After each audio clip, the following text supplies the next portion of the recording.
Chapter 1. Transmigration. Lin Xia felt a sudden chill enveloping him, initially attributing it to an improperly arranged blanket or the overly cold air conditioning. Half awake, he turned over, his hands instinctively searching for his comforter. However, instead of finding his blanket, he touched a solid, muscular form. In an instant, Lin Xia's mind cleared, racing through numerous dramatic scenarios. He quickly opened his eyes, momentarily entranced by the tall, handsome, and imposing man before him, only to be jolted back to reality by the man's actions. It dawned on him that he was entirely unclothed, with only the most essential piece of fabric remaining. No. Lin Xia abruptly sat up, pushing the man away. What are you doing?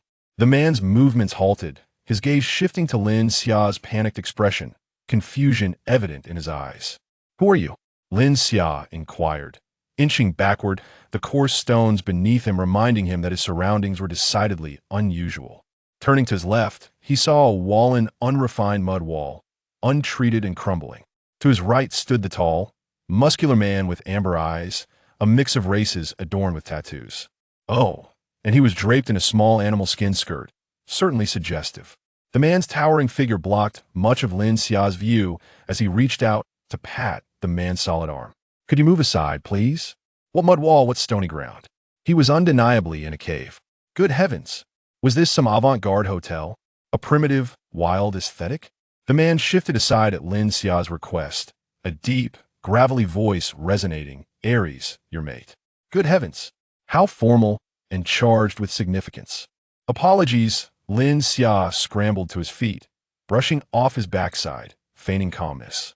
I'm not sure what I agreed to while intoxicated. Perhaps a nap in this unique hotel, but I must regrettably cancel our arrangement.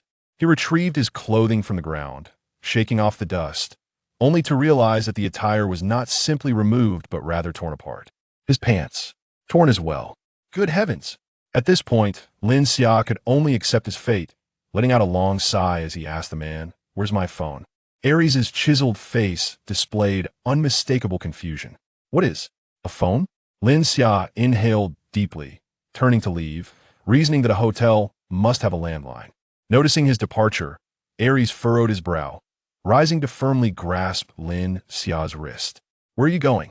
Lin Xia stumbled slightly, irritation flaring as he attempted to shake off the hand that restrained him. I need to make a call. Let go. Aries paid no heed to Lin Xia's protests, pulling him into an embrace, his hand reaching for the vital piece of fabric.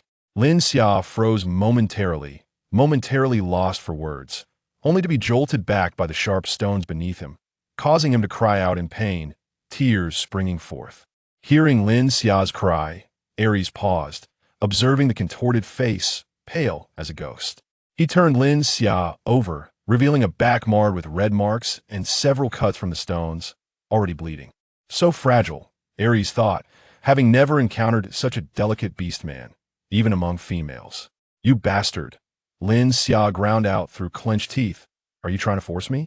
He kicked Aries in a particularly sensitive area. Aries felt the soft foot of the female against him, and instinctively released Lin Xia. With no time to ponder further, Lin Xia scrambled to his feet and dashed for the exit. This man was a rogue. He distinctly sensed the absence of anything beneath Aries' animal skin. Aries did not pursue him. He felt that the mate he had acquired seemed to harbor little affection for him. Yet, this female was so pale, soft, and beautiful he found himself quite enamored. Lin Xia sprinted out of the cave, only to be struck dumb by the sight before him.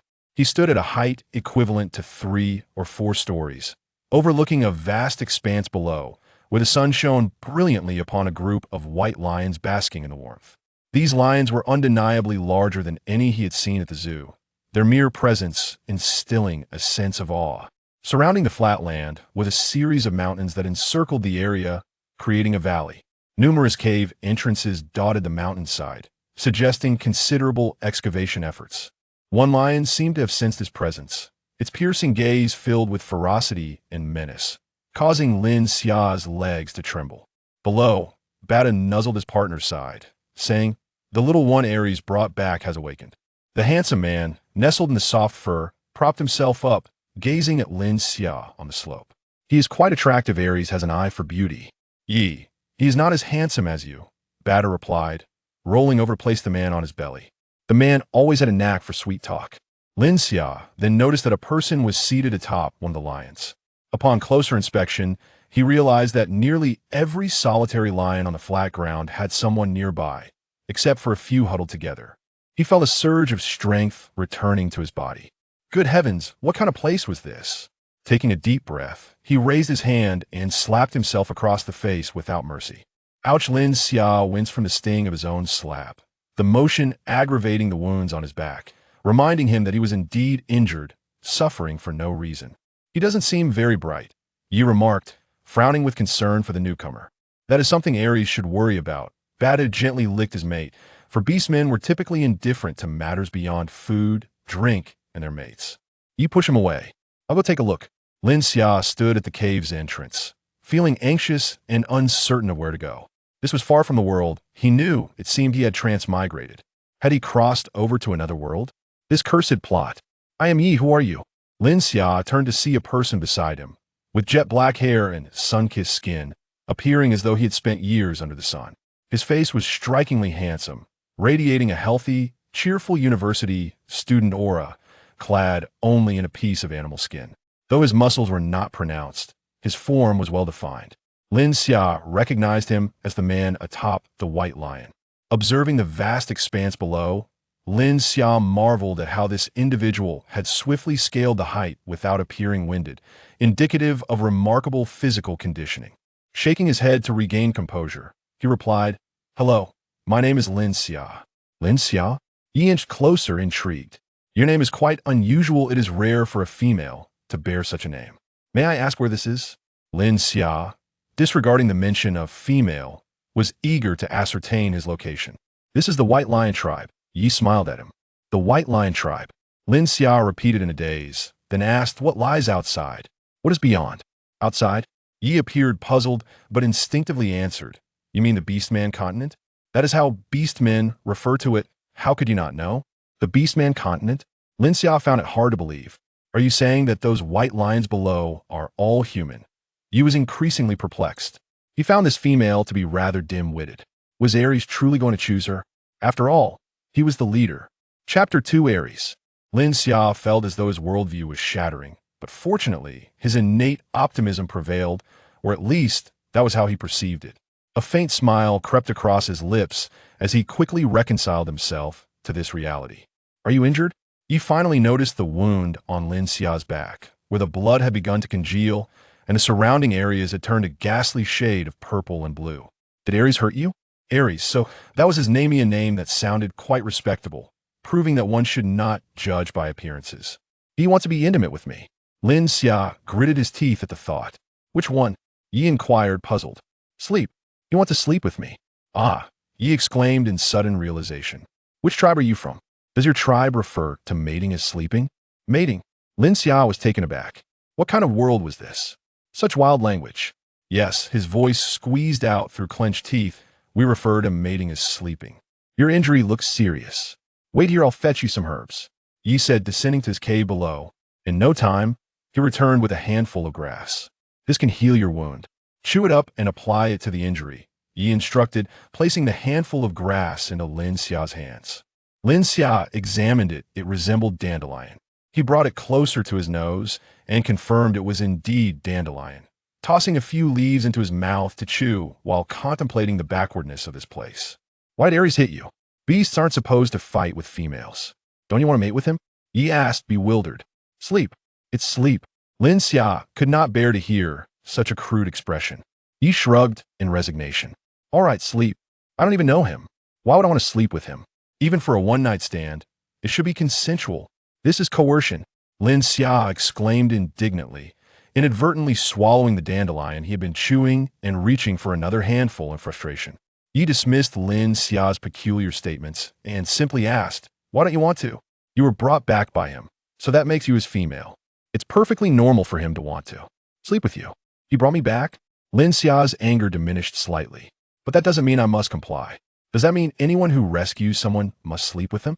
Isn't that how it works in your tribe? He blinked, curious, as he rarely visited other tribes. Lin Xia was at a loss for words. How could he know about other tribes? Is it really necessary?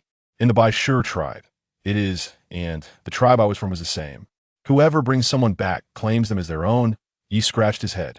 Females are quite rare, and if someone like you isn't identified as belonging to a specific male, the beasts might fight over you, which is detrimental to the tribe. Lin Xia understood, yet he still resisted fate. What if I refuse? Did Aries strike you because you refused? Yi asked sympathetically. If that's the case, you can choose not to be with him, but you still need to select someone. Otherwise, if too many beasts fight over you, you may be sent to another tribe. Wait a moment. Lin Xia suddenly realized something. What does it mean to be a female? Yi was taken aback by the question. He stared blankly at Lin Xia. After their conversation, he thought Lin Xia was quite clever, at least articulate. But now he wondered if this female truly lacked understanding. We are females. Yi hesitated. Those who cannot transform into beast form before maturity are females. Lin Xia felt utterly despondent. Was this truly how gender was determined in this world? He was male, yet somehow he was deemed a female. Even in his own world, he was quite the specimen. Don't you want to be with Aries? Yi observed Lin Xia's calm demeanor and leaned in to ruffle his hair. Your fur is so soft, and your complexion is fair. Many beasts will be drawn to you. If you don't fancy Aries, there's also Baal, who is of the same brood as Bata. He has matured and is quite strong. Lin Xia found the dandelion in his mouth unbearably bitter, yet he swallowed it down, feeling increasingly disinclined to speak. At this moment, he considered that perhaps he could leave this place. However, in a foreign world, wouldn't recklessly changing locations lead to a swift demise? Yi, he won't be with Baal. The suddenly emerging male voice jolted Lin Xia from his thoughts. He turned to see Aries stepping out of the cave, his muscular physique radiating health, his short hair neatly groomed, and his handsome face exuding masculinity. If it were a one-night stand, it might be acceptable. However, if it were to be a legitimate partnership, it warranted careful consideration. After all, a handsome face was still that of a stranger. He will be with me, Aries asserted confidently, his tone unwavering. Such confidence was rather alluring. Lin Xia mentally chastised himself and promptly retorted, Who said I would be with you? He frowned as well. You struck him. He doesn't want to be with you. Even if you are the leader, he has the right to choose someone else. No, it wasn't him who struck Lin Xia. Though there was some relation, he opened his mouth to explain, but was preempted by Aries. I did not, Aries denied, turning to Lin Xia, his amber eyes gleaming with an authority that brooked no dissent. I did not strike you. Lin Xia nodded vigorously. If you are unwilling, I can wait until you are ready. Or would you prefer to be with some unfamiliar beast, or be sent to another tribe where you know no one? This domineering man was threatening him, which made Lin Xia laugh in anger.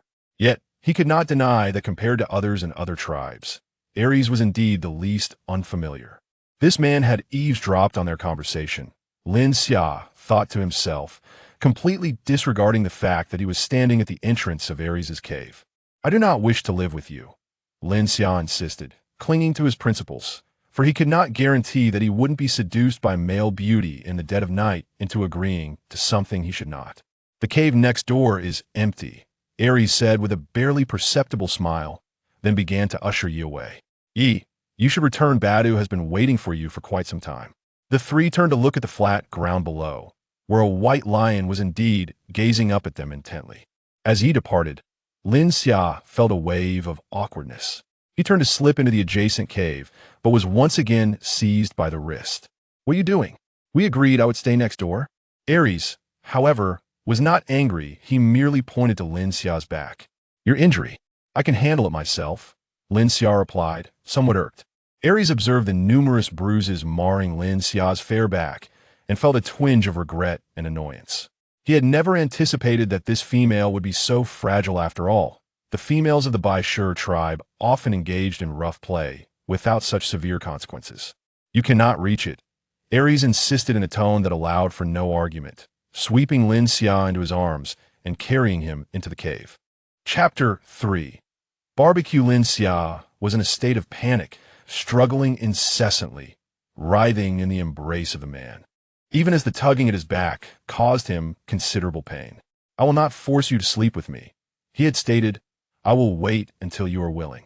Aries held him down. Or do you prefer to suffer more severe injuries? Upon hearing this, Lin Xia's anxiety eased somewhat, and he ceased his struggles. However, Being cradled like a chick still felt awkward. He squirmed again. "Let me down. I can walk by myself." Ares ignored him, continuing to hold him with one arm, while retrieving several pieces of beast skin from the corner of the cave, still adorned with soft fur, and laid them on the rocky ground before finally releasing him. He took the dandelion from Lin Xia's hand, chewed it thoughtfully, and then applied it to the wound on Lin Xia's back. The sting of the wound was soon followed by a wave of coolness, prompting Lin Xia to exhale in relief. He no longer held such strong objections towards Ares, realizing that perhaps these beastmen were simply direct in their speech and actions, devoid of any malice. The unspoken rules of this land led them to believe their conduct was not erroneous. The true fault lay with him, as he was the outsider. The natives possessed the most effective survival strategies, albeit for themselves. Lin Xia was not one to dwell on incongruities. Having come to an understanding, he was willing to engage in conversation with Ares, albeit feeling a bit awkward. Tentatively, he inquired, "Do you usually sleep on the ground? Is there no bed?" "Bed?" Ares sat beside him, tilting his head slightly in curiosity. His expression softened, appearing less menacing. "It is merely a tool for sleeping. In our land, people sleep on beds." Lin Xia smiled at him, earnestly imparting knowledge. As he observed the faint smile on Lin Xia's face, Ares found himself momentarily taken aback, an obscure shadow crossing his gaze. The beastman's instinct urged him to dominate the female before him, yet he understood that such actions would be unwelcome. "Lin Xia," he murmured, somewhat awkwardly pronouncing this unusual name. Shaking his head, "The beastmen of the Bai Shur tribe sleep on the ground. The earth god grants us strength. Thus we embrace it, even in the snow." Ares hesitated, recalling something, and added, "In the snow, females sleep on beast skins. They are too fragile." He watched Lin Xia grimace as the medicine was applied to his injury, and continued, "You are even more fragile than they. If you wish, I can offer you my beast skin. You may sleep upon it." Lin Xia grasped his hand excitedly. "Thank you so much. I would prefer not to sleep directly on the ground. I will repay you." Ares regarded Lin Xia's small, delicate hand, noting how it barely encompassed his own. Yet it was beautiful, slender, akin to the fine icicles that drip from cave entrances in winter. Repay? Ares could not fully comprehend the meaning of this term, yet he felt a vague sense of understanding as he gazed at Lin Xia's face. "Repay does not mean to offer myself to you." Lin Xia, with the medicinal paste still on his back, gathered a substantial amount of beast skins and made his way to a nearby cave. Ares attempted to follow, but was firmly rebuffed. This cave was of a similar size to Ares's, quite lofty at over 3 meters, extending into the mountain for only 5 or 6 meters, thus providing ample ventilation and light. However, the innermost part remained dark and was adorned with cobwebs and dust, suggesting it had been uninhabited for quite some time, perhaps since its excavation. With no place to set down the skins, Lin Xia temporarily placed them outside the cave and fashioned a rudimentary broom from a stick and some grass, sweeping away the cobwebs with a flourish. He then retrieved a thinner piece of beast skin, sharpened to stone, and clumsily fashioned a long strip to tie around his waist, creating a simple yet perfectly integrated skirt of beast skin befitting the natives. He layered the remaining skins on the ground until the uneven surface was entirely concealed.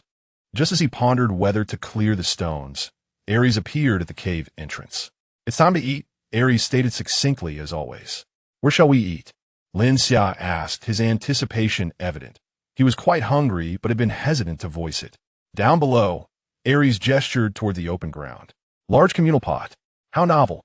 Lin Xia exclaimed, having never experienced such a feast before. He eagerly followed Ares down.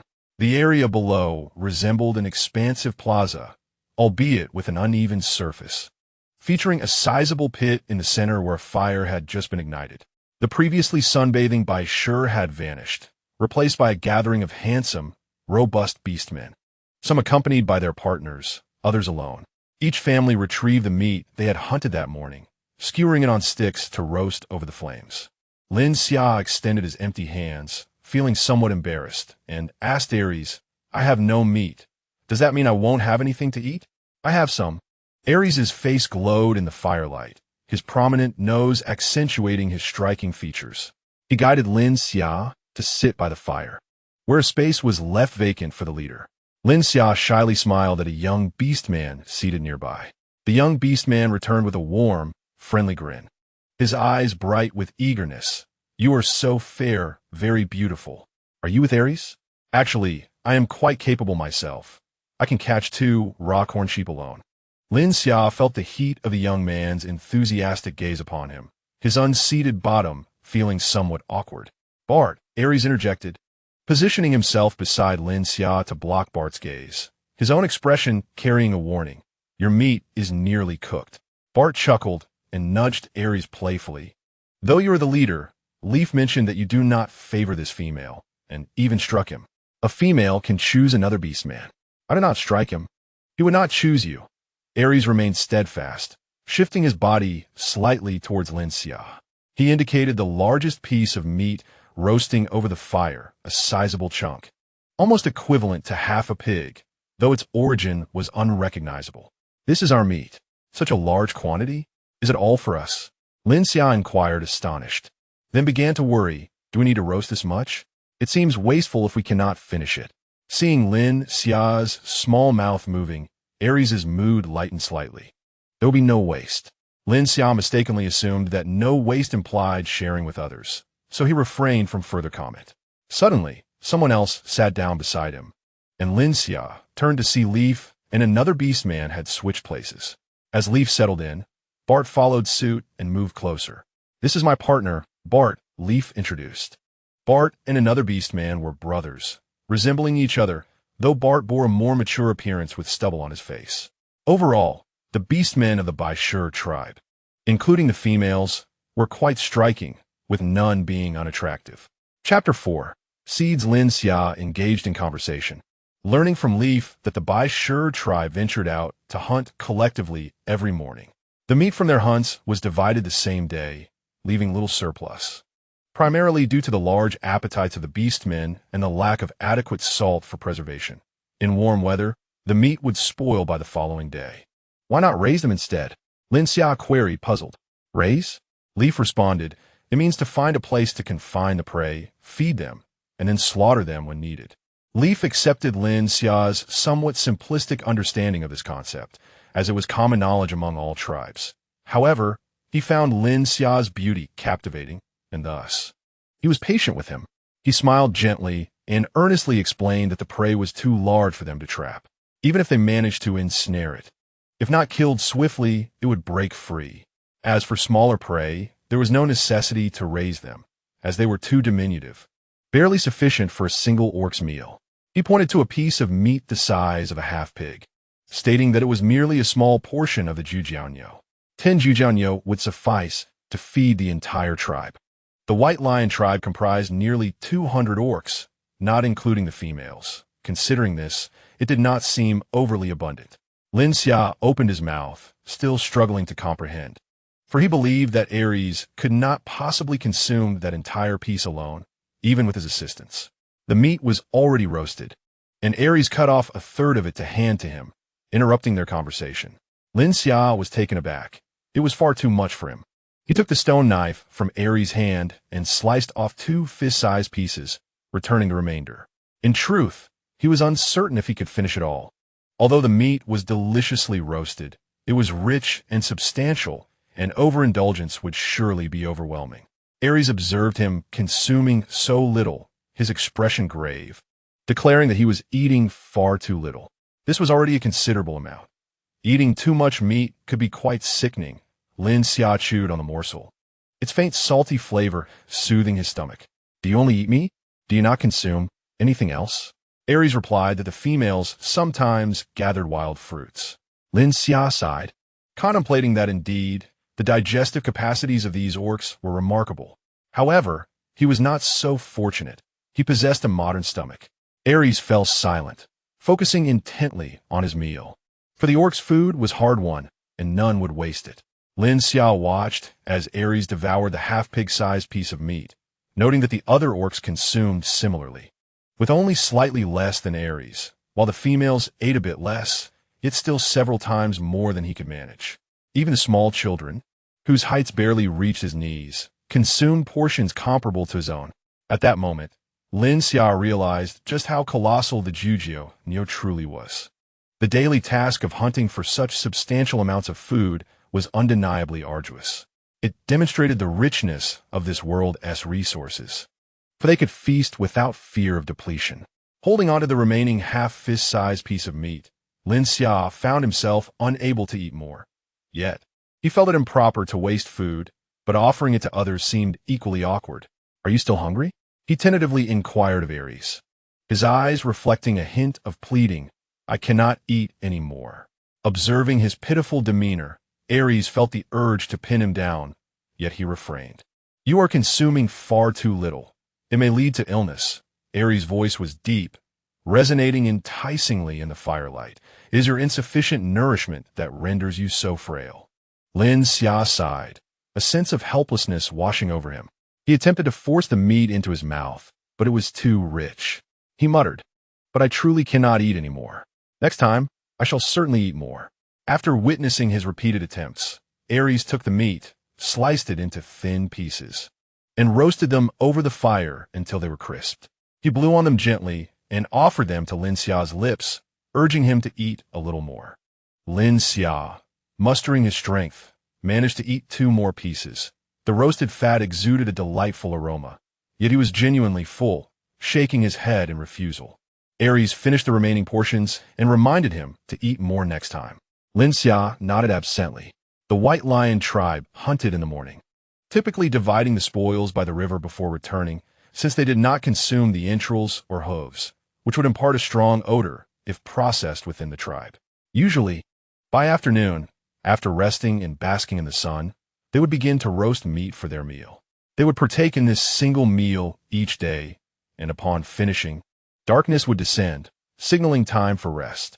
Lin Xia lay upon the beast hide, realizing it was the transition from spring to summer, with a slight chill in the nighttime breeze. He closed his eyes and contemplated his life. Accepting his circumstances, he harbored no illusions of returning home, for in novels, it was rare for characters to make such a journey. He pondered how to improve his situation, coming from a family that operated a vegetable greenhouse. He would need access to vegetables, or how would he manage his digestion? Regarding the necessity for females to find a mate, although he did not consider himself a female, the idea of companionship was appealing, especially since Aries was undeniably handsome.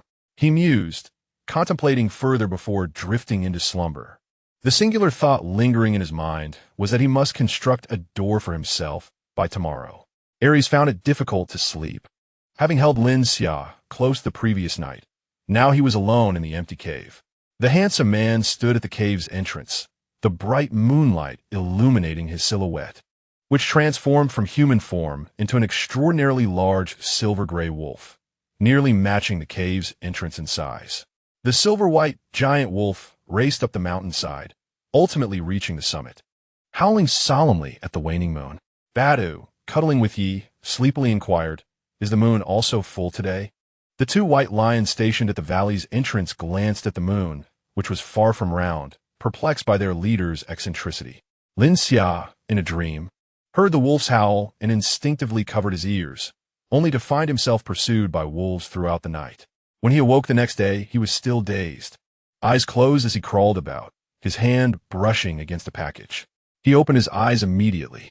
A familiar red plastic bag.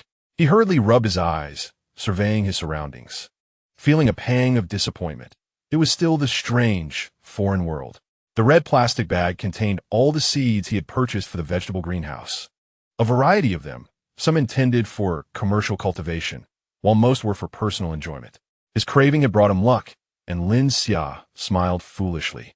Indeed, it was a grave error for a wolf to infiltrate the Bai Shi tribe and assume the role of its leader. With a sense of regret and despondency, he turned away, leading the Bai Shi pack swiftly into the embrace of the dawn. Regardless of what Aries might have been contemplating, Lin Xia was undeniably taken aback. This was the Bai Shi tribe, and he had assumed it was comprised entirely of white lions.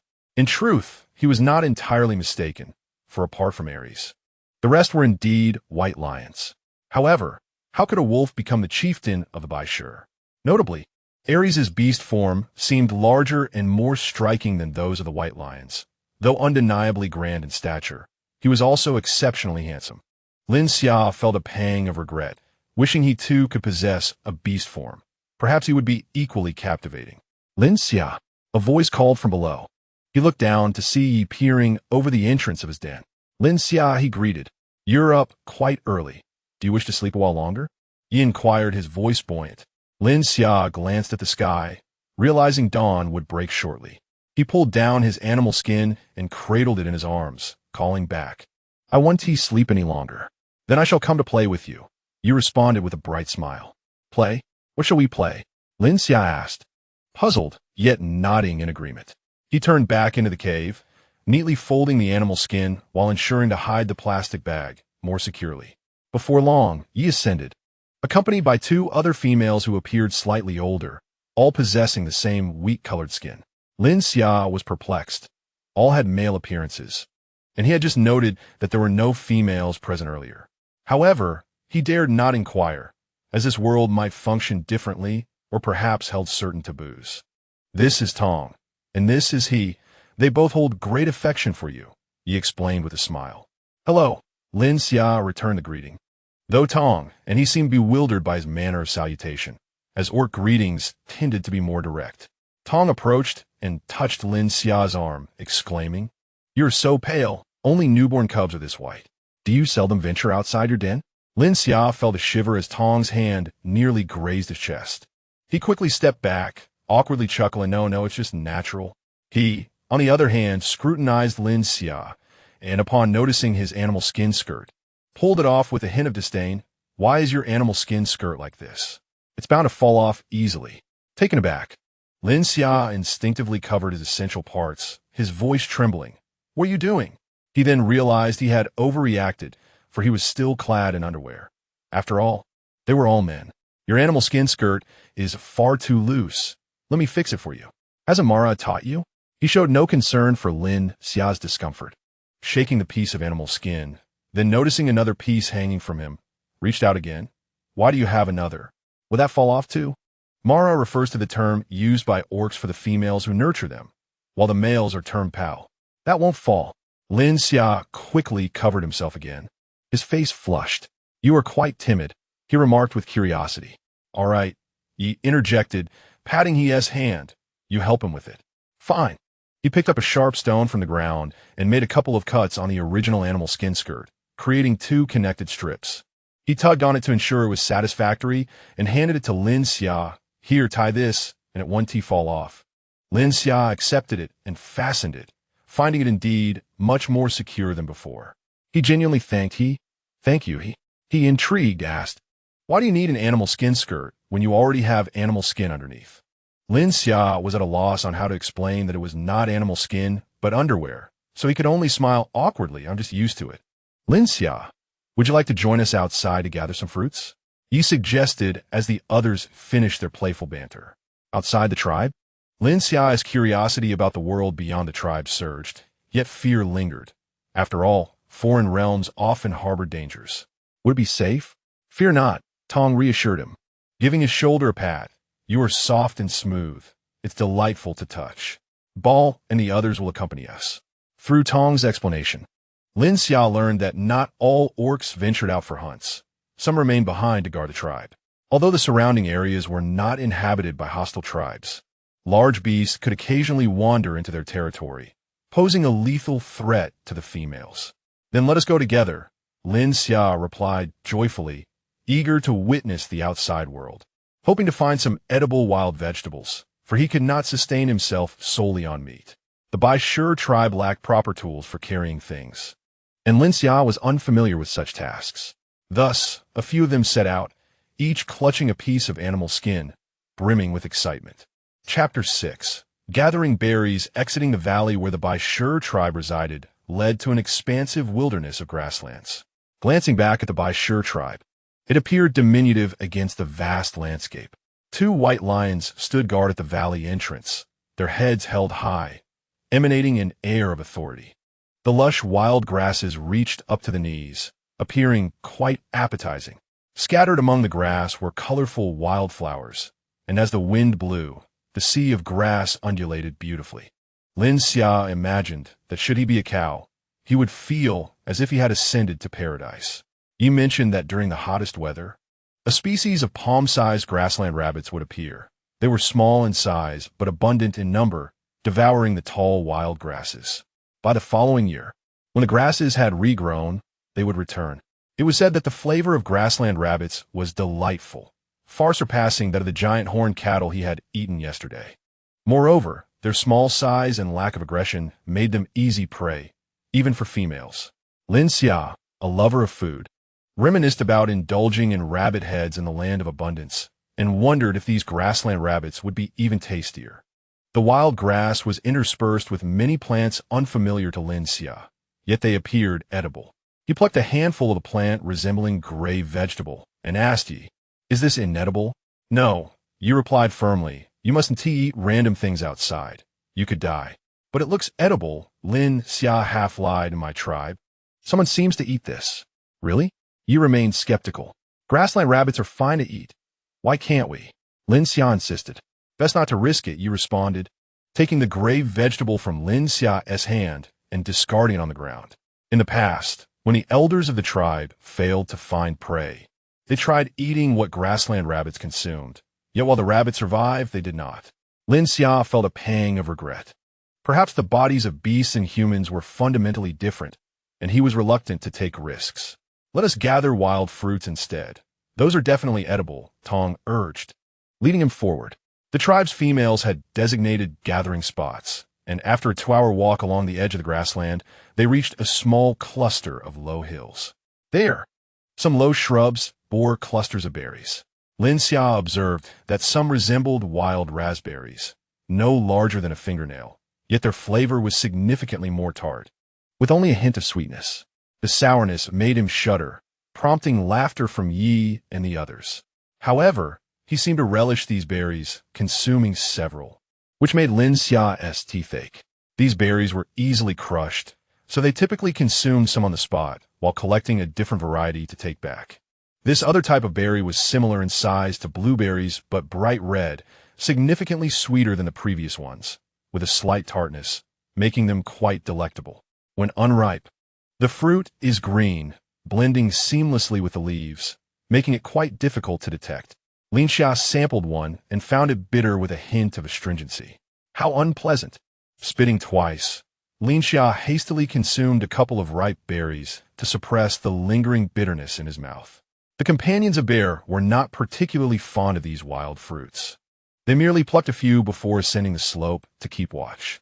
Lin Xia, however, gathered a substantial amount, wrapping them in animal skin, creating a heavy bundle. He contemplated bringing some back for Aries to taste, thinking they could also be crushed and spread on roasted meat to alleviate its greasiness. Some of the flowers on the bushes had yet to fully bloom, their delicate yellow petals trembling. Lin Xia heard a buzzing sound and turned to see several plump little bees hovering over some flowers, appearing quite satiated. "There are bees," he called out to the three, his tone filled with delight. "Where there are bees, there will be honey. Honey on roasted meat is absolutely delicious." Yi frowned, warning Lin Xia, "Keep your distance. They can sting and it hurts terribly." "It's fine, I won't touch them. I won't be stung," Lin Xia replied with a smile in his eyes. "Yeah, let's follow them to find honey. I want honey on roasted meat." "What is honey?" Yi asked, bewildered. Lin Xia opened his mouth, unsure how to explain such a commonplace item in modern times to these ancient people. After some thought, he described it as a sweet and delightful substance produced in their nests, calling it honey. However, he acknowledged their painful stings, reminding Yi that they lacked the thick fur of the beastmen for protection. Yi remained resolute in his refusal. Reluctantly, Lin Xia did not abandon the idea, thinking that if he had enough animal skins to wrap himself completely, he could avoid being stung. Yet, since Yi and the others were unwilling to accompany him, Lin Xia chose not to pressure them, believing he would eventually find a way. At the top of the slope, Bear glanced at the sky and shouted, "Yi, the hunting party is returning. We should head back." Lin Xia observed the sun nearing its zenith, realizing they would need time to return. With a bundle full of berries, The group made their way back to the tribe. Upon arriving at the entrance, they saw the hunting party rushing towards them. The massive white lions bore loads of freshly butchered meat and stripped animal skins, evidently having processed their catches by the river. Only the silver-gray giant wolf at the front was unburdened, yet none dared to underestimate him, as the blood on his claws spoke volumes of his prowess. He was consistently the most valiant and industrious during hunts. As he caught sight of the hunting party, Lin Xia instinctively halted, awed by their imposing presence. The white lion's exposed sharp fangs and the giant wolf's spirited demeanor filled him with envy. Even the wind seemed to favor them, ruffling their blood-streaked fur, which, while gruesome, emanated an aura of undeniable authority. Humans are inherently competitive, and Lin Xia was no exception. He mused how wonderful it would be if he were a beastman too. The hunting party swiftly approached them, carried by the wind. Bata joyfully bounded over to Yi, nuzzling him with his fluffy head, and despite the blood, Yi affectionately patted the lion's nose. Tong and his partners also emerged from the ranks, bearing their spoils and sharing tender moments with their beloveds. While the white lions appeared similar from afar, upon closer inspection, each possessed distinct features that made them easily recognizable. Lin Xia, perceptive enough to step aside and create space for them, contemplated whether he should leave first or remain, finding it rather awkward to linger. Suddenly a large, fluffy head approached him, and the piercing gaze from the silver wolf sent a shiver down Lin Xia's spine, prompting him to instinctively take a couple of steps back. Ares paused momentarily, his amber eyes betraying a subtle disappointment as he sensed the female's apprehension. Turning to walk away, he was met with a cheerful voice calling out, "Ares, you look so handsome." Lin Xia's eyes sparkled with admiration. "May I touch your fur?" Ares turned back, noticing Lin Xia's eager hand, his expression radiating excitement without a hint of fear. Lowering himself, he invited Lin Xia to come closer. With uncontained enthusiasm, Lin Xia reached out and felt the silvery gray fur, smooth yet seemingly firm, but surprisingly soft to the touch, reminiscent of finely processed pelts. After several strokes, feeling slightly greedy, Lin Xia reluctantly withdrew his hand. The enormous silver wolf then lowered himself even further, gently nudging Lin Xia with his claws, inviting the female to climb onto his back. "Is that all right?" Lin Xia stammered in excitement. "Of course." The silver wolf replied in a human voice. "You can talk." Lin Xia exclaimed, utterly astonished. Eagerly scrambling up, he found Ares' form rather large, at 1.8 meters tall. Lin Xia discovered that Ares, crouched down, was nearly level with him. He struggled a bit, but Ares gently assisted him, allowing Lin Xia to finally settle upon his back. The white lion pride suddenly erupted in a chorus of invigorating roars, shaking the very stones beneath them. Lin Xia paid no heed to their shouts, for as Ares rose, elevating his perspective, his adrenaline surged. It was exhilarating, and he felt an overwhelming urge to roar himself. Men are inherently competitive, strong like Ares, the leader of the lion pride. Here he was, perched upon the back of such a formidable being. Chapter 7. Berry roasted meat. The thrill of adrenaline persisted until they returned to the cave. Trembling, Lin Xia placed the animal skin bundle of berries on the ground and patted his chest, gradually calming himself. After the hunting party stored their meat, Ares led them to the river to clean their fur, before returning to bask in the sun, ready to feast later. After the lions returned, Ares made his way to his cave, bringing back a larger piece of meat than the previous day. Lin Xia was busy mashing a portion of the berries he had gathered, using a large leaf as a makeshift container. Ares entered, casting a shadow over him, and Lin Xia finally noticed. Ares extended the meat towards him, this piece being slightly larger than yesterday's. Lin Xia accepted it without hesitation, grateful for Ares' kindness. He understood that within the White Lion tribe, unmarried females were cared for by Pal and Mara, while those with partners were supported by their mates. As an unmarried female without family, he was entitled only to the meat allocated by the tribe, which would be far less substantial than this generous offering. Due to the scarcity of females, once they reached maturity, they were expected to choose a mate. Thus there were no precedents of adult females living independently in the White Lion tribe. This meat was a portion Aries had shared from his own, insignificant as it might be to him, yet immensely important to Lin Xia. I went out to gather some berries with Yi and the others today. Would you like to try some? Lin Xia offered the berries, presenting them in his hands. Aries looked at the bright red fruits in Lin Xia's palms, his mood lifting as he plucked a few to taste. Delicious, Lin Xia exclaimed, grabbing Aries' hand and placing the entire bundle of berries in his palm. If they're tasty, they're all yours. Aries nonchalantly munched on the berries, though he wasn't particularly fond of such sweet treats. His gaze fell upon the berry mash wrapped in leaves on a nearby stone. His curiosity piqued. What is this? This is jam. Lin Xia picked up the crushed berries and chatted with Aries about them. However, it couldn't truly be called jam yet. It needed to be simmered for a while and sweetened with sugar. Unfortunately, there were neither pots nor sugar available, but it was still edible. It could be spread on roasted meat, which would be delightful. I will make it for you to taste tonight. Aries replied affirmatively, but then fell silent. The atmosphere grew quiet, and Lin Xia felt a bit awkward, so he sought to fill the silence. I saw bees outside today. There must be honey nearby. Unfortunately, Yi and the others thought it too dangerous, so they did not go searching. Honey and roasted meat are delicious. Thinking of the flavor of honey-glazed meat, Lin Xia swallowed. What is honey? Aries had finished the fruit from the animal skin and asked earnestly. That's the hive of bees, the kind that can fly and sting. Their hives are made up of sections that may be found in tree hollows or on rocky cliffs, Lin Xia explained, gesturing as he spoke. Inside, there is golden liquid that is very sweet. That is honey. Aries pondered for a moment and seemed to recall having seen such a thing. After we return from hunting tomorrow, I will take you to find it. Really? Lin Xia exclaimed with excitement. In modern times, he had never harvested honey himself, and he felt both anticipation and a tinge of fear. What if he got stung? That could be painful for days, but the scarcity of resources here made it worthwhile. The roasted meat was delicious upon the first taste, but the thought of wanting more was overwhelming, and it was only meat.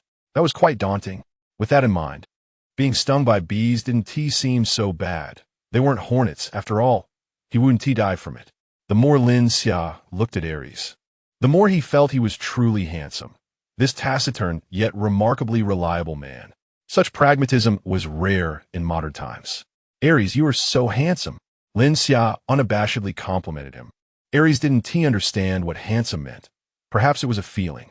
He appreciated Lin Xia's praise immensely. Although his expression remained stoic, his heart was aflame. Aries left Lin Xia's cave and transformed into his beast form, lying at the entrance of his cave to bask in the sun. During this time, Lin Xia stole glances at his beast form, feeling a flutter in his heart. Yet, he vaguely understood that this eagerness was not the same as a female's affection for a mate. While roasting a piece of meat, Lin Xia poked small holes into it with a wooden skewer and then spread the crushed berries over it. Once cooked, the meat was a vibrant red, resembling the hue of a seared steak, which looked very appetizing. Lin Xia sliced half of it off and offered it to Aries beside him. Here, try it. Aries took it and took a bite. The meat, with its marbled fat, was roasted a bit more than usual, with most of the oil rendered out. The aroma was enticing. The first taste was charred and fragrant, followed by a subtle sour sweetness. The flavor was peculiar, yet delightful. Delicious. The usually stoic Aries affirmed Lin Xia's culinary skills. Lin Xia lifted his chin, satisfied, and took a bite himself. It was indeed delicious and not overly greasy. He leaned in, asking, "Is this the red fruit? How did you spread it on the meat?" "Very delicious. You should try it." Lin Xia generously shared his creation. However, he was more reserved, as food was precious, leading to a cautious approach. He cut a small piece from his own roasted meat and exchanged it for Lin Xia's slice. "No need. You can keep it for yourself," Lin Xia replied shyly, feeling he wasn't very hungry since he had eaten plenty of berries already. Yet he insisted, and if Lin Xia wouldn't take it, he wouldn't eat it either. Left with no choice, Lin Xia sliced another thick piece of meat for him. As soon as he put it in his mouth, his eyes lit up. Though it was merely berries spread on meat, it was a delightful surprise for the White Lion tribe. Oh no, for the palates of the entire Beastman continent, which had long been deprived of such flavors. "Delicious," he exclaimed. "You are clever. No one has ever thought to do it this way." Lin Xia chuckled without responding. Let's try some too. Tong and he, along with other beast women, expressed curiosity. You shooed them away, saying you also picked red fruits. Go try it yourselves.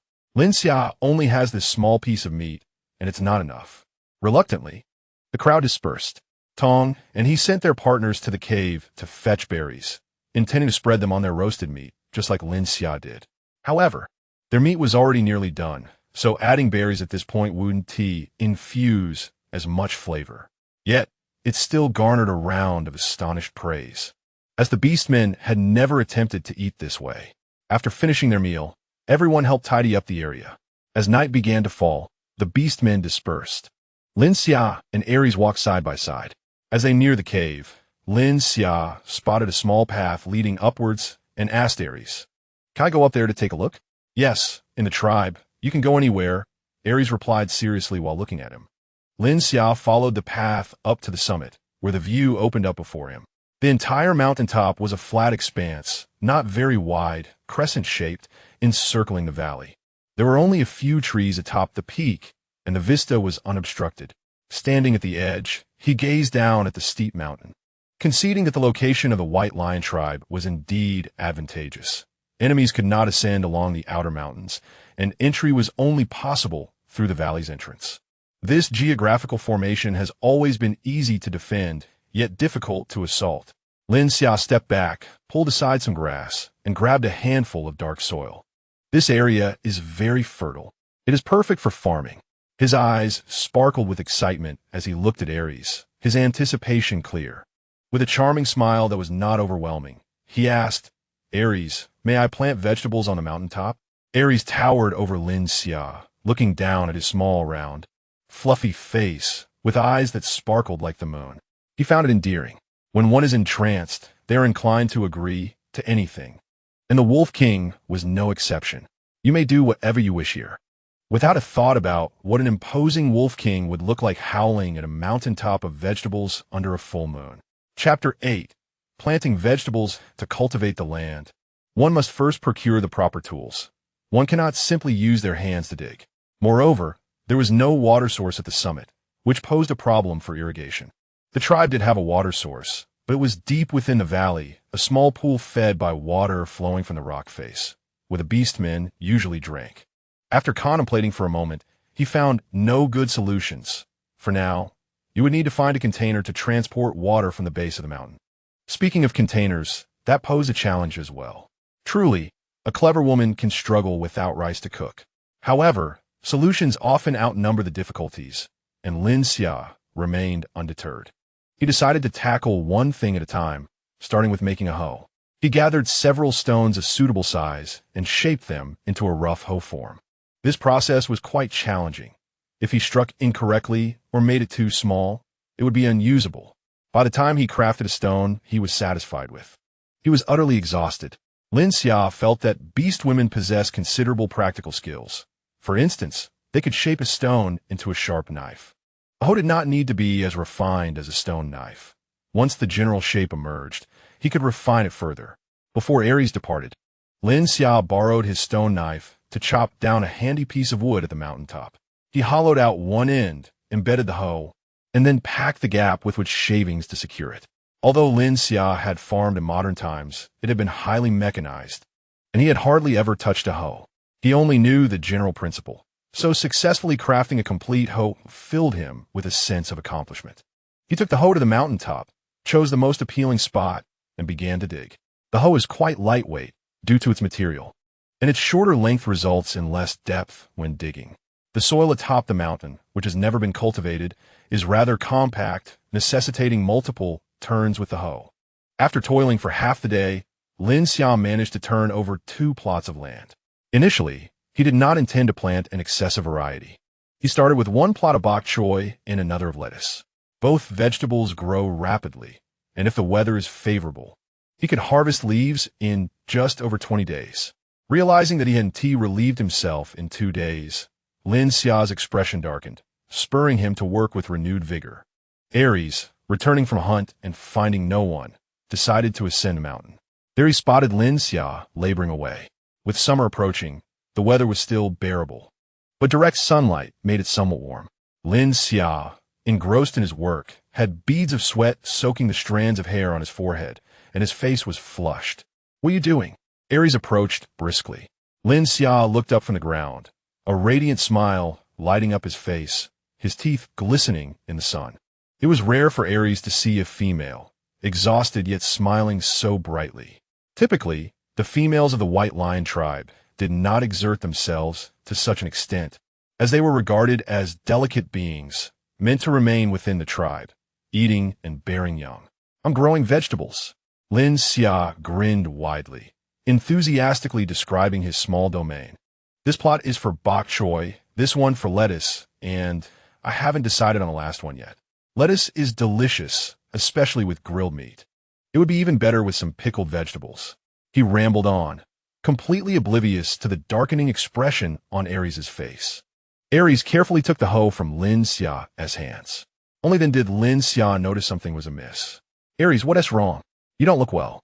Was the hunt unsuccessful?" "Females shouldn't have to do this," Aries replied, his voice low and his brow furrowed deeply. He felt it was a disgrace for his female to labor for food. He could provide ample sustenance for her, more than any other female in the tribe. Lin Xia paused, realizing Aries' intentions, and the smile faded from his face. "Aries, I am not just a female. Even if I were, I could still do this." He understood Aries' mindset, which mirrored that of many beastmen. Females needed protection, like fragile glass. However, he believed that excessive protection was not necessarily beneficial.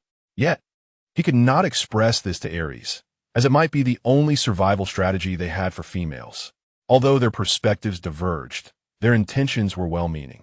Until a better way of living for females was discovered, he had no right to judge these rules. To the world, Lin Xia might appear overly sensitive, pondering trivial matters despite having enough to eat and drink. Yet he was a normal man, believing that females in this world were equally capable, perhaps even stronger than he. He did not wish to change others, but also did not want to be assimilated into the so-called role of a female. Such was the deviation wrought by the times. Lin Xia understood the psychology of Aries and the other beastmen, recognizing that this was simply how things were. Aries was not wrong, nor were the others. Yet Lin Xia felt justified in his own stance. Even with this understanding, he remained quite upset with Aries.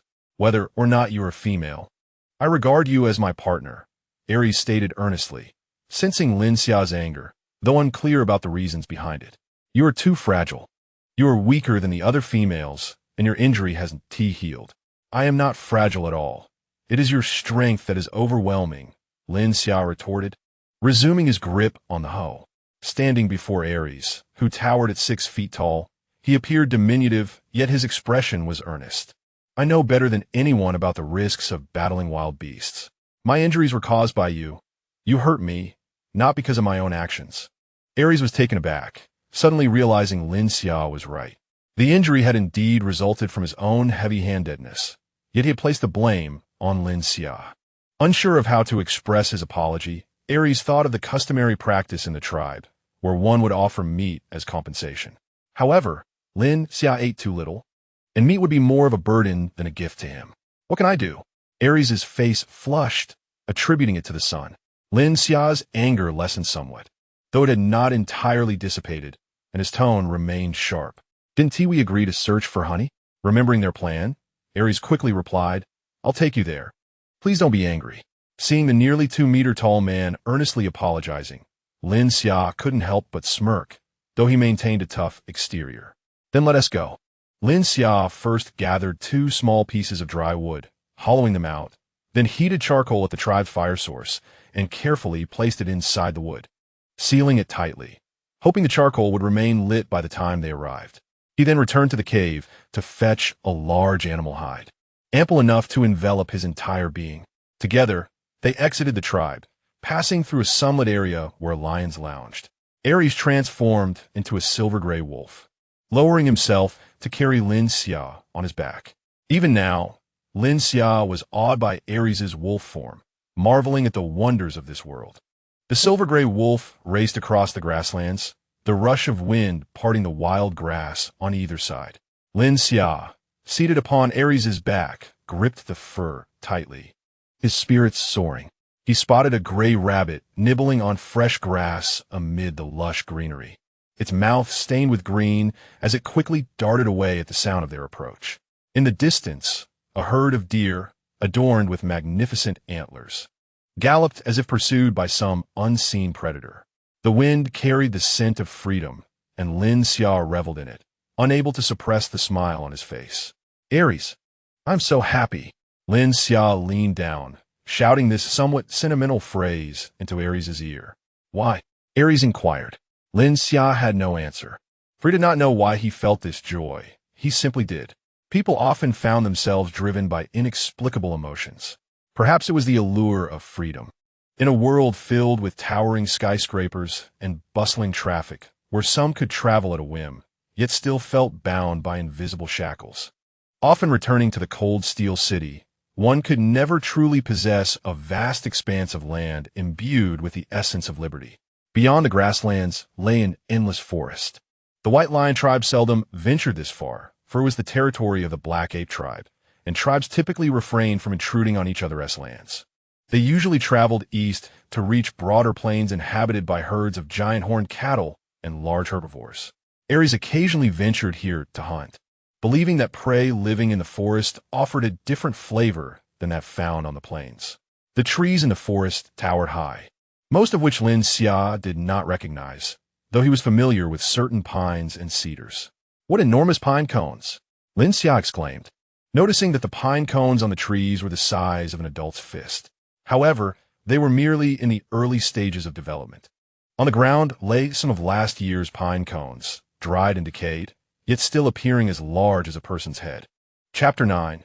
Honey and grilled meat. Ares led him to a robust tree, which Lin Xia did not recognize but noted its girth, wide enough for 2 or 3 people to embrace. A few meters above his head was a hollow, from which a faint buzzing sound emanated, suggesting a sizable beehive. Lin Xia could hardly contain his grin as he took out his wood, opened it, and blew vigorously twice, igniting the charcoal within. "It hasn't tea gone out," he happily shared with Ares, who only thought Lin Xia was incredibly clever. Finding a handful of dry hay and a handful of fresh grass, he tied them to a stick and set it ablaze. After a while, thick smoke began to billow. However, the tree hole was a bit too high for Lin Xia to climb up. He looked at Ares, comfortably lying on the ground, particularly at that fluffy big head, and chuckled. "Ares, let me step on your head," Lin Xia said with unabashed amusement.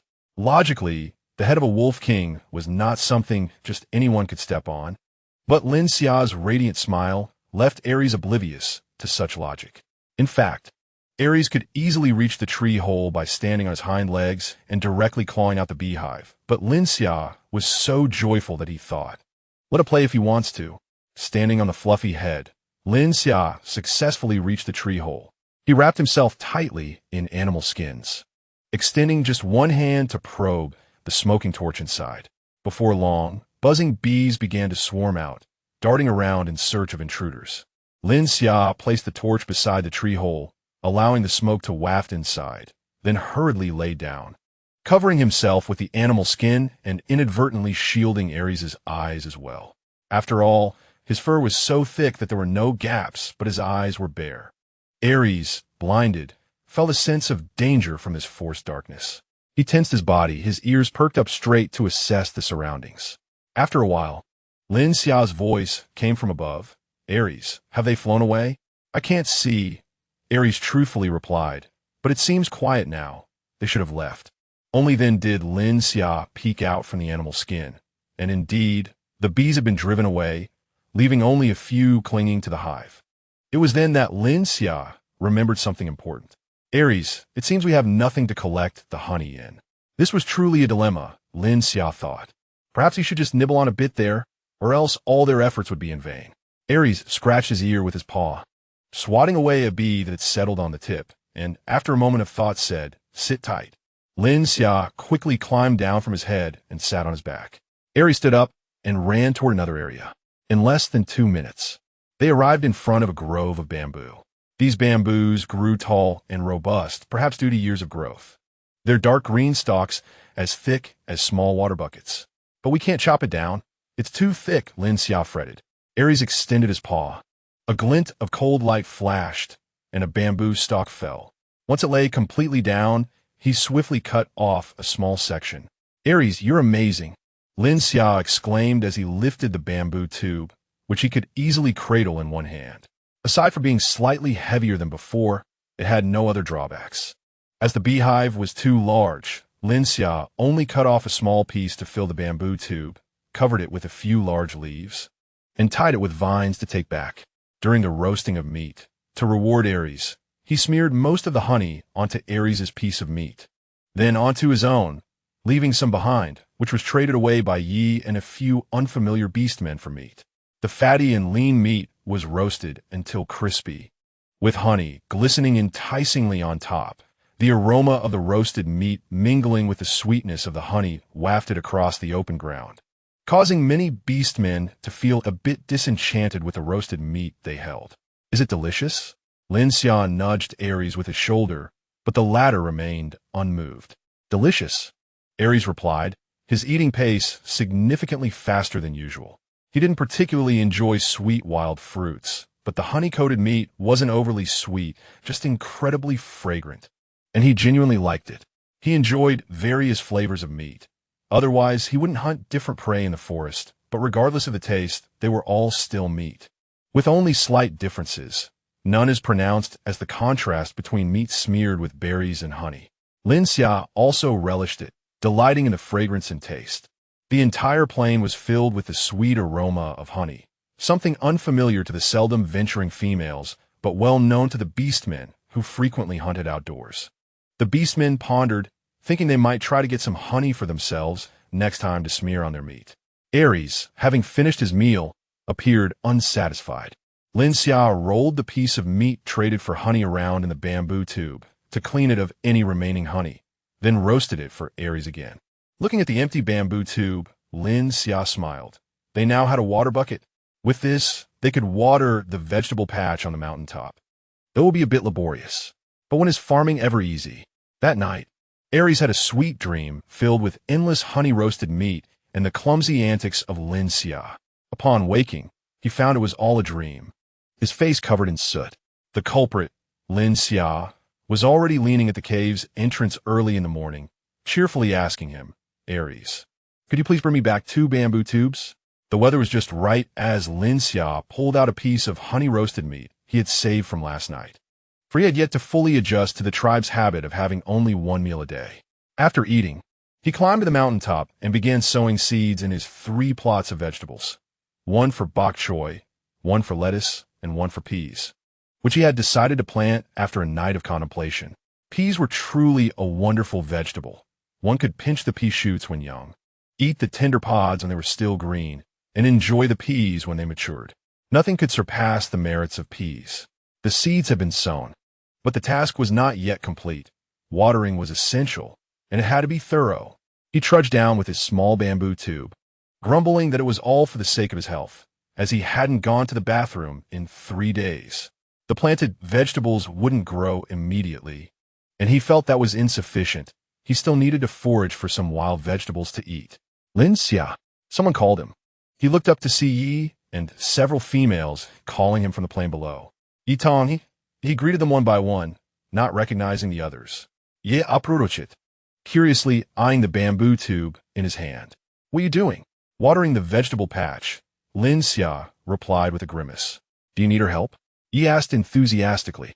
Tong chimed in, we have bamboo tubes in our cave too, used for fetching water. Since it was somewhat troublesome to go to the small watering hole, those with partners would have them bring back a small bamboo tube to store some water in the cave. Lin Xia grasped Tong's hand gratefully, exclaiming, that's wonderful. Once my vegetables grow, I'll let you all taste them. Tong scratched his head, unsure of what Lin Xia meant by vegetables, as he simply wanted to help. The group returned to their cave to fetch bamboo tubes and soon returned. On the way to the small watering hole, Yi asked, are you and Aries still arguing? I'm not arguing with him. Lin Xia shook his head. Aries is strange, he remarked, scratching his head. He suddenly told us to do whatever we wanted as long as we don't leave the tribe alone. But we've always done what we wanted, he added, puzzled, eating, sunbathing, sleeping, and foraging for wild fruits. A hint of embarrassment crept onto Lin Xia's face as he quickly waved his hand to dismiss it. Don't mind him. You'll understand when you have something you want to do. What does Lin Xia want to do? Tong asked, draping his arm over Lin Xia's shoulder. Actually, I've always wanted to go hunting. I think I'm not much different from those beastmen, except I lack a beast form. Many beastmen couldn't even defeat me before they transformed. However, beastmen still seldom allowed females to leave the tribe. Occasionally, they would permit them to catch a few grassland rabbits outside. I want to plant vegetables. I want to create a large vegetable garden. Lin Xia's eyes sparkled with enthusiasm. Even before his journey through time, he had always dreamed of cultivating a personal vegetable garden, a sanctuary filled with a variety of vegetables, rather than conforming to commercialized monocultivation on a large scale. The bag of assorted vegetable seeds he had purchased was meant for this very purpose. Yet he had not yet had the opportunity to realize this aspiration. It will come to fruition, Lin Xia said earnestly to Tong. Taken aback by Lin Xia's serious tone, Tong felt a sense of inspiration wash over him. Although he was unfamiliar with the concept of vegetable garden, he still graciously expressed his well wishes. Lin Xia, you will achieve it. With the assistance of Yi and the others, the 3 plots of land were swiftly watered. The sight of the neatly arranged earth filled Lin Xia with a sense of accomplishment that surpassed even the joy of harvesting a garden full of vegetables. By now, the sun had risen high in the sky, and the group was drenched in sweat from their efforts. Lin Xia, feeling sticky from the heat, recalled that the hunting party would likely be absent for a while longer. Thus, he proposed, shall we go to the river to bathe? I haven't washed in several days. Yi and the others perked up at the suggestion. Sure. Let us have Bada join us, since he didn't go hunting today. The river, vital for the survival of the Baishur tribe, lay behind the valley where they resided. Badu and the others had not transformed into their beast forms and walked leisurely alongside them for nearly an hour. In their beast forms, they could have reached the river in a mere 15 to 20 minutes. However, aside from mates and younglings, others were not permitted to ride on the backs of the beastmen, necessitating the walk. The winding river nestled within the verdant plains nourished the flora and fauna of the region. Even during moments of thirst, hostile creatures refrained from encroaching upon one another, adhering to an unspoken rule among all living beings. The river was not particularly wide, measuring around 5 to 6 meters across, with its deepest point only reaching Lin Xia's waist. Badu and the others stood watch beneath a nearby tree. The water was crystal clear, revealing the fish and shrimp swimming beneath the surface. The coolness of the water against the skin was initially shocking, but Lin Xia quickly acclimated. Having gone 3 or 4 days without a bath, he felt a thick layer of grime clinging to him. Merely rinsing in the river would not suffice to cleanse him, especially since they had no soap or similar products available. He swam to the opposite bank and rummaged through a pile of grass, retrieving several plants that resembled old pumpkin cores. About the size of a palm, they were not as dense as the cores of aged pumpkins. Lin Xia used this to wash. Yi handed one to him and tossed another to Tong, and Yi. Lin Xia accepted it and began scrubbing his body. It stung a little, but the dirt quickly came off. Scrub here, scrub there. However, it was challenging to wash his back. He reached over to help Yi with his back. Yi, let me help you. You can scrub mine afterward. Sure, Yi readily agreed. In the past, they would wash separately, not overly concerned about cleaning their backs. Yet, Lin Xia's ministrations felt quite pleasant. Tong and Yi, seeing this, also began scrubbing each other's backs. After finishing with Yi, Lin Xia turned to scrub his own back. The wounds on his back had already scabbed over, and the bruises had faded, leaving his back fair and smooth. As soon as he began, Lin Xia went, Stop. Yeah, be gentler. I'm already being gentle, Yi replied, puzzled, as he felt Lin Xia's tender skin beneath his hands. Good brother, just a little lighter, Lin Xia pleaded. All right, Yi complied, lightening his touch, and this time Lin Xia refrained from protesting. What does good brother mean? Yi inquired about the term Lin Xia had casually used. After thoughtful consideration, Lin Xia responded, Batu is Bear's brother, born from the same litter. Am I your brother then? You paused his actions. What am I to you? We aren't from the same litter. I guess I'm a younger brother, Lin Xia said playfully, feeling content and starting to tease. Not from the same litter, but that works. Younger brother? He placed a hand on Lin Xia's shoulder, intrigued by the new title. Brother. Lin Xia mischievously splashed water in Ye's face. Amidst their playful banter, Lin Xia found himself pushed into the grass by the riverbank, his hand brushing against slick scales that darted away from his wrist. He jumped back in fright. He was quick, reaching out to catch a small fish, plump and round. What are you afraid of? It's a water beast. Lin Xia sighed in relief. The meat of water beasts is quite delicious, Yi exclaimed, delighted, but lamented their elusiveness. They're too swift to catch. This one seems a bit foolish. Is it really that hard to catch? Lin Xia's mind raced with thoughts of primitive fishing tools like fish baskets, harpoons, and nets. While nets were challenging to use, fish baskets and harpoons could be attempted. He nodded vigorously. Yes, it's very difficult. I haven't had water beast meat in ages. Lin Xia pondered, recalling how delectable fish could be, grilled, fried, steamed, or in soup. I'm so hungry. Lin Xia licked his lips. A distant rumble echoed through the air, like the sound of many animals galloping toward them. Badu and the others stood up, scanning the horizon. The hunting party has arrived. Lin Xia and the others quickly exited the river, adjusting their animal skin skirts. Within minutes, the hunting party appeared before them. From afar, Aries spotted the females bathing by the river and led his companions downstream. Upon seeing Lin Xia emerge from the water, he redirected his attention back towards them, while still instructing the hunting party to proceed with their tasks downstream. Aries approached Lin Xia, surveying him from head to toe. Noting that Lin Xia's skin appeared slightly more tan today, he found him still quite handsome.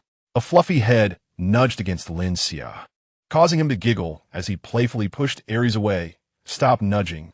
I just bathed. Though Aries was covered in the scent of blood, exuding a powerful aura, his demeanor was akin to that of a well-behaved puppy, creating a stark contrast. Would you like to watch them butcher the prey? Aries asked. Lin Xia glanced downstream where the hunting party was working, unable to see clearly, but the unmistakable scent of blood wafted through the air. Though intrigued, he shook his head. No, thank you. We want to.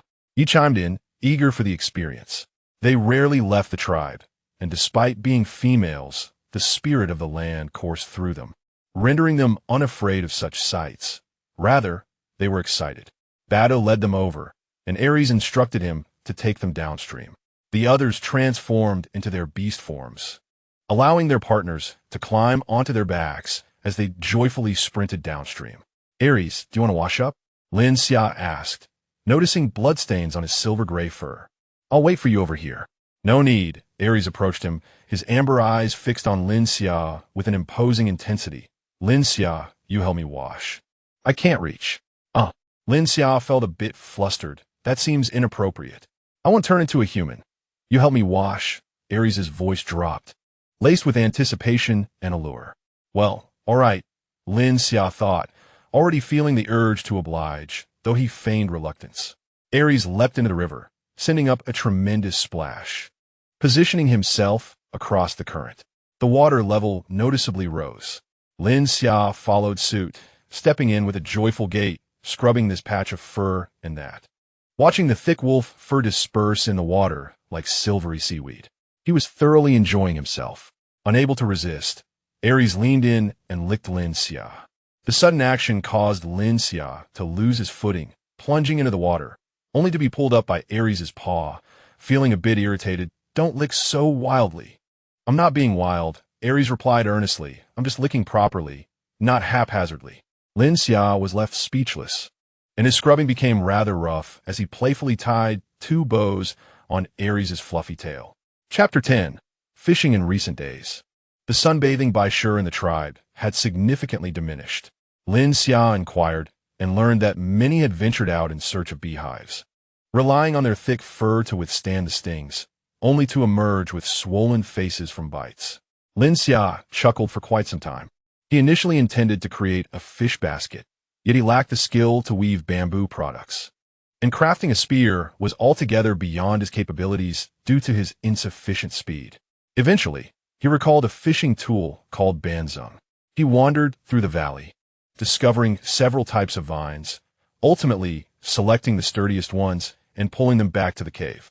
Although he had considered using wooden sticks instead of bamboo poles, he was pleasantly surprised to find a patch of bamboo in the valley. While it was not as robust as that found in the forest, the thickest was still as wide as his arm, which was precisely the thickness he required. He fashioned a large net from the vines, binding the four corners with bamboo poles and then intertwining the ends of the poles to secure them. Finally, he sought out the stoutest bamboo to serve as a support rod, tying the secured corners to it. The day was still young, and the hunting party would not return soon. Lin Xia had originally wished to ask Aries to accompany him to the riverbank, but impatience overcame him. He sought out Yi and the others, showcasing his creation and explaining the underlying principle. They were astonished, imagining Lin Xia's idea and realizing its feasibility. This revelation shattered the preconceived notions of the primitive orc females, who had relied solely on brute strength and were unaccustomed to using tools. As if a window had opened in their minds, Lin Xia, hands on his hips, declared, "Friends, let's catch some water beasts." Today, their orc partners were all out hunting, and Yi led Lin Xia to a group of young adolescents. The youth named Yi was delighted to see him. They were all adolescents who had not yet reached maturity but had already assumed their beast forms.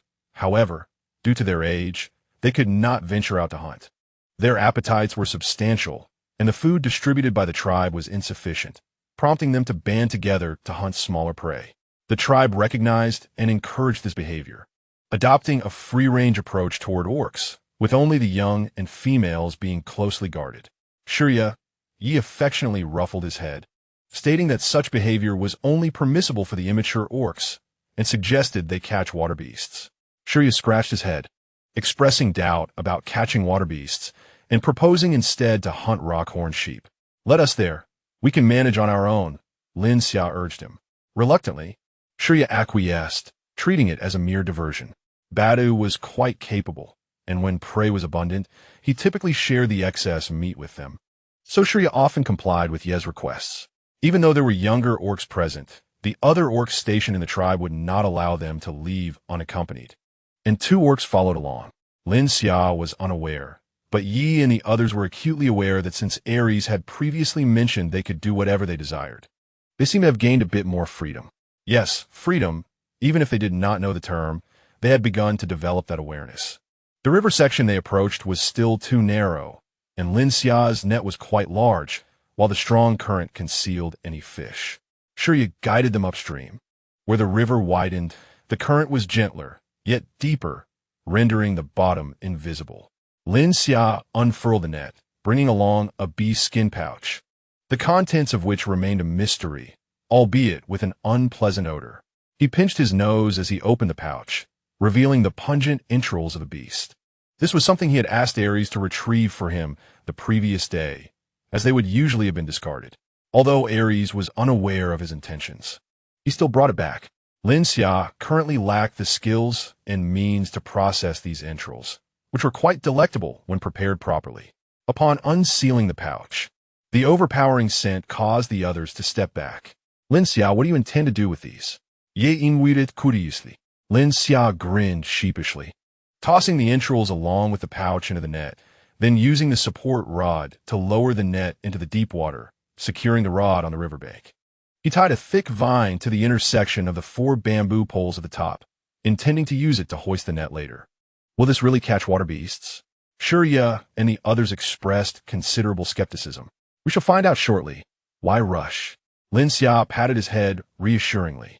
The two accompanying adult orcs were also intrigued, as the group squatted by the riverbank, fixated on the water surface.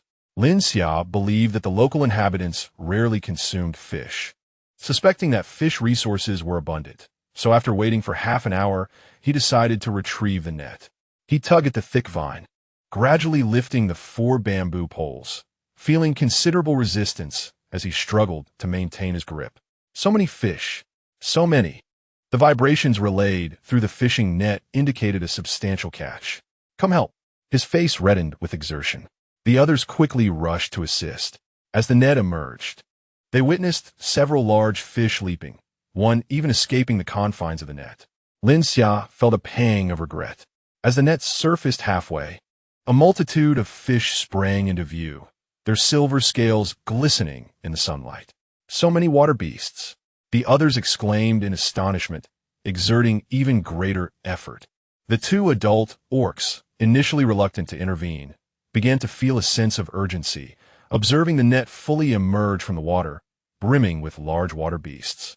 Lin Xia estimated there were nearly 100, each weighing over 10 pounds, and he spotted a few particularly large specimens. The two adult orcs plunged into the river, grasping the bamboo poles to assist in bringing the net to shore.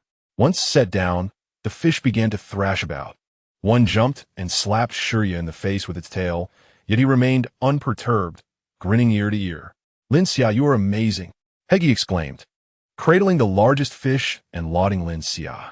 Lin Xia chuckled, astonished by the abundance of fish resources. "Let us cast another net. This way, everyone in the tribe can share." His spirits were high, reveling in the joy of a bountiful harvest. "Are you going to share with everyone in the tribe?" The two adult orcs were taken aback. "But with this many, I can't possibly consume them all," Lin Xia lamented, regretting the lack of sufficient salt for preservation. The two adult orcs pondered this, and their perception of Lin Xia began to shift. Regardless of the tribe, food held great significance, aside from the rations distributed. Anything hunted belonged to the individual, and it was rare for anyone to share, even if they could not finish it, as it was often bartered for other goods. Food was vital, and Lin Xia's willingness to share elevated his importance in their eyes. "Let us do this. How shall we proceed?" The two adult orcs asked as they took hold of the net. Lin Xia, eager to assist, indicated where the two orcs should place the net and position the support rod. The group then began to gather the flopping fish scattered on the ground. Lacking containers, the orcs devised a method, braiding sturdy grass together and threading it through the fish gills, leaving a bit of space to later transform into their beast forms and carry the catch on their backs. The second net was cast, and after nearly an hour, when pulled up, it yielded even more fish than the first. Joy illuminated the faces of the two adult orcs. The two nets together contained approximately over 200 fish, ensuring that every tribe member could at least sample some. Lin Xia chose not to concern himself with the distribution of the fish, leaving it to the tribespeople to handle. While he selected 3 fish for himself, one notably large, nearly the height of a half-grown adult, plump and robust, destined for Ares. The other 2 were of similar length to his arm, and also quite hefty, meant for himself. Observing one still flopping, he dug a pit by the tribe's water pool, filled it with water, and placed the fish inside, hoping to keep them alive for a couple more days. The hunting party returned later than usual, astonished by the mountain of aquatic beasts before them. Upon learning that it was Lin Xia's ingenious method that captured these creatures, everyone gazed at him with admiration. Feeling a bit overwhelmed by their attention and aware that dinner would take some time, Lin Xia hurried back to his cave. Inside, the cave remained rudimentary, with a thick layer of dry grass laid over the sleeping area, which Eris had taken the time to cut and dry for him in the past few days. It was warm and dry, with animal skins underneath, making it quite comfortable for rest. He bent down to gather the rubble scattered across the cave, piling it into a small mound in the corner. These stones were still useful, and he pondered that they could be mixed with mud to construct a small stove within the cave. However, there was no rush, as he currently lacked pots and utensils. Lin Xia sighed in resignation, realizing that he was starting with just a cave, and his equipment relied entirely on his efforts. At the entrance, he heard something dragging on the ground, followed by Eris's deep voice calling his name. Stepping outside, Lin Xia was met with the sight of Eris standing at the door, dragging a large bundle of green bamboo poles. "How did you manage to gather so much bamboo?" Lin Xia asked, intrigued. "Did you not express a desire to make a door?" Eris replied, placing the bamboo on the ground. Although he didn't fully understand what a door was, he recalled Lin Xia mentioning that bamboo could be used for it. Lin Xia remembered their conversation a couple of days prior. In this place where resources were scarce, what would be the ideal material for a door, yet transforming trees into planks in their current environment was quite troublesome. In contrast, bamboo was much more convenient. "Thank you, Eris," Lin Xia smiled, retrieving the stone knife he had borrowed from Eris and handing it back. "Here is your knife. I almost forgot to return it." Eris, with a stoic expression that seemed somewhat uncomfortable, replied stiffly, "I gave it to you. Is it a gift?" Lin Xia hesitated, wondering if it was truly right to accept the stone knife, which must have been challenging to make. Food is far more precious. The one you use to capture the aquatic beasts is very valuable, Eris stated earnestly, demonstrating his intelligence as a tribal leader. While the tribe rejoiced at the bounty of aquatic beasts Lin Xia had brought back, only a few understood that the true importance lay not in the beasts themselves, but in the tools used to catch them. "Then, thank you," Lin Xia said, no longer hesitating, as he indeed needed a knife and felt no guilt in accepting it. The bamboo Eris brought was about the thickness of his wrist and was not difficult to work with. It merely required splitting into strips with the stone knife. It did not need to be exceedingly thin, but the task was somewhat tedious, and one could easily cut themselves if careless. After Lin Xia pricked his fingers a couple of times, Eris grasped the situation and took the bamboo and stone knife from him. "Let me do it." Eris's hands, calloused and strong, swiftly transformed the bamboo into strips, as the thorns could not penetrate his skin. Lin Xia wove the strips together in a crisscross pattern. This did not require any technical skill, and even if the weaving was not particularly tight, it sufficed. He secured the four edges with bamboo tubes, having them and tying them securely, thus fashioning a simple bamboo door. The door was only as tall as a person and could not be fixed at the cave entrance. Yet Lin Xia felt satisfied, as it provided him with a measure of privacy. Noticing that a fire had begun to blaze for dinner, Lin Xia recalled something and turned to Eris. "Eris, do you know of any leaves that are edible?" He gestured to indicate a size, hoping for something around that dimension. Eris pondered for a moment and nodded. "Yes, wait a moment." He turned and ascended the mountain peak, returning shortly with a bundle of leaves slightly larger than his palm. Upon inspection, Lin Xia recognized them as the leaves of the tongue tree, recalling that some places use tongue leaves to make a traditional dish. He was curious how Eris knew these leaves were edible. "Eris, have you eaten these leaves?" "Yes, when I was very young," Eris replied, gazing at the bundle of leaves. "When I couldn't hunt yet, they couldn't be eaten directly. They had to be soaked in water and cooked before consumption." Lin Xia's eyes lit up at this information. "What do you use to hold the water?" "First, eat the meat. Afterward, I will find something for you," Eris replied. "All right." The meat and fish had already been prepared by the elders of the tribe, salted for preservation. Lin Xia located his fish, approached a nearby pond to dig up some yellow clay, washed the leaves, and wrapped the fish tightly, forming a plump clay bundle. He glanced at the small pond where the fish were kept, appearing lively and vibrant. Returning with the clay bundle, Lin Xia found Eris waiting for him, and over his position, a succulent goat was roasting over the fire. Initially, Lin Xia assumed it belonged to Eris, marveling at his hearty appetite.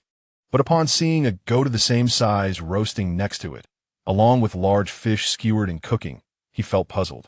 He sat down in his spot, tossed the clay bundle into the fire, and turned to Eris. "Why are you having so much to eat today?" "This is for you," Eris said, his amber eyes reflecting the firelight, though his tone was apologetic.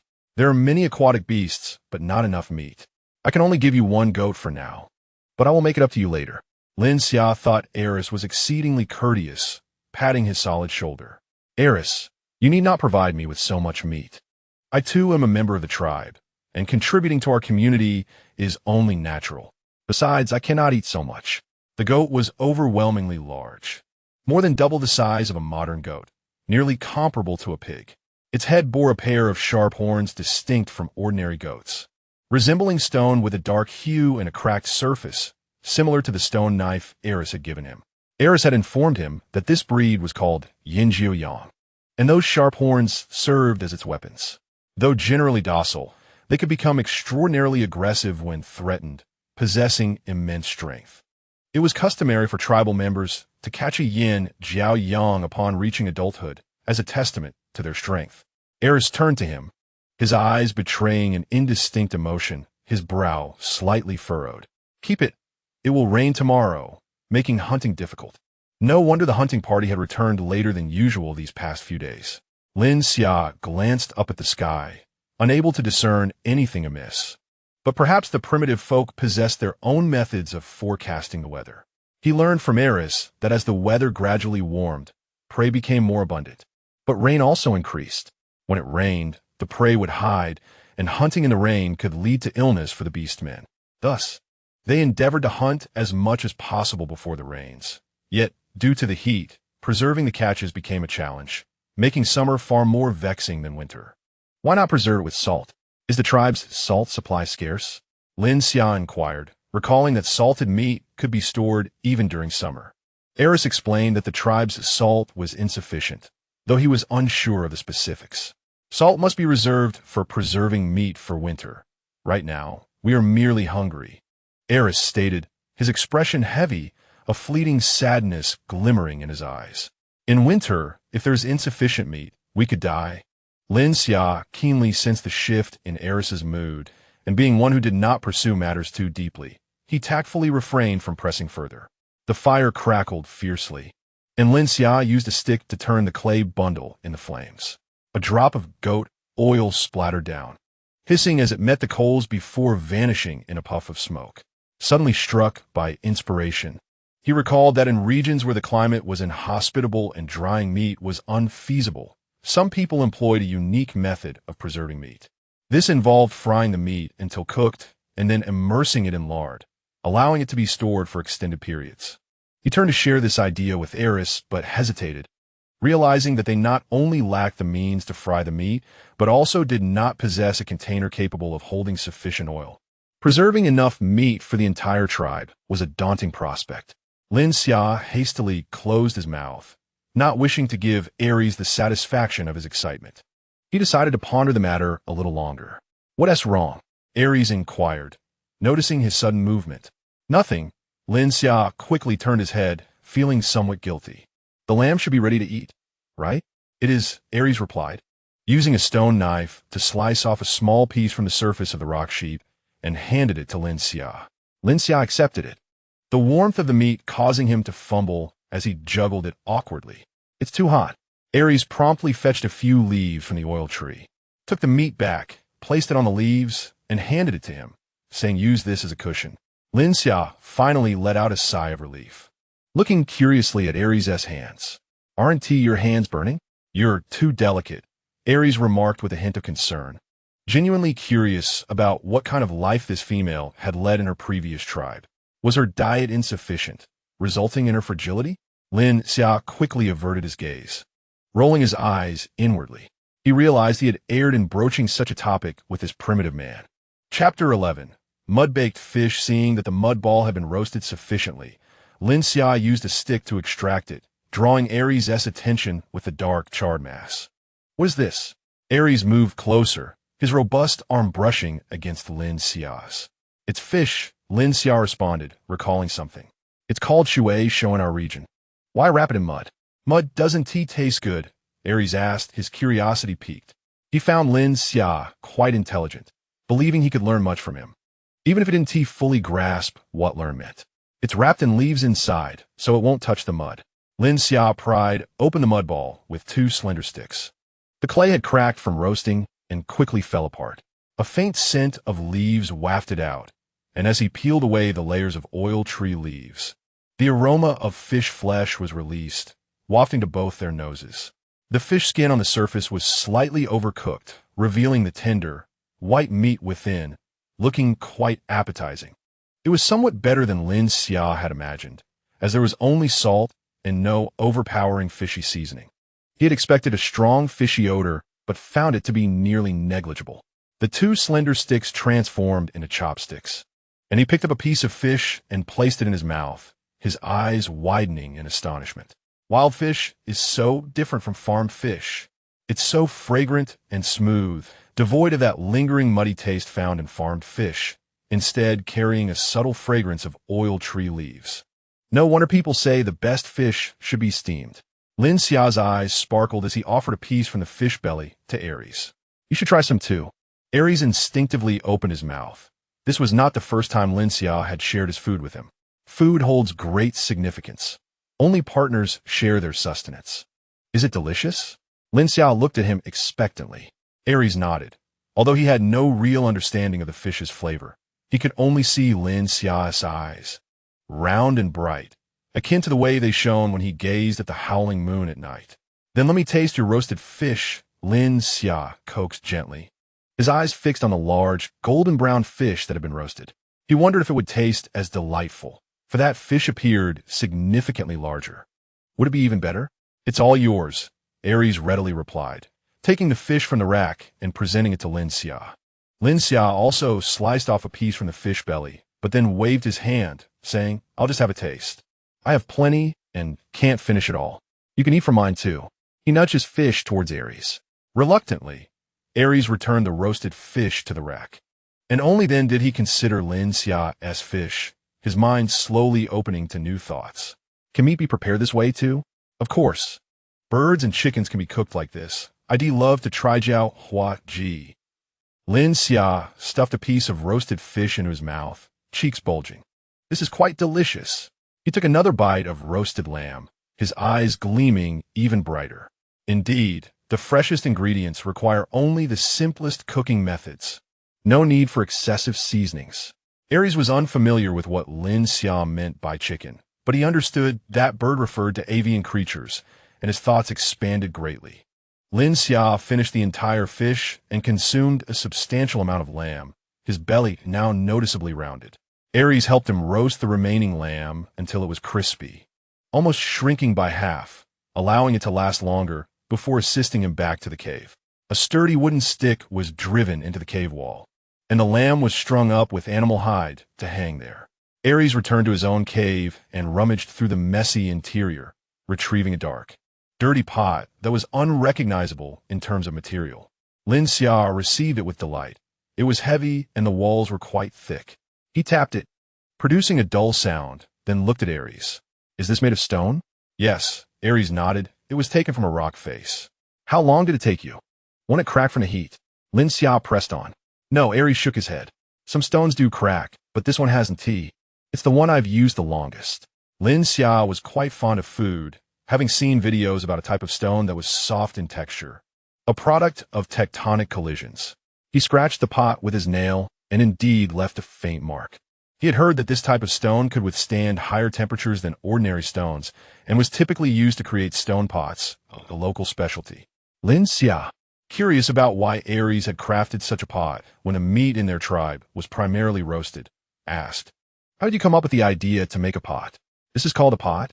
Aries was puzzled by how much Lin Xia seemed to know, but he refrained from questioning further. Perhaps his tribe was stronger and had more resources, yet he wondered why such a powerful tribe would abandon a female. When I was young, there was little meat, and I often went hungry, Aries recounted in a flat tone. I would collect the fat that dripped from the meat others roasted. Initially, I used bamboo, but the fat would harden when it cooled. It didn't taste good, and I had to reheat it, but bamboo would burn, so I switched to stone. Just drinking fat wouldn't fill me up, and my stomach would still hurt. So I added edible leaves to the fat. Lin Xia opened his mouth, feeling a pang of sympathy. Did you have such a difficult childhood? What about your family? Family? Aries was confused. The ones who gave birth to you, Lin Xia clarified. Aries suddenly fell silent. Lin Xia sensed he might have touched upon a painful subject and quickly apologized. I'm sorry, I won't ask anymore. I was born from a wolf beast. Aries suddenly revealed. He was reluctant to share this with Lin Xia, but his heart urged him not to deceive his partner, even though he understood it might lead to rejection. A wolf beast? Lin Xia asked, his confusion mingling with a dawning understanding. Just as the beast men referred to fish as shui show, a wolf beast must mean something similar. Yet, how could a wild beast give birth to a human? It seemed illogical, but then again, the very notion that a person could transform into a wild beast was inherently absurd. Aries gazed at him quietly, a hint of fear lurking in his eyes, afraid that Lin Xia might look down upon him. As a child, he had not grasped this concept. But upon reaching maturity and encountering many tribes while trading salt, he witnessed those tribes kill children born of wild beasts without hesitation. Only the Baishur tribe differed. He feared that Lin Xia's tribe might share the same sentiment, dreading the revulsion that might appear in Lin Xia's eyes. How did you end up in the Baishur tribe? Lin Xia asked curiously, his eyes reflecting a naive innocence and sympathy. He was unaware of the implications of being born from a wild beast, but seeing Aries' handsome face display such emotions, albeit subtly, stirred a flicker of compassion within him. Aries met Lin Xia's pure gaze and felt an involuntary sense of relief wash over him. He hadn't been rejected. Chapter 12. Wild bamboo shoots the wolf that raised me was slain by other beasts. Aries continued, explaining that the white lion tribe brought me back, and an elderly female allowed me to dwell in her cave, sharing her meat with me. He truly was a good person, Lin Xia remarked. There are still many good people in the world. He was indeed kind.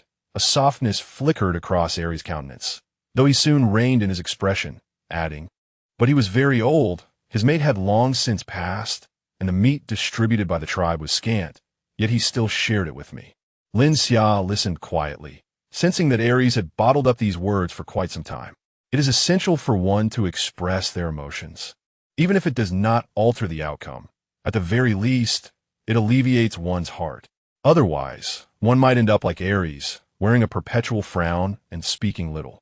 From Aries, Lin Xia learned that the White Lion tribe was once far more substantial than it is now. Initially, there were no hunting teams. Every beastman hunted alone to sustain their families, surrendering a portion of their catch to the chief, who would then distribute the food to families unable to hunt and to orphan children. This ensured that the elderly did not starve, and that orphans could grow up successfully. However, hunting alone bore a high mortality rate, as some beasts were highly aggressive, and there was no guarantee of a successful hunt each time. Thus, the food shared between Aries and the female who adopted him was merely enough to stave off starvation for the two, while Aries gradually grew larger and required more sustenance. To survive, he secretly studied various edible leaves and grasses. The previous chief was not malevolent. His acceptance of Aries, a child of a beast, was evidence of his decency. But he was undeniably mediocre, enacting no changes. One year, an immense snow fell, heavy and lasting. The tribe's winter provisions were insufficient. The female who adopted him nearly relinquished all her food to Aries. At that time, he was merely 11 or 12 years old. But he was clever enough to have already transformed into his beast form. To prevent the two from starving, he ventured out into the blizzard to hunt. When he returned, barely clinging to life with a hibernating snake in his mouth, that female had already succumbed to starvation. Many lives were lost in that snowstorm. Some perished from hunger, while others ventured into the blizzard to hunt, never to return. Aries' emotions were typically restrained, yet as he recounted this, his eyes reddened. "I will be fine after a while," he said in a low voice. "I have learned to hunt." Lin Xia felt somewhat dazed. Coming from a modern world, even during the most difficult times, he had only experienced a meal or two missed. Even after his transmigration, the White Lion tribe appeared vibrant and thriving, with an abundance of meat. Suddenly hearing of starvation was a reality his mind struggled to accept. When he looked up and saw Aries' reddened eyes, he gradually realized this was not a tale, but a genuine experience from Aries' life. He opened his mouth, uncertain of what to say, and could only rise on his toes to embrace Aries, patting his back with some effort. After a long pause, he spoke words of comfort. "Aries, no one will starve now. You are remarkable. The White Lion tribe is doing well, and you are an excellent chief." These words were not mere consolation. Breaking free from primitive ideologies to effect change was indeed an extraordinary feat for a beast man to defeat the entire tribe and ascend to the position of chief. Reforming the existing system and establishing new rules was a daunting challenge at any time. Aries paused, burying his head in Lin Xia's neck. His large paws enveloping Lin Xia's slender frame, his heart softened. The female who raised him was a wonderful being, and he had found another equally admirable female. That evening, it seemed as though a light rain had fallen. Upon waking, Lin Xia noticed the earth was slightly damp and the weather cooler than usual, likely due to the entrance being open. He had slept soundly, completely unaware. The vegetables atop the mountain had sprouted sparse little green leaves, a delightful sight, glistening with morning dew and swaying gently in the mountain breeze. Lin Xia crouched beside the vegetable patch, contemplating the imminent arrival of fresh greens, which filled him with joy. A drop of rain fell, landing on his eyelashes. Indeed, it was raining. Within moments, the rain intensified, prompting Lin Xia to hurry down the mountain and back into the cave. His hair dampened. He grabbed a piece of bee skin to dry himself off. Rainy days could be quite dull, with the valley enveloped in an eerie silence, devoid of the usual sounds of beastmen, only the patter of rain resonating, which inexplicably cast a shadow over his mood. He ventured next door, hoping to chat with Aries. Although Aries was not particularly talkative, simply gazing upon his face often lightened Lin Xia's spirits. However, Aries was absent. No wonder there had been no noise. He must have left early. But what could he possibly be doing out in the rain? After pondering, Lin Xia noticed the rain was not overly heavy.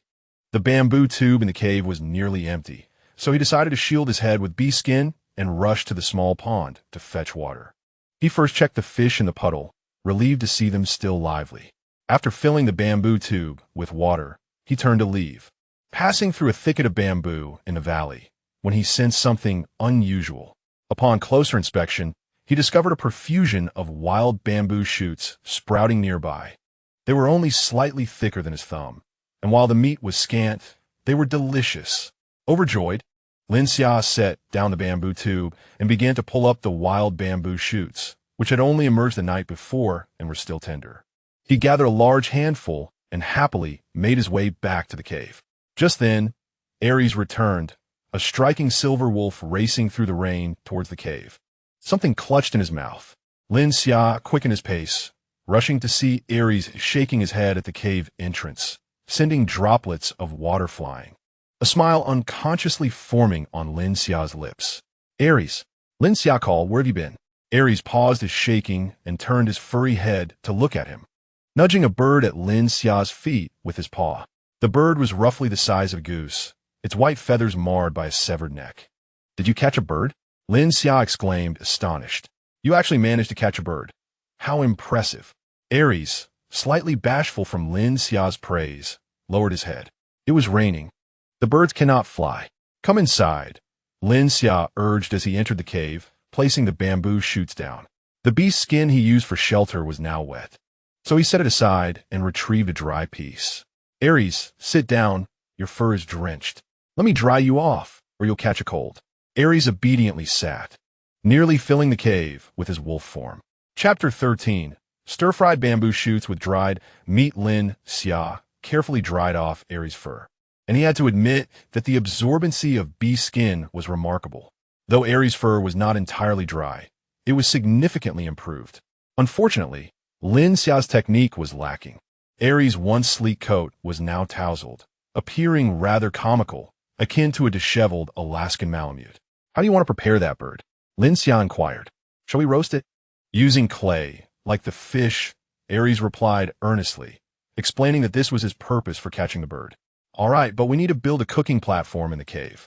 Aries transformed into his human form, his hair wild and unkempt as he approached the bird, looking somewhat adorably clueless. Lin Xia had witnessed their method for processing such feathered creatures, removing the skin along with the feathers, and promptly halted Aries. Some things are better cooked with the skin on.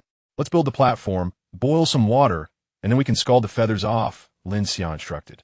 Understood, Aries replied, attentive to every word Lin Xia spoke. Constructing the cooking platform was simple. A pit was dug near the cave entrance, mixing clay with crushed stones, and short sticks were inserted, encircled by the clay-stone mixture. Aries ventured into the cave to retrieve the fire seed. Once ignited, the fire dried out, allowing him to set up the pot. The small stone pot proved to be quite useful. Lin Xia meticulously cleaned the stone pot, boiled a pot of hot water, and cautiously poured it over the large bird. Although soaking in hot water would have been faster, the pot was too small and the bird too large, not to mention the lingering fishy smell it would leave behind. Thus, pouring was the only option. It was a slower process, but today was free of pressing matters, allowing ample time. After cleaning the bird, he wrapped it in the oil-tongue leaves. However, the leaves were still too small compared to the bird, necessitating many layers, and he tied it with vine before coating it in mud. Fortunately, Aries took charge of these tasks, allowing Lin Xia to merely offer guidance and assistance. The large clump of mud was tossed into the fire, causing the hearth to become crowded instantly. Lin Xia then brought out the wild mountain bamboo shoots. With these bamboo, Aries had seen such things growing in the valley, but had never known anyone to consume them. He understood that they would eventually grow into bamboo. Wild mountain shoots are quite delectable. I'll prepare them for you shortly. Come, let me show you how to peel them, Lin Xia said enthusiastically, teaching him the method.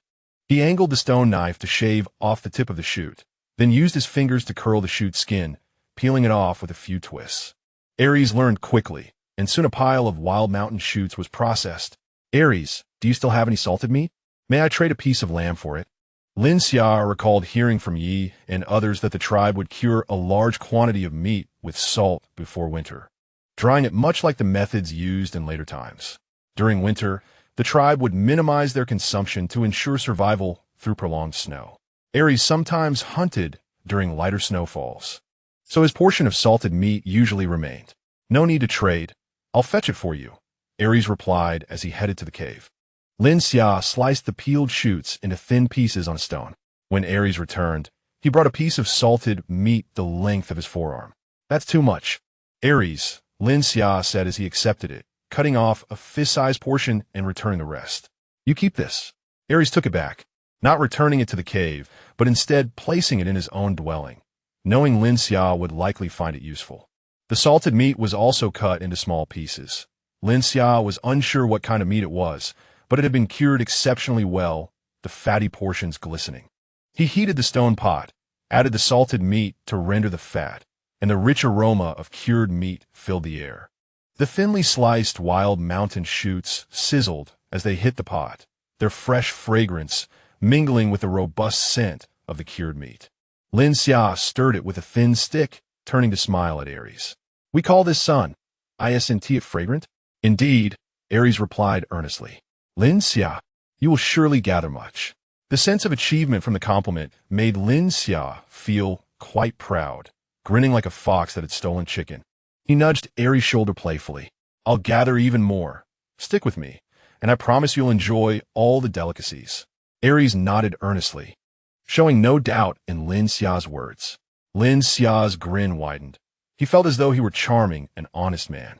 Yet, Aries did not appear honest at all. He believed whatever was said, which elevated Lin Xia's spirits. The dish of wild mountain shoots stir-fried with cured meat was quickly finished, enhanced with the tribe's coarse yellow salt, though its appearance was unremarkable due to Lin Xia's average culinary skills. Nevertheless, at that moment, it seemed incredibly appetizing. Lin Xia broke 2 twigs for Aries and taught him how to use chopsticks. As a piece of mountain shoot and cured meat entered Aries' mouth, his pupils brightened. So fragrant. The texture is peculiar, yet delicious. The rich flavor of fat mingles with the fresh aroma of the mountain shoots, bursting forth in the mouth. Previously, salted meat was simply roasted over fire.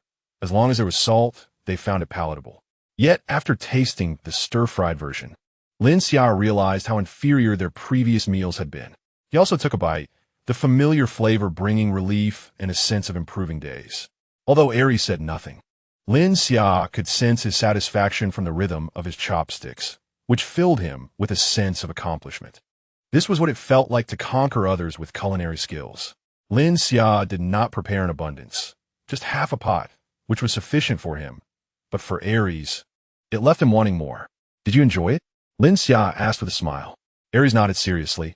I'll find you more shoots tomorrow, and bring you salted meat as well. Lin Xia patted his shoulder. Then I'll cook for you again tomorrow. The cave wall still held yesterday's roasted lamb. Lin Xia took it down, breaking it into pieces, and roasted them over the fire once more. It remained quite fragrant. There was still plenty of lamb, but any more would risk spoilage. He saved half a leg for dinner and gave the rest to Aries, which was hardly a challenge for Aries' appetite. Lin Xia left a little room in his stomach, anticipating the beggar's chicken. The large clump of mud was pulled from the embers, and, as it opened, the cave filled with an enticing aroma. Lin Xia swallowed hard. This was far more fragrant than the beggar's chicken he had eaten before. Aries wanted to give him the tenderest leg and wing, but Lin Xia declined, only accepting one leg and a wing, as he was already quite full.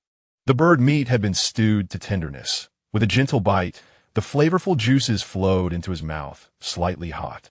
He swirled it in his mouth, savoring the delightful taste, which carried an unusual nutty aroma. Fresh ingredients. Lin Xia marveled again, realizing that this was what wealthy individuals meant when they spoke of the flavors inherent in quality ingredients. Aries was equally amazed. Although he often caught such birds to eat, they were usually skinned and grilled, delicious as they were. They paled in comparison to this preparation. Aries found himself increasingly fond of Lin Xia. Chapter 14.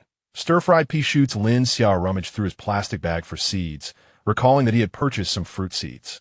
He unearthed a packet of watermelon seeds, remembering that this particular variety was called Zhao Chunhong Yu, which he had seen in a short video. It was small enough to peel by hand, which he found amusing, hence his purchase. Lin Xia boiled some warm water and soaked the seeds, planning to let them sit for about 15 to 20 minutes before submerging them in cold water for 5 to 6 hours. He would then wrap them in damp animal hide to encourage germination. He also found a packet of cucumber seeds, which he intended to germinate in the same manner. While waiting for the seeds to sprout, he climbed to the mountaintop to till the soil. Aries would help with the tilling upon his return from hunting. Lin Xia thought the hoe he was using was a bit flimsy, so he fashioned a larger, sturdier one. With a single swing, it dug deep. After clearing 2 patches of land, most of the seeds had successfully germinated, their tender sprouts appearing enticing. After sowing them and watering, he suddenly remembered a crucial detail. Fruit-bearing plants required ample fertilizer. However, the tribe's orcs merely found a pit in the wild for their needs, and there was simply no fertilizer available. He stared pensively at the tiny bok choy he had just grown. While still small, it was sufficient for a modest meal. He plucked a few leaves from each plant, yielding a substantial handful. He then ventured into the bamboo grove to gather more shoots. That evening, he prepared a small feast for Aries, successfully persuading him to help dig a large pit and lay down some wood. He even managed to convince him that they could use the pit for their waste, but that little fertilizer would not suffice. A few days later, Lin Xia realized he had not seen Yi and the others for quite some time, so he set off toward Ye's cave. "Yi, are you there?" Lin Xia called out at the cave entrance, not peering inside. "Lin Xia," came Ye's voice from within, sounding somewhat weak. "Come in." Lin Xia entered the cave, which was somewhat dim, filled with various hides, and the walls adorned with dried meat. He noticed that Ye's complexion appeared somewhat pale and promptly inquired, "Yi, what is the matter?" "It's nothing, just that I have young ones," Yi replied with a faint smile, his pallor not diminishing his spirits. The mention of young ones momentarily stunned Lin Xia. Before he realized the implication, his face turning to one of shock. "Ye, are you pregnant?" He glanced at Ye's abdomen, which was slightly rounded, though not very pronounced, indicating that it was still early in the term. This revelation was quite overwhelming for Lin Xia. Although he was aware that males could conceive here, witnessing it firsthand was still hard to fathom. "Are you all right?" Lin Xia expressed his concern. "Your face is so pale. Do you feel unwell?" "It's nothing serious, just a bit of loss of appetite for meat," Yi reassured him with a gentle pat on his arm, encouraging him not to worry. "It's common for females with young ones to feel this way." "You should sit down," Lin Xia insisted, helping him to a seated position. "Where's Badu? Why isn't he with you?" The hunting party had returned by this time, and most of the beastmen were basking in the sun on the flat ground. Lin Xia could not distinguish which white lion was Batu, as they all seemed to be basking. "I can't eat meat. Badu went to gather fruits for me," Yi said, a smile gracing his face. Lin Xia found it curious that the man's smile seemed to carry an essence of maternal warmth. At that moment, he had forgotten the purpose of his visit. Yi was one of his few friends here, and seeing him in discomfort stirred a sense of unease within Lin Xia. "You must eat something," he urged. "I will prepare something for you shortly. If you can't eat meat, perhaps some stir-fried vegetables would be suitable." After leaving Ye's cave, Lin Xia made his way to the mountain's peak. The vegetables in the garden had grown wildly. In just 2 days, they had significantly increased in height. The leaves of the lettuce had grown to the size of a palm, while the bok choy had not changed much, likely due to having had some leaves plucked a few days prior, but it was in good condition, so Lin Xia decided not to worry about it. Upon reaching the row of pea plants, he noticed they had grown to arm's length and were beginning to spread out, thus requiring supports. He knew that the tips of the pea plants should not be pinched too harshly, as it would affect their future growth. After carefully harvesting a row, He found himself with a substantial handful, remembering Ye's appetite, which, while not as large as a beastman's, was still significantly greater than his own. He decided to gather another handful of lettuce leaves. Lettuce could be eaten raw, stir-fried, or used to wrap meat, making it a refreshing option that you would likely enjoy. He then went to the meat distribution area and requested a bit of fatty meat, although this was somewhat unreasonable, as meat was typically distributed uniformly. Lin Xia's recent contributions to the tribe through the fishing tools he had created were substantial. The tribe had taken inspiration from Lin Xia's nets to construct a larger one, and Aries had specifically arranged for several individuals to fish in different river sections daily. Consequently, fish had been plentiful lately, and the tribe had developed a favorable view of Lin Xia, granting him a generous portion of fatty meat. Despite his attempts to decline, the elderly beast man distributing the meat was insistent, and Lin Xia ultimately accepted it, knowing he could render it into oil and savor it gradually. He was cautious not to use too much fatty meat, fearing it might be too greasy for Yi. So he only used a small amount to stir-fry the pea pods and lettuce, wrapping them in oil tree leaves, while also saving a few fresh lettuce leaves to bring to Yi. Badu had not yet returned. However, Tong and he arrived, engaging Yi in a game of tossing stones. Upon seeing Lin Xia approach, both of them beamed with joy. Lin Xia had been quite busy lately, and due to Aries relaxing the rules regarding females leaving the tribe, Tong and he often let their beastmen take them out to play, which meant they had not been able to gather together for some time. Lin Xia smiled broadly at them and squeezed in beside them, placing the items he had prepared in front of Yi. "Yeah, try this and see if you can eat it." "What is this?" Tun asked curiously, pinking up a tip resembling a vina. "This is a pea tip. It is edible," Lin Xia said, nudging Tong's hand toward his mouth. "Give it a try." Tong opened his mouth to eat it, his eyes lighting up delicious. "Lin Xia, it has the flavor of beast oil and the taste of the leaves." He reached for another piece, but Lin Xia swatted his hand away. "Don't eat that. Let Yi have it. You can't eat meat." Tong pulled back his hand in mock pain, but being of a cheerful disposition, he brushed it off, eagerly watching Yi. "You should eat it quickly." He, meanwhile, looked on with envy, but upon seeing Lin Xia swat Tong's hand, he refrained from reaching out. Yi, curious as ever, noticed his eagerness and, being of a kind nature, took a pea tip and offered it to He. He quickly opened his mouth to eat, chewing a few times before urging Yi, "You should eat too."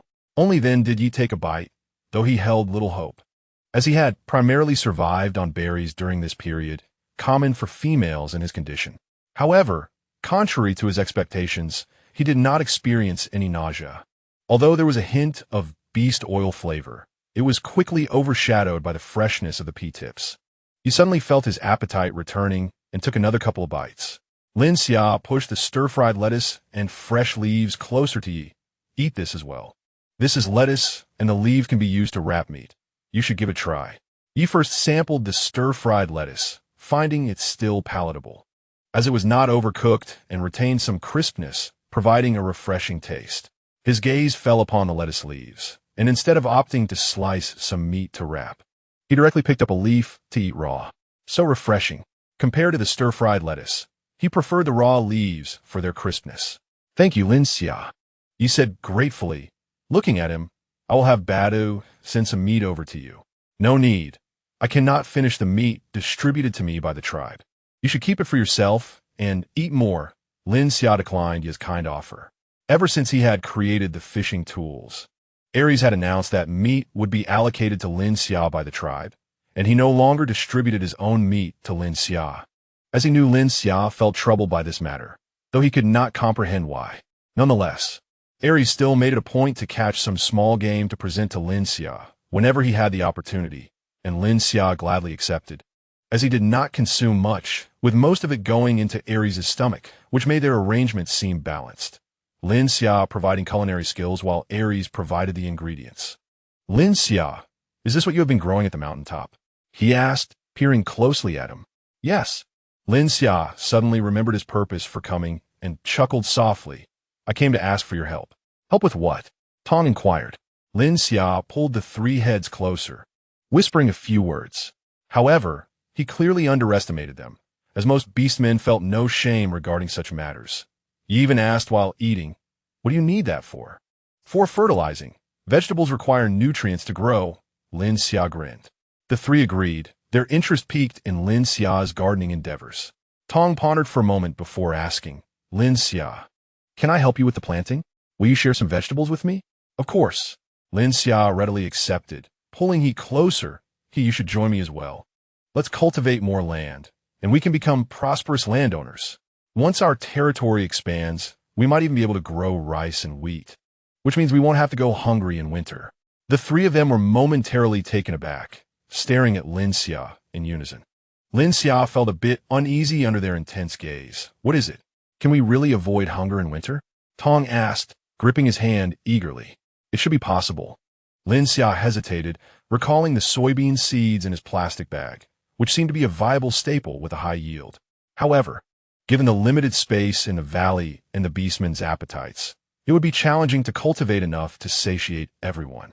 Yet, if it was merely for the females, we will plant alongside you, the three exclaimed in unison. All right, Lin Xia readily agreed, unperturbed by any fears, thinking that they could deal with things as they came. Lin Xia, your original tribe must have been quite formidable. Yi gazed at him earnestly. A swell of pride rose within Lin Xia as he reflected on his modern world.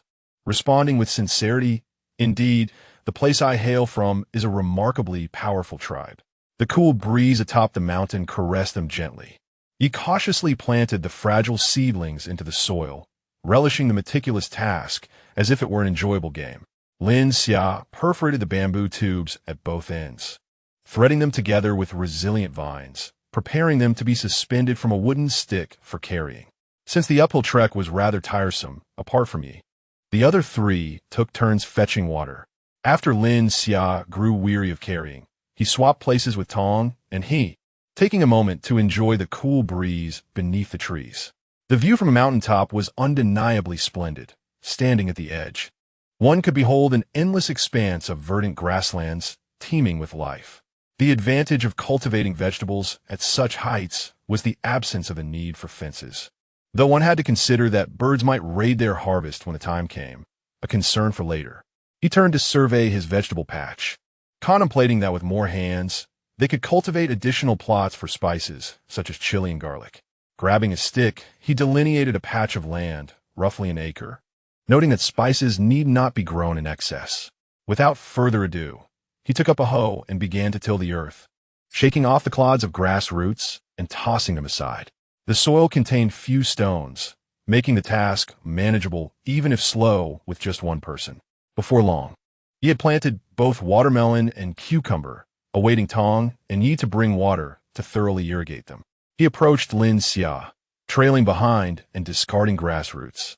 Observing Ye's dexterous movements, Lin Xia focused intently on his task. Hey! Lin Xia heard a sound and turned to see what was amiss. He held a handful of grass roots in one hand, while with the other, he sifted through the soil, uncovering several plump, white tubers, each about the size of a thumb. These roots are quite peculiar, Yi remarked, tossing them over to Lin Xia. Lin Xia picked one up and examined it. It resembled a silkworm, round and plump. A wave of joy surged through him. Was this not the treasured Baodakai? He relished the thought, having often purchased the spicy version online, though he had never tried the original. The ones he held were significantly larger than those he had previously bought. Yet, how could Baodakai be here? He recalled that it was typically sown in spring and harvested in autumn, although it could also overwinter naturally in the ground. Wiping off the dirt, he took a bite. Lin Xia, he exclaimed, having never seen such a thing before. How do you know if it's safe to eat? You can't just eat anything. Lin Xia chewed on the crisp and sweet Baodakai, finding it even crisper than fresh cucumbers, with a subtle sweetness. He tossed the remaining half into his mouth, grinning at Yi. This is edible where I come from. It's delicious. He selected the plumpest root, cleaned it, and offered it to Yi. Hesitantly, Yi opened his mouth and took a bite, instantly captivated by the flavor, unable to articulate it, but finding it superior to the wild fruits they had previously gathered, not overly sweet yet filled with moisture. He glanced at the leaves in his hand, then looked around for more. Lin Xia examined the surroundings, realizing he had yet to see the Baodakai plant. The leaves of Baodakai were oval-shaped with serrated edges, making them easy to identify. With the hoe slung over his shoulder, he scoured the area and indeed spotted numerous plants. With a swift strike of the hoe, a multitude of plump white tubers erupted from the soil. "Ye, come over. There are plenty," he called, urging Yi to gather them while he dug up a few more, leaving some smaller plants for seed. Yi cheerfully collected a small pile, puzzled as to why Lin Xia had stopped digging. "Lin Xia, why aren't you continuing?" Lin Xia stretched his back, easing the soreness from bending for too long. "The rest will flower and seed. Next year we can plant our own. When the time comes, we can grow as many as you desire." Chapter 16. Tilling the earth this can be planted to? He asked, his face alight with curiosity. "Of course," Lin Xia replied as he continued to till the earth. "Most things that grow from the ground can be cultivated. There are only a few that have particularly stringent requirements, like certain fungi." Speaking of fungi, he pondered whether mushrooms would soon be sprouting. Lost in thought, he didn't notice when Tong and he returned with water. "What are you eating?" Tong exclaimed upon seeing Yi munching on the plump white tubers, rushing over eagerly. "This is called bao de kai. It's quite delicious," Lin Xia explained. Yi handed a generous handful to Tong, then offered some to the slow-moving he.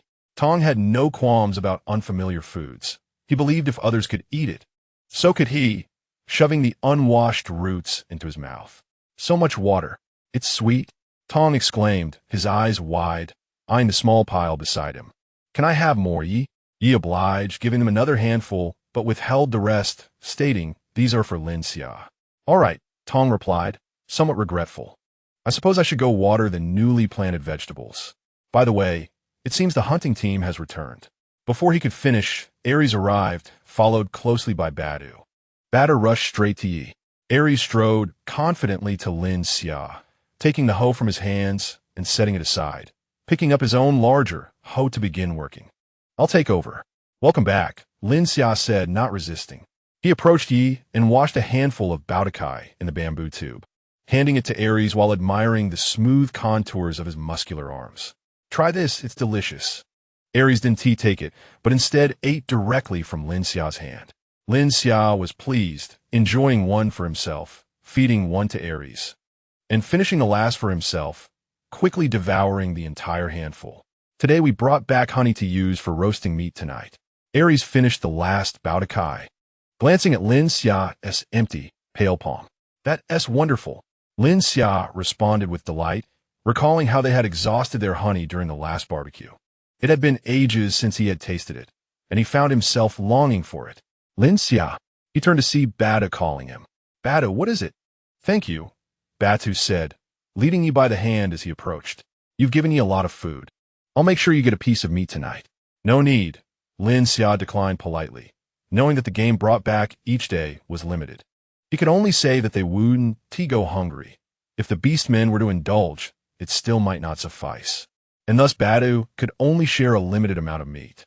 "Today we have plenty of meat," Badu said, his joy evident.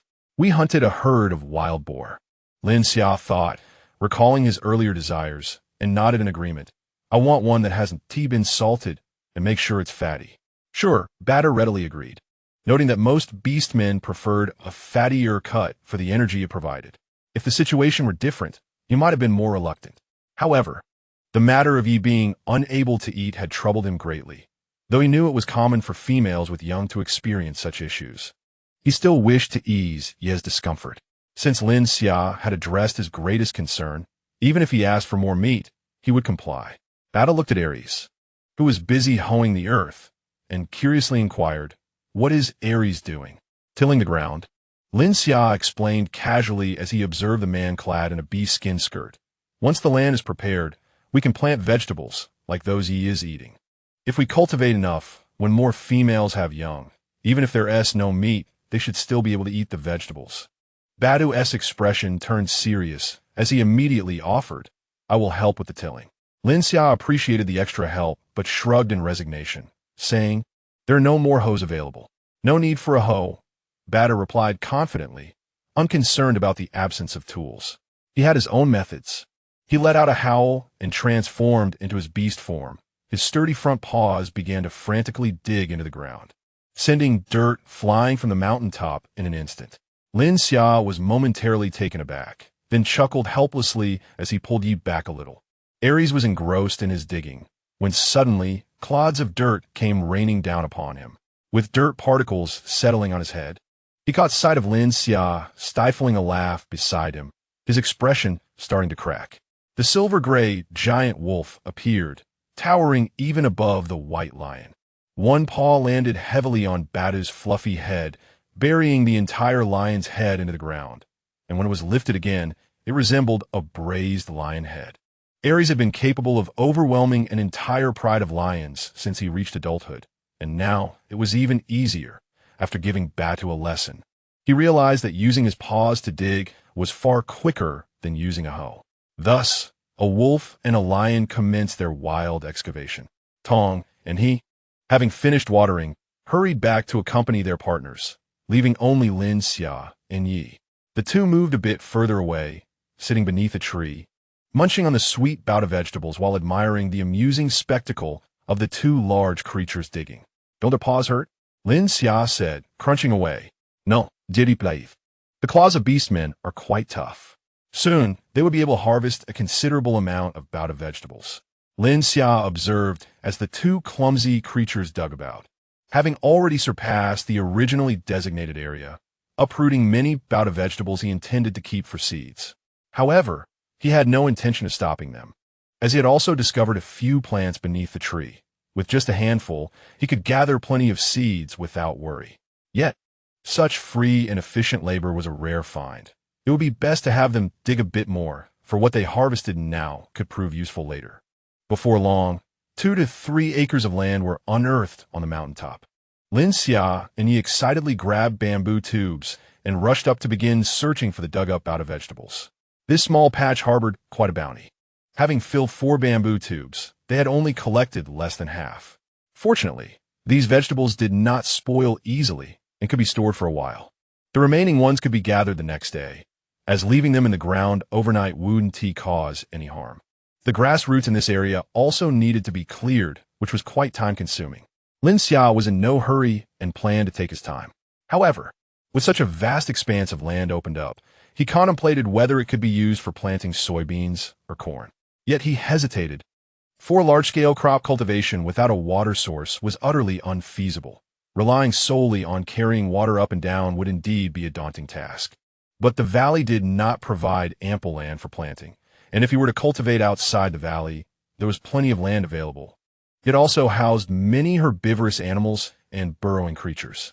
This was beyond what mere fences could contain, and he feared that before the harvest could be reaped, the animals would devour everything. He needed to think further. If only he could channel the water from the pond to the mountaintop. Lin Xia felt a bit overwhelmed. He lacked such technical skills. Compared to diverting water to the mountaintop, cultivating outside the valley seemed slightly more feasible, as it merely required devising a method to keep those animals at bay. Chapter 17. Oil Extraction After Dinner. Lin Xia returned with a large piece of fatty meat from Badu, with only a few strands of lean meat scattered in between. As night fell, it was likely that the unpreserved meat would spoil if left overnight, so he had to process it immediately. He found a flat stone, cleaned it to serve as a cutting board, diced the meat into small pieces, and tossed a few into a pot to slowly render some oil over low heat. Once a thin layer of oil formed at the bottom of the pot, he gradually added the meat. The rich aroma of lard began to waft through the air, gradually permeating the valley. Aries, who had been lying down and resting, caught a whiff of the scent and guessed that Lin Xia was preparing something. After a moment's thought, he rose and walked over to the entrance of the adjacent cave. The strong scent of oil prompted Lin Xia not to block the entrance with a bamboo door. He sat in front of the stove, with the firelight casting his shadow upon the cave wall. Recently, he had tanned a bit, but in comparison to the females of the tribe, he remained considerably fair. The warm yellow glow illuminated him, creating a sense of comfort for Aries, who stood at the entrance. "Lin Xia," Aries called out, "are you cooking meat?" Lin Xia turned to see him, his eyes crinkling into a smile. "Aries, come on in." He shifted his position slightly to make room for him, patting the ground to indicate that Aries should sit down. Aries settled closely beside him, slightly bowing his head to gaze at him, a flicker of concern appearing in his amber eyes. "Aren't you full?" The honey for the evening had been spread by him, and he had also roasted the meat. He worried that perhaps Lin Xia hadn't eaten enough. "I'm full," Lin Xia replied, admiring Aries' sharply defined features. "I'm rendering oil. I want to see if I can preserve the cooked meat in the oil. It should last for a while. If it works, it could save a lot of salt." Although Lin Xia was unaware of the exact amount of salt available in the tribe, he could sense its scarcity from Aries' words and the tribe's usage. Salt was not privately owned in the tribe. It was stored in a large cave, with the elders of the tribe applying it to the meat before distributing it, ensuring that not a single grain went to waste. Only Aries, as the leader, had a small portion of salt, but even that was limited, amounting to merely a fistful each year. For this little bit, Aries had given all of it to Lin Xia. "Can it preserve meat?" Aries' expression turned serious, recognizing the significance of this matter. "Lin Xia, is this your tribe's method of preserving meat?" "Sort of," Lin Xia replied with a somewhat awkward smile. He had never done this before and wasn't certain if it would work. Seeing the earnest seriousness on Aries' face, he felt a twinge of regret for speaking too soon. What if it didn't work? Would Aries be disappointed? Aries gazed deeply at him, causing a shiver to run down Lin Xia's spine. He turned away, pretending to poke the meat in the pot with a stick. "I'm not sure if it will work," Lin Xia admitted, his voice dropping significantly. In the next moment, he was pulled into a warm, solid embrace as Aries excitedly hugged him, burying his head in Lin Xia's neck. The short stubble at the back of Aries' head tickled Lin Xia's neck. "Lin Xia," a low voice whispered in his ear. "Thank you."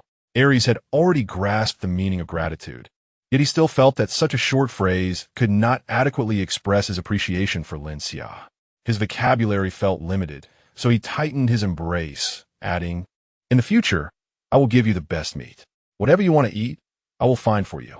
The oil in the pot sputtered loudly, possibly from something that had fallen in, perhaps dirt clods from the cave wall or flying insects, resulting in a sharp crackle. Lin Xia felt his heart race in response to the startling sound. The atmosphere grew somewhat sticky. Lin Xia's face flushed, feeling somewhat helpless. He could only reach out and pat Aries' solid back, mumbling some incoherent reassurances. It's fine, don't be so polite. We're brothers." "If it doesn't work, you can't blame me," Lin Xia insisted, feeling it necessary to preemptively set expectations. "Never," Aries replied firmly. "How could I blame you? Even if it truly doesn't work, it's not Lin Xia's fault." Lin Xia had never experienced such an innocent scene before. His face grew increasingly red, feeling the heat radiating from their skin contact. He thought it must be the fire that was too hot. "Aries," he nudged him, "it's a bit warm." Reluctantly, Aries released his hold, gazing at Lin Xia, whose head hung low, unable to meet his eyes. His gaze was filled with unmistakable affection, but soon hardened with determination. Such a wonderful female, he would not let anyone else have. Lin Xia struggled to refocus his attention on the sizzling pot of oil. Yet the persistent warmth in his ears reminded him that Aries was watching him. He attempted to change the subject. "Aries, where does the salt in the tribe come from?" "It was exchanged from the Jiaowei tribe," Aries replied. "It is quite far, taking 30 days to travel there and back." "That is indeed a considerable distance," Lin Xia thought, having witnessed the impressive speed of Aries in his beast form, comparable to a vehicle traveling at 70 or 80 miles per hour, even without exerting his full strength. What is the living environment of the Jiaowei tribe like? Lin Xia was curious. There is little grass and few trees, all of them quite short, surrounded by stones and yellow earth. Aries recollected, it is rare for a tribe to survive in such a place. This resembles a typical highland desert, where rock salt is likely to be found. "You only go to exchange salt a few times a year?" Lin Xia continued to inquire. "Twice." Aries looked at him, once when the snow melts and once before the snowfall. The salt exchanged before the snowfall is almost entirely used to preserve the meat needed for the tribe during winter, leaving very little behind. Thus, after winter, the Baishur tribe must promptly set out to exchange for salt, and they need to hunt enough game to trade for it as they approach the Jiaowei tribe. "So you just recently exchanged for salt?" Lin Xia asked. "Yes, we found you on the way back from the salt exchange." Lin Xia scratched his head, changing the subject. "Is there an abundance of salt in the Jiaowei tribe?" "I'm not sure," Aries honestly replied. "I have heard there is a salt mountain." but we have never seen it. Many tribes go to exchange salt, and the quantity we receive is always the same. The Jiaowei tribe has very few game, and relying solely on hunting is insufficient for survival. They primarily trade with the salt mountain for food. They possess enough salt to preserve their meat, allowing them to live quite prosperously even without game. Lin Xia thought the Jiaowei tribe was quite clever, controlling the amount of salt, while other tribes must exchange for salt each year, which ensures a fresh supply of game annually. Humans always find ways to adapt for survival. Chapter 18. A Kiss. The cave was filled with the fragrant aroma of oil, accompanied by the crackling sounds of frying. Lin Xia used chopsticks to scoop out the crispy remnants of oil, which became crunchy and fragrant after cooling for a while. He pinched a piece and tossed it into his mouth, savoring the rich flavor of the oil. Aries quietly observed him, extending his long fingers to offer him a piece. Delicious, isn't it? Lin Xia smiled, his eyes sparkling with excitement. Yes, Aries nodded, offering another piece to his lips. Lin Xia slightly bowed his head, devouring the morsel. A hint of moisture brushed against his fingertips, and Aries discreetly rubbed them together. Rendering oil requires considerable patience, since Lin Xia's arrival in this world. He had always gone to sleep as night fell, and he was beginning to feel drowsy. Leaning against Aries, his head bobbed slightly, nearly toppling into the pot of oil. But Aries swiftly caught him. Aries' hand was large, and Lin Xia's fluffy little head felt like a toy in his grasp. The soft flesh of his cheeks pressing against Aries' palm, creating a small bulge. Seeing no signs of Lin Xia waking up, Aries quietly gazed at him for a while before decisively pulling him into his embrace. The crackling sounds of frying ceased to register in Aries' ears. All he could hear was Lin Xia's rhythmic, gentle breathing. His gaze deepened, and, after a long moment, he could not resist leaning down to place a tender kiss on the fluffy head. Lin Xia awoke to the gentle morning light filtering into the cave. The lingering aroma of oil still present. The fatty meat had been fully rendered, placed on an empty patch beside the stove, while the crispy remnants were stored in bamboo tubes and covered with oil tree leaves, filling 2 tubes to the brim. It was evident that Aries had done all this. So much work had gone into it, and Lin Xia felt a sense of admiration. Such a diligent and selfless man was rare to find. Pulling open the bamboo door to look down, he saw the hunting team preparing to depart. Lin Xia quickly turned back into the cave, sprinkling crushed salt over one of the bamboo tubes of oil remnants. The bamboo tube was originally intended for use as a small water bucket, with holes drilled on both sides, threaded through with animal skin strips, and sealed at the top with animal skin to prevent any spillage. He lifted the bamboo tube and ran down, where the hunting team had already gathered and was ready to set off. Aries, Lin Xia called out loudly. The crowd turned in unison, and the sudden attention of so many beastmen made him blush. The impulse to bring Aries something to eat had taken him by surprise. Now that he had calmed down, he felt a twinge of regret. Aries quickly approached. Lin Xia, what's the matter? Lin Xia extended the bamboo tube towards him. This is for you. Eat it if you feel hungry while hunting. Aries stared at him for a moment before accepting it, his amber eyes filled with an indescribable emotion. He pulled Lin Xia into his arms, giving him a firm hug before releasing him. No one had ever told the primitive people what a kiss meant, but it seemed that the expression of affection was instinctive. A passionate kiss landed on Lin Xia's forehead, and before he could react, it was gone. When I return, I will catch you a red beast, Aries said as he bit down on the strap of the bamboo tube, turning to run towards the hunting team, transforming into a magnificent giant wolf as he sprinted away. Aries' deep voice echoed in Lin Xia's ears, and he remained dazed by the kiss, only coming back to reality to find that the hunting team had vanished. He descended slowly from the cave and stood beside him, nudging him curiously. What did you give Aries? Lin Xia turned to look at him, the warmth on his face still lingering, and had to feign calmness as he replied. Just some oil remnants from last night's rendering. Would you like to try some? It might be a bit oily, so you may not like it. It's fine. I want to taste it, Yi replied, intrigued by all the food Lin Xia had prepared. What are oil remnants? Tong approached, followed closely by He. The two were always keenly interested in matters of food. You should all try it, Come to my cave, Lin Xia urged. The four crowded around a bamboo tube. Lin Xia took out a bit of salt, finely ground, and sprinkled it over the oil remnants, shaking the bamboo tube to ensure an even distribution. Go ahead, Lin Xia said generously. Tong was the first to pinch a piece and toss it into his mouth. The rich flavor of the oil combined with the crispy meatiness and a hint of saltiness made his eyes light up instantly, and he continued to eat several more pieces. Seeing this, Yi and he quickly joined in, realizing that Lin Xia had a knack for delicious food. So good, Tong, and he praised. He also found it delicious, but thought it a bit greasy, so after a few pieces, he stopped eating. Lin Xia handed him a few fresh lettuce leaves he had picked yesterday. He wrapped the oil remnants in lettuce and enjoyed several more pieces. He, still chewing, asked curiously, Lin Xia, why did Aries do that? He leaned in and gave Lin Xia a quick peck on the forehead, asking with curiosity, what does that mean? The flush that had just faded from Lin Xia's face surged back. Seeing the inquisitive looks from the other two, he stumbled over his words. It doesn't mean anything. Don't ask. He was unconvinced, having no understanding of its meaning, yet sensing that this action felt somewhat different. He decided to wait for his own beastman to return and try this with him. All right, Tong, however, was not concerned. His interest in the oil remnants overshadowed this matter. Lin Xia, how do you make these oil remnants? Tell me. I want to make some for Muya.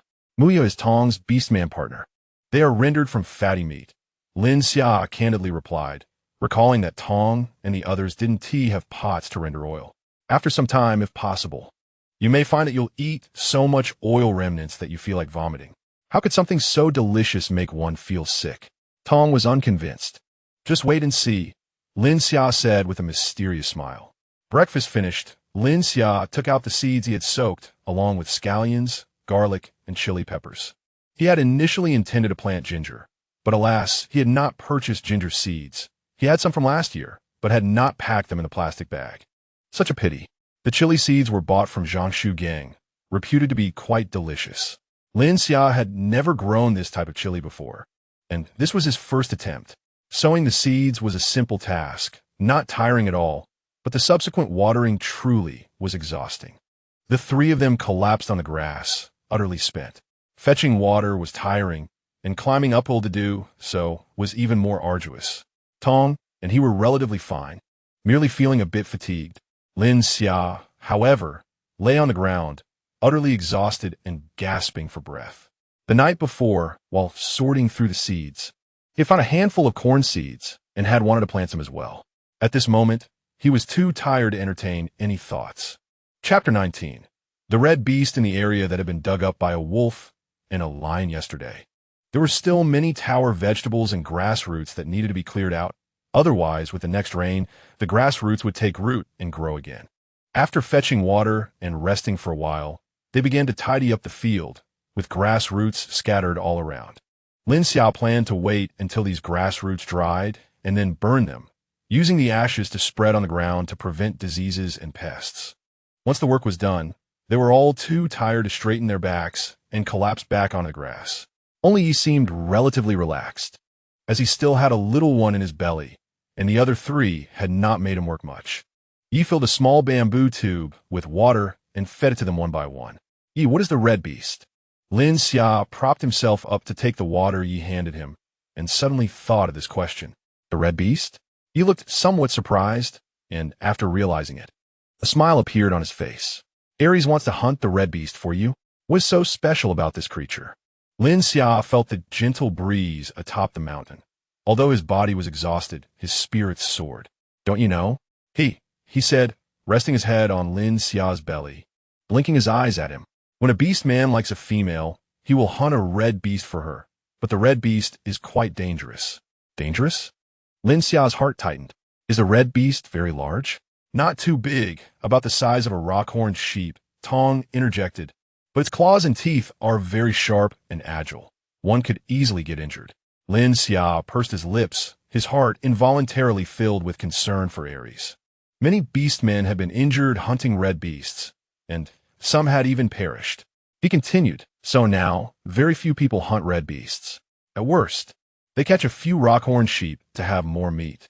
The meat of the red beast isn't even tasty. Well, Aries is very capable. He says he will hunt for you, and he will surely succeed. Yi comforted Lin Xia with a pat. If the meat isn't tasty, why hunt it? Lin Xia's heart was troubled for Aries, and he couldn't help but voice his complaints. Having spent time together, he had grown fond of Aries and felt that such animals with special meanings were unnecessary. The fur is beautiful, he said enviously. The fur of the red beast looks like fire. It's stunning. If it weren't so dangerous, I would want Gray Tooth to hunt one too.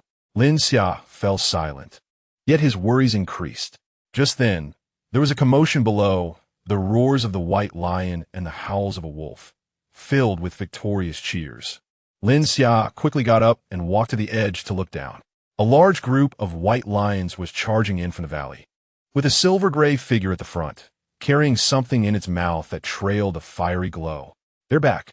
Yi teased Lin Xia. Aries has hunted the red beast. Lin Xia didn't have time to respond and hurriedly ran down. Aries seemed to spot him as he reached the flat ground, reluctant to drop what he was carrying. Crouching there, with his front paws neatly tucked in, like a large cat holding a fish, his gaze fixed intently on Lin Xia. Lin Xia jogged down, and the white lion group also arrived at the flat ground, each still in their beast form, a cluster of large white cats watching the scene. Aries, Lin Xia called softly, slowing his steps, hesitating on whether to approach. Aries, however, did not give him a chance. He bounded over, carrying the red beast, and placed it with a thud in front of Lin Xia. Lin Xia, I hunted the red beast for you, Aries said solemnly yet expectantly. Lin Xia knew that at this moment, the focus should not be on the red beast, but he couldn't help but be drawn to the creature. The fur of this beast was indeed striking, soft and smooth, a fiery red that shimmered under the sunlight, resembling a flowing flame. No wonder beastmen called it the red beast. This color was indeed auspicious, and it was clear the humans have an innate fondness for red. His gaze fell upon the beast's face. It bore resemblance to a roe deer, with a pair of sharp fangs protruding, glimmering coldly. It had long, straight horns adorned with sharp barbs that, once embedded in flesh, would likely tear through both meat and blood. Suddenly, a whiff of blood reached his nose. Not from the red beast, but from Aries, who stepped closer. Lin Xia's heart tightened, and he looked up at Aries, meeting his affectionate gaze. Lin Xia, Aries called again. Are you injured? Lin Xia quickly asked, his eyes brimming with concern.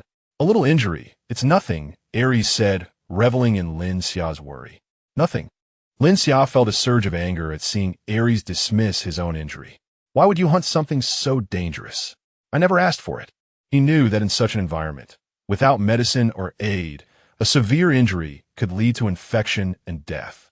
Aries was momentarily taken aback, his fluffy head drooping, disappointment gradually appearing in his eyes. He felt that Lin Xia was rejecting him. The white lions began to whisper among themselves, knowing that several nearly adult females in the tribe wished to pair with Aries. The beastmen believed Aries could choose any female he desired. So witnessing him being rejected by Lin Xia left them astonished, and they felt sympathy for Aries. Taking a deep breath, Lin Xia circled Aries under the watchful gaze of the lion group, noticing a patch of damp fur on his hind leg, the color much darker. But the wound was hidden beneath the fur and not visible. He irritably patted Aries' drooping head. Let's go to my cave. I'll treat your wound. Having said that, he turned and walked ahead. After a couple of steps, he turned to see Aries following him silently with his head down, even abandoning the red beast on the ground. Lin Xia felt he might have misled Aries, and a smile crept onto his face. Bring the red beast, Lin Xia said with a grin. I can't carry it. Aries suddenly perked up, a look of disappointment transforming into a smile, resembling a husky. He turned and picked up the red beast. The white lions erupted in cheers, a playful commotion following them. Lin Xia led Aries back to his cave, placing the red beast outside, for Aries, in his wolf form, had nearly filled the entire space. Transform back, Lin Xia urged, rummaging for the dried dandelions. He had not found many herbs during this time and didn't recognize others, so he could only use this. Chapter 20. Injury. Aries obediently transformed into his human form, instantly making the cave feel much more spacious. In beast form, the wound had been hidden.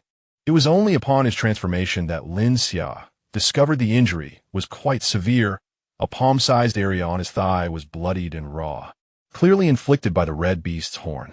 How serious? Lin Xia frowned, gaining a tangible understanding of the danger posed by the red beast. Aries felt no discomfort at all.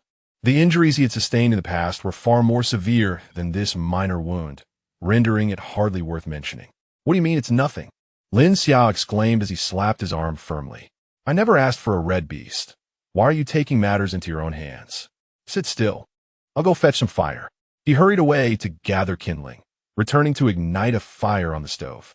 The stone pot brimmed with oil, so he resorted to using a bamboo tube filled with water to heat over the flames. Once the water reached a boil, he found a clean piece of beef skin, soaked it, and cautiously cleaned the wound on Aries' leg. He then ground dried dandelions into powder, mixed it with hot water to create a paste, and applied a thick layer over the injury. There, you mustn't move around today. I'll bring you roasted meat in the evening. And you should refrain from hunting for the next couple of days, Lin Xia instructed. Yet, Aries' mind was elsewhere. He longed to know whether Lin Xia's request for the red beast signified that he had accepted him as a partner.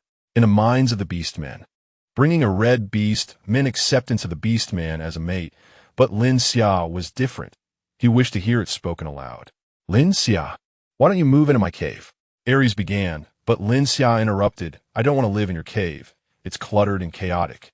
Aries immediately straightened up, a rare smile breaking through, completely devoid of the imposing demeanor of a tribal leader. He cared little about the dwelling. As long as he could reside with Lin Xia, that was all that mattered. The beastmen had no notion of marriage. Lin Xia couldn't help but chuckle, having never seen Aries act so youthful. Aries wrapped his arms around Lin Xia. Holding him with such strength, it felt as though he might meld him into his very being. Oh! Lin Xia gasped, struggling for breath, concerned that the medication on Aries' leg might rub off. Don't move. You'll dislodge the medicine. He patted Aries' back firmly, prompting Aries to release his grip, though his gaze remained fixed on Lin Xia, the smile never leaving his face. Stop staring, Lin Xia said, feeling a bit embarrassed under such scrutiny. However, he soon reconsidered. They were already partners, so there was no need for such restraint. He gazed at Aries' face for a moment, finding him increasingly handsome, both striking and capable, and couldn't he resist leaning in to peck him on the lips. In this youthful fervor, Aries, though typically restrained, found himself stirred by Lin Xia's boldness. Beneath the beast's skin skirt, a noticeable bulge emerged. Lin Xia glanced over, playfully smacking it. Don't think about such things. You're still injured, so behave. He didn't truly mind such thoughts. To be honest, Aries' appearance and physique were quite to his taste, and dreams occasionally wandered into such realms. But given Aries' current condition, he didn't want to indulge in such desires. Aries, undeterred by the playful slap, seemed to swell even more. His eyes dark with desire as they locked onto Lin Xia. Under that gaze, brimming with primal hunger, Lin Xia felt his cheeks flush. Seeking to divert the conversation, he asked, what should we do with that red beast? I can't skin it. I'll go to the river tomorrow to skin it, Aries replied, his eyes never leaving Lin Xia. I'll accompany you, Lin Xia said, aware that he needed to learn how to handle the skins for Aries' future hunts. Should we keep the meat? Lin Xia queried, having heard that the flesh of the red beast was not particularly palatable. We could take it to the great cave to dry as jerky, saving it for winter, Aries answered. The meat is sour and has a strong fishy odor that cannot be eliminated, so they typically avoid it when other food is plentiful. However, it can be made into jerky for the winter. When food is scarce, regardless of taste, it will be consumed. All right, Lin Xia acquiesced. He glanced at the spot Aries occupied, his own bed, which was spacious enough for him alone, but with Aries, it would be rather cramped. Do you have any more beast skins in your cave? It seems we won't fit comfortably. Yes, I'll get some, Aries said, attempting to rise. Lin Xia pressed down on his shoulder, insisting, stay put. I'll retrieve it. I can manage a few skins myself. Aries' cave was indeed quite disordered, with heaps of skins strewn about and some unknown bones scattered, accompanied by small beetles crawling over them. He shook out the skins, brushing off the dust and insects, contemplating that it wouldn't suffice to sleep directly on them, so he gradually moved some outside to bask in the sun.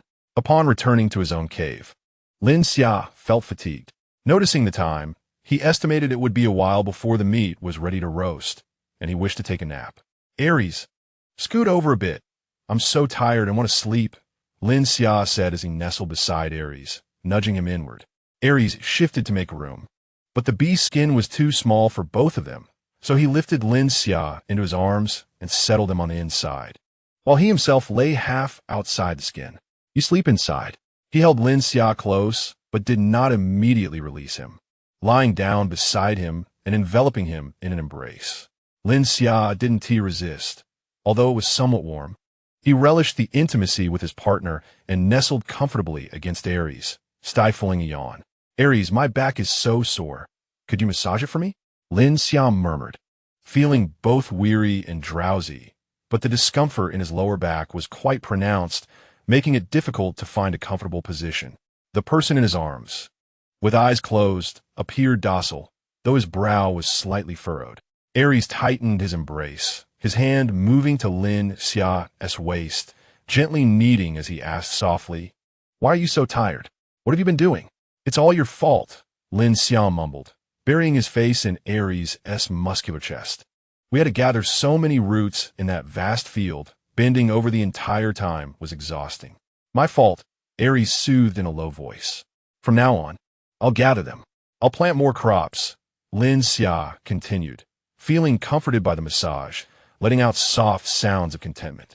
He began to dreamily outline plans for planting soybeans and corn, envisioning a bountiful harvest that would feed the tribe, so Aries wouldn't need to hunt every day. "But I still think hunting is dangerous. I worry about you." Aries paused his massaging, gently rubbing his chin against Lin Xia's fluffy head, his heart swelling with tenderness. The person in his arms now seemed dissatisfied, sleepily reaching back to pat Aries' hand, murmuring, "Don't stop." Chapter 21. Dried bamboo shoots due to Aries' leg injury. Lin Xia roasted the meat and brought it directly into the cave to eat. Today they had the meat of a giant horned cow, along with a small pig beast. Lin Xia set aside half of the pig beast's meat uncooked, intending to store it for frying later. After finishing the meal, he began his preparations, placing a stone pot filled with pig fat on the stove to heat. He cut the half-pig beast into large chunks and dropped them into the pot, where the oil began to sizzle dangerously. "I'll take over," Aries said, pulling Lin Xia behind him and carefully wiping away the hot oil that splattered onto his hand. "Does it hurt?" "It's nothing," Lin Xia replied. Although he wasn't as tough-skinned as the beastmen, he dismissed the minor burn. His thoughts drifted to something else. "Aries, could you help me get 2 more stone pots? I'd like larger ones." The tribe's storage tools were still insufficient, and the stone pots were cumbersome. Lin Xia mused about the possibility of making pottery, but felt uncertain, having only seen it in videos before. He resolved to try it when he had the time. "All right," Aries responded, always eager to grant Lin Xia's requests. Once the meat was fried, he left it in the oil to cool, planning to seal it with beast skin tomorrow and store it in the deepest part of the Great Cave. The Great Cave was quite deep, and being located at the lowest level, it maintained a much cooler temperature than the upper caves. However, for the next couple of days, they would be without pots, making it impossible to stir-fry food, and they could only make do with bamboo tubes for boiling water. Previously, you would occasionally come over to eat stir-fried dishes, but since Batu made a stone pot, he had taken to cooking in his own cave. The bamboo tubes are consumables, although Lin Xia did not request them. Aries would occasionally bring some back for him, resulting in a pile of bamboo tubes in the corner.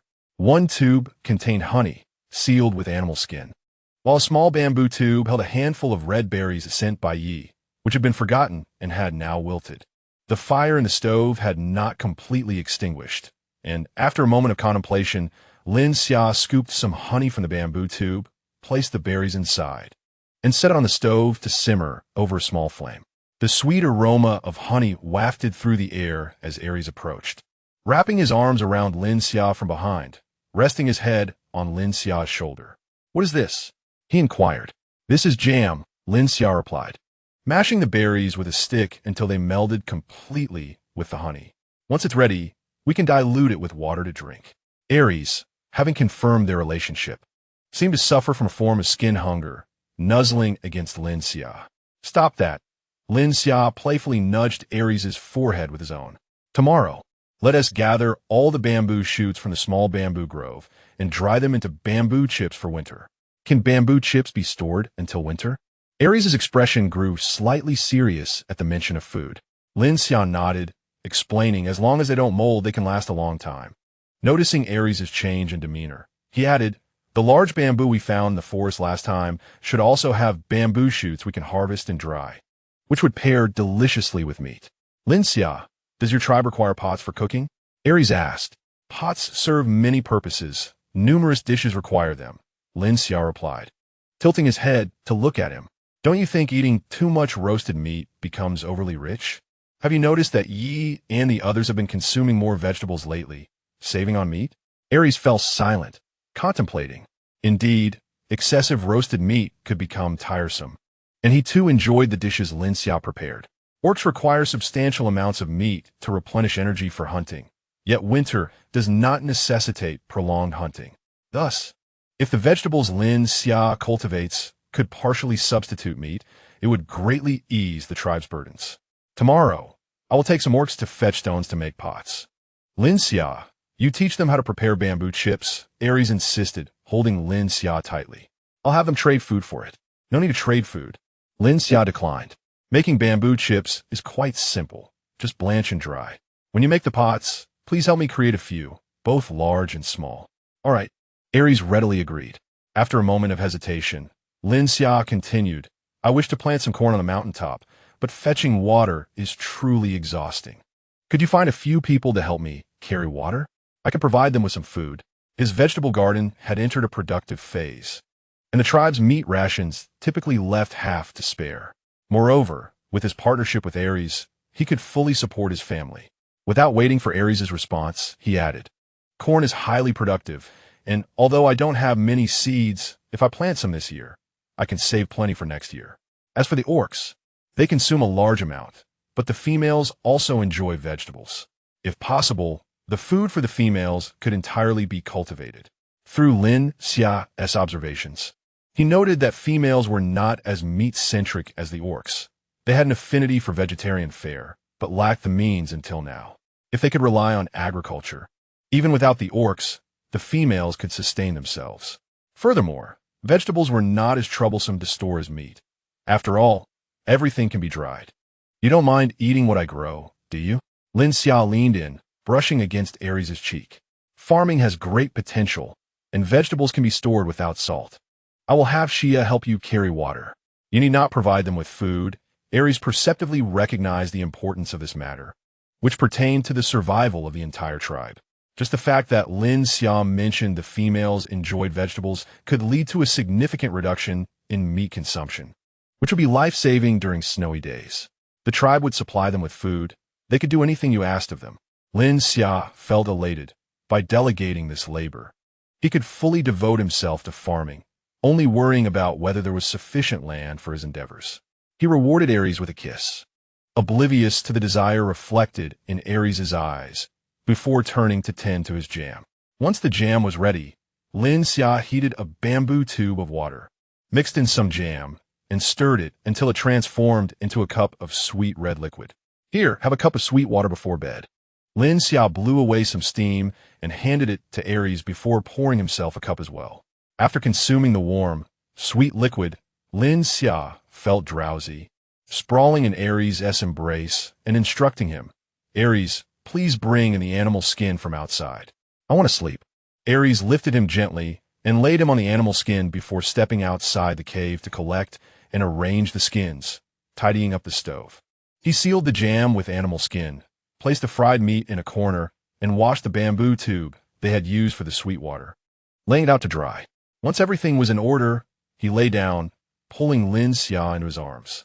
Lin Xia had not fully succumbed to sleep. He propped himself up to observe Aries busying himself. Once Aries settled down, he naturally snuggled into his embrace. The cave is quite messy. I want to make a rack. Lin Xia murmured. What kind of rack? Aries asked patiently. Using wood split into planks. We could assemble it layer by layer so that things 1T have to be placed on the ground. I will make it for you. Chapter 22. The wooden rack. Upon waking the next day, Aries was already gone. Lin Xia reheated the meat left from yesterday over the fire, and after finishing his meal, he wrapped the stone pot in animal skin and took it to the deepest cave. He then stepped into the morning dew and headed to the small bamboo grove. The wild bamboo shoots were growing vigorously. Despite having been harvested by Yi just yesterday, a new batch had sprouted.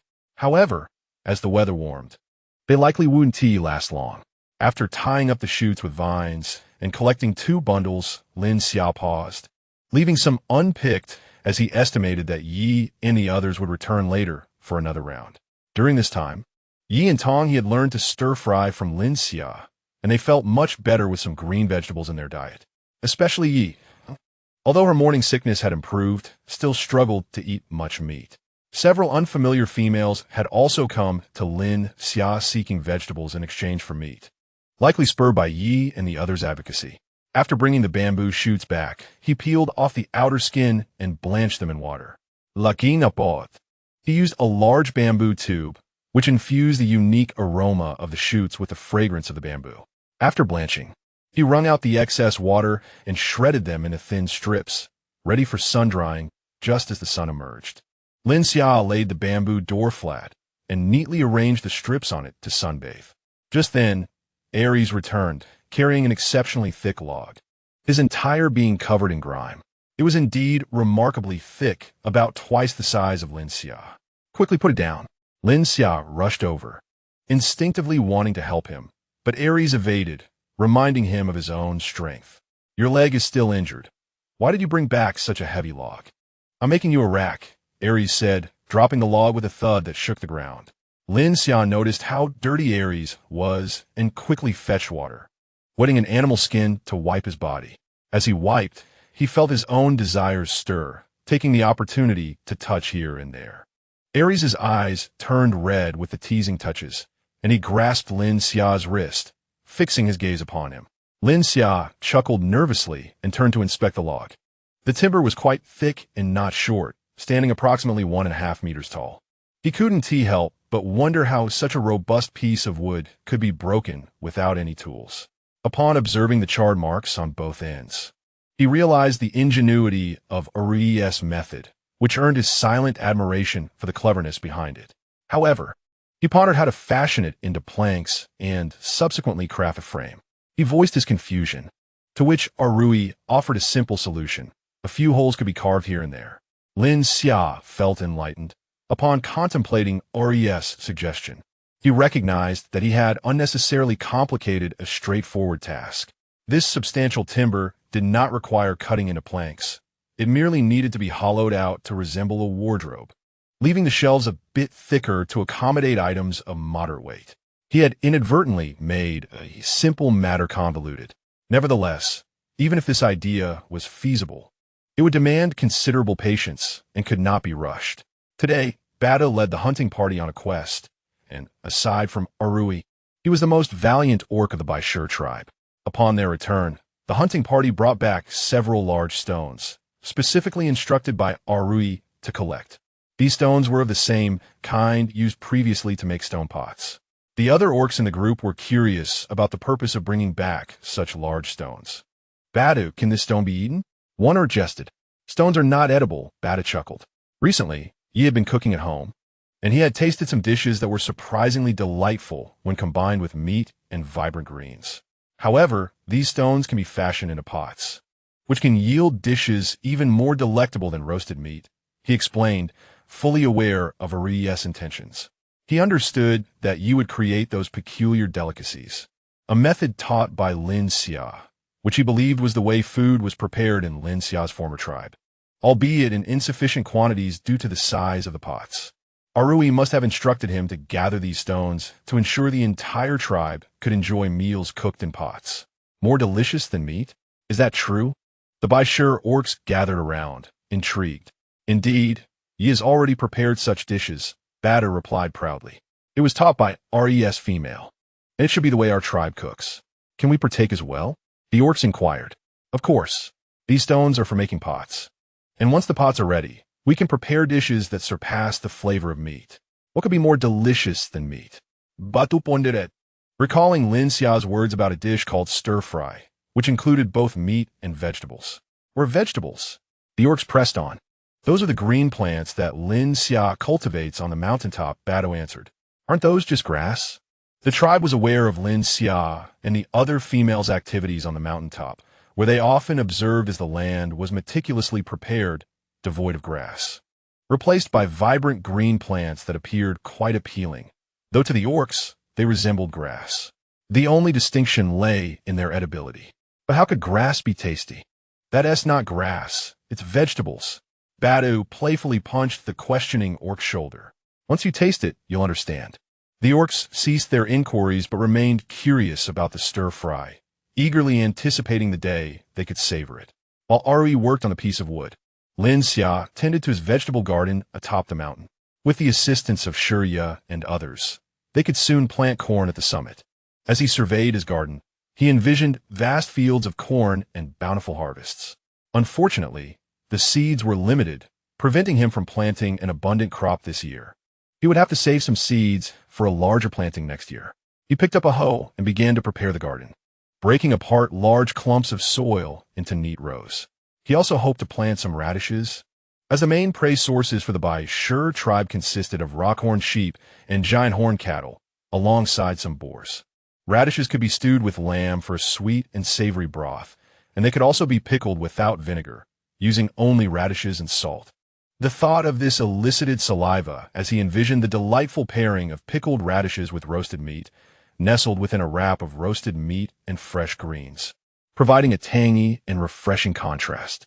The current recipes remained woefully sparse, leading Lin Xia to crave everything he thought of.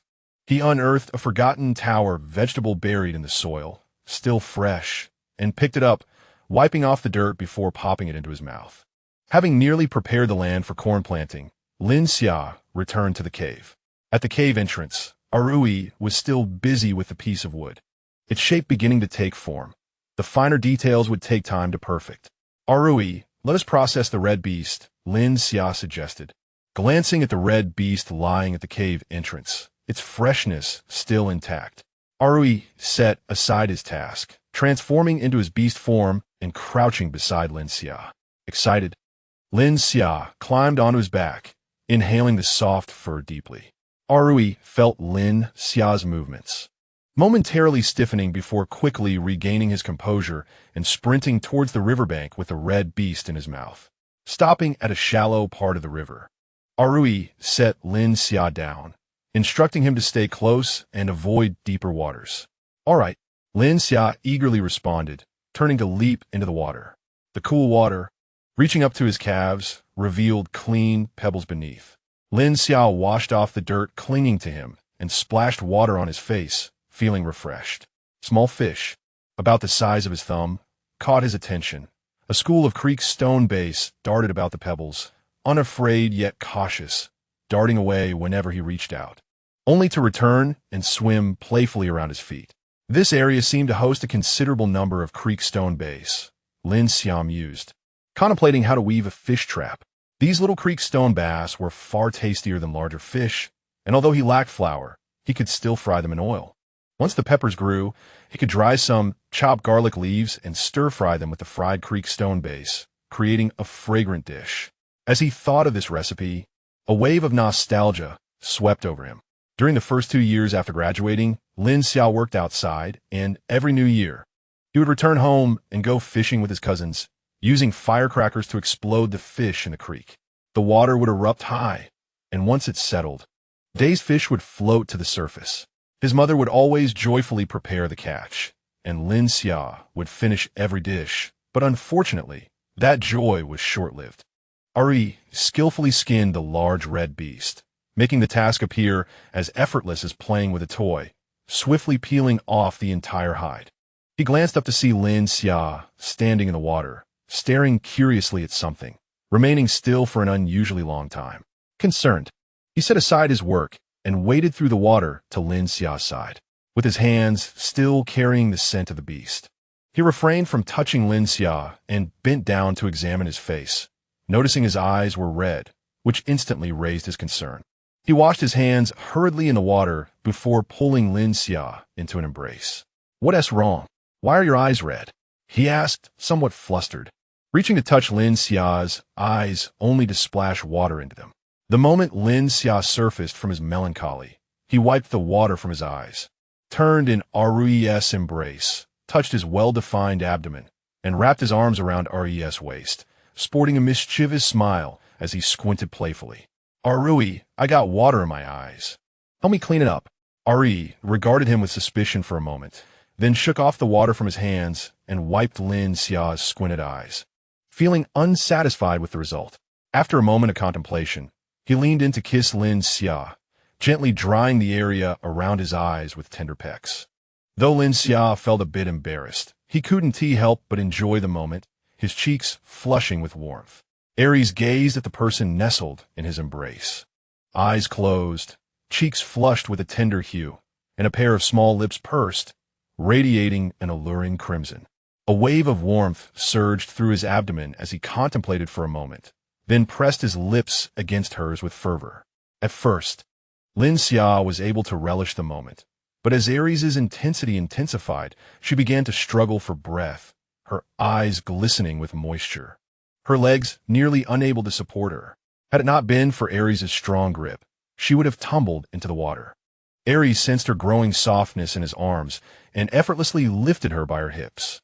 Startled by the sudden elevation, Lin Xia regained her senses and quickly pushed against Ares' shoulders, her shimmering eyes casting down at him. "Ares, your leg isn't healed yet. Put me down, we're outdoors." Ares obediently halted, though his gaze remained fervent, fixated on Lin Xia's glistening lips. His voice was husky as he replied, "You are aware we are outside." Lin Xia understood his implication. Her face flushed even deeper, but she would never admit to intentionally enticing him. Feeling a pang of guilt, she lightly smacked Ares' shoulder. "Put me down and teach me how to process the hide." Ares inhaled deeply, his chest muscles rippling, and set her down. Lin Xia exhaled with relief, vowing not to dare provoke Ares outdoors again, fearing he might lose control and enact his desires right there amidst nature. Ares' method of processing the hide was primitive, involving the brain tanning technique. He meticulously scraped away excess fat and membranes from the hide using a stone knife, requiring great precision to avoid damaging it. Next, he mashed animal brains and applied the mixture to the hide, infusing it with natural oils, a process that needed to be repeated multiple times to achieve softness. Tanning the hide was a laborious endeavor typically undertaken by the elder orcs of the tribe, requiring only a bit of extra food as compensation. Lin Xia observed the entire procedure, committing the process to memory, as he intended to handle the subsequent treatment of the red hide himself, considering it was a special gift from Ares that held significant meaning. After processing the red beast, Ares carried the meat and hide, with Lin Xia perched on his back, as they ambled towards the tribe.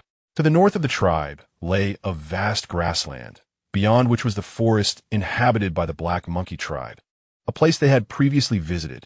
Continuing eastward led to the expansive plains where the White Lion tribe typically hunted, rumored to be immense, with the tribe never having reached the farthest edges due to abundant resources nearby. To the west also lay grasslands, though prey was scarce there, which is why the White Lion tribe seldom ventured that way, only doing so during salt exchanges. As far beyond the western plains lay the territory of the Horned Viper tribe. "What about over there?" Lin Xia asked, pointing southward, where the grassland seemed boundless. He had only glimpsed the distant treetops from the tribe's mountain summit. "That is a forest," Ares explained. "It appears close, but is quite far. The tribe seldom goes there. If we need any plants, like bamboo, we typically visit the Black Monkey tribe's forest, as it is closer."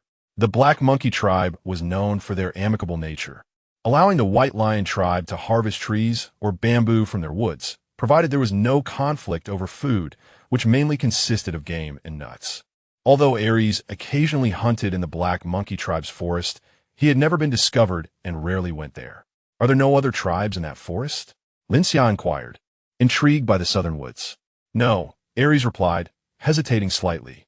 "The forest is vast, larger than the one belonging to the Black Monkey tribe, and perhaps we have yet to discover any inhabitants. We should explore it when the leaves fall." Lin Xia bent down to stroke Ares' ear. While untouched places might harbor dangers, This era had a sparse population and abundant resources, particularly in forests without tribes. All right, Ares agreed with a twitch of his ear, resuming his journey back to the tribe with a red beast in his mouth. The hunting party had returned, and several large stones were piled on the ground, each sufficient to carve out multiple stone pots. Lin Xia urged Ares to let him down and reached out to touch the stones, feeling their cool texture, identical to that of Ares's original stone pot. Lin Xia, Ares, a white lion emerged from the basking pride, striding towards them. Badu, Lin Xia greeted him with a smile. Where's ye? It's sunny outside. So yes, in the cave, Badu replied. Ares mentioned you wanted to carve some pots. How big do you need them? You can sketch it on the stone. Sure. Lin Xia picked up a piece of broken stone and drew 3 pots of varying sizes on the rock. I want 3 pots, carved as I've drawn. Thank you.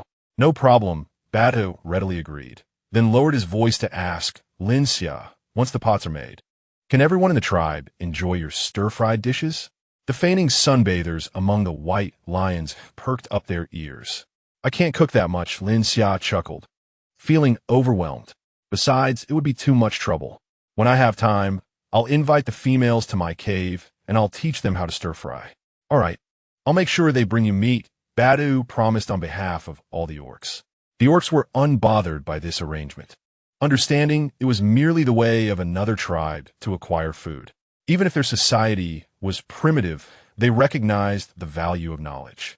Once the chili peppers from the garden grow, I'll teach everyone how to prepare a hot pot, Lin Xia said, more than willing to share his skills, envisioning a thriving, powerful tribe that he and Ares yearned for. Also, Badu continued, glancing at Ares, many females are interested in cultivating the crops Lin Xia has planted on a mountain summit. However, there aren't too many seeds left. We'll have to wait until next year. Lin Xia declined, acknowledging he had no excess seeds, most of which he intended to plant and preserve for future cultivation. He sensed that Ares might have other ideas regarding those seeds. It's fine, Badu assured him, understanding that refusal was perfectly normal, and the orcs would not dwell on it. Upon returning to the cave, Lin Xia laid the red beast hide outside to dry before entering. Ares drew him into his embrace, planting a kiss on his cheek as he earnestly proposed, Lin Xia, next year, I want to cultivate crops on the grassland outside the tribe. But there are many animals out there, Lin Xia hesitated, recalling the grassland rabbits that were adept at burrowing. Those are minor issues, Ares replied confidently. We can build a wooden enclosure and have the orcs keep watch. Dig a deep trench in front of the garden to divert river water. It can deter many animals. Ares, you're so clever. Lin Xia's eyes sparkled as he met Ares's gaze, showering him with praise. These challenges seemed formidable to Lin Xia, yet for the tribe as a whole, they appeared manageable. However, Ares felt a pang of unease, knowing that the seeds were Lin Xia's. The farming knowledge was imparted by Lin Xia, and everything stemmed from him. It was all for the tribe. He believed Lin Xia felt wronged. Lin Xia, Ares pressed him closer. Everything here is from you. What do you desire? I can give you anything.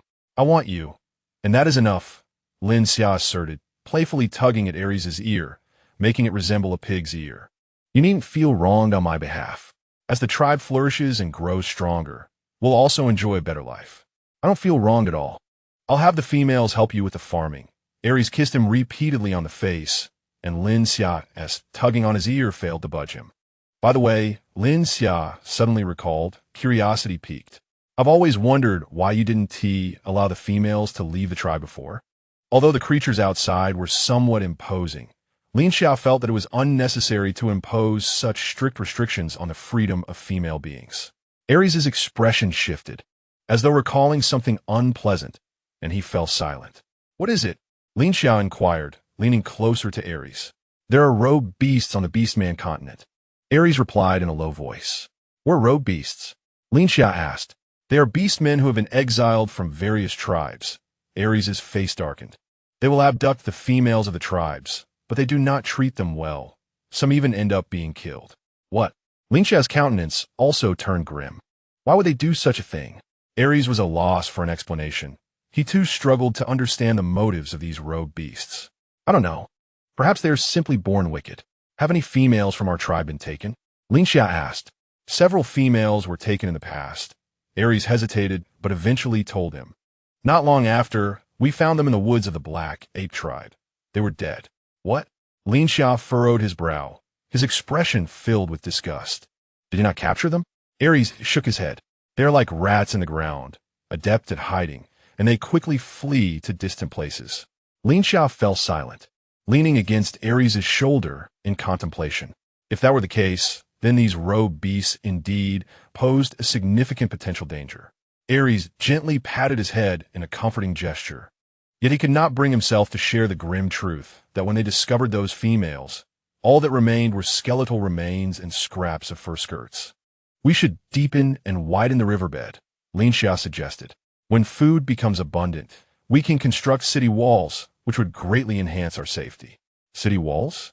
Aries' demeanor turned serious. Lin Xia emerged from his embrace, approaching the earthen stove, tapping its surface. The mixture of clay and gravel, when combined with water, became remarkably sturdy. He illustrated a rough, rectangular shape, suggesting that if they crafted thicker, larger bricks and layered them in an interlocking manner, they could indeed build city walls. Although such walls may not be exceedingly robust, a few thick layers would suffice. Aries' expression became increasingly solemn as Lin Xia spoke, his eyes shining with newfound realization. He had never considered such an approach before. It could be said that the beastmen had never entertained this notion, as they had relied on their naturally defensible valleys and had never contemplated other forms of fortification. However, the valley was still too small. If they were to cultivate crops outside the valley, hunting would need to continue as usual. Relying solely on agriculture could not sustain the beastmen. Therefore, the primary labor force for farming would have to consist of females and elderly beastmen. While digging a riverbed could provide some defense, there were still many aquatic creatures and beastmen capable of swimming, making the risks considerable. If they could construct such walls, it would increase their safety significantly. Aries fell into silence, contemplating how the walls should be built and the necessary dimensions. Observing his furrowed brow, Lin Xia could not resist reaching out to smooth his creased forehead. Don't think too much about it for now. We have plenty of time to consider it later. Let's go eat first. All right, Aries replied, lifting Lin Xia effortlessly and carrying him outside, joy radiating from his expression. Not like that. There are so many people outside. Chapter 25. Digging a fish pond. The physical resilience of the beastmen was remarkable. Within just 2 days, the wounds on Aries' leg had begun to heal. Unable to remain idle, he set out early once more with the hunting team. Lin Xia woke late that day. The sun had already risen. He hurriedly took out the red beast skin and bamboo shoots to dry in the sun. Just as he arranged them, rhythmic sounds of stone striking stone echoed through the valley. It was the elder beastmen carving stone pots. Lin Xia had a piece of roasted meat for breakfast and prepared a cup of honey water. Subsequently, he made his way to the water pool. Previously, he had contemplated killing the fish he had been raising, but within days, he discovered a swarm of fry in the pool. He thought it would be better to expand the pool into a small fish pond, drawing fresh water from the main pool. The topography of a new pond would be slightly lower than the usual water source, ensuring it would not contaminate their drinking water. As he struck the ground with his shovel, a group of individuals rushed over. Lin Xia, the leader, was Yi, whose belly had become quite noticeable, yet he moved with agility, leading several attractive females who curiously approached Lin Xia. Yi, what brings you here? Lin Xia asked, puzzled. Aries sent us to help you with the farming, Yi replied, followed by a dozen eager females, all looking inquisitively at Lin Xia. They enthusiastically introduced themselves, and once one had started, the others quickly joined in. Lin Xia, what is farming? I know. I had some in ESK before. It was delicious. Will we all be able to eat it? Lin Xia felt somewhat dizzy as they bombarded him with questions.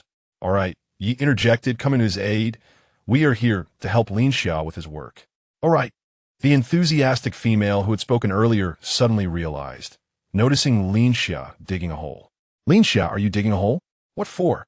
To raise aquatic beasts, Lin Xia replied, indicating the fish in the original small pool. The previous aquatic beast had many fry, so I thought I'd dig a larger pit to raise them. When they grow up, we can eat them. The female named Mu squatted by the small pool, peering in and discovering the fry surrounding the larger fish, her eyes lighting up with excitement. Indeed, So many little aquatic beasts. The dozen or so females gathered around, chattering animatedly. Taking the opportunity, Lin Xia leaned closer to Yi and whispered, "There's so many people. I don't have enough work for them all. Easygoing in resignation. Many more want to come. I haven't let them." Aries mentioned you plan to save seeds for the tribe to plant next year, and many are grateful for your efforts. They wish to help. So find some tasks for them. Otherwise, they'll feel uneasy. "We will help you dig," Mu exclaimed, having finished observing the fry. "How big should we dig?" Lin Xia initially intended to dig a spacious area, but then he remembered something. He looked at Mu and asked, "Would you like to raise aquatic beasts too?" "We can raise them?" Mu was astonished. "Of course." Lin Xia sketched out a larger area. "If we enlarge and deepen the fish pond, we only need to gather some grass and vegetable leaves to feed them. If the water is deep enough, they won't freeze during snowstorms. We can keep them through the snow. They won't die." The females were all amazed. Seeing their astonished expressions, Lin Xia felt a pang of regret. He had been preoccupied with how to preserve meat, but had overlooked the simplicity of raising fish. The tribe had become adept at fishing, yet he had never thought of the idea of aquaculture. Let the tribe catch a batch of live aquatic beasts to raise. Lin Xia decided he would discuss this with Aries upon his return. With the notion of raising aquatic beasts in mind, the females became even more enthusiastic about their tasks. Lacking shovels, they sharpened wooden sticks, and their considerable strength allowed them to quickly dig a large fish pond. Lin Xia carved a small water channel from the main pool, allowing water to flow down into the pond. However, the water in the pond also needed to be drained. Seizing the opportunity with so many hands available, Lin Xia led the group to dig a small channel along the valley edge, enabling the water to drain out. Having completed the fish pond, they now awaited the water to fill it before introducing the fish.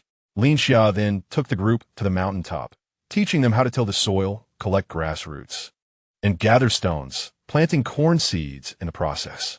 Shurya led the others to transport water.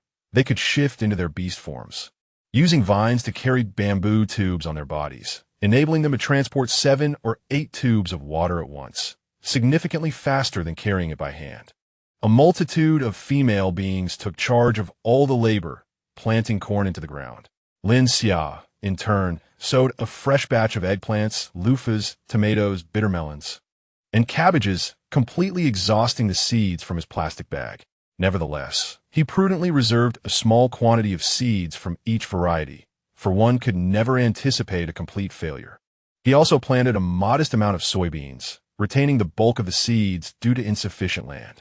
He intended to save them for next year when the tribe would cultivate a garden in the valley, at which point ample land would facilitate a more extensive planting. With the majority of the work undertaken by the females, Lin Xia found himself with little to do. He retrieved the tower vegetables he had gathered recently. Although they had slightly wilted, they remained delectable and sweet. He shared them among the females, each receiving only a small handful. The females delighted in the refreshing sweetness of this produce, and upon learning it had been cultivated, they became increasingly enthusiastic about farming. Lin Xia savored the last tower vegetable, sighed, and realized he would have to wait until next year for another taste.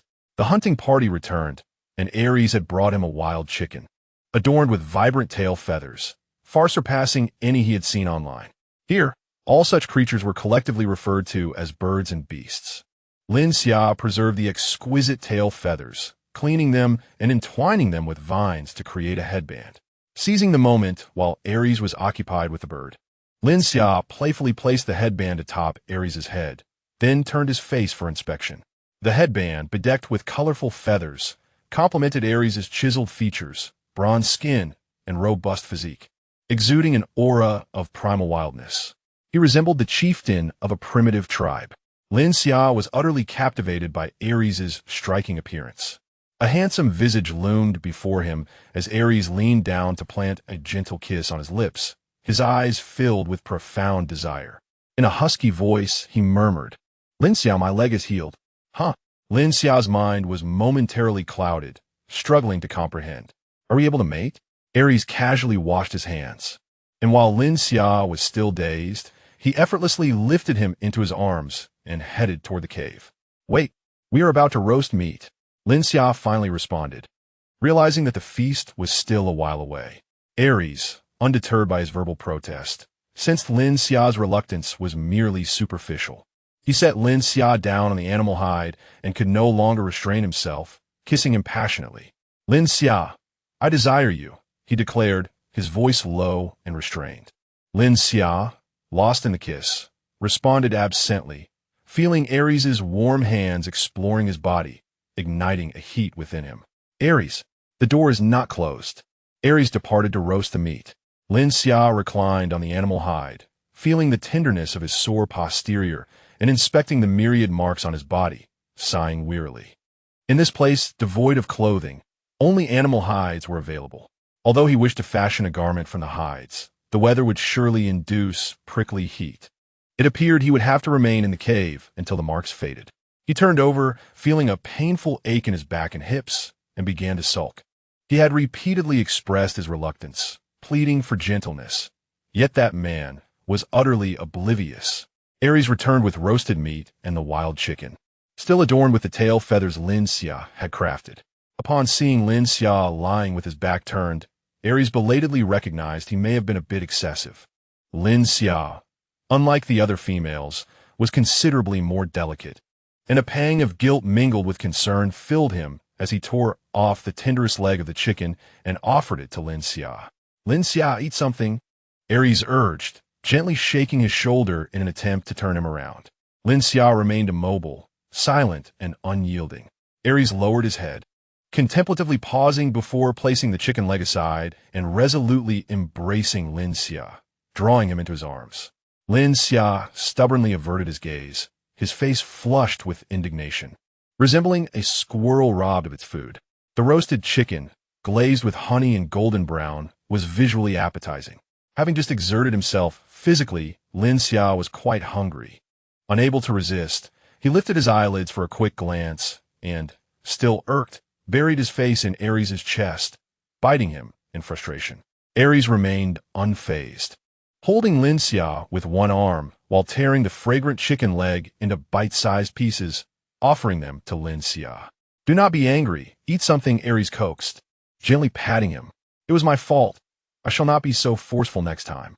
Lin Xia huffed, wanting to ignore him. Yet the aroma of the roasted chicken wafted irresistibly into his nostrils, causing him to involuntarily inhale the scent, saliva pooling in his mouth. Still, he maintained his pride, huffing. "Do you truly understand your mistake?"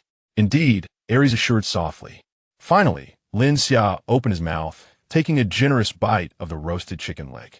The meat burst with juices, the sweet honey mingling with the savory flavor of the chicken skin, all melting in his mouth. Satisfied, he continued to eat while questioning. "So next time, if I ask you to be gentler, you must comply, understood?" "Yes, of course," Aries replied, feeding him morsels of meat, relishing the pleasure of this intimate act while finding Lin Xia's anger endearing. "Stopping means stopping," Lin Xia mumbled, mouth full, with honey smudged around his lips. Aries hesitated, but did not respond. "Did you hear me?" Lin Xia prodded his firm abdomen with his elbow. "Yes," Aries kissed Lin Xia's lips, licking away the remnants of honey while vaguely acknowledging the matter. Lin Xia felt content, quietly enjoying Aries' feeding. They consumed the chicken legs and wings, and Lin Xia was nearly full. Aries caressed his rounded belly and, after dealing with a less palatable chicken breast, began to gnaw on his own portion of roasted meat. Today seemed to feature lamb again. Lin Xia leaned in for a taste, finding it delightful yet slightly lacking. "Why was this not glazed with honey?" Lin Xia inquired, having taken a bite and then ceased eating. "The honey is reserved for you," Aries replied candidly. Although still sore, Lin Xia's irritation towards him diminished somewhat.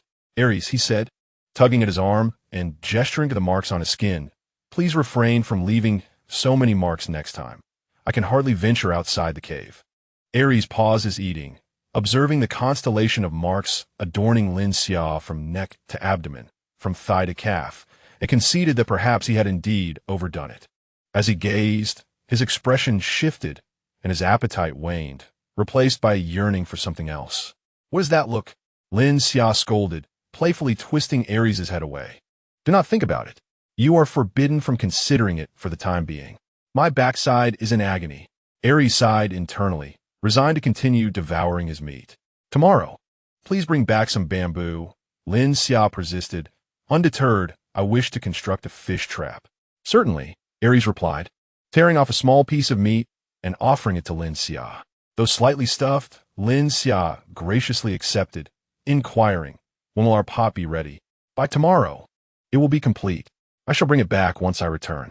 A yawn escaped Lin Xia involuntarily. Fatigue washed over him. He was already weary, and having eaten his fill, drowsiness began to set in. He was reluctant to sleep on the hard ground, even with the animal hides laid atop it. He tugged at Aries' hand. I am so tired. Understanding his intent, Aries set down the meat, lifted Lin Xia, and settled him comfortably on his lap, cradling him close, gently patting his back. Sleep now. Lin Xia contentedly embraced the well-defined abdominal muscles of his partner, soon succumbing to slumber. Once the person in his arms had drifted into a deep sleep, Aries gingerly resumed his barbecue, savoring the morsels with delicate motions. After finishing his meal, he carefully placed Lin Xia onto the animal hide and began tidying up the cave, discarding the remnants of their feast and pulling the bamboo door shut before returning to the hide beside Lin Xia. The moment Lin Xia made contact with the hard ground, he furrowed his brow, emitting soft murmurs as he tossed and turned, unable to find a comfortable position. Even in the nighttime, with the fire extinguished, Aries' keen eyes discerned Lin Xia's distressed expression. Feeling a twinge of sympathy, he resolved not to be so inconsiderate next time. As he contemplated this, he lifted Lin Xia and transformed himself into a living mattress, allowing Lin Xia to rest upon him. The solid and robust sensation brought satisfaction to Lin Xia, as his cheek nestled against Aries' firm chest, and he soon settled into tranquility. Aries cradled him with one arm while using the other to gently support Lin Xia's waist. Chapter 26. Fish Trap Before Dawn. Aries ventured to chop a considerable number of bamboo stalks, slicing them into strips and stacking them at the cave's entrance. With the hunting party's assembly still a while away, he reclined once more, holding Lin Xia as he dozed for a short while. When Lin Xia finally awoke, the sun had already risen high, casting fragmented rays of light through the crevices of the bamboo door onto the ground. His mind still clouded. He sat on the animal hide, momentarily lost in thought, before slowly rising. A few embers from the morning's fire remained, evidently kindled by Aries, and a piece of grilled meat, roughly the size of a palm, rested beside the stove, still warm, accompanied by a bamboo tube filled with honey fruit jam water. After washing his face with fresh water, Lin Xia felt considerably more alert. Observing the breakfast prepared by Aries, a smile involuntarily graced his lips.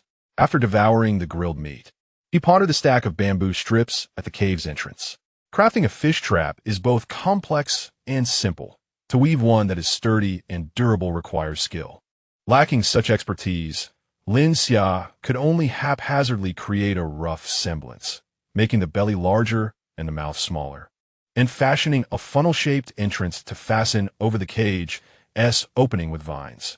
Satisfied with his creation, albeit somewhat loose and flimsy, he deemed it sufficient for a couple of uses, feeling that merely managing to shape it was a testament to his unique talent. Just as he was about to attempt another, his eyes caught sight of Yi descending the path, clutching a large bundle of vegetables. Yi, you went to the mountaintop garden?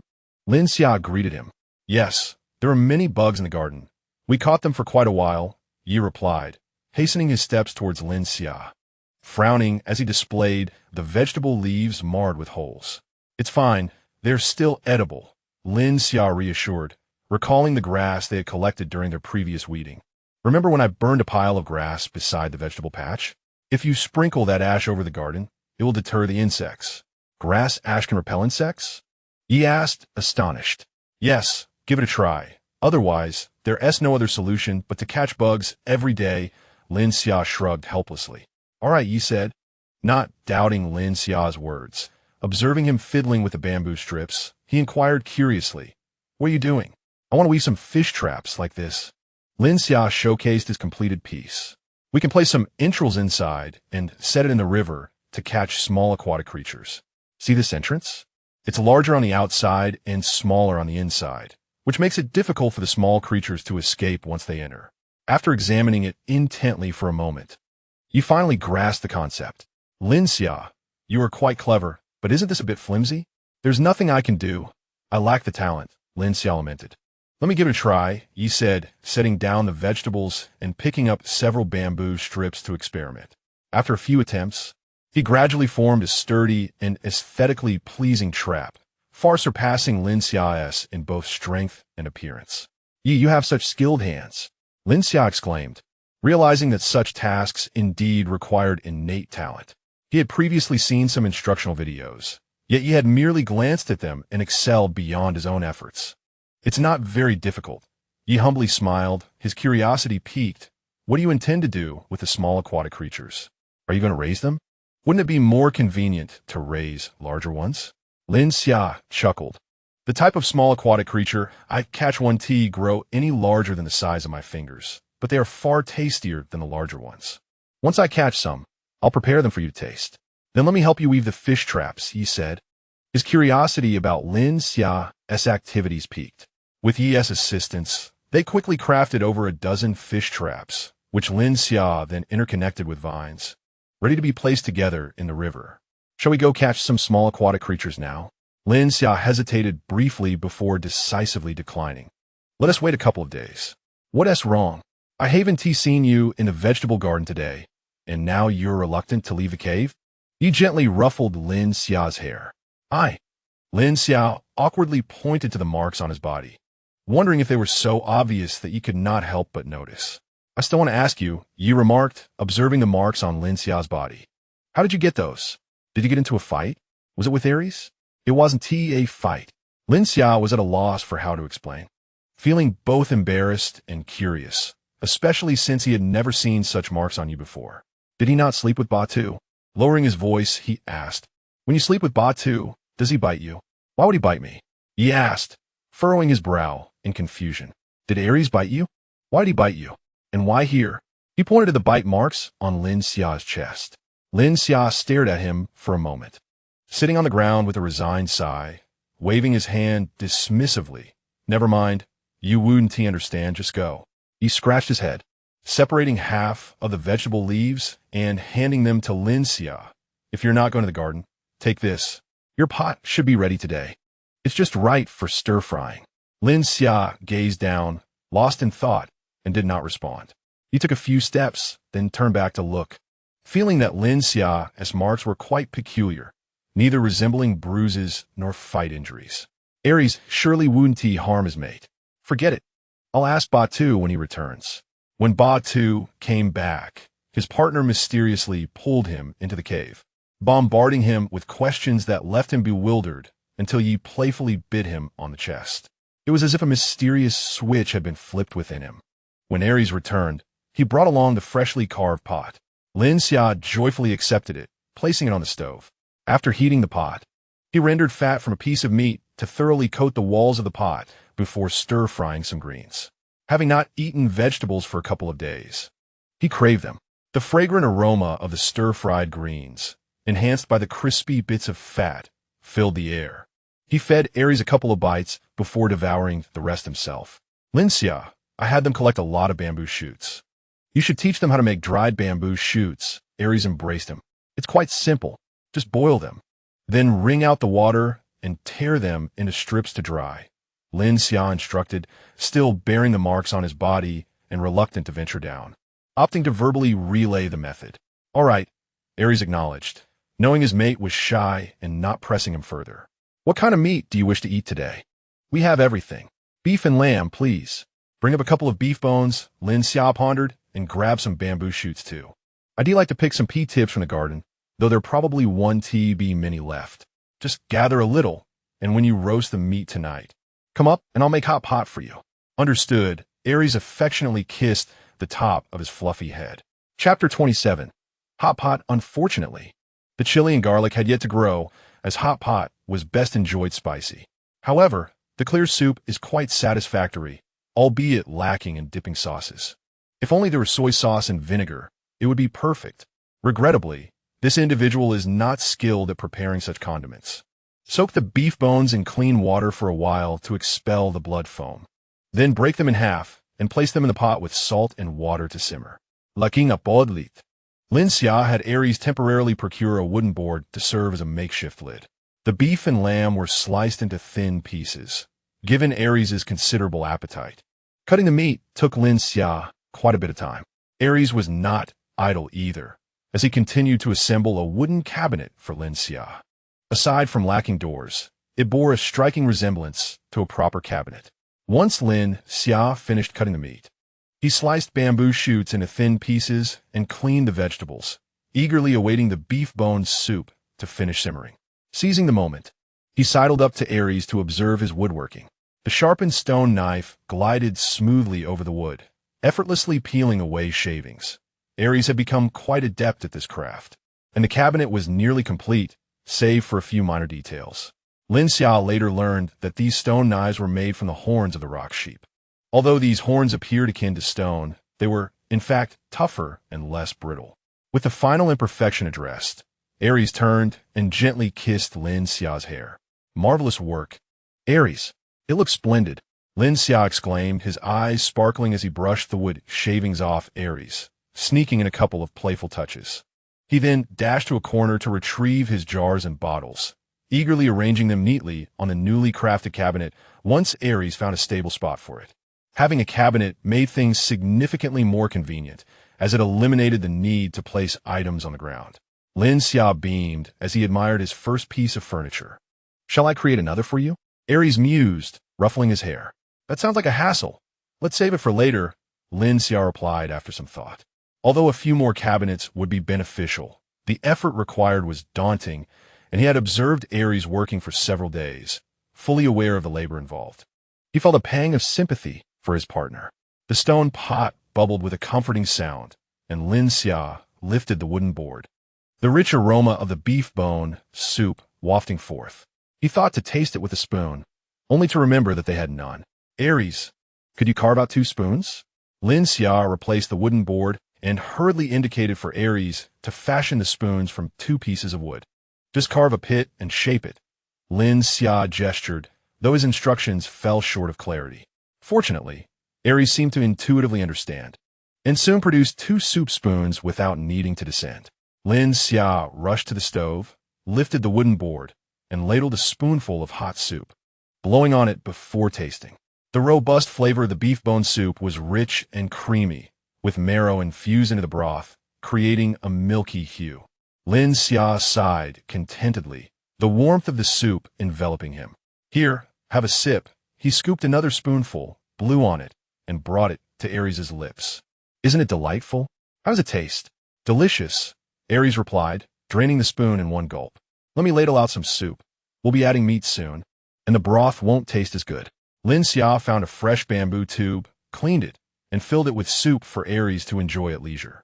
Aries accepted the bamboo tube, observing Lin Xia as he carefully tended to the lively fire, leaving only a few embers smoldering. The cave lacked chairs, with only 2 square stones serving as makeshift seats. Aries moved one over for Lin Xia to sit upon.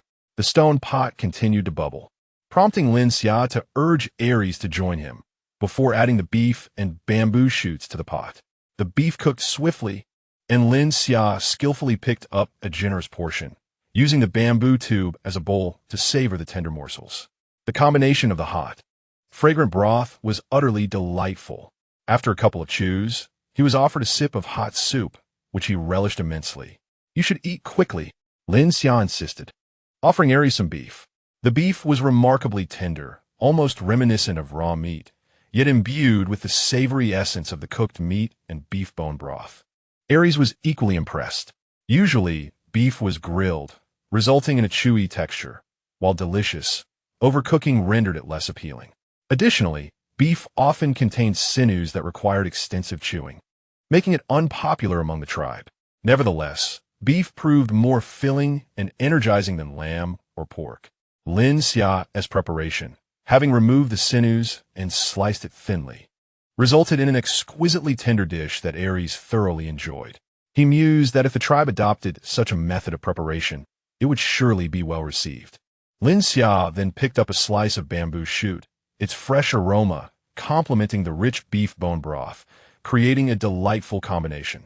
The meat was consumed quickly, and Lin Xia added the vegetables. The tender pea shoots were particularly fragrant when cooked in the hot pot, though there were few left to enjoy. The pea shoots had climbed around the framework and were nearly depleted, making Aries wonder how long it had taken to gather them. Aries savored every bite, finishing the last of the soup. Although he was not completely full, his cravings were satisfied. He noticed his appetite was not as robust as usual. He had left some roasted meat uneaten. Feeling warm and affectionate, Aries embraced Lin Xia and began to caress him, showering him with kisses. The moment Aries' fingers began to wander, Lin Xia instantly understood his intentions. Despite the fluttering of his heart, he playfully swatted Aries' rear. Although it stung his hand, a mischievous smile remained on his lips. Don't let your thoughts wander. We agreed you'd refrain from such antics for a few days. Do you truly wish for me to remain in this cave all that time? Lin Xia scolded, pinching Aries' ear. Aries gazed at him, his eyes filled with a profound intensity, before leaning down to place a gentle kiss on Lin Xia's eyelids. He sighed softly, holding Lin Xia close and patting him affectionately. Observing Aries' lingering excitement, Lin Xia felt a pang of sympathy. He understood the desires of a young man, yet his own endurance was being tested. After much contemplation, he shyly buried his face in Aries' embrace, his cheeks flushed with embarrassment, and hesitantly proposed, "If it comes to that, I could assist you in another way." Aries withdrew the snail from his embrace, recognizing Lin Xia's bashful demeanor and understanding that a suggestion would likely require some coaxing. He felt a pang of compassion, but was also tempted to tease him further.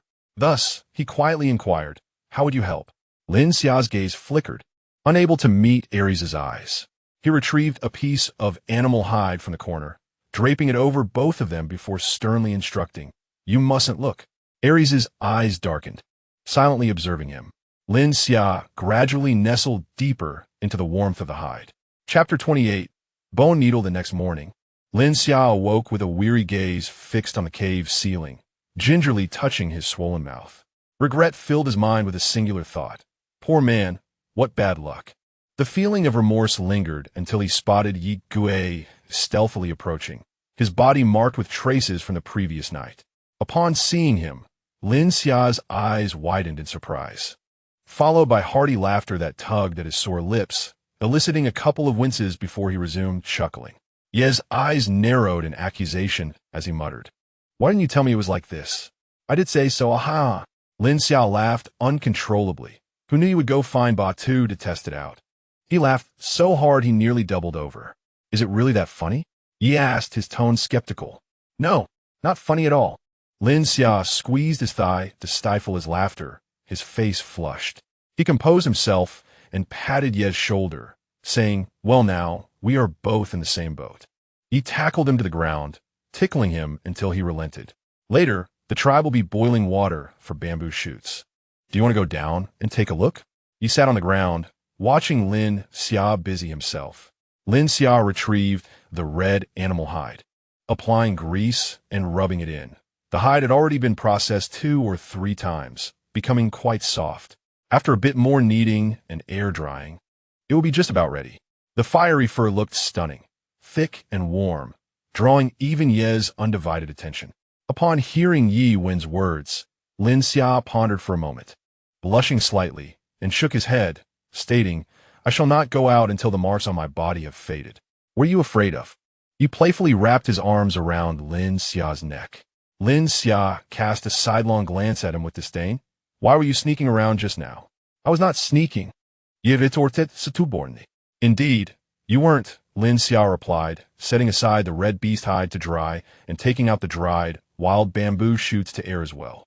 He then stepped outside the cave to observe below. The female members and elder beastmen were busily transporting bamboo shoots, stacking them on the flat ground, gradually peeling away the outer layers to reveal the plump, white bamboo flesh. These shoots had been procured from the forest of the He Yuan tribe, each being as thick as a small bucket and nearly half a person's height. Even after removing the outer layers, a substantial amount of the edible portion remained.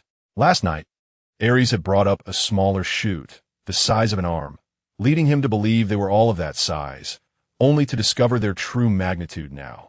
Seeing the mountain of bamboo shoots, Lin Xia felt a stir of desire, contemplating whether he could exchange some meat for a shoot. For even one dried shoot would yield a considerable amount. Yi, can these bamboo shoots be traded for meat? Lin Xia turned to ask. Of course they can, Yi replied, joining him to gaze down.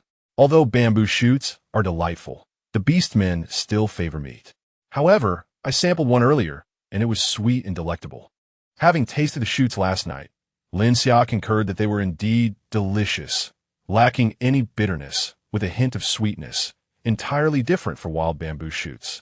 He retrieved the leftover roasted meat from last night, slicing a palm-sized piece to set aside, intending to use the remainder for the bamboo shoot exchange.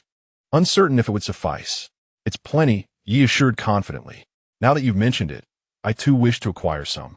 Although the tribe distributes during winter, it is wise to stockpile a bit for oneself. I'll go make the exchange, Yi declared, momentarily forgetting the marks on his body. Perfect, I'll also fetch a shoot. Can you carry two by yourself? Lin Xia hesitated, contemplating going down alone, but felt embarrassed. Yi promptly took the roasted meat from him, saying, no worries. I'll have Bada help you carry it up. All right. After bidding farewell to Yi, Lin Xia began boiling water, intending to blanch the bamboo shoots before drying them. With Aries having constructed a wooden rack, the cave appeared much tidier, with most items neatly stored away. He selected a small bone, using a stone to crack it open and retrieve a relatively intact piece, beginning to grind it. He aimed to fashion a bone needle, although clothing was not immediately necessary. It might be by winter, and he was not a native to this land, lacking their resilience to the cold. This task required precision, straining his hands and neck. After a short while, his hands began to ache, and he had to pause. Lin Xia, someone called him. Turning around, he saw Badu arriving with a bamboo shoot over his shoulder. I've placed it here, he said, setting it down at the cave entrance. Thank you. Lin Xia stood and smiled.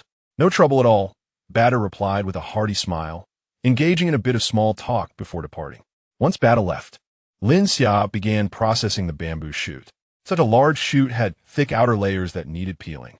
After an arduous effort, he finally removed the tough exterior, trimming off the muddy base with a knife and cutting it into palm-sized chunks before tossing them into the pot to boil. The tribe's bamboo shoots were also being cooked, the steam carrying the fragrant aroma wafting across the clearing. Once the shoots were ready, he placed them in a bamboo container to soak in cold water, waiting for them to cool completely before squeezing out the moisture for drying. Having completed these tasks, it was nearing noon. He had intentionally set aside a piece of bamboo shoot, which he now sliced thinly. As the fatty meat rendered its oil, the remaining crispy bits turned golden. And as he tossed the bamboo shoots into the pan, a sizzling sound erupted, releasing a rich fragrance. This dish was highly appetizing, though it was regrettable that there was no rice to accompany it. A piece of bamboo shoot entered his mouth, stimulating his taste buds, making him long for a bowl of plain rice. Remembering how long it had been since he last had a staple food, Lin Xia felt a wave of melancholy, hoping earnestly for the corn in the field to grow quickly. After finishing his meal and grinding the bone needle for a while, fatigue began to set in, and with little work left to do, as the females had taken charge of the tasks in the fields, he decided to fetch some water.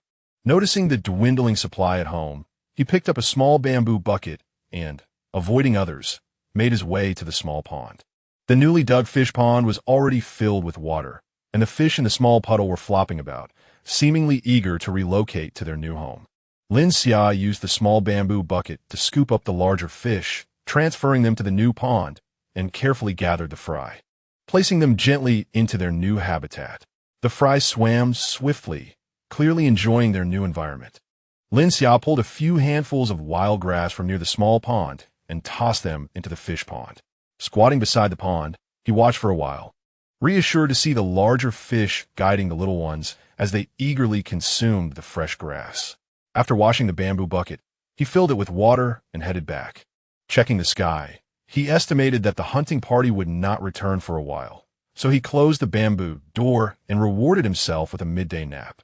In a hazy state, he felt a warm embrace envelop him, his eyes too heavy to open, only able to detect a familiar scent. He nestled deeper into it, succumbing to a deeper slumber. Chapter 29. The little wolf cub, feeling something wet and warm licking his forehead. Lin Xia initially thought it was Aries. Still groggy, he did not open his eyes, but instinctively pushed away the licking creature. It persisted, licking him again. "Aries, stop that," Lin Xia murmured.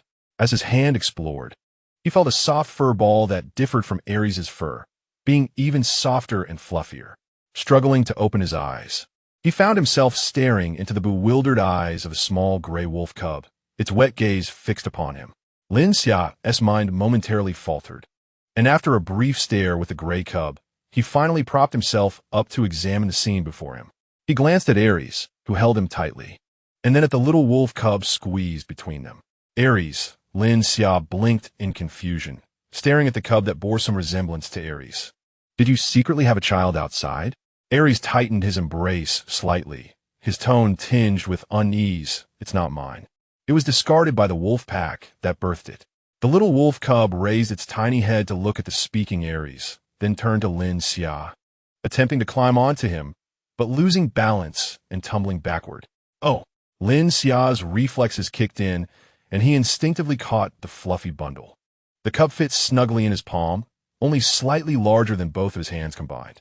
Lin Xia placed it on the beast hide, and it wobbled back up, chasing after Lin Xia's hand, its wet tongue licking at Lin Xia's fingertips. Has it just been born? Lin Xia felt his heart soften, gently stroking the cub's head. "It should only be about a year old," Aries replied. "It grows slowly, much like the beastmen, so it appears quite small." Realizing this, Lin Xia smiled and playfully pinched the cub's perpetually mischief-making mouth. "Is it the same as you?" Aries nodded, explaining the circumstances. The cubs born to wolf beasts initially bear little distinction from wolves, yet their growth rate mirrors that of beastmen, unlike their wolf counterparts, who grow rapidly. However, the lifespan of wolf beasts is short, often not allowing the cubs to mature before their demise. Furthermore, the threats posed by natural enemies and the risks of hunting compound the tragedy. The wolf that birthed this little one had perished during a hunt, leaving only the mother wolf behind. The mother needed a new mate, but male wolves typically do not accept the offspring of a former mate, let alone one such as this cub. Thus, the little wolf was cast aside. Poor thing. Lin Xia's heart felt soft and tender as the little wolf cub, with its mouth tightly held, emitted pitiful whimpers, its round eyes glistening with moisture. He understood the intention behind Aries bringing the little wolf cub back. Observing Aries' somewhat anxious yet handsome face, he found it rather amusing. Before Aries could speak, he took the initiative to ask, "Are we adopting the little wolf? Do you like him?" Aries held the cub close, indeed wishing to keep the little creature, but only if Lin Xia liked him too. He gently kissed Lin Xia's soft hair, conveying a sense of reassurance. "If you don't like him, I will let someone else take care of him." "Then let us keep him," Lin Xia replied, releasing his grip on the little wolf cub, which immediately began to howl, irritably gnawing at Lin Xia's fingers with its newly grown teeth, only to lick them afterward. It resembled a younger version of Aries, playfully pawing with its chubby paws and tail, suggesting it had been well fed, and it was likely that abandoning it was a last resort. "There's food in the pot. Go eat a little to fill your stomach, and bring some back to feed him," Lin Xia said, busy entertaining the little wolf cub, nudging Aries with his elbow. Aries approached the stove, lifted the wooden cover, revealing warm meat and stir-fried bamboo shoots inside, which softened his heart. Lin Xia tore off a piece of meat to feed the little wolf cub. The moment it caught the scent of meat, the previously quiet cub began to whine, its eyes fixed hungrily on the morsel, looking utterly pitiful. "Want to tease it a bit?" Lin Xia lifted the meat just out of reach, and the little wolf cub eagerly pawed at the air with its fluffy paws. After successfully grabbing the meat, it curled its little tongue around it, even licking away a bit of meat flavor from Lin Xia's fingertips. "Shall we give him a name?" Lin Xia inquired while feeding the little wolf. "You name him," Aries responded, tearing off a piece of meat and offering it to Lin Xia. His mate was too slender and needed to eat more. The little wolf cub could afford to eat less. He regretted bringing the cub back to compete for food with Lin Xia. After swallowing the meat Aries had handed him, Lin Xia thought for a moment and said, "Let us call him Xia. What do you think?" Xia Aris repeated softly, feeling warmth in his heart at the name that carried meaning for both of them. "Yes, let us call him Xia." Lin Xia was quite pleased with this. In truth, Xia's arrival alleviated his inner turmoil. He had always felt a difference between himself and the females of this era, especially upon witnessing Ye's pregnancy. He believed he could not conceive, as he had merely traversed worlds. His body remained his own, and such a phenomenon should not occur to him. However, he feared Aries might desire children, which had deterred him from discussing the matter. Now, however, it was perfect, without the need for his own birth. He could still have a child. A foster son was still a son. Today we'll go down to eat. I had them prepare beef bone soup and cut some meat. In the evening, the tribe will also have a hot pot, Aries said as he finished the small piece of meat in his hand, taking over the task of feeding Xia while conversing with Lin Xia. All right, Lin Xia agreed readily, recalling that while planting corn, he had also sown some bok choy and lettuce. Let us send someone to the mountaintop to gather some vegetables. I replanted some, and the ones that grew earlier can all be harvested for everyone to taste tonight. Remembering the marks on his body, he felt less shy. Although still visible, they were not as prominent as yesterday. After all, he had gone out for a while, so no one would likely notice him. Aries did not spare a glance at the little wolf cub, his gaze solely on Lin Xia, completely ignoring the fact that the cub's belly was nearly bursting. Observing the little creature morphing into a stuffed ball, Lin Xia quickly snatched the meat from its paws. "Don't feed him anymore. He is about to burst." Only then did Aries glance at the little wolf cub, sheepishly retracting his hand. "Finish your meat, then take a nap," Lin Xia said, bringing the remaining meat to Aries' lips. Seeing several new scratches on Aries' body made him feel a twinge of pain. Hunting must be exhausting. "I'm not tired. I caught a wild chicken for you," Aries replied, finishing the meat from Lin Xia's hand and even imitating the little wolf cub's gesture of licking. Lin Xia felt his ears warm at the gesture and quickly stood up, saying, "You should sleep for a bit. Be careful not to crush Xia. I'll go scoop out the bamboo shoots to dry." Chapter 30. The tribe's hot pot. A large pot was set up in the tribe, the aroma of beef bone soup wafting throughout the valley. Whole giant horned cattle and wild sheep were cut into slices, arranged neatly on clean stone slabs, alongside freshly washed vegetables and tender bamboo shoots still glistening with droplets of water. After Lin Xia descended, he and Aries discussed having someone catch a dozen fish, cleaning and slicing them thinly for the hot pot. The beastmen did not eat fish heads, which Lin Xia found regrettable. He took his own pot, added some oil, and seared the fish heads before adding water. Before long, a pot of milky white fish soup was ready. The beastmen had never consumed meat in such a manner before. When the thin slices of meat were briefly blanched in the pot, they curled up immediately, becoming smooth and tender, and the broth was incredibly fragrant. Even without any dipping sauces, just salt sufficed for them to enjoy the fresh ingredients. "Delicious," Ball exclaimed, clumsily using chopsticks to grab several slices of meat, shoving them straight into his mouth without any fear of burning himself. "Meat can be eaten like this? Lin Xia, your brain is truly brilliant. If only you hadn't become Aries' mate." Badu playfully slapped Ball on the head, prompting Aries to hear, "You shouldn't hit him. Go ahead and hit me." "Who is afraid?" Ball retorted defiantly. "Can you even take him on?" He approached with several bamboo tubes, using a newly dug ladle to serve each of them a tube of beef bone soup. "Let him give it a try," Ball challenged, accepting the soup from Yi, though his voice wavered slightly. "Just eat," Badu replied tersely, picking up a piece of beef, blowing on it, and handing it to Yi. "You sit down and eat the meat. Don't mind him. He has grown enough to take care of himself." Xia sat obediently in Lin Xia's embrace, quietly accepting Lin Xia's feeding. Having been raised on raw meat among the wolf beasts, he had recently enjoyed roasted meat and found it delightful. Now, tasting the different flavors of hot pot, he was equally enamored. Initially saddened by being abandoned by his mother wolf, his little mind was now devoid of worries, filled only with thoughts of delicious meat. "All right, no more eating," Lin Xia gently pressed on the cub's swollen belly. It had truly transformed into a stuffed ball. Having already consumed quite a bit of meat and soup, yet it still opened its mouth, begging for more. Indeed, children never seem to know when to stop. Woo-woo. Xiaxi whined, feeling somewhat aggrieved. Lin Xia ignored him, ruffling the fluffy little head a couple of times before resuming his own meal. Aries took a bite for himself, then fed Lin Xia a couple of bites until Lin Xia shook his head, signaling that he no longer wished to eat. Would you like to have some vegetables and bamboo shoots? Aries asked, gently touching Lin Xia's belly, which was slightly rounded, though he still seemed capable of eating more. Aries' desire to care for Lin Xia manifested in his determination to ensure Lin Xia consumed enough food. To him, as long as Lin Xia ate well, his health would strengthen, and he would be less prone to illness, allowing him to sleep more soundly. Let us eat a little. Lin Xia accepted his goodwill. Aries added some bamboo shoots and vegetables to the pot. The surrounding beastmen were feasting heartily, with some pots nearly empty of soup. For them, water was merely for quenching thirst, and they had never anticipated that broth made from bones could be so delicious.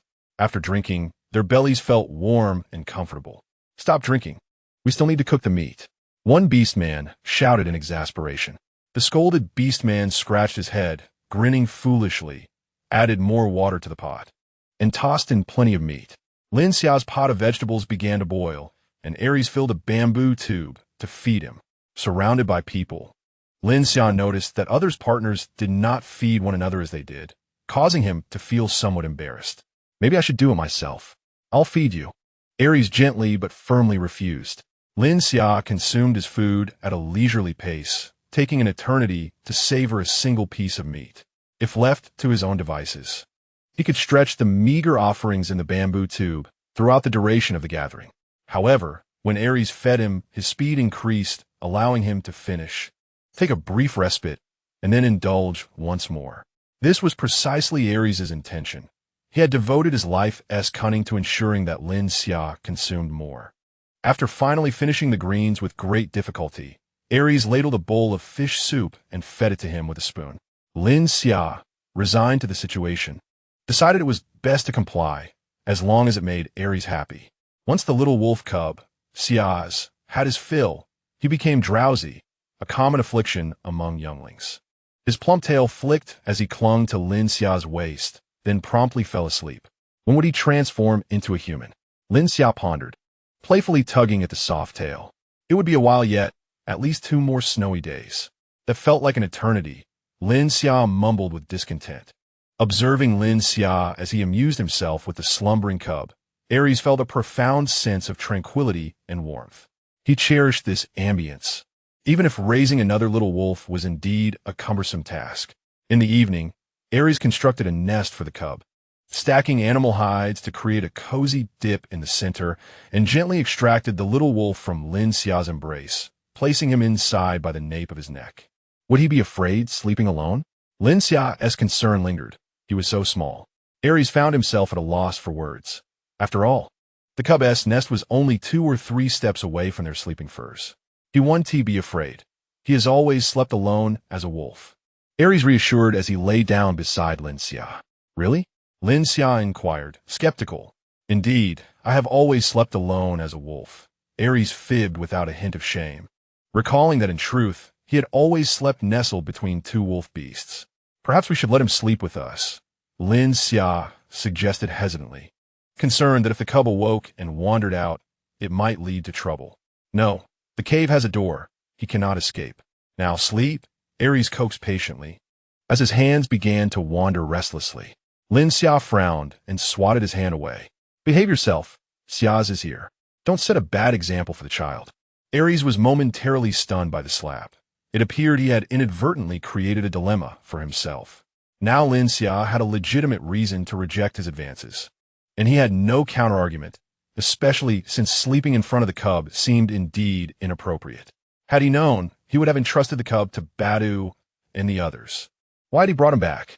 Lin Xia sensed Aries' sudden silence and noticed the corners of his mouth lift in the darkness. His heart lightened as he lay down, fully aware of Aries' expression without needing to see it. He had been too harsh earlier, and now Aries was flustered. Lin Xia wrapped his arms around Aries' waist and nestled into his embrace, ready to drift into a peaceful slumber.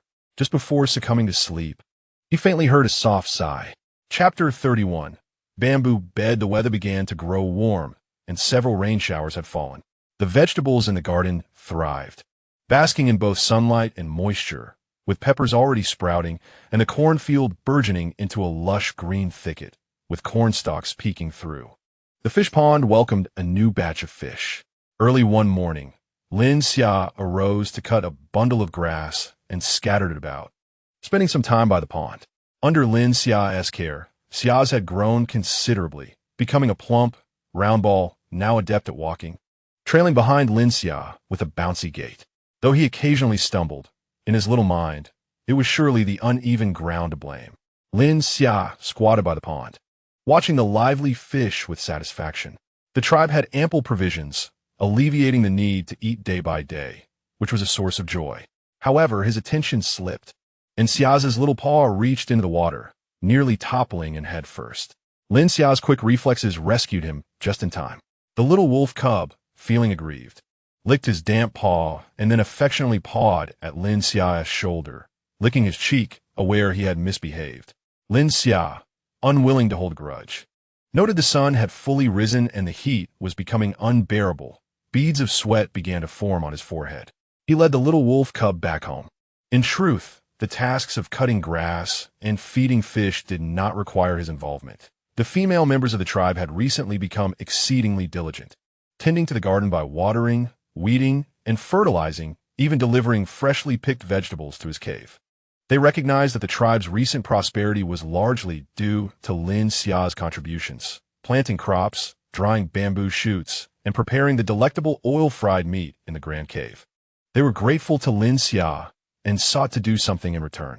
The oil-fried meat, after 2 or 3 months, showed no signs of spoiling, exciting Aries and all the tribesmen, signifying they could store more meat without salt, ensuring they would not go hungry even on snowy days.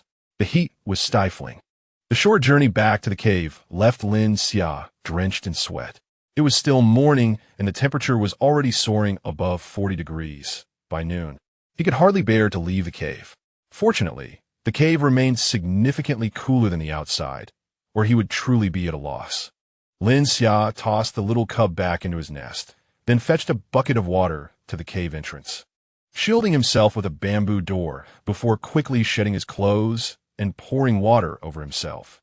The cool water washed over him, instantly dispelling the heat, bringing clarity to his muddled mind. It was peculiar. Both the beasts and females seemed accustomed to this temperature, while they too felt the heat.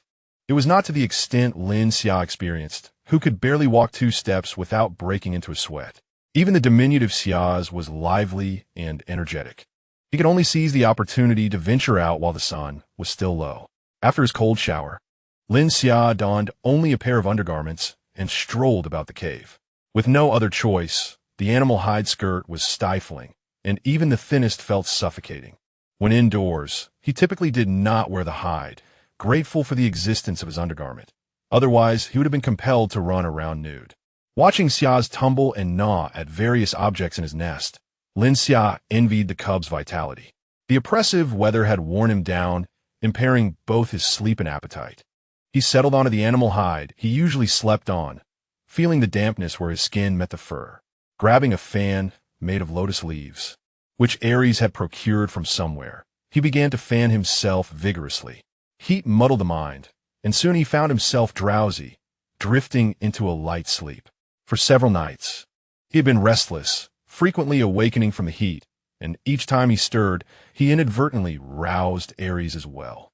Aries, feeling his discomfort, would often wake up first, reaching for the fan to provide him with some relief, even fanning him subconsciously while still half asleep. As the heat intensified, Lin Xia found himself sweating again soon after his bath. In his haze, he thought he heard Aries return, using a hide soaked in water to wipe the sweat from his body before resuming to fan him. When Lin Xia finally managed to fall into a deep sleep, Aries ventured out again, returning with a pile of bamboo. Since crafting the wooden cabinet last time, Aries seemed to have awakened a latent talent for carpentry, even discovering the intricacies of mortise and tenon joints, adding numerous new furnishings to the cave.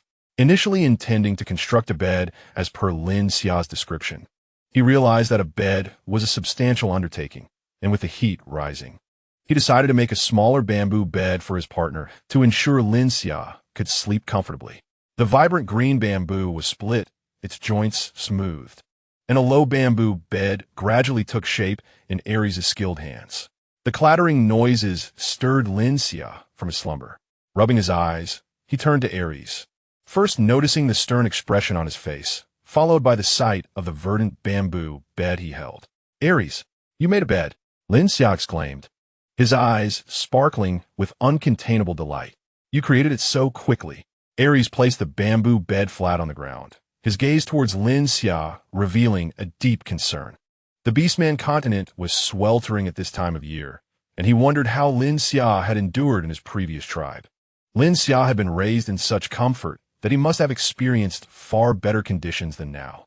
Aries felt a heavy guilt wash over him, realizing he could not restore Lin Xia's former lifestyle. "It's not very sturdy. You should rest on it for now. I'll make a larger and sturdier one in the next few days," he said, kissing the sweat off Lin Xia's forehead, showing no signs of disdain. Lin Xia's hand fell upon the cool bamboo bed, which felt refreshing yet undeniably small, barely accommodating him alone, let alone allowing for any extra space for Xia. It was evident that it had been hurriedly constructed. He felt touched. Aries had previously asked him how he managed during this season, and Lin Xia had fibbed, claiming he had persevered similarly. But Aries, understanding him well, could easily discern the truth behind Lin Xia's words. He could hardly admit that he had enjoyed modern comforts like air conditioning. "Aries, you are remarkable," Lin Xia exclaimed, throwing his arms around Aries' neck and showering him with kisses, despite Aries' body radiating heat. Aries' eyes brimmed with compassion as he wiped the sweat from Lin Xia's forehead and leaned down to press a gentle kiss upon his lips. Earlier that day, he had visited the He Yuan tribe, where the chief had mentioned a cave that remained quite cool. Aries intended to explore it the following day, as the oppressive heat was likely to linger, and he could not allow his partner to suffer in discomfort. Chapter 32. Corn and cucumbers due to the sweltering weather. Lin Xia refrained from cooking inside the cave, typically relying on Aries to bring up sautéed vegetables in a small stone pot. Aries ventured into the vegetable garden, snipping the first two somewhat larger cucumbers from a vine before gathering some green beans, then heading to the cornfield. The soil at the mountain's summit was exceptionally fertile, with corn stalks towering over Aries. Once inside, one could hardly see a shadow. The corn had yet to mature. The numerous cobs were thin and slender, with only a few slightly larger ones, and the corn silk emerging from the tops was still tender, indicating they were far from ripe. However, recalling Lin Xia's incessant longing for corn during this time, Aries picked a few of the plumper cobs. Xia, the little wolf cub, usually remained obediently with Lin Xia in the cave when Aries departed, occasionally joining the tribe's children to catch wild rabbits. Reflecting on his previous agreement with Yi to catch rabbits together during the hot weather, Lin Xia felt a wave of melancholy wash over him. Knowing they were both confined within the cave, one burdened with a growing belly, the other suffering from the heat. Despite Xia's round and pudgy form, he would occasionally tumble on the ground, yet he consistently caught the most rabbits during their outings. With his mouth agape, he would proudly return home with 2 or 3 wild rabbits, even if half of them dragged along the ground, his pride undiminished. However, upon Aries' return, Xia would closely follow him, fully aware of the relationship between Lin Xia, Aries, and himself, despite still being unable to transform into human form. Xia adored Lin Xia for his delicious cooking and idolized Aries Pa Air for his ability to catch prey far larger than his beastly size. He aimed to shadow Pa Air, learn all his hunting techniques, and bring prey back to Lin Xia. As Aries tended to the green beans, Xia mimicked him, and when Aries picked cucumbers, Xia attempted to reach for them with his chubby hands, only to be stopped by Pa Air, as the cucumbers were still larger than his paws. When Aries began to harvest corn, Xia wanted to join, but Aries did not hinder him, knowing that even if he stood on his hind legs, he could not reach the corn cobs. Cucumbers required little preparation, merely a wash with water before consumption. However, Aries decided to toss the cucumbers into the cool pond, intending to retrieve them after their meal. The spring water, oozing from the rocky walls, was significantly cooler than river water. He prepared a dish of stir-fried green beans and boiled the corn along with its husks in the stone pot. As the corn cooked, even with the husks shielding it, the sweet aroma wafted through, filling the air with a fragrance unique to crops, an experience the beastmen had never encountered. "Is this corn?" Batu inquit, leaning closer to inspect the pot. "Yes, but it's not ripe yet. Only these few are edible. The heat has diminished Lin Xia's appetite, so I'll prepare two for him." Aries, surprised by the corn's delightful scent, recognized instantly that this item, named corn, must be delectable. He failed to notice the several females nearby who had been eyeing him eagerly, but upon hearing Aries's words, they refrained from their hopes. Corn was currently the tribe's most vital crop. Lin Xia had mentioned its longevity in storage, and as a life-saving food during winter, it was held in high esteem. The tribe spared no effort in pest control and irrigation, treating it with utmost care. Only Aries could pick a few immature ears for Lin Xia, without any objections from the tribe, as Lin Xia's significance ranked just below that of Chief Aries in the eyes of the tribe. Upon Aries's return to the cave with the food, Lin Xia immediately spotted the corn cobs in his hands and sprang up from the cool bamboo bed. "Can we eat the corn already?" he asked, gazing longingly at the cobs, which he had craved for so long. While others saw the corn thriving in the fields, Lin Xia observed his own corn garden every morning, only to find it progressing at a snail's pace. "They're still quite tender, and there are only these few. Make do with them for now. The rest will take a few more days," Aries said, ruffling Lin Xia's hair as he peeled back the husks to reveal the tender corn kernels within. Most kernels were not yet plump, though a few were swollen, and when bitten into, the juice burst forth, sweet and fragrant. Lin Xia, having lost his appetite for several days, found it revived, devouring 3 cobs in quick succession. As he reached the last one, he felt a stirring in his heart upon seeing Aries's gentle gaze. He understood the significance of the cornfield to Aries, evidenced by Aries's daily visits, to ensure its well-being. Lin Xia couldn't bear to pluck the immature corn cobs himself, never anticipating that Aries would do so. He offered the last corn cob, husked and presented to Aries's lips. "Aries, I'm full. You eat this one." Aries gazed at him intently, hesitating for a long moment before taking a small bite, his large mouth only managing to capture a few kernels. "You eat," he insisted, setting aside the corn and instead picking up a wooden plate filled with stir-fried green beans and meat to feed Lin Xia. "Don't just eat corn. Have some meat too." Lin Xia wasn't particularly inclined to eat, but seeing the evident anticipation in Aries's expression, he obliged and took a few bites. He wished fervently for the weather to cool down. Otherwise, he couldn't enjoy any delicious food. Under Lin Xia's insistence, they finished the last corn cob, and the thought of not having any more corn to eat for the next few days caused Lin Xia's spirits to plummet once again. Aries ventured outside to retrieve the chilled cucumbers from the pond, and he quickened his pace back to the cave. The cool cucumbers pressed against Lin Xia's cheek brought a momentary relief, prompting him to sigh in contentment as he turned to see Aries's smiling face. "You picked cucumbers?" Lin Xia exclaimed, his mouth stretching into a wide grin. "I immersed myself in the water pool for a while. Is it cool?" Aries stuffed the remaining cucumbers into his embrace, suggesting that holding them would bring comfort. "Quickly eat. They won't be cool for long." Lin Xia excitedly bit into one, the cucumber's refreshing taste mingling with the chill of the mountain spring water, marking the most delightful moment of his summer. "You should have one too." "I can't eat so many," he urged, shoving a cucumber into Aries's hands, effectively silencing his attempt to refuse. The two of them, like simpletons, exchanged smiles as they took turns biting into the cucumbers. "Where's Xiasi?" Lin Xia then realized that the cave was missing a plump little figure. "He went to catch bamboo rats with the little ones from the Stone Clan," Aries answered casually. A group of unwelcome guests had taken residence in the thicket of bamboo in the tribe, burrowing several holes. Xiasi and his friends discovered them while frolicking and spotted several chubby creatures. Lin Xia remarked that these were bamboo rats and were also edible. Aries recalled seeing such creatures in the bamboo groves of the Black Ape tribe, noting that the bamboo rats there were significantly larger. It seemed that the black ape tribe also hunted them. Recently, Xia often took his friends to play with these little creatures, and Aries did not object. He secretly hoped Xia would not return home, preferably not even at night. By the way, the neighboring cave had been vacant for quite some time. Ever since he moved in, it had become a storage area for odds and ends. Perhaps he could send the little one over there to sleep? Aries pondered. Lin Xia finished the cucumber in his hand, saving 2 for the next day, intending to take 1 to Yi. Although 1 cucumber seemed a bit stingy, he had no choice. After a few days, they would be fine, as cucumbers grow quickly once they take root. Observing his revitalized partner, Aries' thoughts began to stir again. Perhaps due to the heat, his temper flared swiftly, especially since his little companion was clad in nothing but snug underwear, accentuating every contour. His animal skin skirt began to bulge.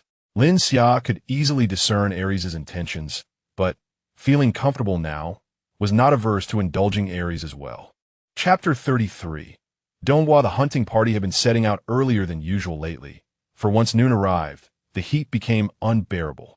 Although the beastmen were more resilient to heat, they could not withstand the fatigue of high-speed pursuits in the sweltering sun, making them prone to heat stroke. Additionally, with the hot weather, appetites dwindled, significantly reducing the demand for food. Once this hot spell passed, the hunting team would need to become busy once again. Before dawn, the hunting party had already embarked, and Lin Xia awoke to find Aries' presence absent from the cave. He tucked 2 cucumbers and a piece of roasted meat into his bag and made his way to Ye's cave. Due to the heat, sunlight inevitably streamed into the cave. To provide Yi with some relief, Batu consulted Aries and crafted a bamboo door, which would at least shield them when the sun shone in. He had risen early and was currently eating. Recently, like Lin Xia, he had taken to eating a little in the morning, but as soon as the sun rose, his appetite waned, only to resume once the sun had set. Yi, have a cucumber, Lin Xia offered, handing him one. The cucumber, no longer possessing the refreshing chill it had just after being chilled, still retained its crisp texture, whetting Ye's appetite. So this is what cucumbers taste like. Ye exclaimed it, relishing the flavor as he took several bites. Have the cucumbers grown this large since I last visited the garden? Just these few are a bit bigger, Lin Xia confessed. Aries picked them yesterday. The others are still small and will take a few days to mature. Aries is truly good to you, Yi remarked. Lin Xia sat at the cave's entrance, alternating bites of cucumber and roasted meat. Although he agreed internally with Ye's sentiment, he stubbornly insisted, what is so special about it? We grew these cucumbers ourselves. He merely picked them. And what about all the tables and benches in your cave? Aren't those made by Aries? Does he not treat you well? Yi teased, poking Lin Xia's forehead with a finger. But he uses them too. I'm not the only one, Lin Xia retorted. Without you, would he even think of such things? All right, enough of that, Lin Xia concluded, finishing the last small piece of meat. He took Ye's hand, suggesting, before the sun comes out, let us check the vegetable garden. He followed him, realizing he had not visited in a long while. His belly had grown somewhat round, and Lin Xia carefully assisted him as they made their way to the mountaintop. The summit was lush and green, with rows of vibrant vegetables flourishing. The vines sprawled across the trellises, with loofahs, cucumbers, and peas thriving. On the ground, a patch of winding vines concealed various fruits beneath large leaves. Lin Xia lifted a leaf to reveal a watermelon that had grown as large as a child's head, and a wave of joy surged within him. They've grown this big. Yi leaned in, reaching out to touch the watermelon. When will they be ripe? Don't touch, Lin Xia quickly interjected. If you do, they won't grow anymore. Really? Yi asked, intrigued by this notion. Indeed, they will ripen once the stem turns yellow, but that will still take some time, Lin Xia replied with a hint of regret. He turned to the next patch, uncovering pumpkins that had also grown considerably. Yi, the pumpkins are quite large. Can we eat the pumpkins now? Ye's mouth began to water. His appetite had returned, and if not for the heat, he could easily consume double his usual portions. However, Lin Xia had advised him against overeating, cautioning that it could complicate childbirth, so he had been controlling himself, only eating slightly more than usual. For every crop in the garden, he felt immense anticipation, as each visit brought new flavors and surprises. They're fine to eat anytime. But we must let the seeds we want to keep grow a bit longer until they turn yellow. Lin Xia nodded. Let us stew some pumpkins with meat tonight, he suggested, his eyes sparkling with eagerness. Sure, I want to eat that too. Lin Xia agreed, their thoughts aligned. The two reached a consensus and continued to inspect another patch of melons, which had been Lin Xia's intent for coming up. How has this melon grown so large? He marveled at the winter melon lying on the ground, nearly as tall as himself, and it looked like it could grow even bigger. It can grow even larger. Lin Xia chuckled. When Aries had stuffed the cucumbers into his arms yesterday, he had been struck by an idea. He had seen videos of people without air conditioning who would buy a large winter melon to hug at night, claiming it was very cooling. Ye feel it? Lin Xia urged, pulling his hand to touch the melon-esque skin. Isn't it cool? It is cool, Yi responded, a bit perplexed by Lin Xia's intentions. Once Aries returns, I'll have him pick two for you. You can wash one and hug it at night. It will surely be very cool. Lin Xia grinned widely. It would be even cooler if we ice it with water. Is that all right? Yi hesitated, torn between his desire for comfort and his reverence for food. As this was meant for consumption. It's fine, it's fine. Lin Xia reassured him, patting his back in a soothing manner. There are so many winter melons. We definitely want to eat them all. Even if we pick some now, we can still eat them later when the weather cools down. Nothing will go to waste. Lin Xia felt no fear. This garden was his. What was there to worry about?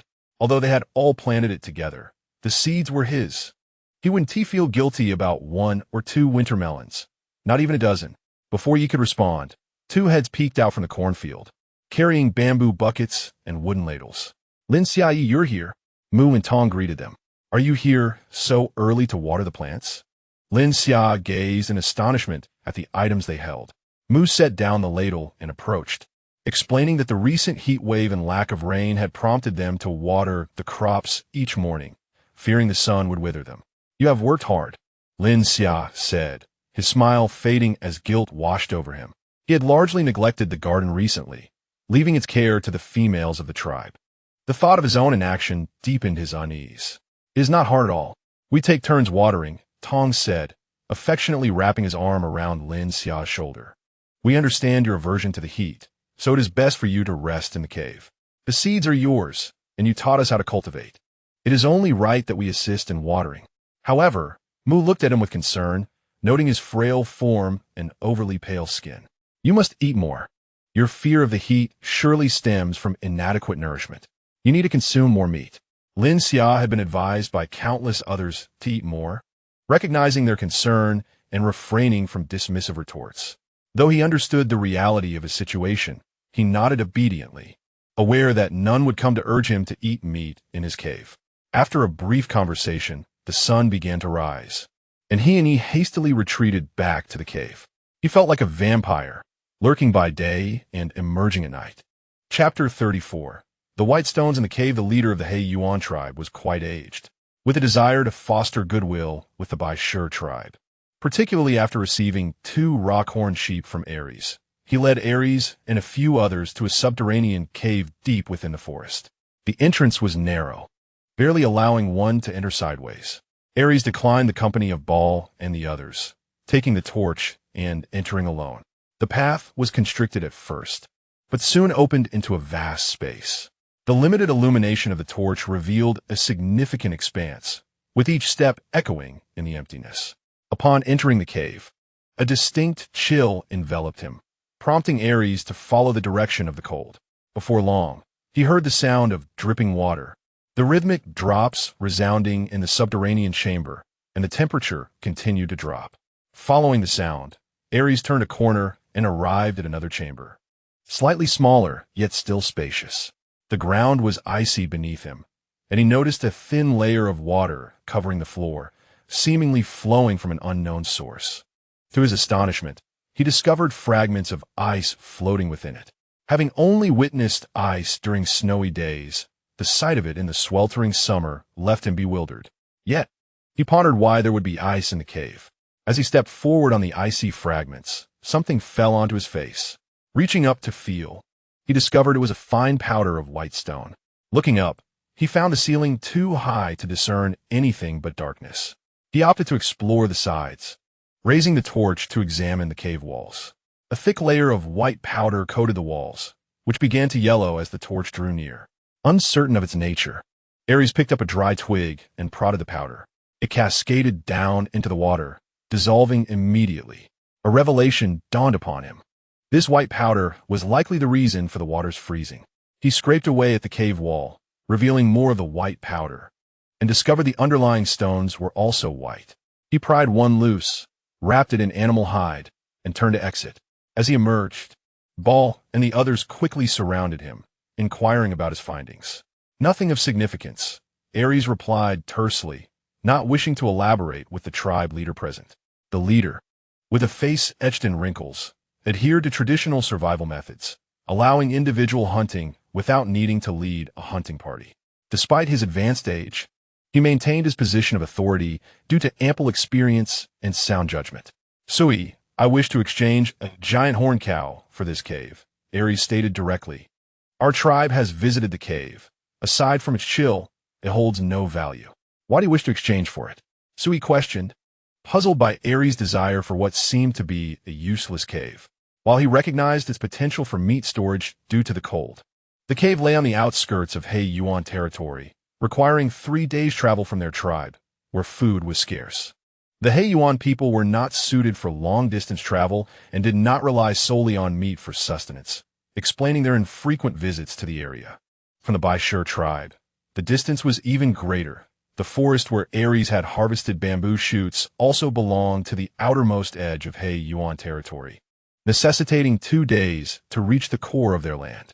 In total, it would require 5 days of travel, a considerable distance.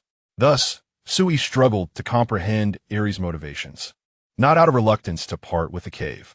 The cave is cool, and my partner is sensitive to heat. I wish to bring him here to stay, Ares stated, feigning sentiment while secretly wishing Lin Xia would not come. He already understood the reason for the water's freezing and needed only to excavate the white stones. He was determined to keep the existence of the stones a secret from Sui. You hold your partner in high regard. He must be a remarkable female, Sui mused, though a hint of skepticism remained. Is she more beautiful than our He Yuan females? The two tribes were not far apart, leading to some intermingling. Several companions of the Baishur tribe were females exchanged from the He Yuan tribe. Sui had previously encouraged Ares to seek a mate from his tribe, but the females had shown no interest. Much more beautiful, very fair, exceptionally lovely, and quite intelligent, Ares replied candidly, as beastmen tended to be straightforward in their speech. Sui secretly rolled his eyes, acknowledging that such praise was typical of one's partner. Very well, but could you also add a sheep? Sui's weathered face broke into a kind smile, recognizing the importance of territory. The value was secondary. Acquiring more was preferable. Given that the He Yuan tribe did not possess the hunting prowess of the Baishur tribe or the expansive plains teeming with livestock and game. Agreed, Ares responded readily. But the sheep will not be given freely. Everything from the small waterway onward belongs to me. Reluctant to appear stingy, Sui pondered briefly before acquiescing. After all, the land beyond the small waterway was barren, occupied only by a few trees. The two parties reached a cordial agreement. The decision met with no dissent from Ball and the others, as Ares had never erred since assuming leadership. Once Sui and his companions departed, Ares revealed a wrapped stone to Ball. Why is the stone white? Ball inquired, poking it. Is it edible? Not at all, Ares replied gravely. This substance seems capable of freezing water. Freezing? Ball's face displayed unmistakable astonishment, as did the others who gathered around. Doesn't water freeze only in winter? The reason remained unclear to Ares, but he felt certain Lin Xia would understand. In this regard, Lin Xia's intellect surpassed his own. He resolved to bring it back for Lin Xia to examine. Lin Xia would undoubtedly know. Others held great confidence in Lin Xia, for during this period, he had indeed imparted numerous lessons to them, such as farming, fertilizing, nurturing aquatic beasts, and the art of preparing meat to enhance its flavor. Chapter 35. Saltpeter after dinner. Lin Xia lay on the bamboo bed, a large winter melon cradled in his arms, feeling somewhat aggrieved. Ares had crafted a spacious bamboo bed capable of accommodating 3 individuals. Yet at this moment, he found himself alone. Xia and his companions had ventured off to frolic in the wild, and had yet to return even as night fell. Aries, that dog of a man, had mentioned needing to step out, but had not specified the duration. 10 days had elapsed, and still there was no sign of him. In this sweltering weather, Lin Xia was burdened with cooking and caring for the children. The cave became unbearably hot with a fire lit, and it was even worse below, where so many gathered, roasting meat, creating an oppressive atmosphere. Thus, Lin Xia always awaited the coolness of night before preparing the meal. Before departing, Aries had assigned several females to assist him with cooking, assuring him that he could summon them if he required anything. Yet, how could he bring himself to do such a thing? Was he so brazen as to ask others for help in harvesting vegetables and cooking, even having them serve him? Such actions were beyond his capabilities. His audacity was reserved solely for Aries. It was only when Aries did something for him that he felt at ease, for they were a couple. The thought of Aries being away for so many days, with no knowledge of when he might return, filled Lin Xia with both anger and worry, concerned for Aries' safety, yet frustrated by his absence, and feeling wronged by his prolonged absence. Only the large winter melon on the bed offered him some solace. The bamboo bed, crafted by Aries' own hands, and the winter melon, also harvested by him, brought Lin Xia a bittersweet comfort. He pressed his face against the cool skin of the winter melon, allowing the refreshing sensation to lull him into a peaceful sleep. Burdened with grievances, in a hazy state, he felt something moist and warm licking his cheek, accompanied by soft whimpering. Lin Xia, somewhat annoyed, pushed away the furry head, admonishing Xia to return to his nest. Otherwise, he would allow Pal to deal with him upon his return. Xia, however, only whined more enthusiastically. "Stop your noise." Lin Xia reluctantly forced his eyes open. The oil lamp on the cave wall cast a glow, revealing a handsome face, stern yet tinged with amusement.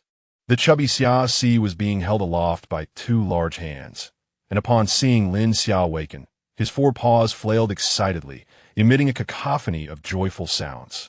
"Xia, I'm back." A low, deep voice echoed in Lin Xia's ear, and though only 10 days had passed since he last heard it, it felt like an eternity. Lin Xia snapped back to reality, realizing this was not a dream. He promptly discarded the winter melon he had been clutching for 10 days and enveloped Aries in an embrace, burying his head in the crook of Aries' neck. His eyes still hazy with confusion. "Where have you been? Why did it take you so long to return?" Lin Xia's voice bore a hint of reproach. "Cooking in this heat is unbearable. I could have perished from the heat. If you hadn't returned, Xia and I would have starved." Xia, wedged between them, attempted to extricate his snout, bewildered by the mention of starvation. "Starve? No way. I have more than enough food every day." Aries released his hold, allowing Xia to escape the sticky embrace. He squatted down, observing the cuddled forms of Pal and Mara. "Am I really not suited for this place? Little Tai Dan and the others are still awake. I should go find them." Aries lifted Lin Xia from the bed and seated him on his lap, gazing intently at the face he had longed for over the past 10 days. "Xia, did you miss me? Why are you calling me that? You always refer to me as Lin Xia." Lin Xia questioned, puzzled by Aries' sudden change in address. A thought struck him, and his expression darkened. "Have you found another dog while you were out? Have you gone bad after mingling with others? You never called me that before." The more he pondered, the angrier he became, struggling to free himself from Aries' grasp. Aries, perplexed by his sudden outburst, recognized he could not let Lin Xia go, so he gently restrained him. Hastening to explain, "I visited the Black Ape tribe and heard a beast man refer to his partner in that manner. I thought it sounded nice. If you don't like it, I won't call you that again." Only then did Lin Xia settle down, for deep down, he understood Aries would never betray him. Beastmen possessed unwavering loyalty in such matters. His irritation stemmed from Aries' prolonged absence, a tempest of emotions he struggled to control. "Who said I disliked it? Call me that if you wish. I love hearing it." Lin Xia's expression softened considerably, though the fire of his indignation had yet to extinguish. He reached out and tugged at Aries' hair, noting how it had grown significantly in just 10 days. "Xia, you missed me, didn't you?" Aries gazed at Lin Xia's angry visage, finding it irresistibly charming. Not at all. Lin Xia rolled his eyes, his denial unwavering. For to concede, even slightly, would be to dishonor the hardships of the past 10 days. You did miss me. Aries understood Lin Xia's contradictory nature. Otherwise, he would not have embraced him the moment he awoke. Xia, give me a kiss. I missed you. You missed me. Lin Xia laughed in exasperation. It's been 10 days. You were gone for 10 days, and yet claimed to have missed me? I brought something back that I think you'll like. Aries was captivated by Lin Xia's stubbornness, his gaze unwavering. What is it? You must kiss me first. Aries remained unyielding. Lin Xia inhaled deeply, intending to satisfy his curiosity first before devising a reason to reprimand him later. A playful kiss landed on Aries' lips. Aries struggled to suppress his primal urges, yet the heat of desire pressed insistently against Lin Xia. Lin Xia blushed, but satisfaction bubbled within. It seemed Aries had not engaged in any mischief during his absence. What is it? Hurry and show me. Aries cradled him and walked to the table, retrieving an object wrapped in animal skin. He settled back onto the bamboo bed, holding Lin Xia on his lap. Lin Xia reached out, unveiling the contents, revealing a white stone. Confusion washed over him. It was merely a stone, with a texture somewhat looser than ordinary stones, yet nothing particularly remarkable. Isn't this just a stone? This type of stone, when crushed and placed in water, will cause it to freeze. Aries could not help but plant a kiss on Lin Xia's puzzled mouth. Freeze! Lin Xia gasped, inspecting the stone closely, his expression shifting from confusion to astonishment. Could this truly be saltpeter? He had only heard of its ability to create ice, but had never seen the real thing before. Where did you find this? Tell me. He jostled Aries, urging him to share the details. Aries, feeling his resolve waver under Lin Xia's playful insistence, took a deep breath and returned the stone to its animal skin wrapping, tossing it onto the table. He pressed a kiss to Lin Xia's rounded earlobe and began to tease the edges of his small undergarments. A deep, enticing voice whispered in Lin Xia's ear. Night has fallen. We can discuss it tomorrow. Chapter 36. Watermelon. A pot of water was filled, and the saltpeter was crushed and poured in. A small bamboo tube was filled with water, sealed, and submerged in the saltpeter-infused water. After half a day, the water inside the bamboo tube transformed into crushed ice. Lin Xia poured the crushed ice into a bowl, retrieved honey-infused fruit jam, and added 2 spoonfuls, followed by water, mixing it all together to create a refreshing honey fruit jam ice drink. He eagerly took a sip. The sweet, icy water, mingled with the crushed ice, sent a delightful chill through his teeth. How refreshing! On a sweltering summer day, there was nothing more delightful than a cup of this icy, sweet beverage. He fetched Xia's small bowl, poured some for him, and then offered the remaining drink to Aries, urging him to hurry and drink before the ice melted. Aries followed Lin Xia's gesture, taking a sip that unleashed a wave of refreshing relief, a sensation unlike any he had experienced during the summer heat. The coolness flowed down his throat and spread throughout his body, quelling his earlier discomfort. He took but a single sip before he ceased drinking, feeling a twinge of regret. Had he known, he would have brought back more. The arduous trek would take 10 days. Primarily because he had not anticipated that such a sizable chunk could yield so little ice. Nonetheless, the cave had been successfully exchanged, and the saltpeter lay there, unmovable. With this substance, summer's meat would be preserved with ease, allowing for a more fruitful hunt, sparing the orcs from daily excursions. Thus, the construction of the city walls, previously suggested by Xia, could be put on the agenda. Xia, you should drink, he reminded, recalling his partner's sensitivity to heat. Lin Xia took another sip, licking his nearly numb lips, and resolutely fed the last bit to Aries. It's all right, Aries. This water can be reused. Once we boil it down, we can use it again, Lin Xia reassured him. However, boiling water was a daunting prospect in such heat. He instructed Aries to take the stone pot outside to dry in the sun. Xia's was rolling on his back beneath Lin Xia's hands. He had indulged in sweet water before, but this icy variant was a first for him, and he savored the experience. Aries, the watermelons should be ripe. Let us pick some and chill them in the pond for everyone to taste tonight. Lin Xia recalled the watermelons atop the mountain, feeling a pang of desire. They had ripened a couple of days prior, but he had refrained from picking them in Aries' absence, wanting Aries to have the first taste. "All right, I'll gather some." Aries agreed. With the saltpeter secured, Lin Xia felt elated, grinning as he nestled against Aries' sturdy back, his arms wrapping around his neck. "Aries, while you're at it, could you also grab some chili peppers and garlic and catch a couple of fish? I'll whip up something delicious," Lin Xia said affectionately. Hearing Lin Xia mention a delightful meal, the little wolf pup, who had been reminiscing about the sweet water, perked up with excitement. "Who understands? During these days without Pao, I've been eating from the tribe as communal pot. Although Mara cooks daily, it's usually just a quick stir-fry of greens, which becomes unbearable in the heat.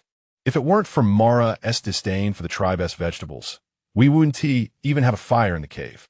It had been ages since he last tasted Mara's cooking. Her meals were the finest, while Pal's were a close second. The little wolf pup rolled about on the bed, exuberantly yipping. Aries, slightly exasperated, pinched his snout. Aries, too, was in high spirits. The past days had been spent roasting whatever prey they caught, reminiscent of the days before Lin Xia's arrival. Upon returning, Xia prepared a feast for him, proving that she truly cared for him.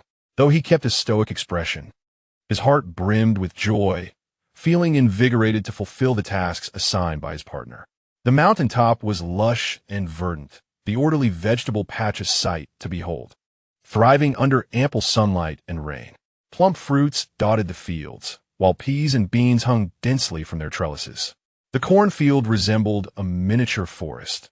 When the wind blew, the leaves rustled, carrying the fragrance of the crops. The females tended to the garden daily, becoming accustomed to its beauty, yet each time they paused to reflect, they felt a profound sense of accomplishment, akin to the pride felt from hunting before reaching adulthood. The orcs, however, were different. Apart from Aries, they seldom ventured to the mountaintop. Although their meals now included vegetables and fruits, the presentation of food in bowls contrasted starkly with that in the fields, making each visit a new revelation. So many types of plants are edible. Food can truly be cultivated by oneself. Bada marveled, his sentiments inexplicable, perhaps due to the immaculate garden devoid of weeds, or witnessing firsthand the life cycle of food from seed to harvest. Perhaps it was the abundance of food that stirred such feelings. Aries responded softly, his affection for his partner deepening. Following Lin Xia's teachings, the females would tap the watermelon's skin, inspect the stem, ensuring ripeness before harvesting for the orcs to carry down the mountain. This land was fertile.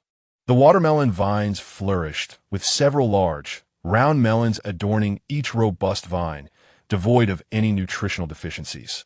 Nearly 100 watermelons were transported down, with 2/3 still remaining in the patch, sufficient for another 2 or 3 harvests. Aries personally selected the 2 largest and roundest watermelons. The pond brimmed, transforming into a verdant watermelon oasis. "Let everyone know to build a fire after dark. It will be cooler then. I want Xia to join us," Aries instructed Badu. "All right." Bada beamed, eager to sample the watermelon's flavor. The produce from the garden was always delectable. "Let us also gather some greens," Aries added, pausing to think. "Prepare the stone pots. Tonight we won't roast meat, but rather stew it." "Sure thing," Badu responded enthusiastically, turning to make arrangements. Aries then set off to gather the garlic and chili peppers Lin Xia requested. "Stewing meat tonight?" Lin Xia was taken aback by Aries' decision, as preparing solely stew, given the orcs' appetites, would be a monumental task. Even during the last hot pot meal, both stew and roasted meat had been prepared simultaneously. However, he did not contest Aries' choice and pondered for a moment. "We can harvest the chili peppers and garlic now. Let us have everyone gather some. With these 2 ingredients, the stew will be even more fragrant. I'm eager to catch some fish tonight. I'll teach everyone how to make braised fish." Chapter 37. Tomato beef stew on the flatlands. The cooking was in full swing. The meat had long begun to stew in a massive, sturdy stone pot. Despite its considerable weight, it was ample enough to accommodate large chunks of meat and salt, along with chili peppers and garlic. Since tonight's fare primarily consisted of beef, Lin Xia had the crew pick some tomatoes, which were not fully ripe. He had intended to wait a few days. But now he desired to prepare a tomato beef stew. A large wooden board served as a lid. Once lifted, the valley was enveloped in the enticing aroma of meat, mingled with the sweet and sour notes of tomatoes and a hint of spice. Badiz stood atop a sturdy wooden frame, stirring with a stick, finding it still lacking in flavor, and recovering the pot. Lin Xia was beside him, teaching the females how to prepare braised fish. Pouring a layer of lard into the stone pot, he waited for the oil to heat before dropping several large fish into the pot. Instantly, the oil crackled and splattered. The sudden commotion drew gasps from the females. Aries, startled, quickly ushered them behind him, feeling a few drops of hot oil splatter onto his skin, causing a mild sting. Yet, this discomfort was trivial for him. On Lin Xia's delicate skin, it would surely be painful. Too dangerous. Aries frowned at Lin Xia, who peeked from behind him. Lin Xia had previously been smiling broadly, unperturbed by the splattering oil. Cooking was nothing to fear. Huan Ti experienced a few burns from hot oil. Aware of Aries' concerned gaze, he restrained his grin slightly. "It's all right. I was standing far enough away. I won't get burned," Lin Xia reassured, patting Aries' muscular back. "What should we do?" "I'll take care of it," Aries insisted, unwilling to let Lin Xia near the hot oil, prompting him to dictate instructions instead. "Let the fish fry a bit longer before flipping them," Lin Xia urged, trying to inch closer, only to be blocked by Aries' firm arm. "You can flip them now. Be careful, don't break them." Aries carefully followed his guidance, turning each fish over. The golden brown side emitted an irresistible aroma. As both sides of the fish were perfectly cooked, Lin Xia urged him to take the fish out, exclaiming that it was ready. A few golden, crispy fish were placed on a clean stone slab, their aroma distinctly different from that of grilled fish. "Can we eat now?" a female curiously inquired. "Oh dear, not yet," Lin Xia replied, beads of sweat dotting his forehead, though he was quite pleased, with oil still remaining in the pan. He took out the chopped garlic and chili peppers and tossed them into the pan. The garlic instantly released its fragrance, and a wave of spiciness wafted through the air, causing several individuals to involuntarily sneeze. The mischievous intent was realized, and Lin Xia laughed heartily. Achoo! While the females attempted to distance themselves, they were drawn closer by the alluring scent. "What is this aroma?" "It seems to be the scent of chili peppers, the kind that stings a bit when handled." "Can this be eaten?" "Fear not, it is quite delicious," Lin Xia chuckled, reassuring them. The chili and garlic were stir-fried until fragrant, then salt was added. Lacking braising sauce or even soy sauce, they had to make do. After adding water, he placed the fried fish into simmer for a while, until the flesh became tender and flaky. Quickly taste it. If it's too spicy, drink some water. If you find it excessively hot, you can use less chili when you cook later, Lin Xia encouraged the surrounding females. Unable to contain his excitement, as he picked up his chopsticks to take a piece of fish from the belly, the chef tasted first, blowing gently on the fish before offering it to Aries. Upon tasting the tender, spicy fish, Aries was astonished. He had never encountered such a piquant flavor before, and he preferred it over the grilled or braised meats he had tried previously. "Delicious. Is this the taste of chili?" Aries savored the flavor in his mouth. "Isn't it delightful? I too enjoy spicy food," Lin Xia said, taking a piece for himself, the familiar yet long-lost spiciness causing him to smile with delight. Sias, clutching his bowl and anxiously tugging at Lin Xia's leg, had drool running down onto his leg. "Mala, didist mala. I haven't eaten yet. Oh dear, I forgot about you," Lin Xia exclaimed, feeling a pang of guilt as he quickly filled a small bowl with fish for him, ruffling his hair gently. "It's a bit spicy. If it's too much for you, just don't eat it, and I will prepare something mild for you later." Sias buried his head in the bowl, oblivious to Lin Xia's words. "Spicy? What does that even mean?" "Not at all. It's absolutely delicious. The food made by Mala is indeed the best." Although there was a large pot of braised fish, the crowd was equally large, and after a few bites from each person, there was little left. However, the females were clever and had already learned the steps for making braised fish. Soon, the sounds of sizzling oil erupted from other pots. Lin Xia served the remaining fish to the father and son first, as he prepared to make other dishes. The freshly processed rabbit meat, cut into small pieces, was from the little wolf cub that had caught it. They had been kept in a nearby cave for a few days, and inadvertently, several baby rabbits had been born. The rabbit meat was stir-fried until cooked, then garlic and chili were added for fragrance. Noticing that both father and son enjoyed spicy food, he added an extra helping of chili, and just before serving, he tossed in a handful of garlic leaves, completing the pot of stir-fried rabbit meat. The current lack of seasonings was quite disheartening. He hoped to experiment with making soy sauce once the soybeans were ready, as it would greatly enhance the flavor of many dishes. Lastly, he prepared a stir-fry of peas. The large pot of tomato beef stew was also ready. Due to the addition of chili, it emitted a sweet, sour, and spicy aroma, extremely appetizing. The fragrant stir-fried rabbit, the tender and flavorful braised fish, and the sweet and slightly spicy tomato beef stew, combined with the refreshing and crisp stir-fried peas, created an extravagant feast. Lin Xia first tasted the tomato beef stew. The beef was exceptionally tender, with the tomatoes melded into the broth, coating the meat in a rich sauce that was irresistibly fragrant. The stir-fried rabbit was tender as well, primarily due to the freshness of the ingredients, as the entire process from preparation to cooking took less than an hour.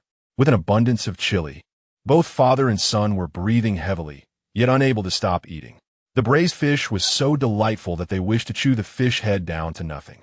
Lin Xia, unsure of what type of fish it was, found the meat to be very tender, devoid of any muddy taste, and without any small bones, which he greatly appreciated. The stir-fried peas were limited, as Lin Xia consumed most of them. Compared to mere vegetables, the father and son preferred meat, with vegetables merely serving as an accompaniment. However, the females thoroughly enjoyed it, with many stir-frying various greens, and some beastmen had particular favorites among the vegetables, especially the tomatoes that night.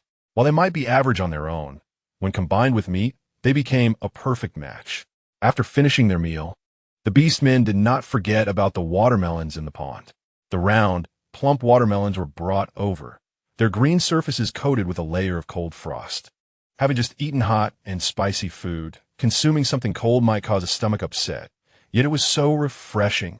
Aries approached Lin Xia, each hand holding a large watermelon, his stern face illuminated by a grin in the firelight. I handpicked these, the largest and roundest. It must be the sweetest as well.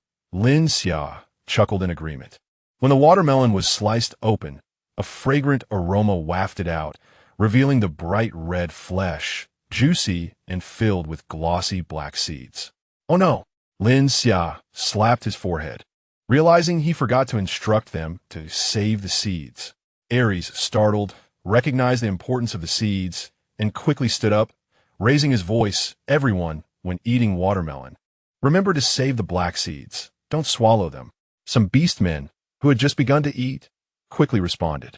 Others were already indulging in the sweet, icy flavor, oblivious to any concern about seeds, devouring them hungrily. Hearing this, they hastily wiped their mouths, turning away in guilt.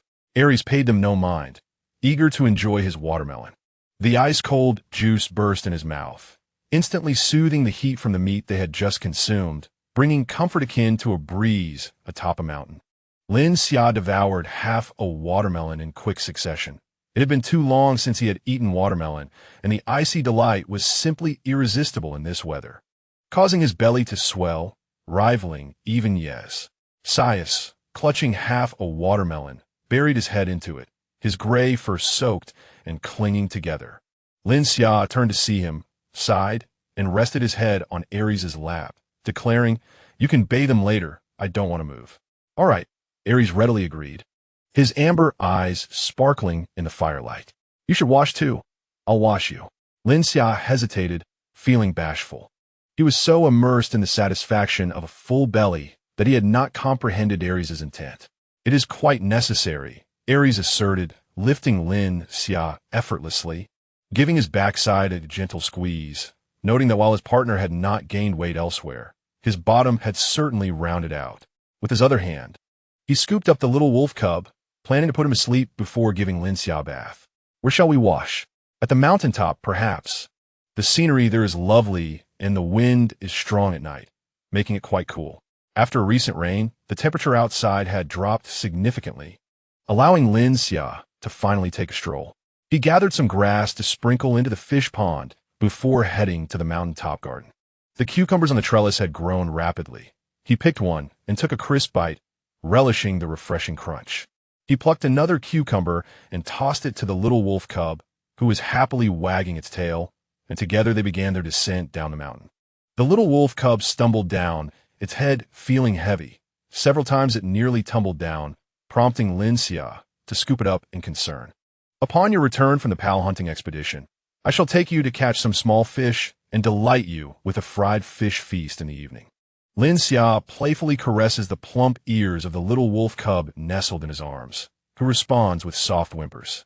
The fish trap we constructed previously has yet to be utilized, primarily because the weather turned too warm too swiftly. Neither he nor Yi have ventured outside, one fearing the heat and the other being pregnant. With the prepared fish trap dangling from Aries' neck, they climbed onto his fluffy back, encircling the little wolf cub in their embrace, and the family excitedly dashed out. The aroma of earth and grass wafted through the rain-kissed prairie, where gentle breezes caressed them under the blue sky adorned with white clouds, presenting a splendid landscape. Arriving at the riverbank where they had previously encountered an abundance of creekstone bass, Lin Xia pinched his nose and tossed various entrails into the fish trap, subsequently submerging it in the water and securing it with a sturdy wooden stick to prevent it from being swept away. Let's catch some rabbits. Lin Xia proposed with enthusiasm, not solely out of desire to eat, but to relish the joy of rabbit catching. He had even brought fire-starting materials to smoke the rabbits. Let us go. Aries noted the persistent smile on his partner's face, recognizing that Lin Xia had been cooped up for too long. Xia sat upon Pal's back, nestled in Mara's embrace, seldom able to enjoy such a position. He opened his mouth wide, letting out a cacophony of excited howls, exuding the demeanor of a little wolf king. Aries carried his partner to a grassy expanse teeming with rabbit holes, where rabbits were plentiful. Fortunate that their hunting party did not frequent this area, lest they risk injury. A herd of wild sheep scattered upon seeing the arrival of the silver wolf. Are those sheep delicious? Lin Xia mused, eyeing the normal-sized lambs with intrigue, uncertain whether these wild sheep were tastier than the rock sheep. They are tasty, though the meat is scarce, Aries remarked, glancing at the fleeing sheep. I shall catch one for you shortly. Despite their appealing flavor, these small sheep were remarkably agile, making them a challenging target for the hunting team, which typically preferred larger, meatier rock sheep. Nevertheless, catching them was still a straightforward task. Lin Xia nodded, retracting his gaze to locate a fresh rabbit hole. Xia scampered about, returning with a bundle of dry twigs, earning a loving kiss from Mara. The dry twigs mingled with fresh grass, igniting readily and producing ample smoke that wafted toward the subterranean tunnels. When you see smoke, crouch there. The rabbits will come out on their own, Lin Xia instructed, resting one hand on Aries' wolf head while gently cradling the little wolf cub in the other. The two wolf kings, one large and one small, wore serious expressions, their sharp eyes fixed intently on the flat, grassy expanse. Climb onto my back, Aries urged, licking his partner's fair cheek, unwilling to let Lin Xia chase after the rabbits on his own. I want to catch them myself. Lin Xia attempted to refuse, insisting on a speed. No, Aries replied sternly. The outside is perilous. What if I momentarily lose sight of you and a wild beast carries you away? All right, Lin Xia conceded, not one to dismiss advice, feeling somewhat insecure in this unfamiliar terrain. But you must catch whichever one I point to. Very well, Aries agreed, as long as safety was not compromised. As wisps of white smoke began to rise from the distant grassland, Xia anxiously urged them onward. Lin Xia swiftly flipped onto Aries' back, and with a powerful surge, the silver wolf leaped into action. Hold on tight, Xia, Aries cautioned as he dashed forward. Chapter 39, Chive Blossoms. Do not be misled by the little wolf cub's clumsy steps. He now sprinted with remarkable speed, his pudgy legs propelling him across the verdant grass, where a small gray ball tumbled along. Aries, over there, that one looks plump, Lin Xia exclaimed, pointing at a chubby brown wild rabbit emerging from its burrow. Aries halted abruptly, turning to chase the rabbit with pinpoint precision. In the blink of an eye, the plump rabbit found its end at Aries' jaws. Before Lin Xia could offer praise, he caught sight of a radiant white rabbit and urgently called out, "Aries, over there, the white one." Aries pivoted instantly, and in a heartbeat, the white rabbit was captured in his mouth. "Aries, do not crush it. I want alive." Lin Xia quickly interjected to halt his impending bite. "Such a splendid rabbit. We can raise it and eventually have many little white rabbits. Imagine how delightful it would be to craft a fur coat." Aries promptly released the rabbit, which wriggled free from his grasp. He extended his paw to retrieve it, the tiny creature appearing as a mere toy beneath his claws. Lin Xia leapt down, finding a vine to secure the rabbit, tying it to a small tree. Once accomplished, the two resumed their pursuit of other rabbits. While chasing rabbits, Aries also managed to catch a seemingly foolish wild sheep, eliminating the need for a dedicated hunt.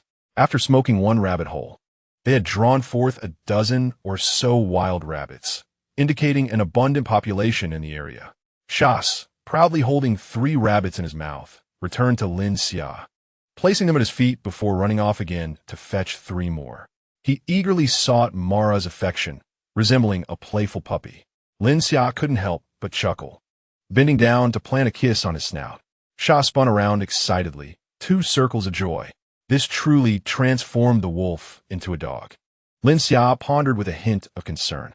A small mountain of wild rabbits amassed, and Lin Xia meticulously tied each rabbit and sheep with vines, hanging them on Aries' back.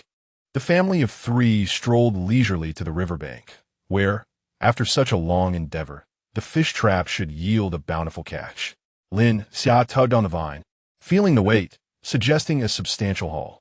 As the trap surfaced, he lifted a lid to reveal a treasure trove of small fish, densely packed within, consisting mostly of thumb-sized creek stone bass, alongside some common fish, and even a few tiny shrimp. So many, Lin Xia beamed with delight. "You can indulge this evening." "You must eat well too," Aries reminded him. "Rest assured, I shall feast abundantly." Lin Xia planted a sticky kiss on Aries' cheek. Shas chimed in with excited whines, demanding to eat the most. The other fish traps yielded similar fortunes. Lin Xia hung them on Aries, reluctant to climb aboard himself. Aries gazed at him with a hint of melancholy. "It's not that I find you unappealing. It's just a bit odorous," Lin Xia admitted with an awkward smile. Pinching his nose and stepping back slightly, the remnants of entrails placed in the trap had left a lingering stench, combined with the scent of blood and faint fishiness, rendering it somewhat unpleasant. Aries felt a tinge of grievance, but upon sniffing himself, he acknowledged there was indeed a slight odor. He despised the thought of his usually fragrant and pristine partner carrying such an unpleasant scent. Shas, still clutching the vine, playfully chased the white rabbit, thoroughly enjoying himself. The trio ambled back at a leisurely pace. "Aries, are those white flowers chive blossoms?" Lin Xia squinted toward a nearby patch of grass dotted with white blooms. Following his gaze, Aries observed the white flowers adorning the lush green prairie. The strong aroma of this wild grass deterred even the rabbits from consuming it. It was indeed a wild herb with a potent scent. "It does have a strong scent," Lin Xia exclaimed with excitement. "Doesn't chive have a robust fragrance? Let us investigate." As they drew nearer to the flowering patch, the air was filled with a tantalizingly spicy aroma. Lin Xia became increasingly certain that these were indeed chive blossoms. "Aries, it is chive blossoms." Lin Xia hurriedly ran over, excitedly waving to Aries. "Can this be eaten?" Aries observed as he plucked a small flower, bringing it to his nose for a sniff. "Of course it can be eaten," Lin Xia exclaimed with fervor. It was his first time discovering something edible in the wild. Akin to modern geokai, this flower could be crushed into a paste, and it was said to pair exceptionally well with lamb. As Lin Xia pondered, saliva began to accumulate. He had never tasted geokai hua sauce, only seen it in short videos, where it was claimed to be a culinary delight when served with lamb. However, at present, he lacked a container for the flowers. So he decided to pluck the stems along with the blossoms, which could be bound together with vines, and later he could separate the flowers at home. Aries also set down his belongings and joined him in gathering the Jokai Hua. Xiaxi glanced at his chubby paws and then at Pal Amara's hands. Forget it. Let's just play with the rabbits. After gathering numerous Jiokai Hua, Lin Xia held a bundle of delicate white flowers. With the wind lifting his slightly long hair and a smile that never left his face, Aries watched, somewhat entranced. The flowers were white and beautiful, and the person was also fair, even more so captivating that he felt an urge to lay the person amongst the flowers for a nap. But a quick glance revealed the little wolf pup beside him, foolishly teasing a rabbit. What had prompted him to adopt that little creature in the first place? Such a nuisance. That's enough for now. We'll come back another time to pick more. Aries, Xia, let's go home. Lin Xia called from a distance. With a long sigh, Aries resignedly shouldered his belongings, giving the happily playing wolf pup a gentle kick. The fluffy gray ball rolled quite a distance, struggling to get back on its feet, having lost the vine it had been carrying, and began searching for the rabbit, eventually following Mara. Why are you bullying him? Lin Xia approached, giving a light poke to the large wolf's head, slowing his pace to wait for the pup to catch up. He has grown. Let him sleep in the cave next door, Aries said with conviction. That cave is so messy. Where will you let him sleep? Stop being mischievous. Don't think I don't know what you're plotting. Lin Xia huffed. All I can think about is you, Aries admitted candidly. After all this time, he had learned to express sweet nothings without a change in demeanor. It's useless to think, it's futile to desire, it's a sin to want. Lin Xia retorted. Since he had previously mentioned not wanting so many marks left on his body, Aries had indeed restrained himself in that regard, but had channeled his energy into other aspects, such as increasing the intensity and duration of their encounters, often leaving Lin Xia dizzy from the experience, which fostered substantial resentment in him. Aries felt particularly aggrieved. Heaven knows how long it had been since he could be with Lin Xia. Finding a time without the little pup around was quite the challenge. Life was already hard. Could he not at least enjoy a better meal? Lin Xia's staunch opposition thwarted Aries' plans to send the pup to the neighboring cave, thus derailing his ambition to sleep beside Lin Xia every night.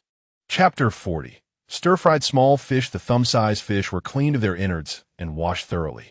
A thin layer of hot oil was poured into the pan, and the small fish were carefully laid inside, ensuring not to damage the flesh.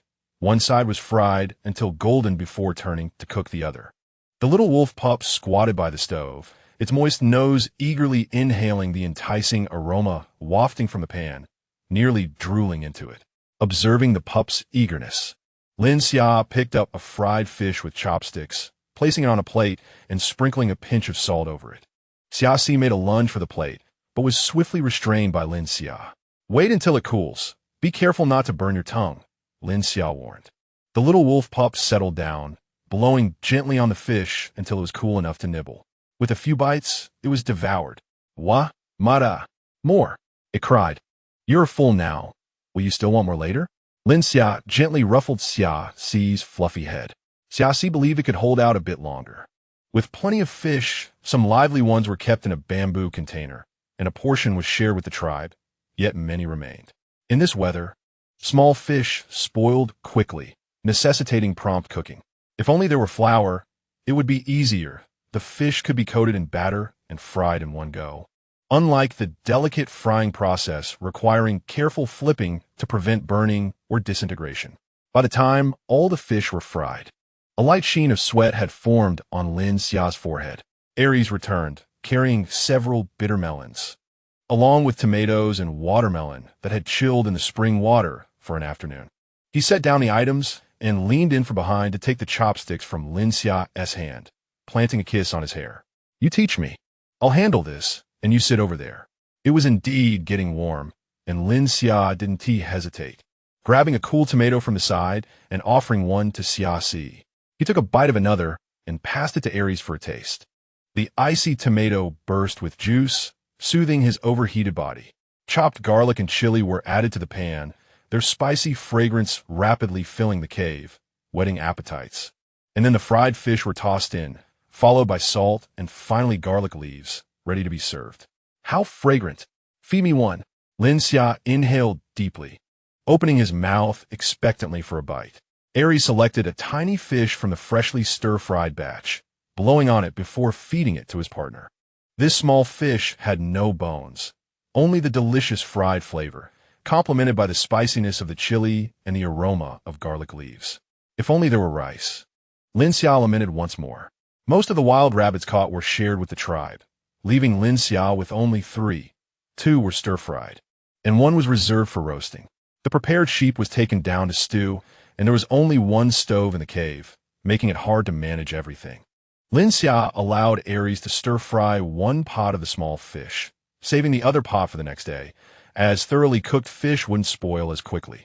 A large serving of fish filled 2 platters, and Aries went down to fetch the stewed lamb, while Lin Xia took the opportunity to send a platter of stir-fried fish to Yi. They had planned to catch fish together, but due to Ye's increasingly prominent belly, Lin Xia had refrained from inviting him. But now, having eaten, it felt like they had participated in the catch. While Aries was fetching the lamb, Lin Xia cleaned the jiukai hua he had brought back, washing it thoroughly and adding a bit of salt before placing it in a stone mortar to crush into a paste. It was said that there were various ways to prepare jiukai hua sauce, some incorporating pears, ginger, or other seasonings. But he lacked such ingredients at the moment and could only resort to the simplest method. The vibrant green jiukai hua sauce was poured into a bowl, its aroma fully released after being crushed. Xiaxi curiously pawed at Lin Xia's knee, eyeing the bowl of green paste, and, driven by the belief that anything made by Mara was delicious, he reached out his tongue to taste. No licking. It's for the lamb later, Lin Xia admonished, playfully swatting his head. Xiaxi yelped, holding his head, but it hadn't actually hurt. Lin Xia had Aries construct a sturdy long table, secured to the wall, which could hold many items without taking up much space. Meals were usually enjoyed at this table. After placing the dishes on the table, he boiled a few ears of corn. Aries wasn't particularly fond of corn. Typically, it was Lin Xia and little Xiaxi who consumed it. But little Xiaxi didn't eat much either, usually just 1 or 2 ears, with meat being the primary staple.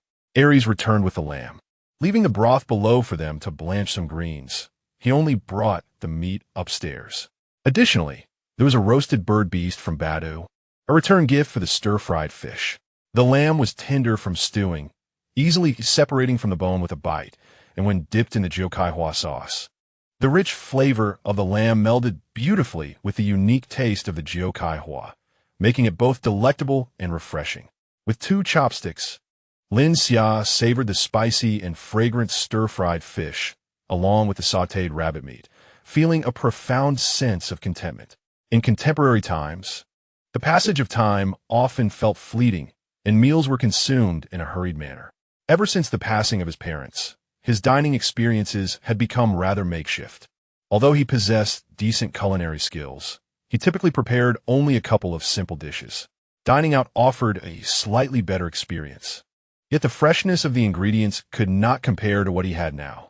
The quality of a dish largely hinged upon the freshness of its ingredients. After indulging in meat and nibbling on a couple of corn cobs, Lin Xia felt utterly stuffed. There was still a bounty of meat on the table, but he harbored no concerns. The 2 of them would easily finish it off, rarely leaving any leftovers. As they continued to feast joyously, Lin Xia took a moment to rest, slicing into a watermelon and enjoying a couple of pieces, then slowly savoring a tomato. The juice of the tomato swirled in his mouth, and he suddenly recalled that it had been a long time since he had enjoyed tomato and egg stir-fry. Observing Xiaxi gnawing on a roasted bird beast's leg, he turned to Aries and inquired, "Aries, have you ever seen a bird beast's egg?" "I have, and the taste is decent, albeit a bit fishy." Aries reminisced about his childhood when he had touched a bird beast's egg, vaguely recalling its flavor. "You wouldn't eat it raw, would you?" Lin Xia couldn't help but chuckle. Eggs are best when cooked. If roasted, they might explode, Aries admitted, acknowledging that he had considered cooking them. "Fool, don't you have a pot? Why not think about boiling them?" Lin Xia found his partner to be both astute and somewhat foolish at times. "I hadn't thought of that," Aries replied, a hint of regret in his voice. "It's all right. Just help me find some bird beast eggs, and I will prepare them for you."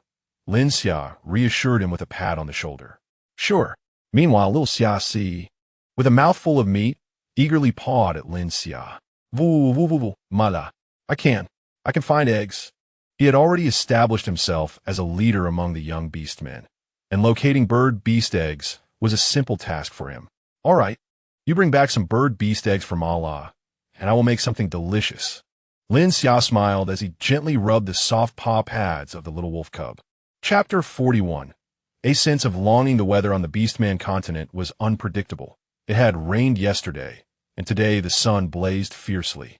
Early in the morning, Lin Xia took the watermelon seeds outside to dry and organized the pelts accumulated in the neighboring cave. Some of the pelts had been gnawed by mice, and those severely damaged were discarded, while the salvageable ones were washed and dried for future use, particularly in winter.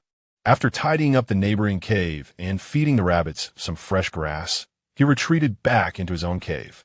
The little wolf cub, unfazed by the heat, woke up and playfully nuzzled against Mala before scampering outside, claiming he was off to find bird-beast eggs. The melted nitrate water, after a day of drying, had crystallized into fine fragments. He added more water, filled several small bamboo tubes, and placed them inside to chill. Ares had already dispatched someone to the cave to mine for nitrate, but the travel time was lengthy, so they had to make do with the little nitrate they had for now. Lin Xia retrieved the formed bone needle and began to carefully sharpen it against a stone. The absence of mobile phones and computers rendered life rather dull, and with the heat barring him from venturing outside, the monotony deepened. Having just roamed the boundless grasslands the previous day, being confined in the cave today felt all the more pronounced. The tribe was eerily quiet, so quiet that he could hear the cicadas straining to sing outside, their sounds reverberating in his ears. Listening to their cries, Lin Xia felt both agitated and drowsy, prompting him to abandon the bone needle, pull the bamboo door shut, and retreat to bed for a nap.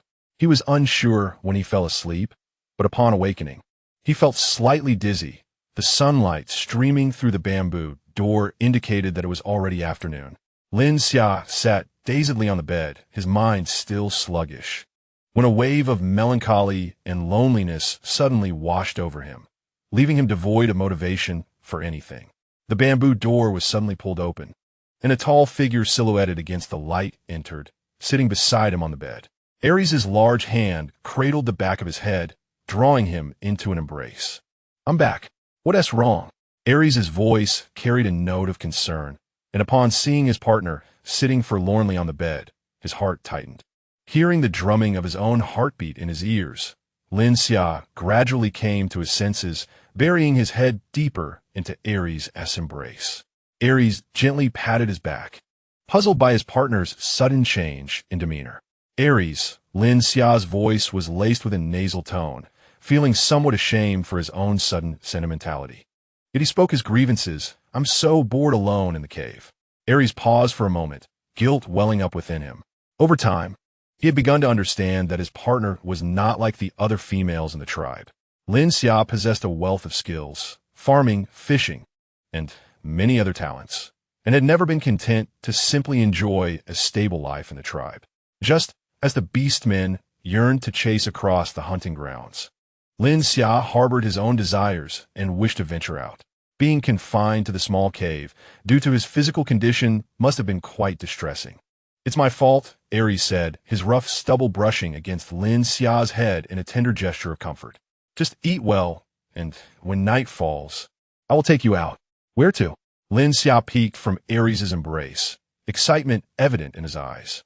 "You'll find out when night falls," Ares replied, observing the eager glimmer in those round eyes, silently resolving to fulfill his promise. Lin Xia's spirits lifted. He felt somewhat silly for his earlier sentiments, uncertain of the reason behind it all. Perhaps he had simply bottled up too much. After all, he was not a native of this land. He climbed out of bed and noticed two large eggs beside him, akin to ostrich eggs but of a vivid red hue. "Where did you find these eggs?" "They are so big." Lin Xia had never encountered eggs of this color before and found them intriguing. He reached out to touch them, feeling the rough surface. Unlike the smoothness of chicken eggs. "From the territory of the He Yuan tribe," Ares replied nonchalantly. "Would the He Yuan tribe really not mind?" Lin Xia questioned. "They don't know," Ares proclaimed with conviction. "The forest is vast, and the He Yuan tribe doesn't cover every inch. Unlike the open grasslands, where one can see everything from a distance, the dense woods can obscure many traces. Lin Xia felt a bit embarrassed. It seemed Aries treated the land of others as a warehouse, rummaging through it whenever he lacked something. However, he was uncertain whether these bird eggs were even palatable, having heard that ostrich eggs were not particularly tasty. Suddenly, the sound of hurried footsteps echoed outside. Little Xia skidded to a halt at the cave entrance, then swiftly turned around and dashed in, clutching something white in his mouth. He excitedly bounded to the bed, dropping what he held onto the sheets, and began to yowl at Lin Xia. Mala, bird beast eggs. For you. 3 small, white bird eggs rolled to Lin Xia's side, each smaller than a standard chicken egg. Lin Xia looked at the 3 small bird eggs, then at the large ones beside them, momentarily at a loss for words. Xia, initially with his mouth agape, eagerly awaited praise from Mala. But upon noticing the 2 large red eggs next to Mala and the proud stance of Pao, the little cub's enthusiasm quickly waned. Lin Xia found this amusing at first, but as he observed the disheartened little wolf cub, a pang of sympathy struck him. After being out for so long, who knew how far he had traveled to find those 3 bird eggs? He reached out and scooped the little wolf cub into his arms, gently patting his head, offering comfort. It's all right. Even the small ones are very cute. Aries watched the little wolf cub nestled against Lin Xia's legs, his amber eyes filled with a fierce paternal love. After all the commotion, Lin Xia's previous feelings of melancholy had long since dissipated. The water within the bamboo tube has frozen. He sliced open a watermelon, mashed the flesh, and extracted its juice. By adding ice cubes, he created a refreshing cup of watermelon juice. After one person enjoyed a cup, Lin Xia prepared another bamboo tube and hung it around Xiao Xiaxi's neck for him to deliver to Yi. Ye's belly was growing larger, and he was becoming increasingly sensitive to the heat. Only 1 red bird egg was made, which was combined with tomatoes to create scrambled eggs. The 3 small bird eggs were whisked together to make an egg custard, accompanied by a stir-fry of small fish. Aries went below to fetch roasted meat, and thus they managed to have a meal. Lin Xia had initially worried that such a large bird egg might not taste good, but to his surprise, it was extraordinarily tender and fragrant. The egg custard was also delightful, smooth and creamy, causing Xiao Xiaxi to eat with gusto, his mouth covered in remnants. As night fell, the little wolf cub slept soundly on its back in the den. Aries carried his mate out of the tribe. Chapter 42. The divine deer. The moonlight was exceptionally bright, casting its glow over the boundless grasslands, while the night breeze stirred ripples across the landscape. Lin Xia reclined on Aries' back, savoring the tranquility around him, with only the sound of the wind whispering past his ears. Soon, Aries led him into the territory of the black ape tribe, weaving through the interlaced trees until they arrived at a serene lake. Aries stilled his breath and crouched in the grass by the lakeshore. Lin Xia dismounted, crouching beside him, curious about their purpose here. You will know shortly, Aries replied, pulling Lin Xia close and giving his cheek a gentle lick. Don't lick, I've just bathed, Lin Xia whispered, pushing away the restless tongue, only to have his palm caught and licked twice, leaving him speechless. Suddenly, a cacophony of rapid hoofbeats echoed through the forest, light and swift. Following the sound, Lin Xia noticed a shimmering white light darting among the shadows of the trees, initially scattered before coalescing into a group that leaped towards the lakeside. As the radiant figures emerged from the darkness, their true forms were revealed.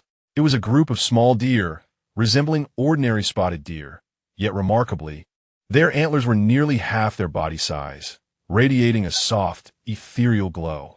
Lin Xia's eyes widened in wonder at how such diminutive creatures could bear such large antlers without apparent weight, and was intrigued by the reason behind their luminous horns. How do their antlers glow? He pondered, realizing that such conspicuous features would render them visible to predators at night. I do not know, Aries replied. The black ape tribe refers to them as divine deer and never hunts them, even feeding them. How marvelous!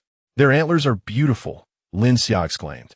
Once their antlers naturally shed, they will no longer glow, Aries observed, noting Lin Xia's desire. However, if a deer dies accidentally and its antlers are cut, they will still emit light. There should be some at Sui's place. I will trade for one for you another day. That would be splendid, Lin Xia said excitedly, thinking that having a pair of glowing antlers in their cave would be far superior to the oil lamps, which emitted an unpleasant odor and smoke.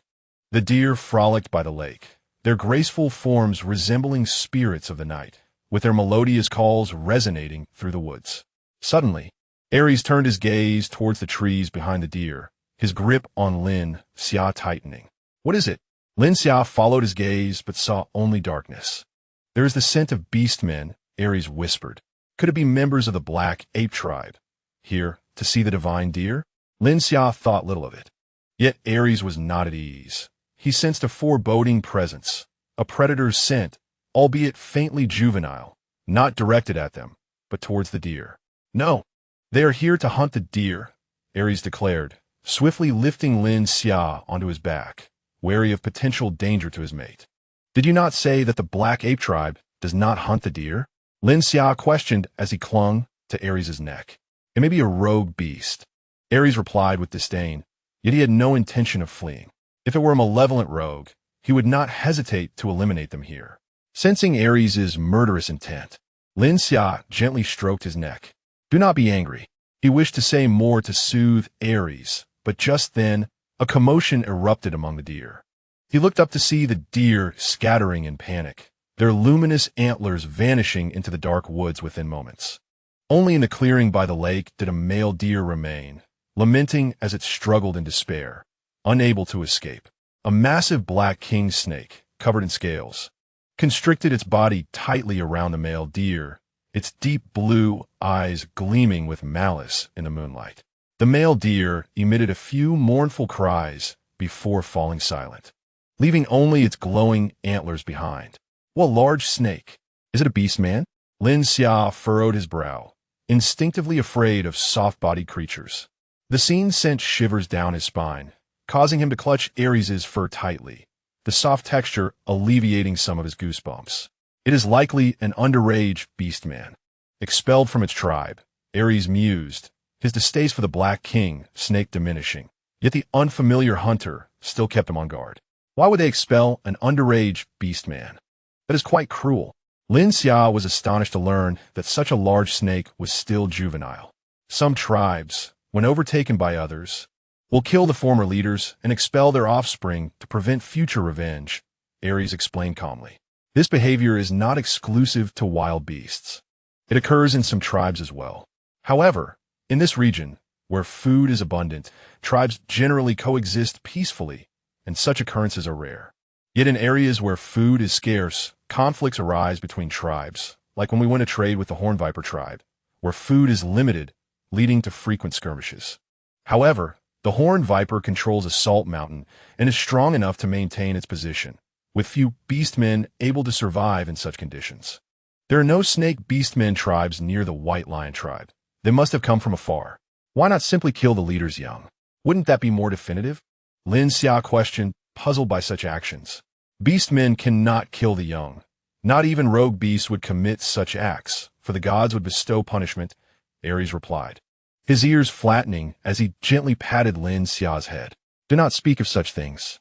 He understood that Lin Xia meant no harm, only curiosity, so he did not admonish him. As the male deer succumbed, a red-haired fox emerged from the nearby thicket, its reddish-brown fur glistening in the moonlight. Small and lively, it circled the deceased male deer several times. Aries took a step forward, causing the dry twigs beneath him to crackle. Who goes there? The Black King snake hissed, coiling its tail around the red fox for protection, its deep blue eyes flashing with menace. Show yourself. To have remained undetected for so long, their vigilance is indeed lacking. I wonder how these two little creatures have survived until now. Aries discerned the snake's bluster. He stepped out from the underbrush, gazing down at the Black King snake with calm authority. Chapter 43. Meeting a fellow villager. This is the territory of the Black Ape tribe. These deer cannot be hunted. Aries reminded Lin Xia. The killing has already been done. What do you desire now? You do not seem to belong to the He Yuan tribe, do you? The cold gaze of the He Wangsha fixated intently on the orc before him, sensing the formidable strength emanating from the creature. Should it wish, the orc could easily sever his vital point with a single bite.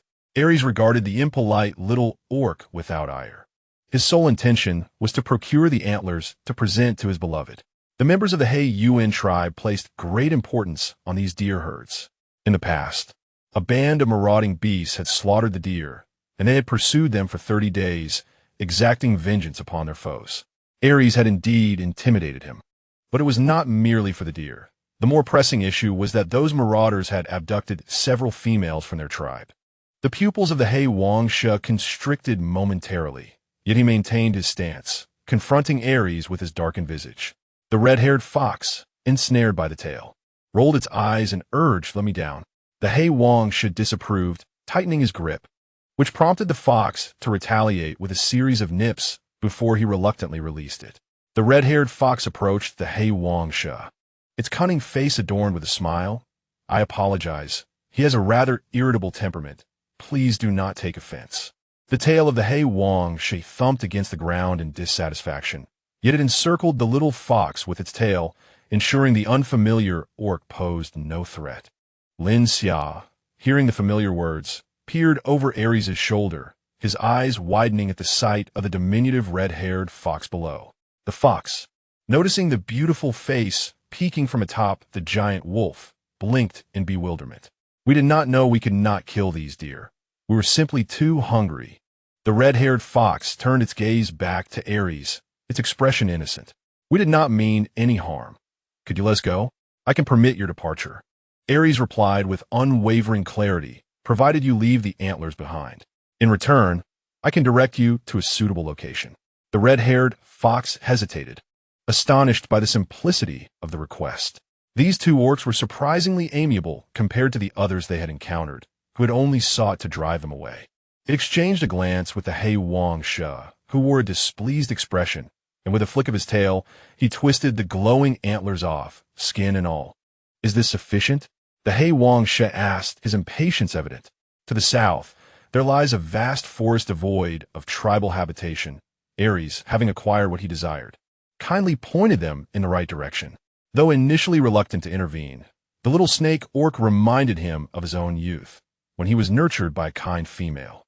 Despite the snake orc's rudeness, he could not bear the thought of them being slain by the He Yuan tribe. Having obtained the antlers, Aries turned to leave, but his partner suddenly tapped him. "Aries, wait." Lin Xia gazed at the little red fox, hesitating before speaking, his heart filled with both anticipation and trepidation. Fearing his guesses may be incorrect. Could it truly be this fortuitous? Is there something else? The red-haired fox inquired politely. Lin Xia inhaled deeply, contemplating, before deciding to present a secret code. "Gonting Yuigio?" The red-haired fox slowly widened its mouth, its eyes bulging in disbelief as it regarded the handsome youth upon the wolf's back. After a moment of silence, it finally responded, 180 for a cup? You have also crossed over." Lin Xia exclaimed excitedly, gripping the fur on Aries' back tightly. Aries' brows twitched in response. The red-haired fox opened its mouth repeatedly, unsure of what to say, yet it gazed at Lin Xia with equal excitement. "Let us find another place to converse," Aries declared, grasping the antlers and turning to leave, realizing he should not have involved himself with the two little orcs. The red-haired fox seemed to have emerged from the same tribe as Lin Xia. Yet that dark and impolite little snake was exceedingly rude. Lin Xia hurriedly made a sound of protest, but before he could speak, Aries had already carried him away. The red-haired fox leapt onto the back of the He Xia, clinging tightly as it followed them. The He Xia grunted, clenching the deer in his mouth as he trailed behind Aries. They raced out of the forest and onto the expansive grassland, where Aries sought a spot far from the Baishur tribe to halt. He could not allow the scent of blood to reach the tribe, lest Sua Yi find yet another reason to extort 2 sheep from him. Lin Xia leaped down for the wolf's back, eagerly awaiting the red-haired fox. The He Xia approached with the red-haired fox in tow, and the fox suddenly leapt in front of him, eyes brimming with tears, before throwing itself into his embrace and sobbing, "Woo woo woo, fellow villager." There, do not cry," Lin Xia said, somewhat flustered as he patted the little fox's back. "How did you end up here?" "I do not know." The red-haired fox wailed even more pitifully, its face streaked with tears and snot. I just finished my college entrance examination. I estimated my scores, and I was bound to get into a prestigious university, but after a single sleep, I ended up here. Woo-woo. The college entrance examination, a pivotal moment for aspiring university students, indeed sounded tragic, and Lin Xia looked at him with sympathy. It is all right, it is all right, Lin Xia said, feeling somewhat at a loss for words on how to comfort him. You must consider this. Although there are no universities here, you are also free from the pressure of employment. No 9-to-5 grind. No need to purchase a house or a car. Though it may be inconvenient, in many ways Lin Xia trailed off, unable to come up with a satisfactory conclusion, and he sighed deeply. The little fox ceased its crying, blinking up at him with wide eyes. What is your name? Lin Xia asked, gazing tenderly at the diminutive fox, though he knew beneath that exterior was an individual on the cusp of adulthood. I am Xie. And you? I am Lin Xia. Are you doing well? Lin Xia asked, concern evident in his eyes, fully aware that this fellow villager was likely facing difficulties. I suppose it is manageable. Although I picked up a burden on my second day here, and was subsequently expelled by the snake people from the forest we inhabited, thankfully I have not gone hungry. It has just been exhausting, running around everywhere, Xie said, sitting down dejectedly. That sounds quite unfortunate, Lin Xia thought to himself. What about you? Are you well? Is that wolf your husband? Xie asked. Lin Xia was momentarily taken aback by the bluntness of the question, but nodded in affirmation. Yes, I am doing quite well. This is my partner, Aries. That is wonderful, Xie exclaimed, having already deduced the answer given Lin Xia as human form. Nonetheless, he genuinely felt happy for him. Lin Xia glanced at the He Wang She, who was subtly encircling the little fox with his tail, and he surmised the snake's feelings towards Xie. Xieyu's stomach growled audibly, and he sheepishly covered his belly, glancing at Lin Xia. You should eat first. We can talk after you're full. The little fox eagerly devoured the meat, its fervent actions revealing just how long it had been since its last meal. The He Wang She coiled around, enclosing the little fox within, and only began to eat the leftovers once Xie had satisfied his hunger. Lin Xia observed the two little orcs, feeling a pang of sadness as he leaned against Aries' soft fur, struggling to find the right words. Do you wish to bring them back to the tribe? Aries inquired, having perceived his partner's thoughts. Will they cause trouble for the tribe? Lin Xia pondered, feeling a twinge of compassion. Part of him was drawn to Xie, as they both shared the experience of having crossed over, and he could not help but feel sympathy for their youth. What if something happened to them outside? Yet, if it were to bring trouble to the tribe, he could force himself to suppress his kindness. No, do what you feel is right. Aries lowered his head, gently kissing Lin Xia's forehead. Lin Xia understood his meaning. Even if troubles arose, they would be minor inconveniences that Aries could handle. However, that impolite serpent may not appreciate your goodwill, Aries added. Why is that? Lin Xia asked, puzzled. Aries remained silent, unwilling to elucidate the issue to his companion. Generally, exiled orcs find no tribe willing to accept them. Should their former tribe become aware of their acceptance, it would undoubtedly lead to discontent. And if the tribe in question were particularly savage, they might even send forces to attack. However, the Bai Shi tribe was sufficiently formidable, never fearing such repercussions, which is why he wished to spare his partner any burden. The exiled orcs themselves understood this principle. It is not the ill-intentioned orcs who would seek to join another tribe, for they recognized the trouble it would cause. Once the two young orcs had satisfied their hunger, Lin Xia approached and gently inquired of Xie, would you like to join the Bai Shi tribe? Our people are quite amiable. Xie hesitated, glancing at the aloof and noble silver wolf beside him, then back at Lin Xia, seemingly taken aback by the question. His claws nervously scratched at the scales of the black king snake. After a moment of contemplation, he decided to speak the truth. Shi was driven out by the tribe. His father was slain by the current leader.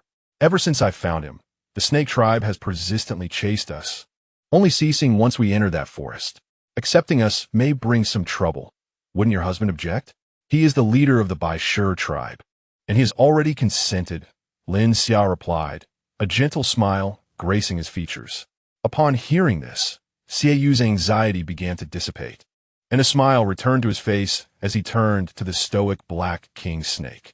Shi, Do you wish to go to the Baishur tribe? The Black King Snake's expression, ever haughty, was unyielding as he slowly shook his head. I will not go. You should. No, what will you do? Xiaoyu's anxiety resurfaced, his claws gripping the scales of Shi-Chi tightly. I cannot sustain you. Shi-Chi lowered his head, avoiding the gaze of the small fox before him. The moonlight illuminated his scales, betraying his embarrassment. Acknowledging his inadequacy in hunting was a deeply humiliating matter, yet it was the truth.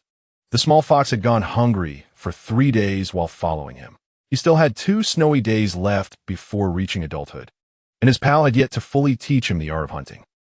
The deer he had captured that night was the largest prey he had managed to secure in some time, yet even that could not fully sate 2 appetites. Seeking refuge with the Baishur tribe was a commendable choice, but he was unwilling to bring trouble upon others. However, if it were merely the small fox, it would be different. He never belonged to the snake tribe, and being exiled from his home was merely a consequence of his own misfortune. With this thought in mind, he raised his head and earnestly regarded the small fox. You go to the Baishur tribe, and I will visit you often. When I learn to hunt and can sustain you, I shall come to fetch you. Xiaoyu stared at him, tears welling in his eyes. He wiped them away with his paw and turned to Lin Xia, saying, I will go with you to the Baishur tribe. Lin Xia was momentarily taken aback. He had intended to bring both of them along, but now that the two had made their decision, he felt it unwise to argue further. Nonetheless, just before departing, he could not resist asking, Are you truly not coming with us? Shi-Chi shook his head, the tip of his tail anxiously tapping the ground. Ultimately, he released the small fox from his serpentine embrace, coiling his tail tip around Lin Xia's arms instead. The small fox gazed at him with teary eyes, saying nothing, offering no counsel. Follow the path south. That forest is uninhabited by tribes. You may go there, Ares remarked coldly, casting a glance at Shi-Chi as a reminder. You enter the territory of Baishur, they will not expel you. Thank you, Shi-Chi replied somewhat awkwardly. Younglings lacking proper upbringing often display rudeness, but Ares generously overlooked the earlier contemptuous demeanor. Lin Xia cradled the small fox in his arms and mounted Ares' back, gently patting the small fox's dejected head. Are you truly not going to persuade him once more? Perhaps one more word would convince him to join you. Ares was somewhat displeased by the small fox's presence on his back, yet considering it was still a cub, he tolerated it, especially after Lin Xia rewarded him with a kiss. He possesses his own pride. My following him would become his burden. The small fox could not help but turn to gaze at the elongated black figure, which soon disappeared among the grasses. Reluctantly, he averted his gaze, entirely oblivious to the emergence of another black head from the previously tranquil underbrush. As it watched their figures vanish in the moonlight, it turned and swam southward. It's all my fault. Why did I have to transmigrate as a fox? I cannot even catch prey. If only I had transformed into a lion or a tiger. How magnificent! Xiaoyu lamented in Lin Xia's embrace. At least you can become a fox. I cannot even manage that, Lin Xia added in jest. Is a Baishur tribe large? Well, it's decent, around 300 to 400 individuals. That is quite large. Shi-Chi mentioned that the snake tribe only has over 200. Such a small number? Why is Shi-Chi reluctant to join the Baishur tribe? We have no fear of the snake tribe, Lin Xia questioned, perplexed. The Jiaowei tribe comprises snake beastmen, and their hunting methods differ greatly from ours. He would not learn to hunt in the Baishur tribe, Ares elucidated, addressing Lin Xia's confusion. That is one aspect, but more significantly, he is too proud. Xiaoyu interjected, having spent considerable time with Shi-Chi and understanding his mindset. Lin Xia nodded in comprehension.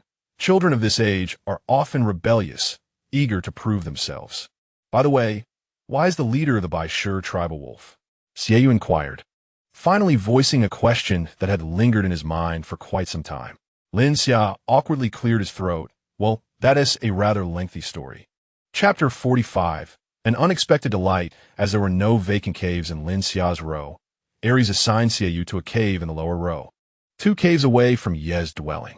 Lin Xia had intended for Xiaoyu to share their cave for the night, but Ares was not in favor, and Xiaoyu himself did not wish to intrude. The cave allotted to him was bare, yet Xiaoyu was quite content, for during their time of exile, they had not even had a cave to sleep in. Lin Xia lent him a piece of bee skin that had soaked in sunlight during the day, imbued with the scent of warmth.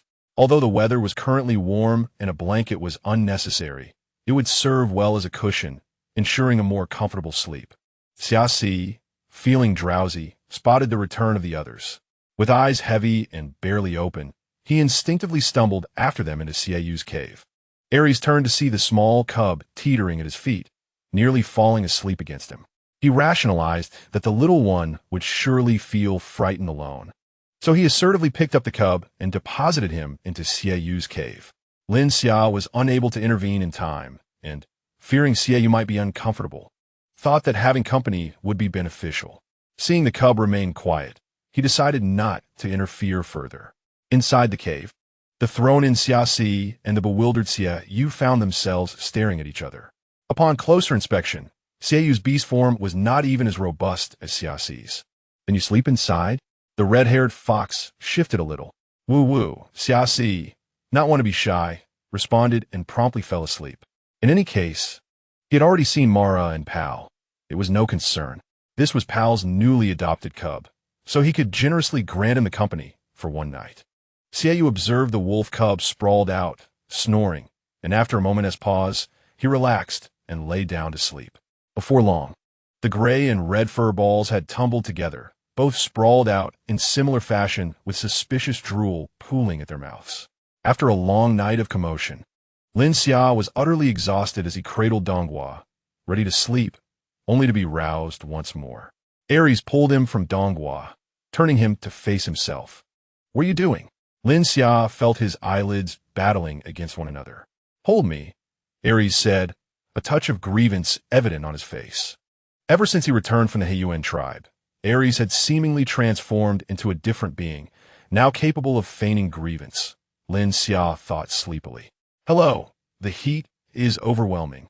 And Lin Xia feels an instinctive resistance. "It's not hot. I just wash with water." "Feel," Aries said, guiding Lin Xia's hand to his firm abdomen. Lin Xia's palm moved up and down that patch of skin twice, feeling indeed cool, and thus ceased his resistance, shifting his body closer into Aries' embrace.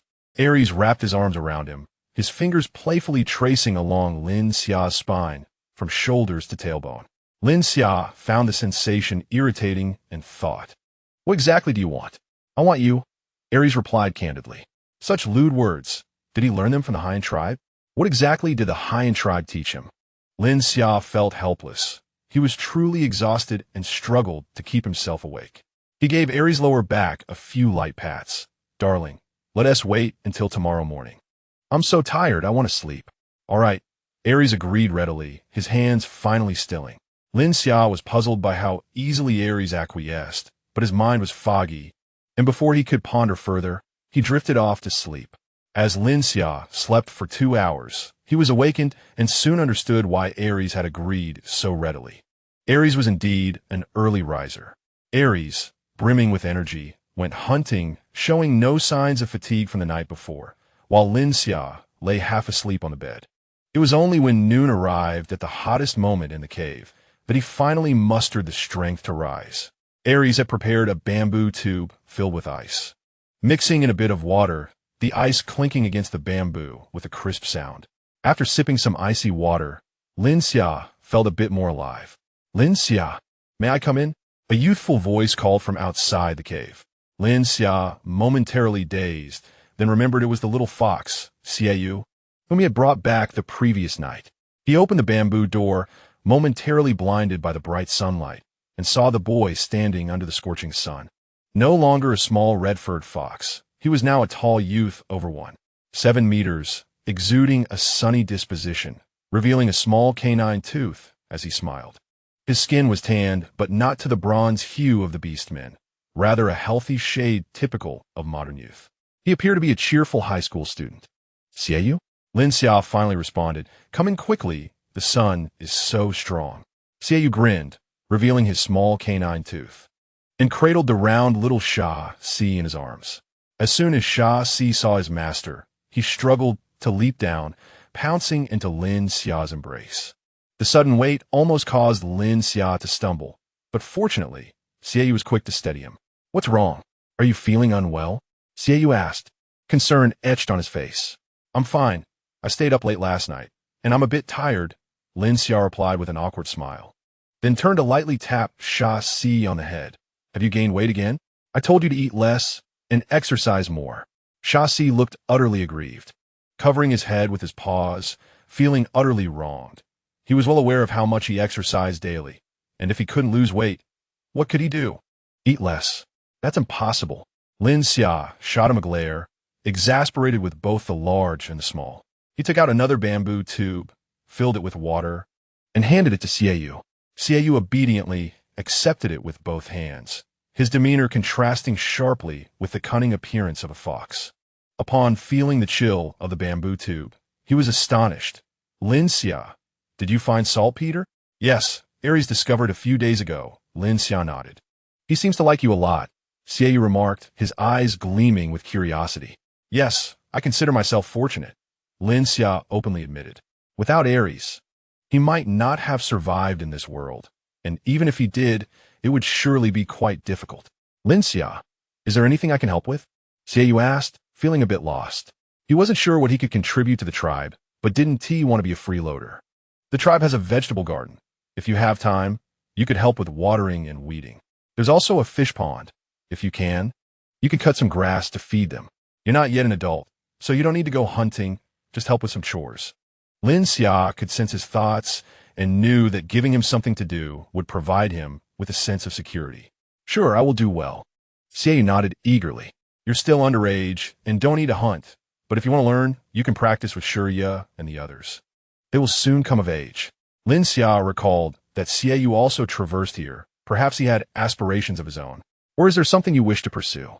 Feel free to share. Xiaoyu's eyes lit up.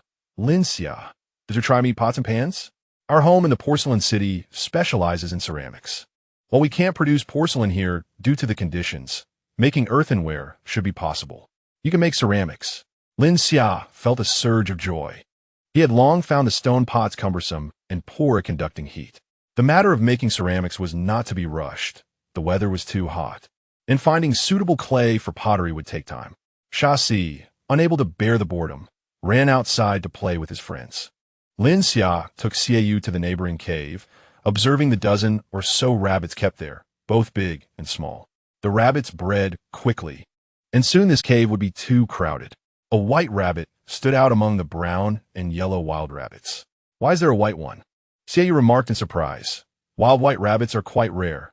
Most are brown or gray. I find it curious too.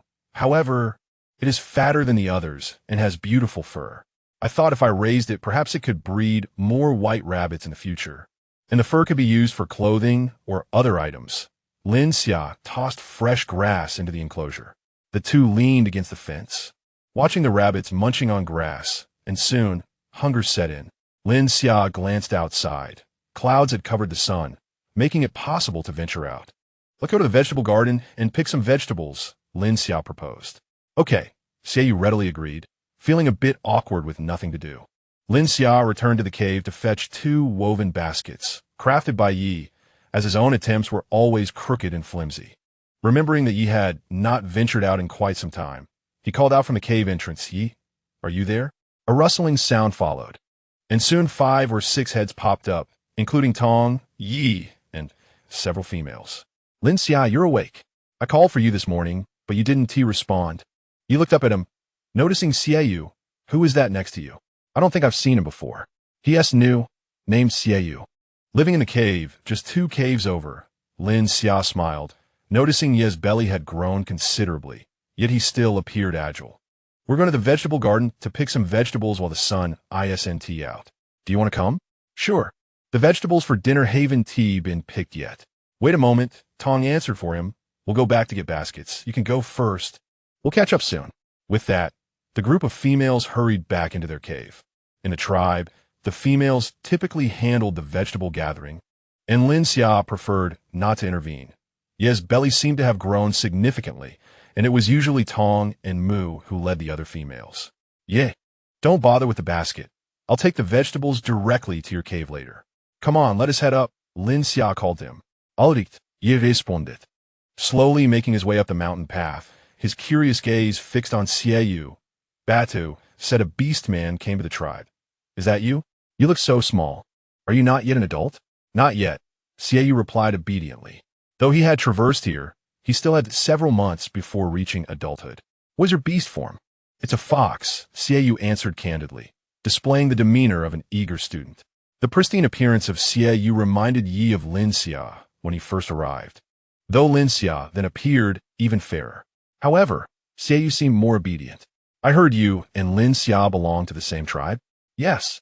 We come from the same era. How could that not count? No wonder you both are so fair, and your names are quite peculiar. Yet, you do not resemble a beast man. Rather, you appear more feminine. How will you hunt in such a state? Yi posed this question without malice, merely out of curiosity and concern.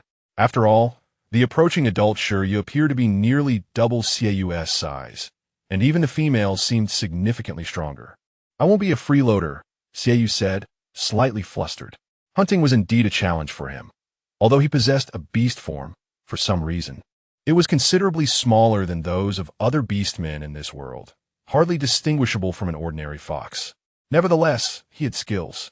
If worst came to worst, he could catch rabbits on the grasslands. He had seen many of them that night and was confident in his ability to catch them. The prey here was far more abundant than in the territory of the Shirin tribe. Had they arrived here sooner, they would not have endured such hunger. His thoughts drifted to Shi-Chi, and his mood fell. At Shi-Chi's age, he could already catch prey, but it barely sustained him.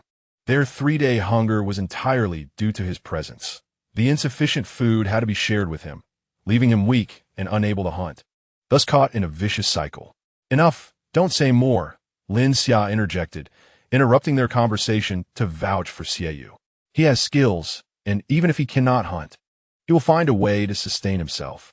What skills? Ye's curiosity was piqued. Just like I can grow vegetables, he has his own talents.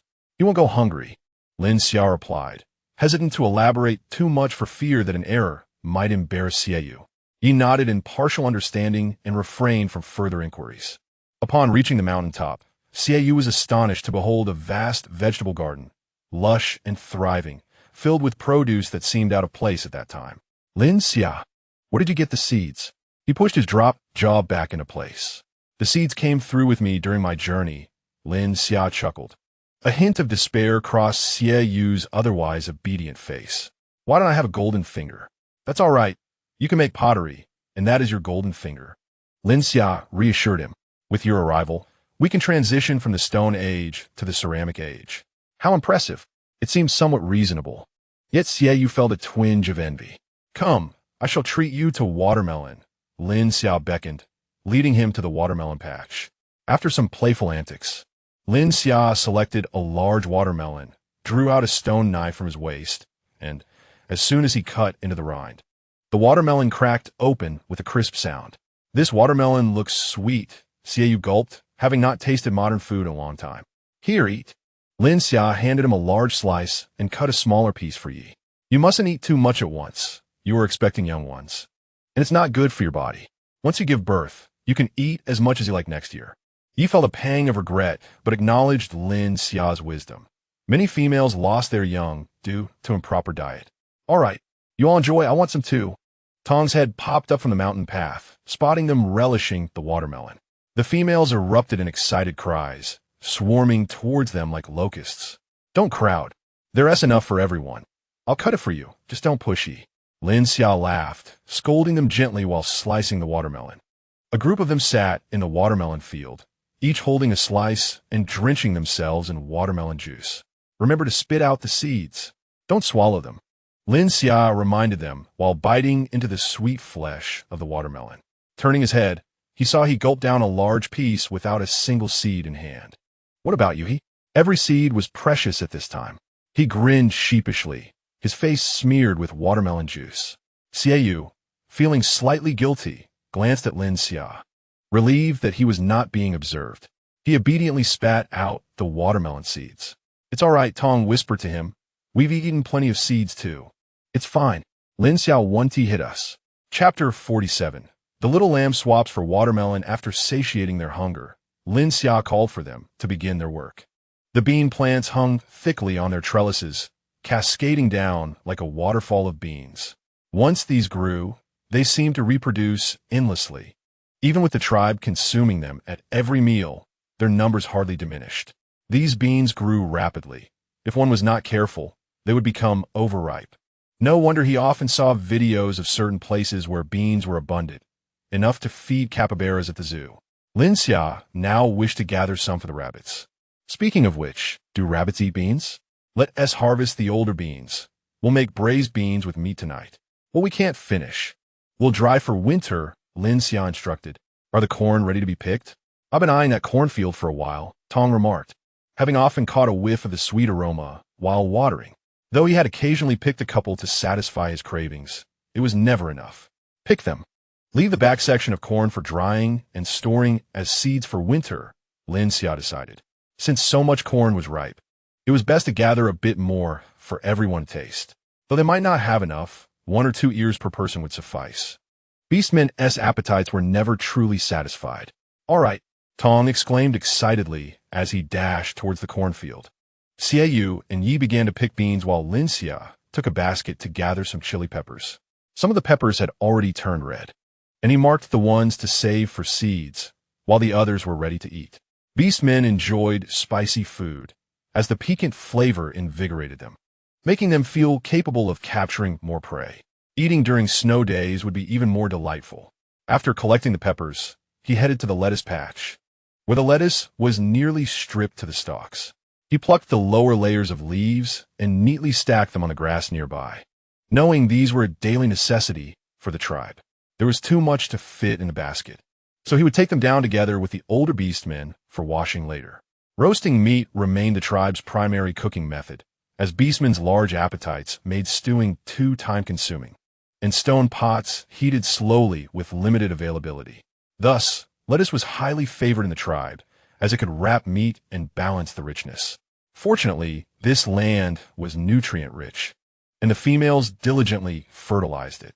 During replanting, they had sown several bags of seeds, resulting in a bountiful harvest that barely sufficed. He glanced at the cucumber patch, where cucumbers were perfectly ripe, though regrettably lacking pickling jars. Otherwise, they could have made some pickled cucumbers and beans. Once the weather cooled down, he hoped Xiaoyu would quickly produce some pottery. When the radishes grew, they could pickle them together. Pickled cucumbers could be sliced and wrapped with roasted meat and lettuce, while pickled beans could be stir-fried with minced meat. Delicious. Speaking of which, cabbage could also be made into sauerkraut. How does one make sauerkraut? Lin Xia's mouth began to water, and he plucked a tender cucumber from the vine, taking a couple of hearty bites to quench his thirst. The basket was still too small. The vegetables everyone gathered could hardly fit, so they piled them on the grass nearby and would call more people to help carry them down later. Lin Xia wanted to avoid another trip, as even though the sun was obscured, it was still somewhat warm, and he was starting to feel overwhelmed. Picking beans was also making Yi sweat profusely. Yi, let us head back, Lin Xia called to him. Yi was all right, but if he overheated, it would be problematic for both of them. All right, Yi agreed, not wanting to overexert himself. As Lin Xia gathered the necessary vegetables into a basket, she glanced at the determined face of Xiaoyu. Xiaoyu, we shall head down first. The tribe will dine on the flat ground tonight, and meat will be distributed to you, so do remember to come. Immersed in the joy of harvest, Xiaoyu felt a newfound hope for life upon seeing the bountiful vegetable garden. He nodded absent-mindedly in response to Lin Xia's words before diving back into the bean pots. The vegetables in the garden had ripened significantly, and the tribe's food supply was relatively abundant, ensuring that nearly everyone could receive a share of meat. Vegetables, however, were freely available. They could simply be taken as desired, provided one did not waste them. The prerequisite for receiving meat was that everyone must contribute labor. Yet, most members of the tribe were diligently working.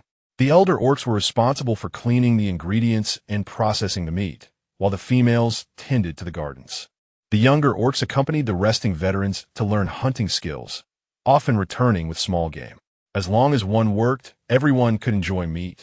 And even if the catch of the day was modest, the addition of vegetables ensured a satisfying meal. Life had improved greatly compared to before, and the tribe's members were content. The females had also gained much freedom, frequently venturing beyond the tribe's borders to catch wild rabbits or gather berries in the company of the orcs. The flickering firelight illuminated the bustling scene. Yet the heat was palpable, and the sweet aroma of corn filled the valley. Lin Xia remained in her cave, seeking respite from the warmth. Without lighting a fire, Aries brought up food from below, stewed meat with green beans and corn, tender and fragrant, though its origin was unknown. There was also some roasted meat served with a small bowl of chili sauce, made from crushed peppers stir-fried with minced garlic, deliciously spicy. Dipping the roasted meat into the sauce and wrapping it in a lettuce leaf created a delightful and fragrant bite. Is Xiaoyu eating down there? Lin Xia lifted her head from her bowl, always inclined to inquire a bit more about her fellow tribesmen. The little cub was with him. Perhaps feeling a sense of kinship since both were rescued by Pao and Mara, Xiaxi felt an affinity for the much larger orc. Aries had entrusted the little cub to Xiaoyu, and it obediently consumed its meal in the latter's embrace. Aries believed bringing Xiaoyu back was indeed a wise decision. He could leave the little cub with him at night and enjoy some one-on-one time with Lin Xia. After a hearty meal, noticing that the little cub had not returned for quite some time, Lin Xia understood that Aries must have coaxed the cub with some incentives. However, considering that Xiaoyu might be frightened alone at night, she chose not to dwell on it. Just as she planned to pull the bamboo door shut and sleep, Xiaoyu came rushing up, panting and carrying something. Upon closer inspection, she realized he was holding a small lamb. Lin Xia, can I trade this lamb for a watermelon? Xiaoyu's face was flushed from running. Trade for a watermelon? If you want one, you can just pick it yourself. Lin Xia paused for a moment before realizing. Has Chi come looking for you? Xiaoyu had not left the tribe all day. So where would he find time to catch a lamb?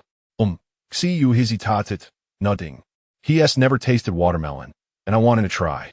Meat was precious, and a single watermelon was not worth much. You can cut off a leg and take it to the big cave. Keep the rest for yourself. In the future, you can trade for whatever you desire at the big cave. Although the vegetable seeds belonged to Lin Xia, the planting was a collective effort among the tribe's females. So in Lin Xia's heart, the garden was partly theirs. He and Aries had enough meat to eat, and there was no need to take advantage of this small matter. All right, thank you, Lin Xia. Xiaoyu beamed with gratitude. Now hurry along, it's getting dark. Tell Chi to return soon. Staying up late will hinder your growth. Lin Xia waved him off, urging him to go. Chapter 48. The saltpeter has been brought back outside the valley. A dark black king snake lay on the ground, visibly fatigued, with some bloodstains and small wounds on its scales. Xiaoyu emerged, panting and clutching a large watermelon, anxious that the stubborn snake might wander off without him. Relieved to see Chi waiting for him, he exhaled deeply. Thankfully, this creature had been obedient this time. Upon hearing footsteps, Chi lifted its head. Achi, this is a watermelon. It's very delicious. Take it back with you. Xiaoyu placed the watermelon on the tip of its tail, which instinctively coiled around the fruit. Have you eaten?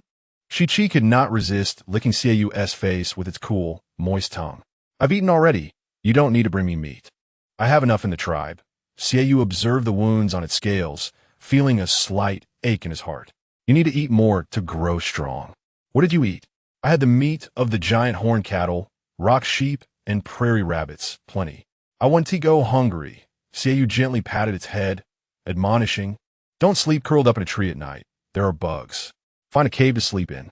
The little fox continued to chatter, while Chi silently coiled around Xiaoyu's waist, causing the round watermelon to roll aside. You don't know. There is so much delicious food in the tribe. Settle down in a cave, and when I visit next time, I'll bring you something tasty. Xiaoyu, now seated, allowed Chi-Chi's head to rest on his shoulder. All right, Chi-Chi softly agreed in his ear. Everyone in Lin Xia's group is doing well, including the White Lions. It would be wonderful if you could join the tribe. Xiaoyu's eyes sparkled with anticipation. Upon seeing his bright eyes, Chi-Chi felt relieved. It seemed the White Lion tribe was indeed a good place. Once I learn to hunt, Chi-Chi pondered for a moment before responding. Then you must work hard to learn. First, you need to eat more. Don't bring me meat anymore, understood? Okay, Chi-Chi acquiesced, though would still bring offerings next time.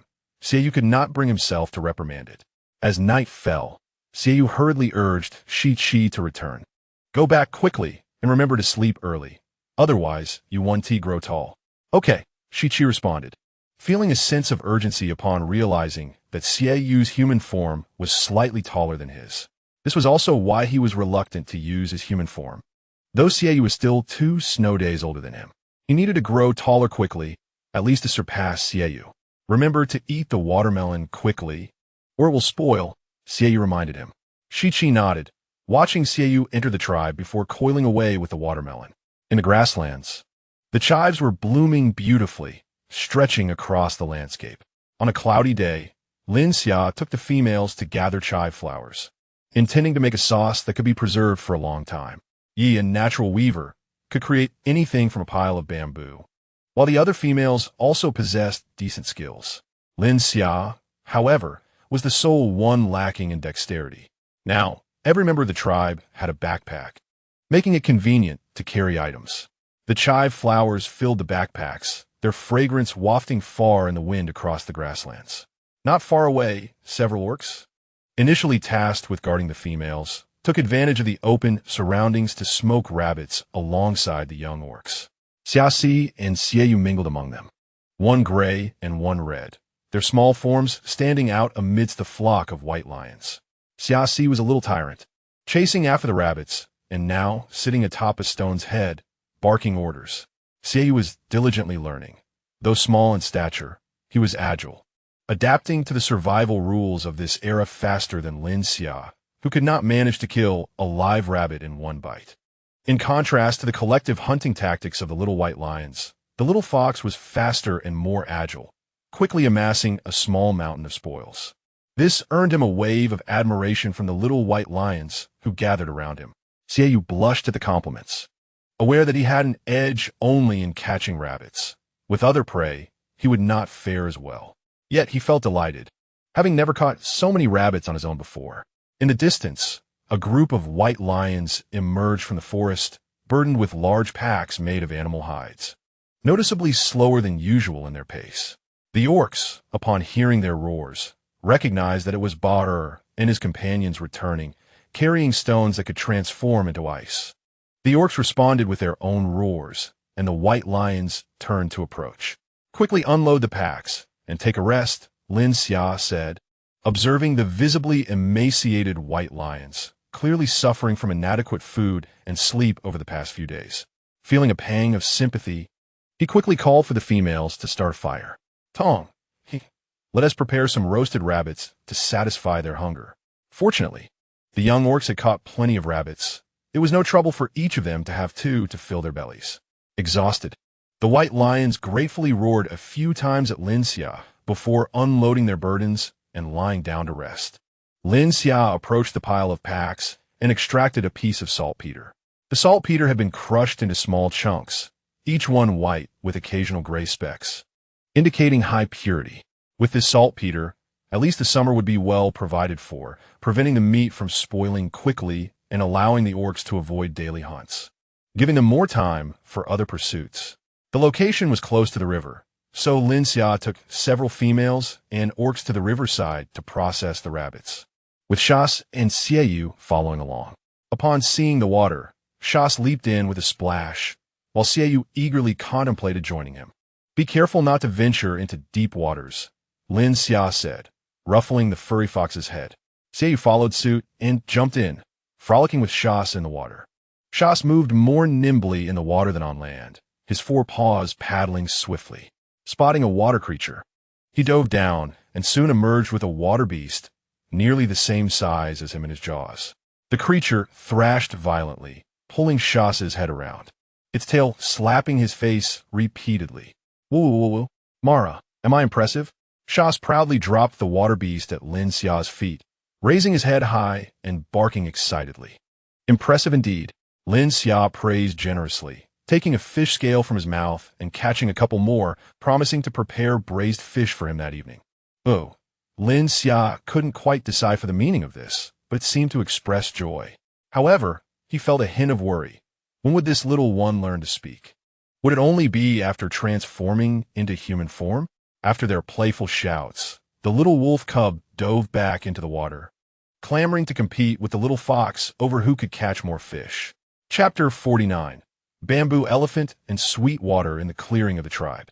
Freshly harvested beans and peppers were spread out to dry, arranged in circular baskets woven by the females, creating a vibrant scene of red from a distance, rich with the aroma of home cooking.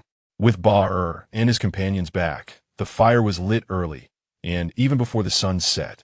The enticing scent of meat began to waft through the air. Today's main dish was lamb, coinciding with the ripening of a batch of pumpkins. In addition to stewing the lamb, Lin Xia reserved some lamb chops to be cut and cooked with the pumpkins.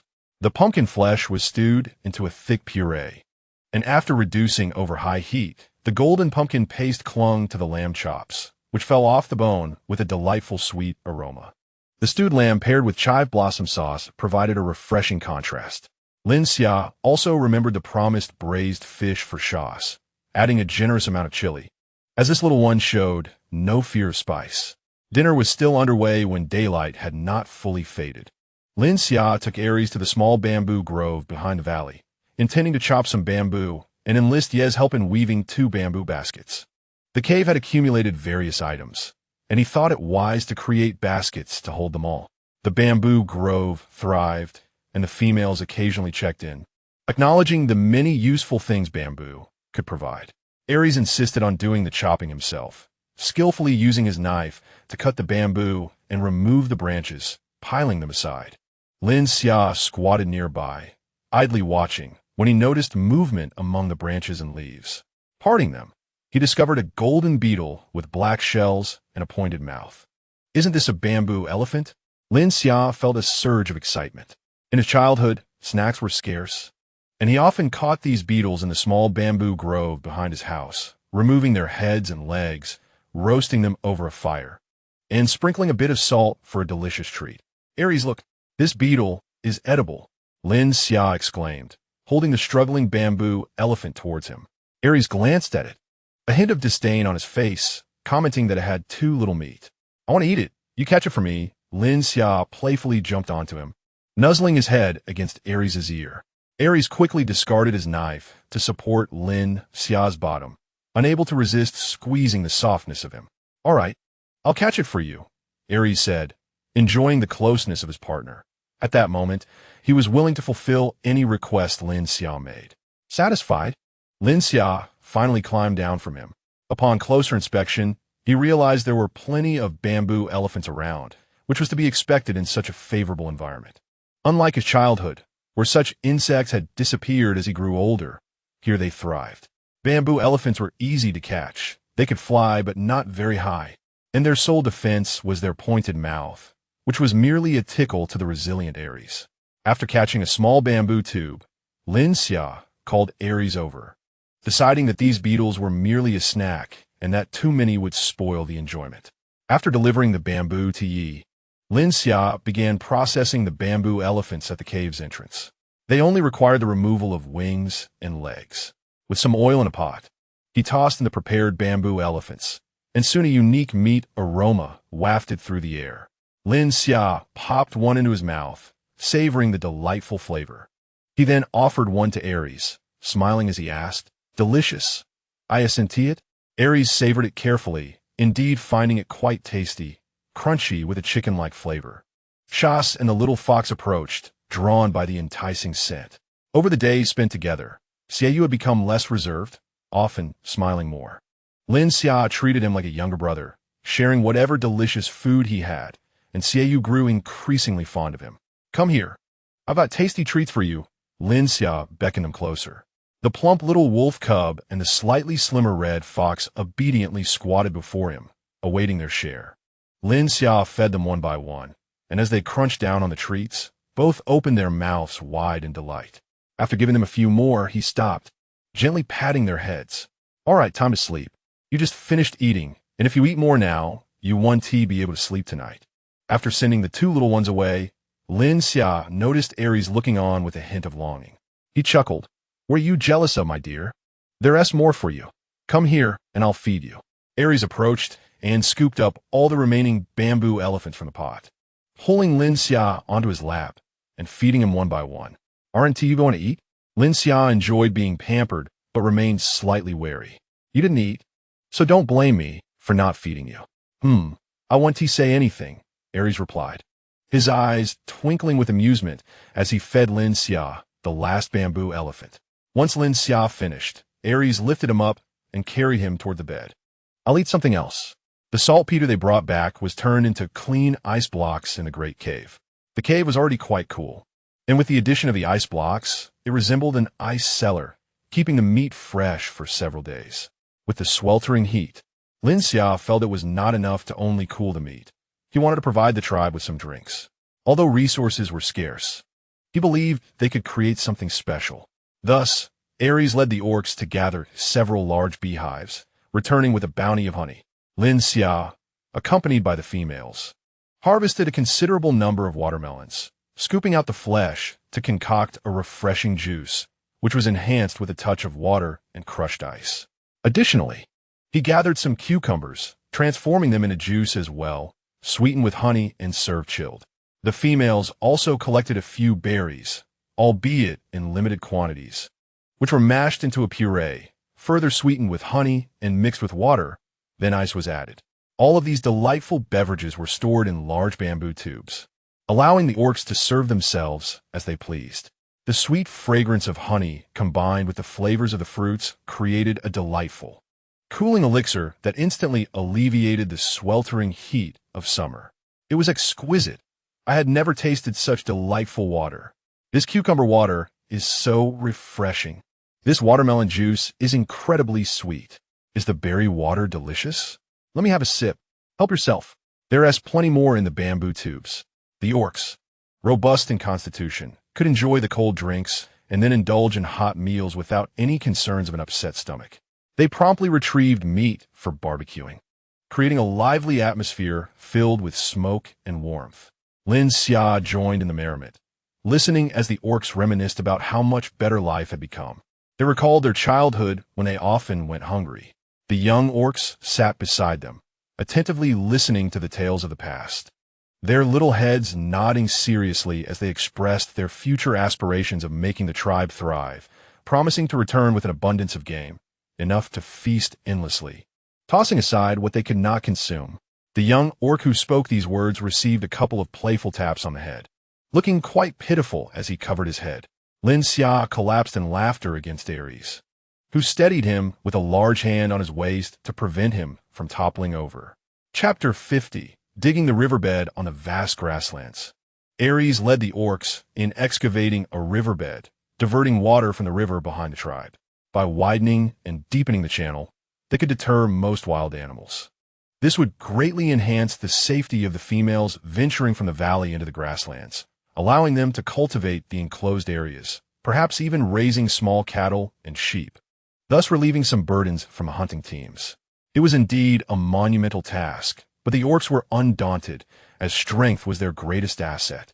The excavated mud was piled nearby, and Lin Xia devised a plan, instructing Aries to procure 4 wooden planks to form a rectangular mold. The mud was mixed with water until it reached a thick consistency. Then straw was added and pressed firmly into the mold before being placed under the sun to dry. Lin Xia vaguely recalled that the old house had been constructed with similar mud bricks, though he was too young to remember the precise method of making them. He hoped that after a couple of days of drying, they would prove sturdy. Several orcs brought bamboo tubes filled with ice. The females mixed the ice with water and delivered it to the orcs to quench their thirst during their strenuous labor. The icy water revitalized them instantly. Some orcs, accompanied by younglings, pursued a flock of sheep on the grasslands. Here, the sheep were small and not particularly aggressive, and within a morning, the youngsters managed to catch quite a few. Some females also displayed remarkable courage, having learned hunting skills before their transformation into females, but opportunities had diminished thereafter. Now, with a chance to hunt, several females joined the orcs in the pursuit of prey, bringing in a good haul. Lin Xia watched enviously. While he never considered himself weak, after all, he had developed some abdominal muscles, albeit not very pronounced. He acknowledged that the females appeared quite agile. Nevertheless, he remained undaunted, recognizing that everyone had their unique strengths. Observing the females with their bare hands sparked an idea within him, although they lacked the beastly forms and speed of the orcs. Perhaps tools could facilitate their hunting efforts. He resolved to explore this notion further in due time. With the game in hand, Lin Xia decided to process it on-site for roasting, providing sustenance for the orcs. Typically, the tribe had a single meal a day. But Lin Xia and Xia Yu had different eating habits, often consuming 2 or 3 meals. However, the orcs were engaged in laborious tasks. Excavating the riverbed was no less demanding than hunting. After finishing the processing by the river, Lin Xia felt the grease clinging tightly to his skin. And despite rubbing grass against his hands, the oil remained stubbornly in place, causing him some distress. He recalled that since arriving in this world, he had not used any soap or body wash. With the summer heat causing him to sweat excessively, he felt quite greasy. Though men typically did not concern themselves with such matters, he still wished to maintain some level of cleanliness. While roasting the meat, he sought out Xia Yu, the aspiring university student, to inquire about any substances capable of cleansing the grease. It seemed that pig pancreas combined with lye could yield a soap-like product. But he had never attempted this before, as such resources were no longer available in his former life. Xia Yu dug into his memory for information. However, Lin Xia questioned where they could find lye. Would ash boiled with water and filtered will suffice? Xia Yu replied. Of course. Why didn't I think of that? Lin Xia exclaimed, recalling how his grandmother had used wood ash water to make tofu when he was younger. After a long day, upon returning to the tribe, Aries lay sprawled on the bamboo bed, while Lin Xia perched on his back, offering a massage. Is it comfortable? Lin Xia asked playfully. Your strength is somewhat lacking. Aries replied candidly. Then let me step on you, Lin Xia said, knowing that his partner's sturdy physique could withstand more pressure. He bounced off the bed and switched to standing on Aries' back. The added weight was much more effective, and Aries found it quite enjoyable. However, it wasn't long before Lin Xia began to complain, claiming his back and hands ached, and he collapsed onto Aries' chest, stating it was time for Aries to return the favor. Having spent the day processing the game, his hands were sore from the effort. Aries turned over without complaint, cradling Lin Xia in his arms and attending to his hands, feet, and back. Aries, will you catch a head of the pig-like beast for me tomorrow? Lin Xia asked, cupping Aries' face and gazing into his eyes. All right, do you want to eat pork? Aries replied, kissing Lin Xia lightly on the lips. I want to make soap from pig pancreas. Otherwise, I feel unclean after every bath, Lin Xia remarked, increasingly captivated by Aries' handsome features, which were sharply defined and exuded a rugged charm. Is one enough? Should I catch a few more? Then let us catch a couple more, Lin Xia replied cheerfully, realizing that having a few extra would simplify matters. Suddenly, he recalled another topic and became serious. Aries, if the females also had hunting capabilities, would you allow them to go hunting? Aries regarded him silently for a moment, and observing the determination in Lin Xia's eyes, he eventually relented, saying, if they can protect themselves, I would agree. You cannot go back on your word, Lin Xia insisted, holding Aries' face with a serious tone. Lin Xia, I have never gone back on a promise made to you, Aries said, resigned to his partner's scrutiny. Is that true? Lin Xia questioned skeptically. Aries reflected on all that transpired between them and confidently affirmed, indeed. But yesterday, you clearly promised not to disturb me while I slept. Yet you secretly kept me awake in the middle of the night. What was that about? Lin Xia interrogated, gritting his teeth. I didn't sleep at all, Aries said without a hint of remorse. I only went to bed after the moon had set in the west. You said that when the moon sets in the west, it marks the next day. You. Lin Xia laughed in frustration, momentarily at a loss for words, and resorted to energetically punching and kicking him playfully. You really make it challenging for your mentor. Bring back some straight logs tomorrow, understood? Lin Xia commanded, stomping his foot on Aries' chest. All right, Aries replied, reaching out to grasp Lin Xia's foot, treating it like a toy in his hands. What are you doing? Let go. Lin Xia protested, his foot being tickled twice, causing him to erupt in laughter, his face flushing red as he struggled to escape, but soon began to panic. Aries released his foot, rising to press the person beneath him with a serious tone. I caught the pig beast for you, and even chopped wood. Xia, are you going to reward me? What kind of reward do you desire? A resounding slap across your face? Lin Xia's face flushed with a vibrant hue, her eyes shimmering with mirth. Aries, with a cold glint in his eyes, gazed at him quietly, his fingertips gently tracing the contours of his waist. Are you serious? Lin Xia stared at him wide-eyed. Did he not just come by yesterday? Do orcs also experience a mating season? Ares disregarded his words, demanding his reward for himself. Lin Xia's mind clouded with confusion. Only one thought lingered. This is not springtime. Chapter 51. Pig gall soap. Ares returned with the pig beasts and wood that Lin Xia desired. This was all obtained through bodily exchanges. Lin Xia thought with a fierce determination, I must devise a way to deal with this fellow. Otherwise, my rear end will not withstand it. The freshly chopped wood was unsuitable for immediate use, so Lin Xia tossed it into the cave to dry out. Preparing to make pig gall soap first, the captured pig beasts lay quietly in a large cave. Previously, the tribe discarded the internal organs of their prey, but now they would keep some for fishing. Thus, Ares instructed them to save the internal organs of several pig beasts. Inside the spacious cave, an elderly orc was processing the prey, while the pig beast Lin Xia needed lay quietly aside. Lin Xia, you have arrived. An elderly orc greeted him with a smile.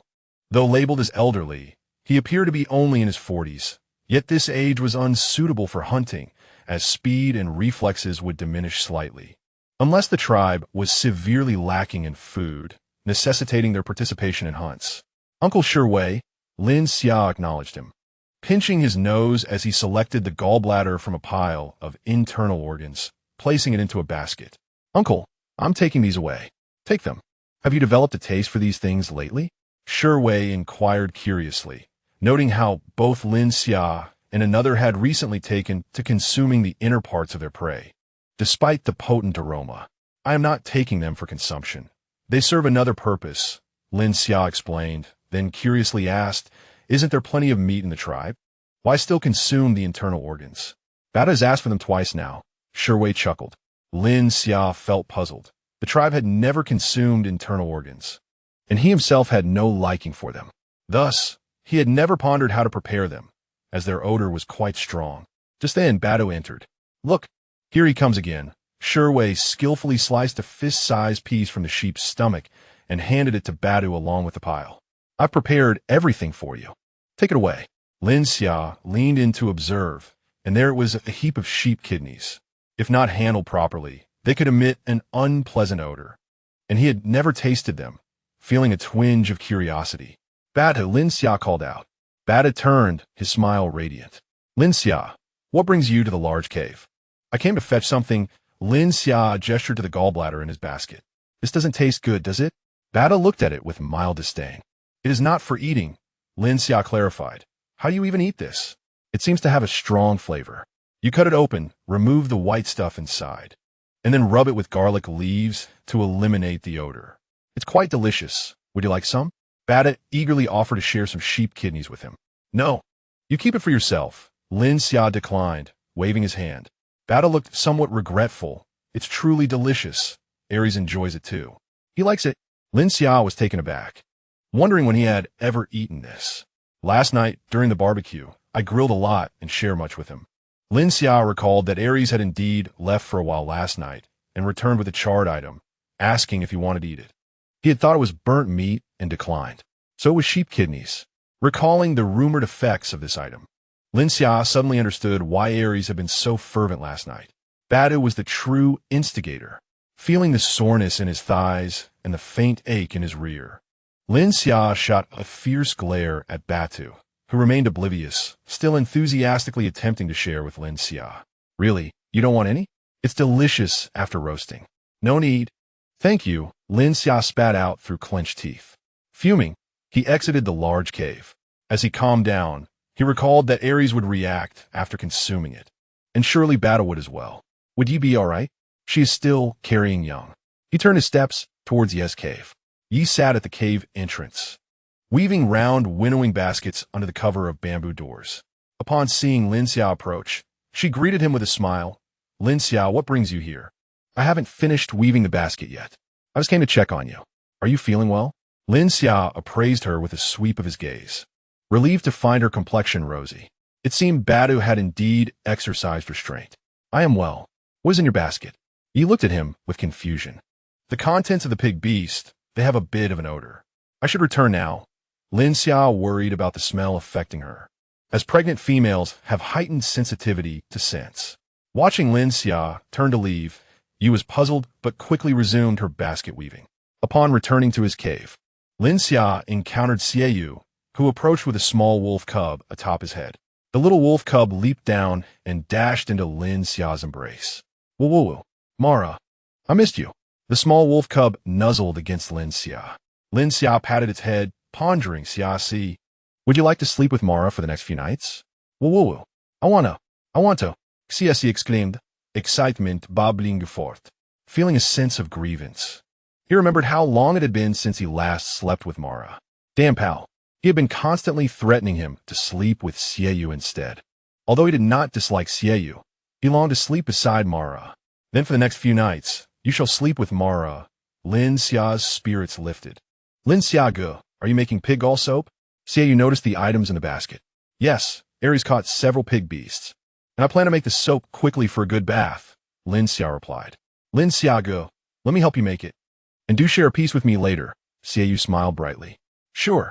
Lin Xia found a flat stone, placed the gallbladder upon it, used a stone knife to remove the connective tissue, rinsed away the blood, and then pounded the gallbladder until it became a mushy paste.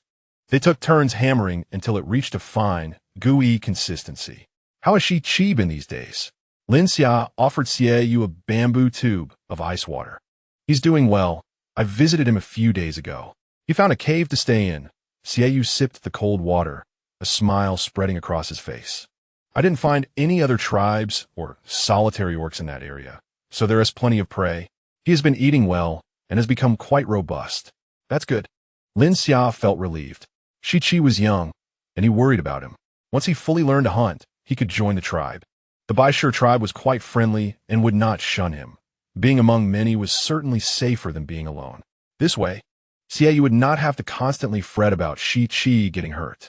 I will encourage him. Yu shared his fondness for life in the Baishur tribe, hoping that Chi could also live there. That guy, deep down, actually enjoys the liveliness. He just has a foul temper. Lin Xia retrieved plant ash from the stove, added water, and brought it to a boil.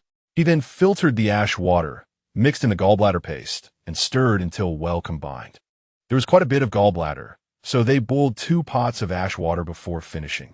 They placed the mixture in a cool spot to solidify, and once set, they could cut it into blocks to dry for later use. Chapter 52. Crafting bows and arrows. That evening, Aries and Xia exchanged glances filled with intensity.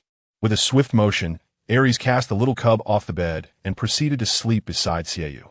Xia, his chubby form surprisingly agile, circled around his own pal and darted back onto the bed, clinging tightly to the large winter melon atop it. Woo, woo woo woo woo, he cried, reminiscent of a pig being slaughtered. No, Mara, let me sleep. Why are you bullying him again? Lin Xia entered the cave, casting a disapproving glare at Aries before rescuing the wolf cub from his wicked grasp. Woo woo. Xia clutched Mara's neck and howled, shedding no tears, yet stealing glances at his pal from behind Mara's neck. Upon noticing Aries, he promptly withdrew his head. This little cub has been sleeping with us for the past few days. You should refrain from tormenting him, Lin Xia sternly admonished. Let him go to his nest. Aries pointed to the small nook in the corner. No way, that nest is too small. He will be cramped, Lin Xia firmly refused. I'll make him a larger one, Aries declared, rummaging through the animal pelts. It's late, don't fuss about it. Besides, it has been ages since he slept with us, Lin Xia quickly intervened, a smile breaking through his stern demeanor. Seeing the smile on Lin Xia's face, Aries felt a twinge of grievance. You did that on purpose. What purpose? Lin Xia feigned ignorance, secretly amused by Aries' plight. He thought it served him right for troubling him. Where am I supposed to sleep if he occupies the bed? Aries gazed at him quietly. Though Aries' face remained expressionless, Lin Xia detected the grievance in his eyes. While he felt a sense of satisfaction, a pang of sympathy also struck him.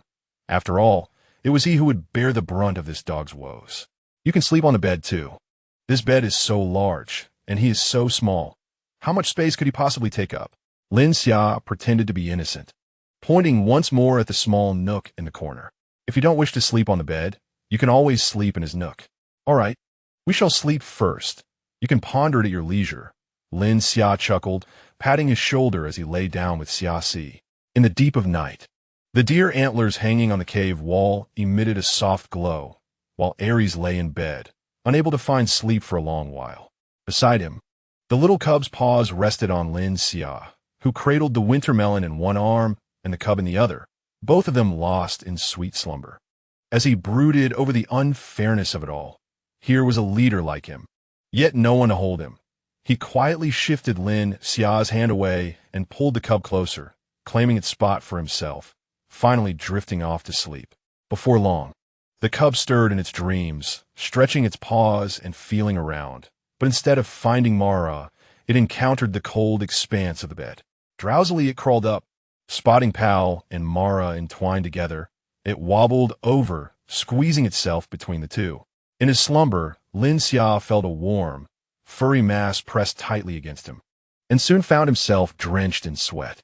Attempting to turn over, he felt something pressing against him, rendering him unable to move. However, his feet were still free. In a daze, he kicked away the encroaching entities. The one human and one wolf who were unceremoniously tossed from the bed quickly regained their senses. Sitting on the floor in shock, they exchanged glances with their partner, Mara, sprawled on the bed, and their little cub, Pal, wide-eyed and staring at each other. Woo woo woo, it's all your fault, Xia Si murmured softly, fearful of waking Lin Xia. It's your fault, Aries shot a dark look at the cub. Woo woo, it's your fault. With a cold huff, Aries climbed back onto the bed, brushing off his rear. Xia Si bounced up and claimed the center position. You sleep on the outside. Aries gripped him by the nape of his neck.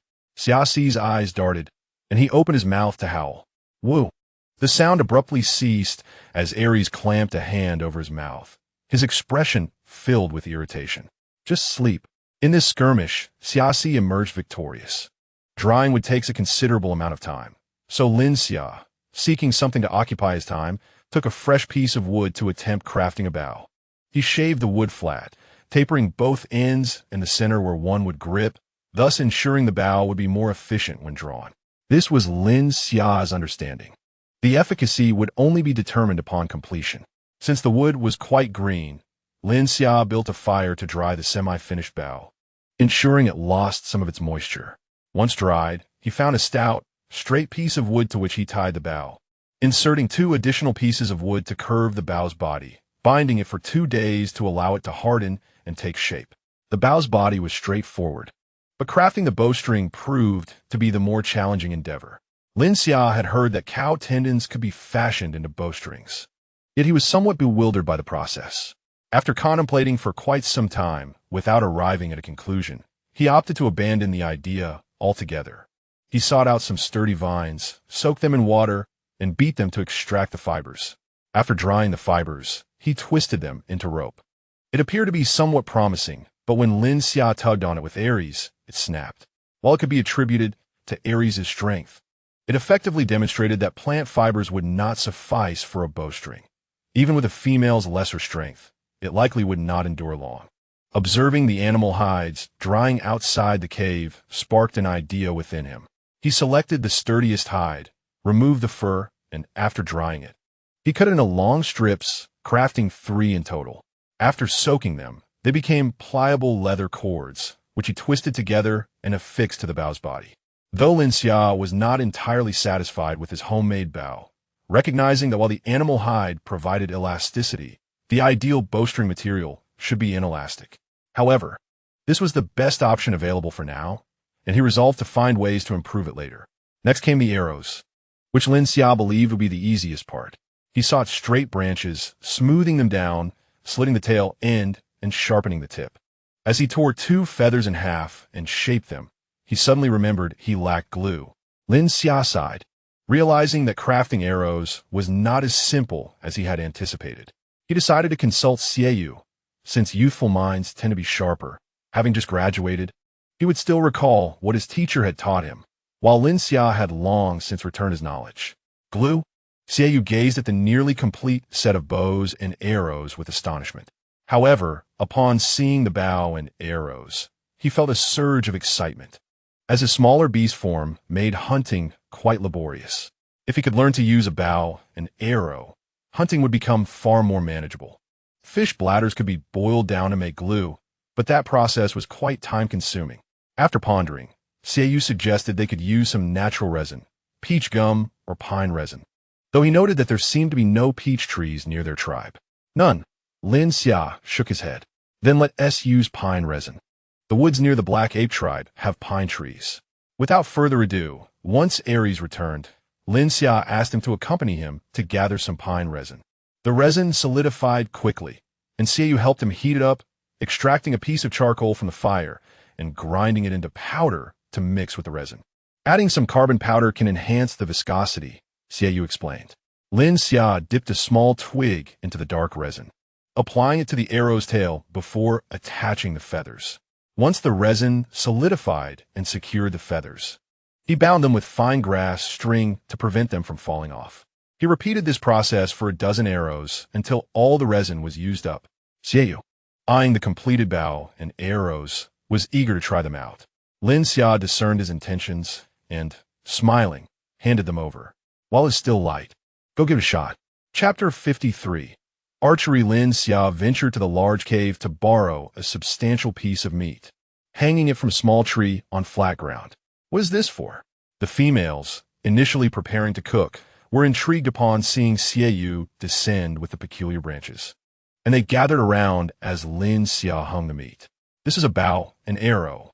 Lin Xia led the females aside to avoid any accidental injuries from Xiao's inaccuracy. What are bows and arrows?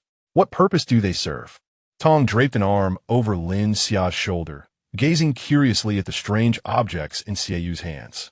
You will soon find out, and I'm certain you will enjoy it, Lin Xia chuckled. Tong, a lively individual, relished the excitement of commotion, the thrill of combat, and the chase of prey. Every outing ignited his eagerness, and during their last adventure on the grasslands, he exhibited great enthusiasm in capturing rabbits. Lin Xia was aware that Tong harbored a deep desire to hunt like the beastmen. Xia had moved a considerable distance away, approximately 50 paces from the small tree where the meat was hung. He knocked an arrow onto the bowstring, raised his bow, and aimed at the meat suspended in the tree. The arrow flew forth with a sound akin to birdsong. Before Lin Xia could fully comprehend, the arrow had pierced through the beast meat and embedded itself into the trunk. The females immediately gasped in astonishment. Realizing the utility of the weapon in Xiao's hands, their eyes glowing with fervor, eager to seize the bow and arrow from him. The white lions, sprawled on the ground drying their fur, stood up, their fluffy faces reflecting surprise.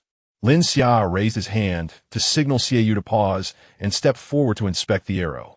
The arrowhead was firmly embedded in the tree trunk, approximately 7 or 8 centimeters deep.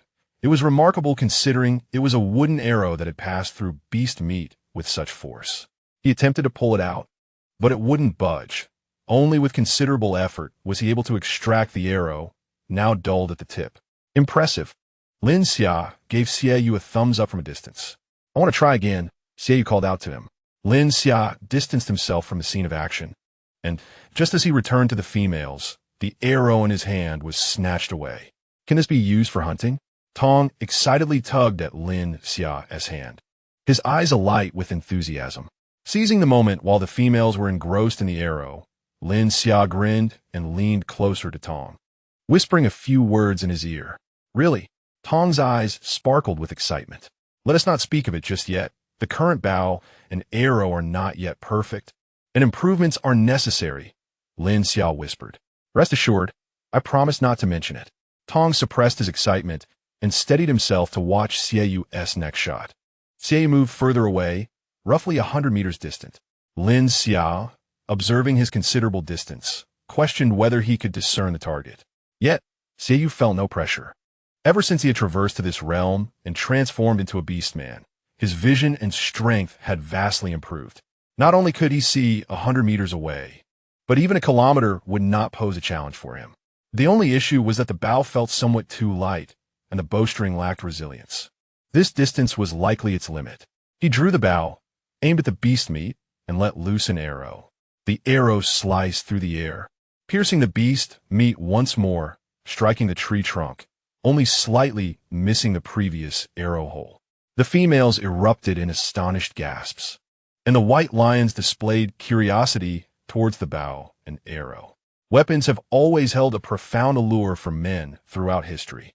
Lin Xia examined the removed arrow, then glanced at Xiaoyu in the distance, his skepticism growing.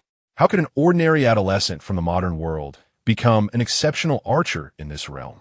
Could he also achieve such feats? Feeling a spark of anticipation, Lin Xia ran over to take the bow from Xiaoyu's hands, raised it to aim, and found it challenging to see clearly. No matter, it was only natural for someone with better vision. He calmly advanced, reaching a distance of 50 meters, but still struggled to see. Ares, who had been basking in the sun, transformed into his human form and stood nearby, quietly observing his partner. Lin Xia feigned calmness, reassuring himself that it was not a significant issue, and ventured another 20 meters forward. At this point, he could finally see clearly. Excitedly, he lifted the bow, aimed, and released the arrow.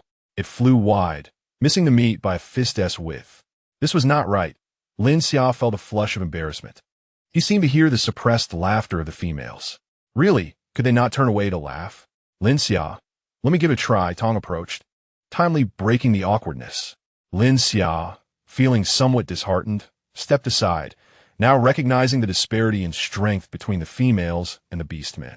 Although Xiaoyu appeared weaker in his beast form, he was undoubtedly stronger than the females. Ares wrapped his arms around Lin Xia, tousling his hair, making it look disheveled like a bird's nest. Stop it! Lin Xia shot him a glare, yet the tenderness on Ares' face melted away much of his gloom. Tong took the bow and positioned himself at 100 meters away, aiming to shoot. Lin Xia shook his head. Tong was still too proud and competitive. However, when the arrow flew through the beast meat and lodged into the trunk, Lin Xia could not hide his shock. After the initial astonishment came frustration. As Lin Xia's face became filled with despair, he began to comprehend a truth. In the Baishur tribe, there were two types of females. Those like the others and those like him, Lin Xia. Feeling dejected, Lin Xia turned away, no longer wanting to watch the females vying to shoot arrows, and lowered his head to thump it against Ares' muscular chest, making several thudding sounds. Ares chuckled at the sight of Lin Xia's messy hair against his fluffy chest. Why can they all shoot so far, while I cannot? Lin Xia's voice was laced with sorrow and frustration. Ares lifted Lin Xia's chin. Gazing into his fair face, you crafted the bow and arrow. Lin Xia felt even more inclined to cry, resting his head against Ares' large hand, seemingly bereft of all strength and means. What use is that? I cannot even use it. Although Lin Xia only bellowed without shedding a tear, Ares felt a pang of sympathy and quickly pulled him into an embrace, comforting him. Xia, your intellect surpasses theirs. Your lack of strength does not matter. I possess strength, and I can accomplish anything you wish. Really? Lin Xia's face was buried in Ares' embrace, his voice muffled. Indeed. Can you promise me one thing? I promise. For the next 5 days, you cannot sleep with me. Xia. Ares' tone was filled with helplessness. But you just said you would agree to anything. Lin Xia pouted, his eyes filled with reproach. Fine. Ares had no choice but to concede. Satisfied, Lin Xia no longer cared about his archery prowess. He had never particularly enjoyed hunting, finding it exhausting. After a while, the group of females returned, surrounding Lin Xia and pushing Ares aside. Lin Xia, can you teach me how to make this bow, an arrow? Tong gazed at him eagerly. I want to make one too. Me too. I want one. The females chimed in unison. Lin Xia, you are so clever. Lin Xia, you are amazing. Compliments flowed abundantly. No problem, no problem. I'll teach you all. Lin Xia reveled in the praise from every direction. Ares looked on with a melancholy gaze, yet Lin Xia remained oblivious, standing in the throng, hands on hips, basking in admiration. A group of white lions approached Ares, who felt he had lost his partner. Ares, we also want bows and arrows. Bata looked at their leader with anticipation. All the white lions turned their gazes toward him. Do you not have claws? Ares retorted, withdrawing his gaze. What was the fuss all about? But that bow and arrow looked powerful and fun, Bata chuckled. Ares was left speechless. Chapter 54. The mulberry tree and the wild horse, the females exhibited great enthusiasm in crafting bows and arrows, urging their respective beastmen to fetch wood for Lin Xia to teach them. Lin Xia decided to instruct them on how to carve the wood directly on the ground, and afterwards he made a fire to roast it. He advised them that wood treated with fire might crack during use, so it was preferable to use air-dried wood. Understood. We'll first make something for fun, and later we can craft a proper one. Tong and the others laughed brightly. Lin Xia taught them to collect pine resin as a substitute for glue, though it was best to boil fish glue if they had time. Lin Xia's keen eyes spotted a piece of wood adorned with a few familiar green leaves. He picked it up and felt a surge of joy. Turning to the females and inquiring, "Where is this wood cut?" A gentle-looking female emerged from the crowd, smiling at Lin Xia. "This wood was brought back from the place where we often pick wild fruits." "What's wrong? Can't this wood be used to make bows and arrows?" "Of course it can. It's the most suitable material," Lin Xia replied, his joy barely concealed on his face. "This is mulberry wood, which is resilient and ideal for crafting bows and arrows." But what truly delights Lin Xia is the potential presence of mulberry trees, which might lead to the discovery of wild silkworms. "Did you see a kind of plump white, long worm on the tree when you were chopping the wood?" Lin Xia inquired eagerly, leaning closer to him. The female scratched her head, trying to recall, and finally offered an apologetic smile. "I didn't pay much attention." "That's all right," Lin Xia said, slightly disappointed. "Are there many of these trees?" "Quite a few. Just over the slope where we pick fruits, there's a large area. These trees bear fruit, which is sweet and tangy, but they're not ripe yet." "Great, thank you." Lin Xia decided to explore that area when he had the chance. Finding wild silkworms would be immensely beneficial, and even if he didn't find any, mulberries are delicious. "Be careful. Don't let the bough get too close to the fire, or it will crack," Lin Xia advised with care. The females were cautious. Fearful of damaging the bows they had painstakingly crafted. The bows made by the females were generally thicker and larger than Lin Xia's, making his previous creation resemble a child's toy. Xiaoyu also crafted a new bow, and he was quite satisfied with his handiwork, though he had some reservations about the bowstring. "Lin Xiaoge, I think the bowstring is a bit too fragile," Xiaoyu confided as he leaned closer to Lin Xia. Lin Xia pondered for a moment, scanning the crowd, and then beckoned to Tong and he. They promptly approached, accompanied by the other females, who viewed Lin Xia as a treasure, eager to join in any excitement. "Is there a type of beast whose fur is long and hard to break?" Lin Xia asked. The females contemplated, acknowledging that while many beast furs were resilient, they had not seen any with particularly long hair. "How about the hair on the tail?" he suddenly suggested. "How long is it?" Lin Xia inquired. He thought for a moment and gestured with his hands, estimating about this long. "What kind of beast is it?" "I don't know. We only ate it once, and it was quite tasty." "Do you want that kind of tail hair?" "I have some in my cave. I used it to tie things, and it's very sturdy," he replied. "Show it to me," Lin Xia requested, curious to see if the tail hair she mentioned would be suitable for bowstrings.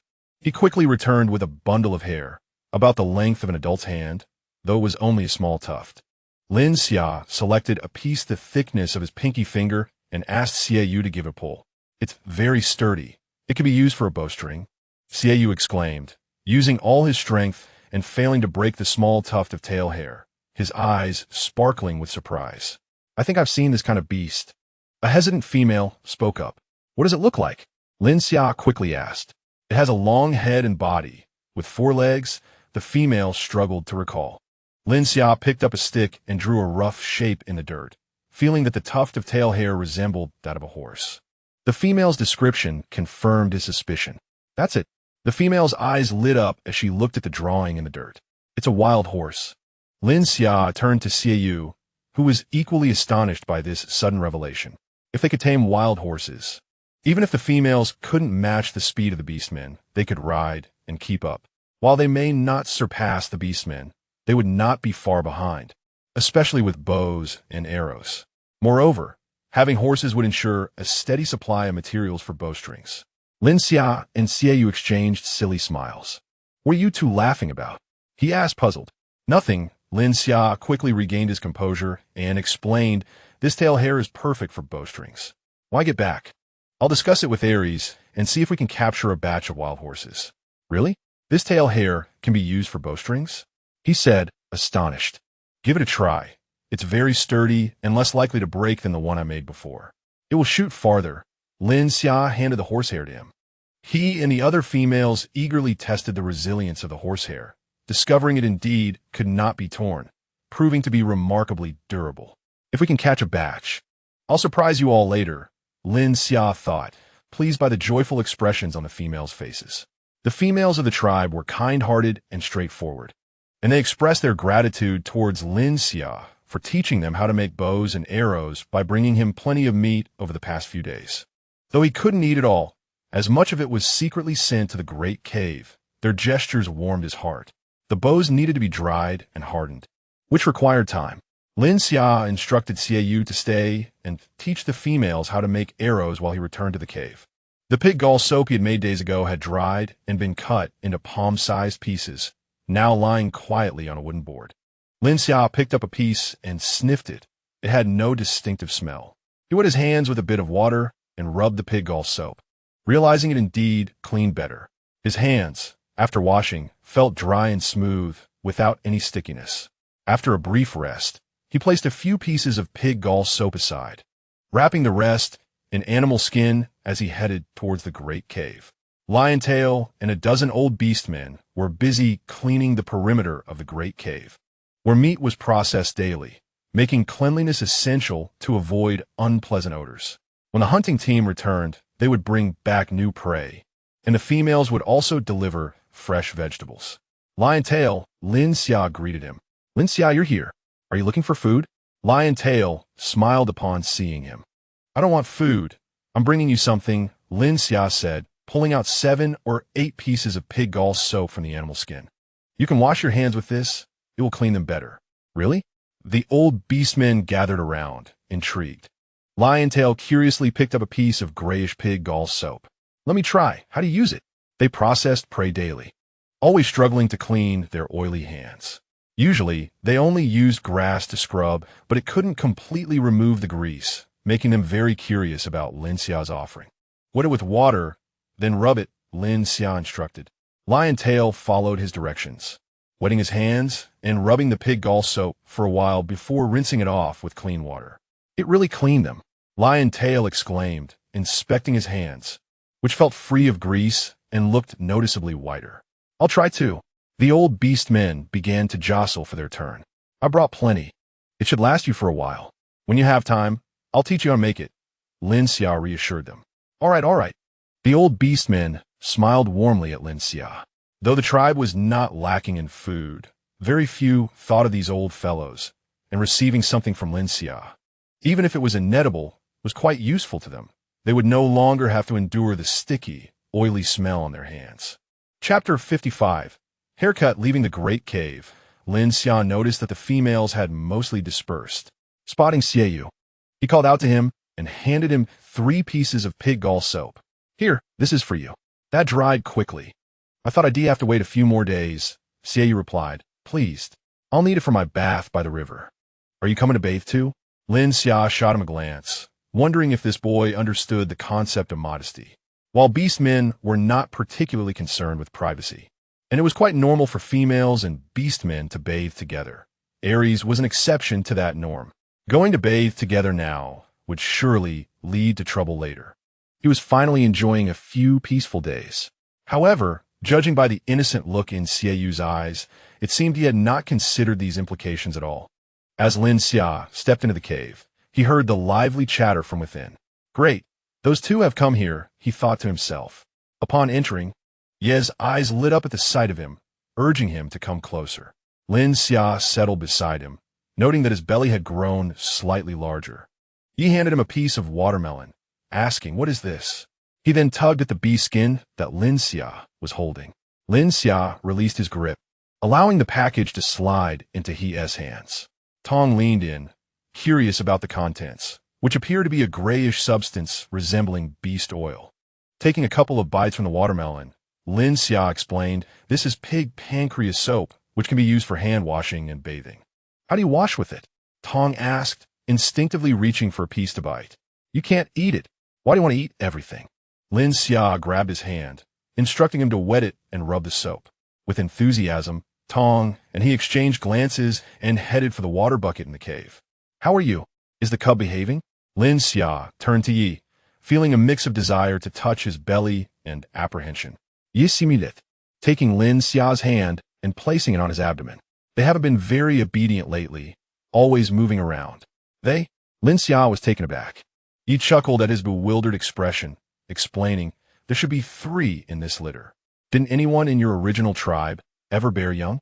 Lin Xia, momentarily dazed, nodded and shook his head. "I've seen pregnant women, but I've never seen a man pregnant. 3, is there a risk during childbirth?"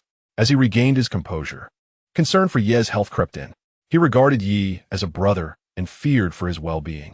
"No, it's quite easy to give birth," Yi reassured him, patting his head. "For our descendants, the only worry for females and beastmen is conceiving, as pregnancy is challenging throughout the beastman continent.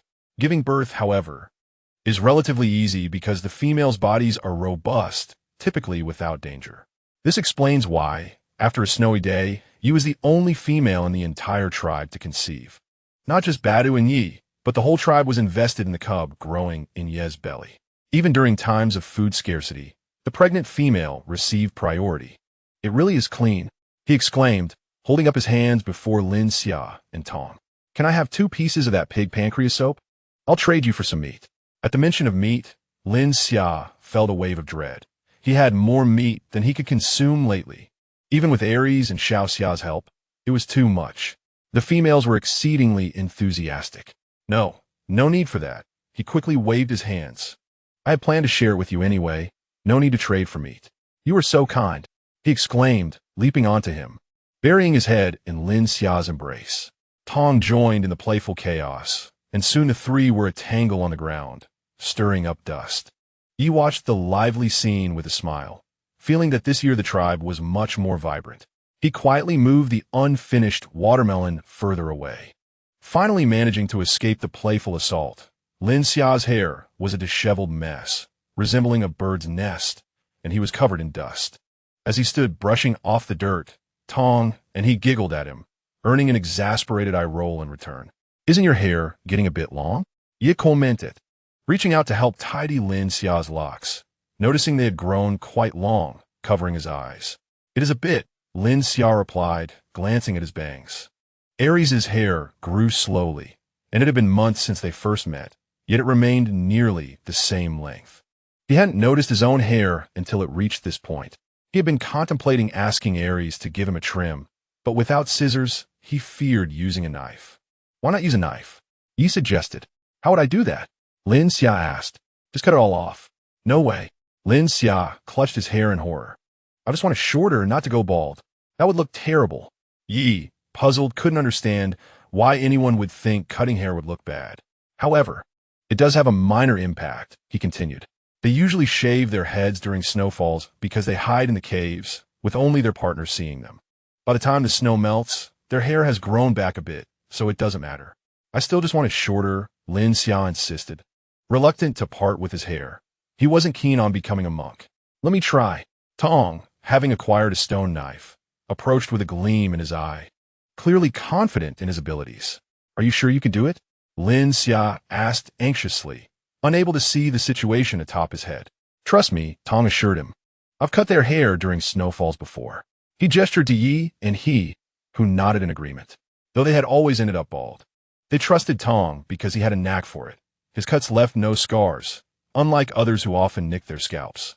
As hair fell to the ground, their eyes darted between it and Lin Xia's head, and they pondered the implications of the situation. "I can't shake the feeling that Tong's going to get a beating from Lin Xia, but Lin Xia wouldn't stand a chance," they mused. If a fight broke out, whose side would they take? That question deepened as the strands of hair continued to diminish. "All done," Tong proclaimed confidently, patting Lin Xia on the shoulder, pleased with his handiwork, despite a few imperfections. Lin Xia shook his head, feeling a lighter weight and realizing his bangs no longer obstructed his vision. He turned to Yi and he, asking, "Do I look good?" They exchanged glances, driven by survival instinct, and nodded fervently. Lin Xia scrutinized them for a moment, sensing an ominous premonition before heading toward the water bucket. He lifted it into the sunlight and lowered his head to examine his hairstyle, and then froze in shock. In the ensuing silence, Yi and he exchanged sympathetic glances towards the grinning Tong. The calm surface of the sea would inevitably be met with a tempest. Chapter 56. Do you still love me without hair?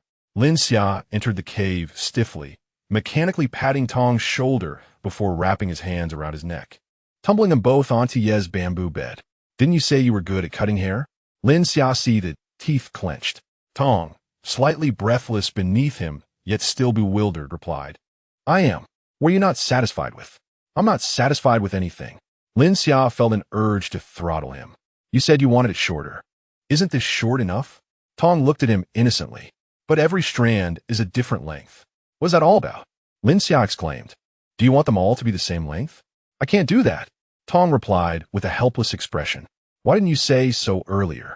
You didn't ask. Tong's tone was meek as he started to grasp what Lin Xia was upset about. Lin Xia shut his eyes, took a deep breath, and tightened his grip, determined to strangle him. All right, Yi, and he quickly intervened. It looks good. Really, not ugly at all, Yi assured Lin Xia, patting his shoulder while averting his gaze from Lin Xia's disheveled hair. Lin Xia, sporting a head of uneven hair, resembled a piece of meat gnawed on by Xia Si, with patches of scalp visible between the varying lengths of hair. The wind blew through, causing a draft. Where's it good? He lamented. Lin Xia fixed him with a gaze laden with accusation, determined to extract a clear explanation of what was so appealing. He found himself momentarily speechless. Lin Xia turned his attention to He, who quietly averted his gaze. His eyes landed on the true instigator, Tong, whose confidence diminished considerably, offering a timid smile. Why not just remove it entirely? There's no other solution, Yi suggested, acknowledging that there was little hope for remedying the situation. After a moment of contemplation, Lin Xia oscillated between sporting a disheveled hairstyle and a bald head, ultimately opting for the latter. Don't come over here. He shot a glare at Tong. Tong, with diminished spirit, approached him, burdened with guilt, and proceeded to shave Lin Xia's head until it gleamed. Lin Xia returned home, his head covered with animal hide. You're finished. He glanced at Tong with sympathy. I doubt Lin Xia will ever forgive you, he added gleefully. Tong looked horrified. Is it really that serious, just for a haircut? Upon returning to the cave, Lin Xia flopped onto his bed, his head covered with animal hide, appearing as if lifeless. Xia Si had just returned from a hunting lesson with his companions, excitedly tossing a small catch into the spacious cave before dashing inside. Typically, the hunting team would return first, but today he wanted to find Ma La for a hug before Pal arrived, relishing the opportunity to hold him a little longer. The cave was eerily quiet. Ma La lay on the bed, seemingly asleep. The little wolf cub wagged his tail and approached. Noticing the animal hide resting atop Ma La's head, the cub found it puzzling. Wasn't he Ma La the one who despised the heat? Surely the hide had disobediently crept onto Ma La while he slept. How vexing. The little wolf cub angrily swatted at the hide, but the more he pawed, the more it clung to Ma La. Frustrated, he forcefully yanked it off. A shiny bald head emerged. The little wolf cub emitted a brief gasp. Is this Ma La's head? Tentatively, he extended a paw and gently placed his paw pad on the smooth surface, softly tapping. Oh. The little wolf cub's whimper was faint, filled with curiosity and confusion. It was bare. Ma La's head was cool to the touch, perhaps a bit chilly. No wonder he needed the hide. Glancing at the hide, now lying on the dusty floor, the little wolf cub resolutely abandoned the idea of placing it back on Ma La's head. It's all right. Xia Si's belly is warm. Xia Si stretched his hind legs, hopped onto the bed, and patted his belly, feeling the warmth. Then, the entire wolf nestled atop Lin Xia's head, his tail wagging excitedly. Xia Si, what are you doing? Lin Xia felt the warmth and weight on his head, bemused yet reluctant to move. Oh. Warming Ma La said. I'm not cold. Get down. Lin Xia's voice was muffled. All right. Xia Si obediently replied, descending from his head and sitting dutifully on the bed. Seeing Ma La with his head buried, he reached out a paw to nudge him, his paw pads brushing against Ma La's face, attempting to pull him outward.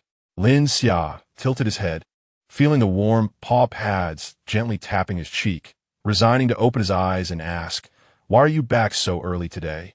Xiaxi's eyes brightened, and he began to babble excitedly. Lin Xia felt overwhelmed. Catching snippets of Aries will be back soon. Anxiously, he picked up the animal hide from the ground, dusted it off, and draped it back over his head. Although facing the situation was inevitable, a delay seemed preferable. Xiaxi watched as Lin Xia covered Ma Lao once more, tilting his head in confusion. "You said you weren't cold. If not, why cover yourself with the hide? It's so warm today, how could it be cold? Could it be that Ma Lao was ill? Sick?" The little wolf cub's expression changed dramatically. This was beyond his understanding, and he needed to find Pal immediately. The little wolf cub whimpered and dashed out, his tiny legs moving swiftly. At that moment, Aries and the hunting team had just reached the entrance of the tribe when a gray fur ball sprinted toward him, leaping onto him, claws clinging to the fur on his neck, the entire bundle suspended in midair, vociferously crying out. Aries' expression shifted as he listened. He tossed the prey from his back and said, "Bado, you take care of the catch. I need to go back." He swiftly hoisted the little cub onto his back and raced toward the tribe. As he dashed through the cave, the females he passed looked on with curiosity, having never seen the leader move so quickly within the tribe. Xia. Aries transformed back into human form and rushed into the cave. The little cub adeptly slid off his back, bouncing onto the bed, reaching out his paw to tug at the animal hide, hesitating as he looked up at Pal. Xia. Aries bent down, worry etched in his eyes, reaching for the hide, but was halted by Lin Xia's grip. "Xia, what's wrong? What do you feel unwell?" Lin Xia, confined beneath the hide, was also uncomfortable, beads of sweat forming on his brow. Facing Aries with a bald head was somewhat daunting. Who would want their beloved to see their best side? Who would wish for their partner to witness their baldness? "Aries, will you love me forever?" Lin Xia asked from under the hide. "Of course," Aries replied, gently stroking his back and chest, noting he wasn't sweating and wasn't cold. He then touched Lin Xia's belly, feeling it was slightly flat, indicating he probably hadn't eaten much. "You are my partner. Not even the beast god can separate us. Even if I don't look as good as before, will you still love me?" Lin Xia pressed on. "I will," Aries reassured him, softly patting his shoulder. "Even if I have no hair." Lin Xia suddenly lifted the hide from his head, asking, "Will you still love me like this?" Aries was momentarily stunned by the sight of the shiny head, caught off guard. "You hesitated." Lin Xia seized the moment, glaring at him fiercely. "You don't love me anymore, just because I have no hair." "No," Aries said, a subtle smile forming at the corner of his mouth. "Even without hair, I still love you." "Really?" Lin Xia looked at him skeptically. "Then why did you hesitate just now?" "I didn't hesitate," Aries replied, his instinct for survival kicking in. "You look great like this. I really like it." "Then you should do the same," Lin Xia casually remarked. "All right," Aries agreed without hesitation. Oh. Xiaxi tugged at Lin Xia's hand, feeling anxious, having been too shy to speak earlier, while Pal voiced all the compliments.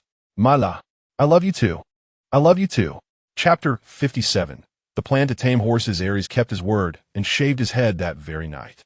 The antler lamps on the cave walls illuminated their equally shiny heads. Lin Xia sat cross-legged on the bed, watching Aries' bald head sway comically, his earlier frustrations dissipating. Aries gazed at Lin Xia with a mix of affection and helplessness, gently patting his back while fetching a fan to cool him down. "Stop laughing. If you keep it up, you won't be able to sleep." Xiaxi reached out a paw to feel his own head, then squeezed into Lin Xia's embrace, placing his paw on Lin Xia's hand atop his own head. Oh. Mala, I want one too." Lin Xia playfully ruffled the soft, furry head and smiled. "But you mustn't shave your head. If you go bald, it might not look so good." Xiaxi gazed at him sadly, feeling excluded by Mala and Pal. After their playful antics, Lin Xia retrieved the tuft of horsetail hair that he had given him, showing it to Aries. "This wild horsetail is quite resilient. I'd like to use it for bowstrings. Are there many wild horses in our territory?" "Wild horses?" Aries took the tuft, recognizing it but failing to recall from where. Like this, Lin Xia jumped off the bed and sketched a rough outline on the ground. Upon seeing it, Aries' memory returned. Yes, they run very fast. The hunting team usually avoids capturing them. How many do you want? We can go hunting. With identical size and weight, the yin xiao yang excels in hunting, and their numbers are plentiful, while the wild horses are scarce. However, capturing them is not impossible, albeit requiring more effort. Can it be caught alive? If so, I would like them to serve as mounts for the tribe, allowing even the females to substitute their beast form with mounts for long journeys. Lin Xia briefly explained the meaning of mounts to him. After some contemplation, Aries candidly stated that while it is indeed possible to catch them alive, ensuring all four legs remain intact is somewhat challenging. After all, wild horses do not simply stand by waiting to be captured. They run and struggle. And given their considerable size and temperamental nature, it is quite difficult to make them obedient. Lin Xia pondered for a moment, then had a sudden inspiration. He drew a large circle in the ground and asked Aries if it would be feasible to construct a large enclosure on the grassland, then have the hunting team drive the wild horses into it. Aries visualized the concept and nodded in agreement, believing it could work, though the enclosure would need to be robust, as wild horses possess immense strength. Using sturdier timber should suffice. With a clearer understanding of the process, Lin Xia felt reassured. Once they captured the herd of wild horses, he decided to select a beautiful little horse for himself. Currently, the hunting team goes out every 2 days. After securing sufficient meat, they rest for a day, although not entirely, as they spend half a day digging irrigation channels on the grassland. Lin Xia took a portion of the females to gather wood, stacking it on the grass, while others dug pits for the foundation of the enclosure. Unbeknownst to them, Shi silently joined them, quietly following Xiaoyu and effortlessly dragging several logs with his tail. The females, intrigued by this aloof little beast man, were introduced to Shi by Xiaoyu, and upon learning of his youth, they eagerly approached to touch his firm scales and flat head. It is rare for them to encounter a hairless beast man, and their enthusiasm peaked momentarily. Young beastmen are fair game for casual touches, and Xiaoyu, accustomed to being petted in his beast form, found it no bother. Shi struggled to maintain his aloof demeanor, a hint of panic causing him to retreat closer to Xiaoyu, his dark face seemingly flushed. Xiaoyu dismissed the notion, wondering how such a dark visage could possibly redden. A sudden downpour ushered everyone back to the tribe. Lin Xia and Aries wiped the rainwater from each other, while a small wolf cub, much like a washing machine, shook off the water with fervor. "All right, enough shaking. Let me dry you off," Lin Xia said, grasping the cub by the scruff of its neck and wrapping it in a hide, meticulously drying its fur. "Let me handle it." Aries took the cub from Lin Xia, suggesting he rest a while, as he would prepare dinner. All the females in the tribe were busy working, save for the pregnant Yi, while Lin Xia also toiled. Watching his partner labor with the heavy logs, panting and exhausted, his heart ached for him. Yet he could not intervene, as this was Lin Xia's own resolve. He could only seek ways to make his partner's burden lighter elsewhere. After drying the little wolf cub to a state resembling a mango pit, he prepared some honey water for Lin Xia and began to kindle a fire for cooking. Lin Xia, standing at the cave entrance, gazed blankly at the torrential rain, the air thick with humidity infused with earthy scents. He suddenly remembered that such weather would likely bring forth mushrooms. The thought of fragrant wild mushrooms made him crave them. Summer rains do not last long, and the current downpour would likely cease by day's end. Perhaps tomorrow he could explore the woods of the He Yuan tribe. That forest contains a vast area of pine trees, and he recalled that beneath the decaying pine needles, a particular mushroom known as song shu jun would emerge. Whether stir-fried or cooked with meat, it is delicious, and if abundant, it could be dried for winter consumption. Lin Xia was not well acquainted with many mushrooms. The ones he picked most often from childhood were song shu jun, along with some cow liver mushrooms and matsutake, while others remained unknown to him. Matsutake, he mused, seems to appear only in autumn. How he wished time could move forward more swiftly. Skipping straight from summer to autumn would be ideal, for autumn is the season of harvest. Chapter 58. Mushroom gathering. A group of individuals carried baskets while traversing the humid pine forest, the ground covered with a thick layer of soft pine needles. Lin Xia picked up a twig and gently pushed aside the slightly raised pine needles, revealing the hidden yellow-brown mushrooms beneath. So many, Under the pine needles lay a cluster of song shu jun, densely packed with over a dozen caps. The females gathered around, curiously gazing at the delightful little mushrooms. Lin Xia, can these really be eaten? They are edible. I often consumed them during my childhood. Lin Xia carefully laid a layer of pine needles at the bottom of the basket, then delicately harvested the song shu jun, placing them inside while smiling at the onlookers. There should be plenty nearby.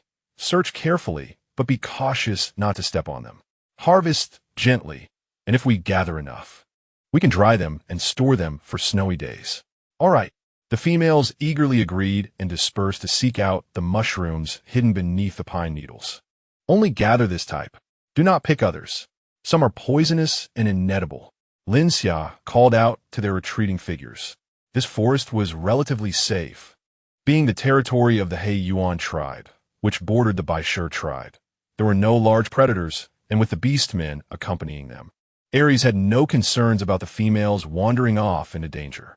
The little wolf cub dug at the ground, unearthing several mushrooms, carefully gathering them into a pile with his paws, then excitedly scurried around Lin Xia's feet. Lin Xia followed suit, collecting the small mound of mushrooms and, upon finishing, ruffled the cub's head, praising him. Well done. Later, I will have Pal catch a couple of wild chickens for dinner.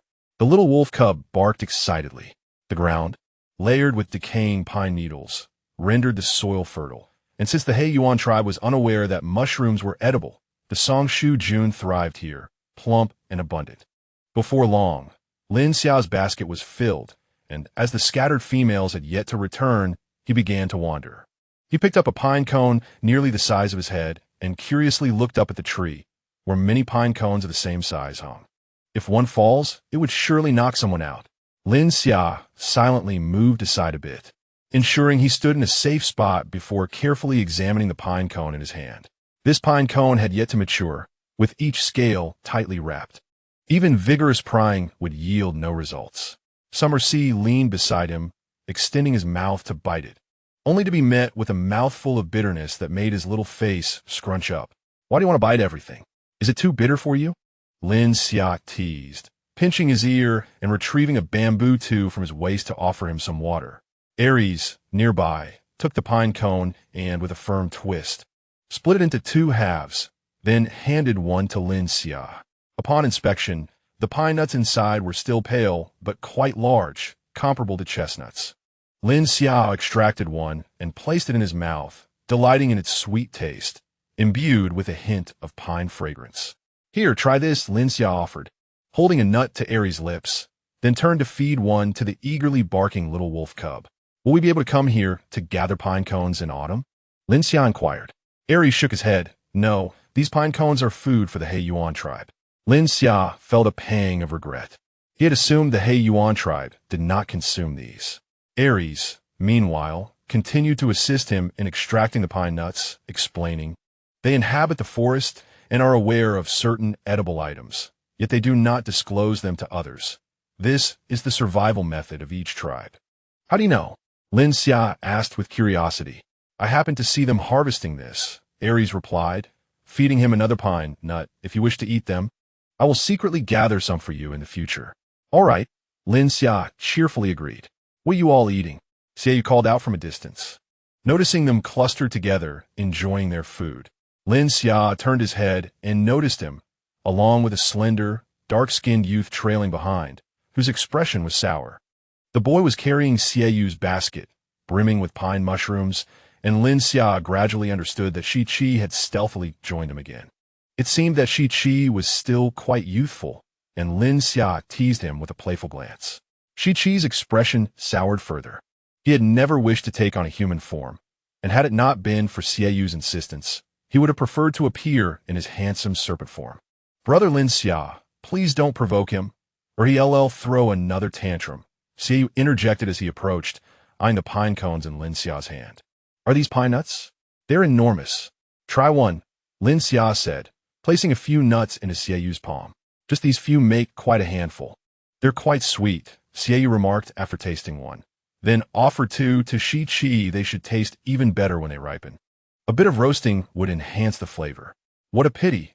These belong to the He Yuan tribe, and we can only indulge in them sparingly, Lin Xia lamented.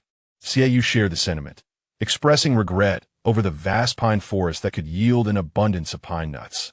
I have some over there too, Shi Qi quietly stated after finishing the pine nuts in his hand. Is that the forest where you reside? Lin Xia's eyes brightened. Yes, there are some here as well. He pointed to the mushrooms in the basket, and many others in various colors. Really? A glimmer of hope amidst the gloom, Lin Xia exclaimed joyfully, turning to Aries.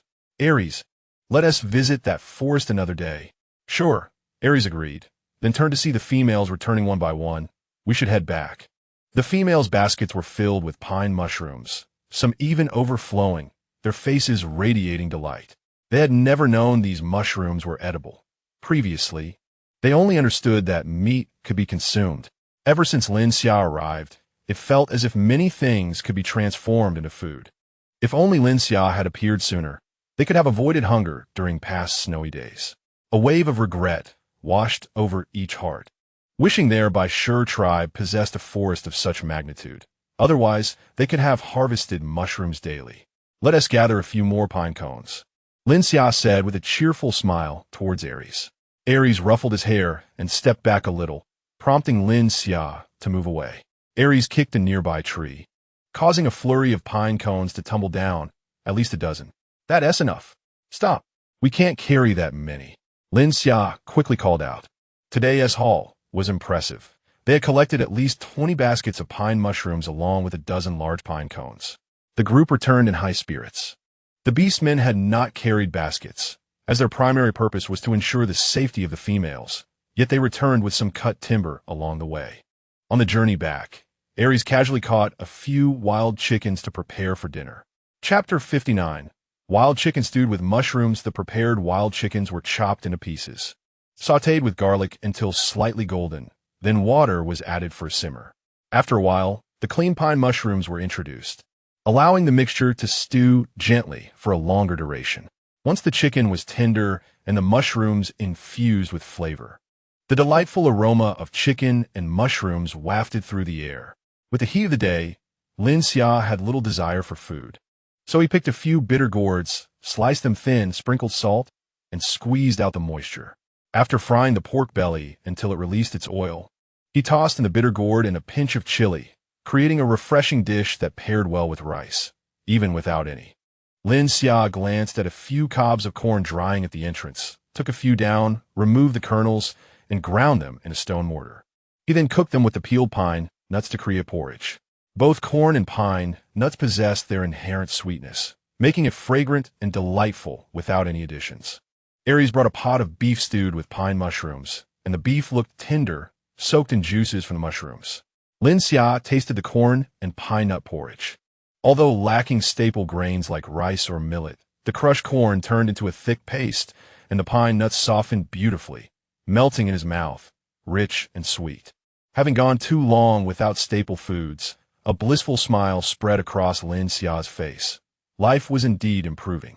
The little wolf cub also relished it, burying its snout in the bowl, making a delightful mess with corn mush clinging to its fur. Aries found the porridge equally satisfying, consuming 2 bowls. But as he saw the joy on Lin Xia and the cub's faces, he paused, turning his attention to the wild chicken stew. He picked up a chicken leg and placed it in Lin Xia's bowl.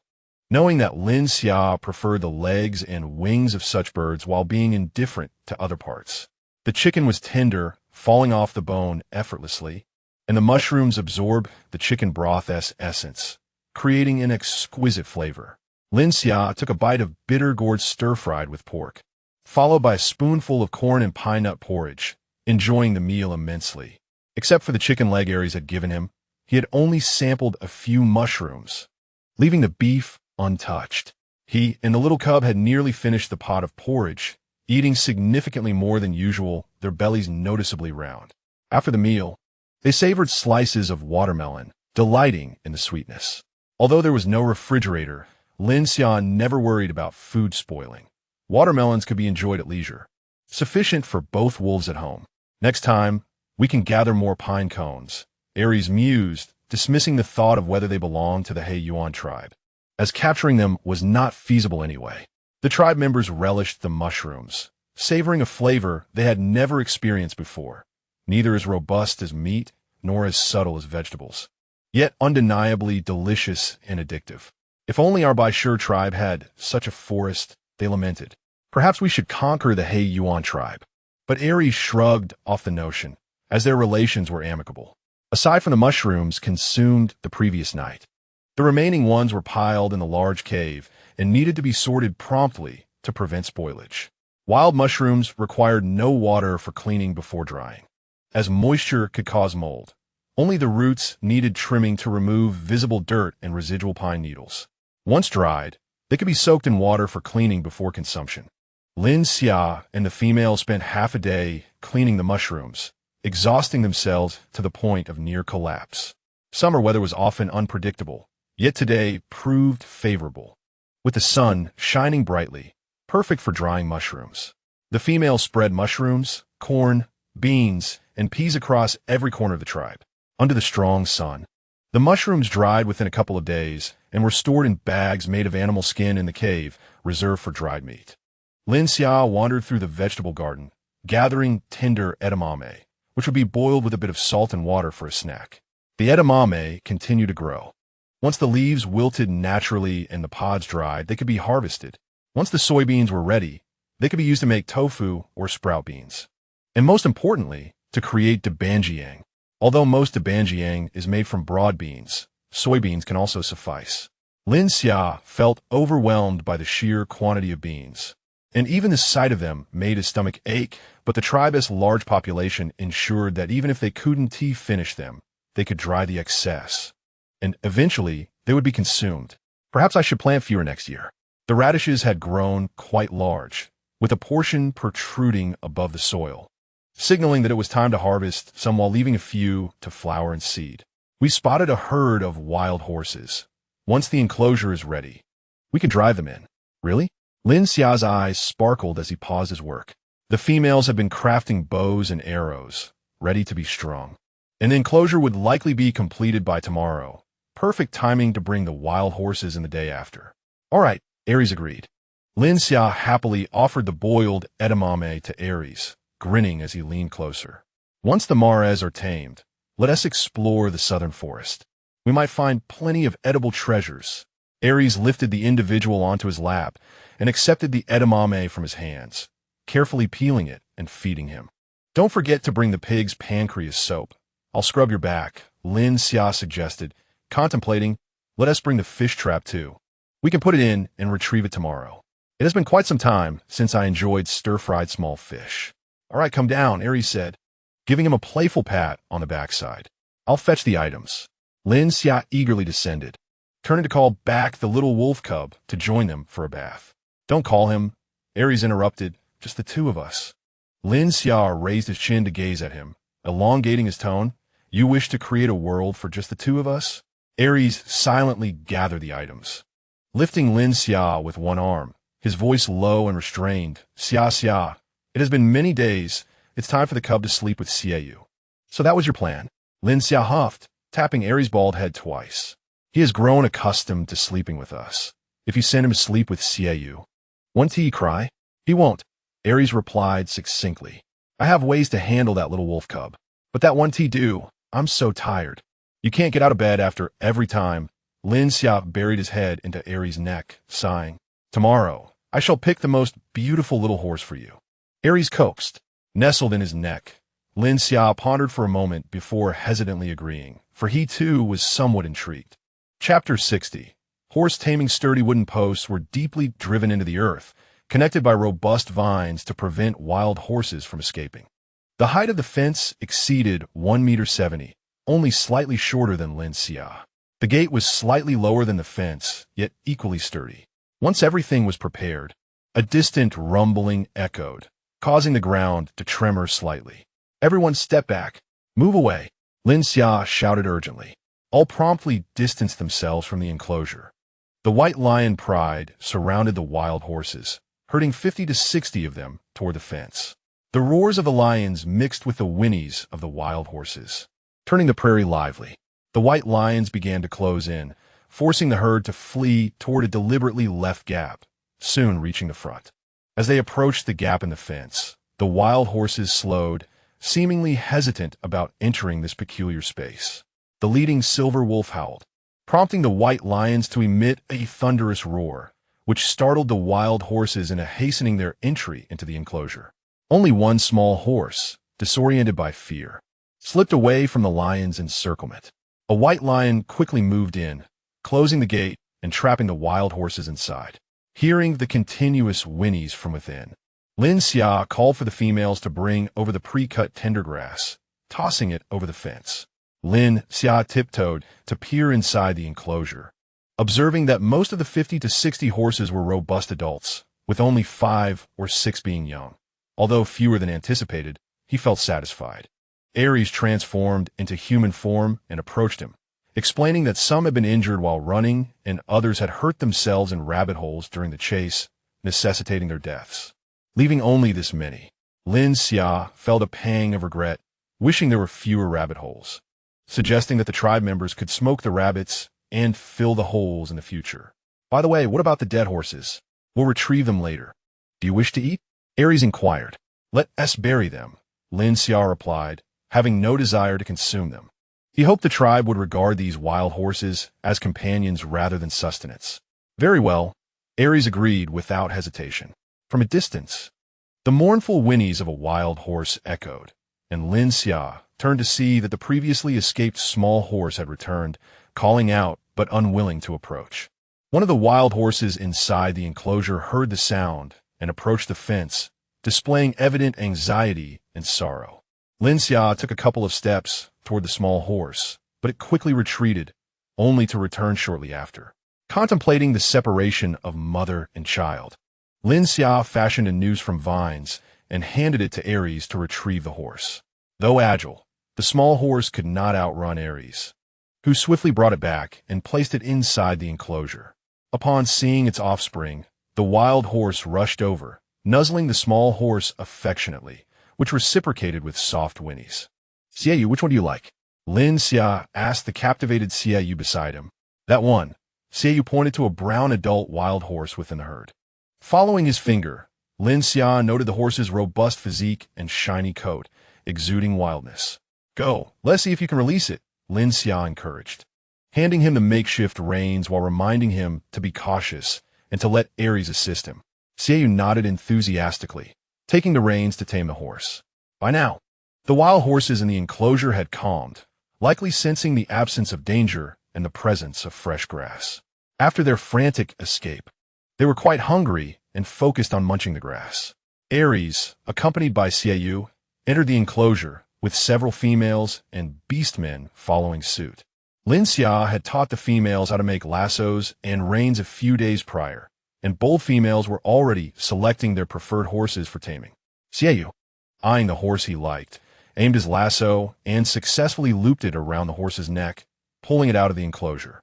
The horse, feeling restrained, began to struggle, kicking and shaking its head. Fortunately, Xiaoyu was strong, and with Aries' watchful presence, he managed to lead the horse out successfully. Next, he needed to place the reins on the horse's head, which was evidently no easy feat. Xiaoyu took some grass, and, using a mix of coercion and coaxing, spent quite some time securing the reins. Afterward, he leaped onto the horse's back, which immediately began to thrash about, shaking its head and body, attempting to dislodge its rider. Dazed for being thrown off, Xiaoyu, displaying patience akin to a spirited youth, picked himself up and mounted again. This time, he had learned a lesson, treating the horse with less gentleness and applying force to the reins. Horses are incredibly perceptive creatures. When they realize they can dominate you, they will exploit it. Only by being firmer and more obstinate can one tame them. The horse beneath him galloped and leaped for a while, eventually realizing that no matter how hard it tried, it could not shake off its rider, leading to a slight reduction in its stubbornness. After a slap must come a sweet reward. Xiaoyu fetched the tenderest grass to feed it, and the horse raised its head, exhaling twice in appreciation, finally enjoying the offering. Once the horse was satiated, Xiaoyu remounted, finding it much easier this time, as the horse followed the direction of the reins, indicating it was fully tamed. There might still be some quirks, but those would resolve over time. Xiaoyu rode for a while, relishing the wind of the prairie, and with a beaming smile, returned the horse to the enclosure. The females, having observed Xiao's horse taming process, were eager to try themselves, selecting their favored wild horses to begin the taming process. Compared to Xiao, who had traversed from a modern civilized society, the females, accustomed to this untamed land, exhibited greater strength and ferocity. They showed love and acceptance only to their companions, displaying no mercy toward the unruly wild horses. Although Lin Xia had informed them that these wild horses would become their invaluable companions in the future, only tamed horses could truly be considered allies. Otherwise, they were merely running sources of sustenance. Chapter 61. Hot Pot. The process of taming the Mares proceeded smoothly, taking less time than it did for Xiao. Each one mounted their steed with spirited confidence, exuding a charm that rivaled even the beastmen. Lin Xia watched with envy, eager to try as well. However, he understood that he had never learned to tame horses, and with his lesser strength, he was destined to be unseated. Such a method of taming was ill-suited for him. Suddenly, a horse galloped towards him, and on its back, Tong wore a radiant smile.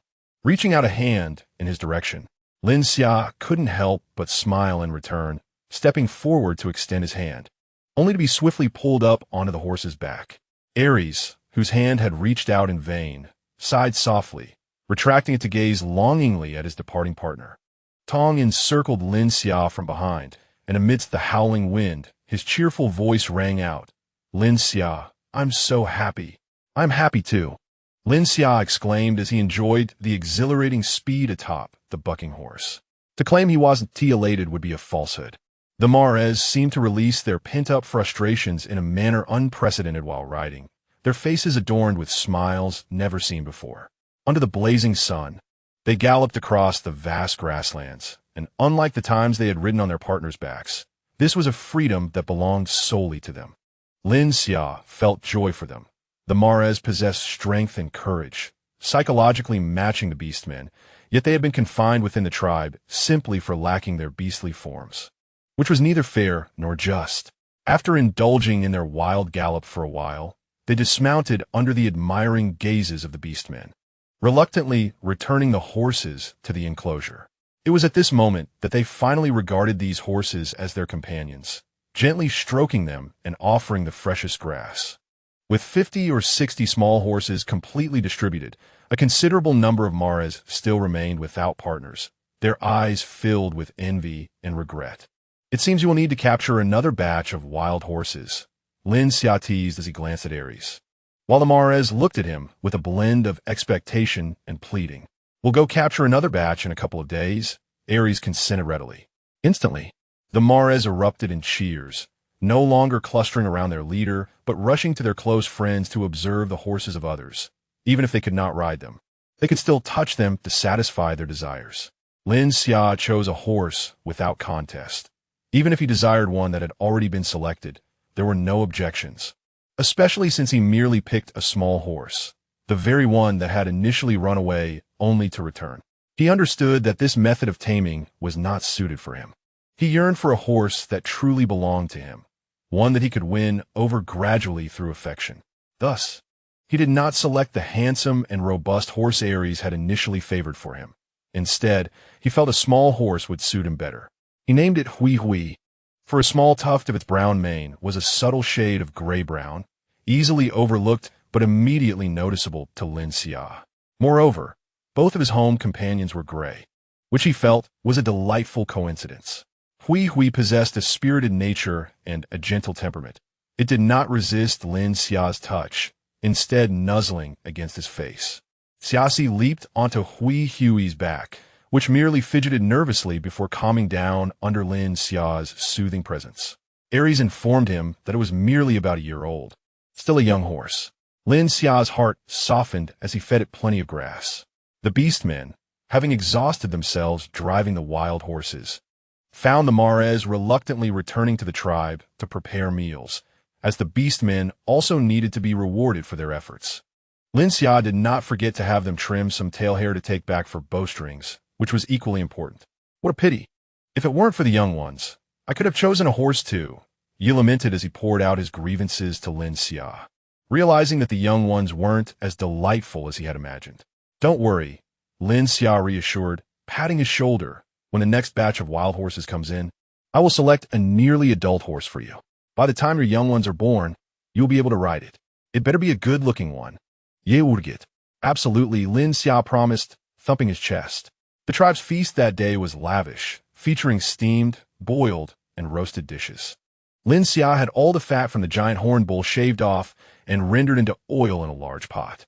He minced chili, added it to the oil to fry until fragrant, then incorporated dried chili and garlic to create a spicy oil base. Although it lacked some spices, it did not detract from the overall experience. Vegetables from the garden were collected for the hot pot.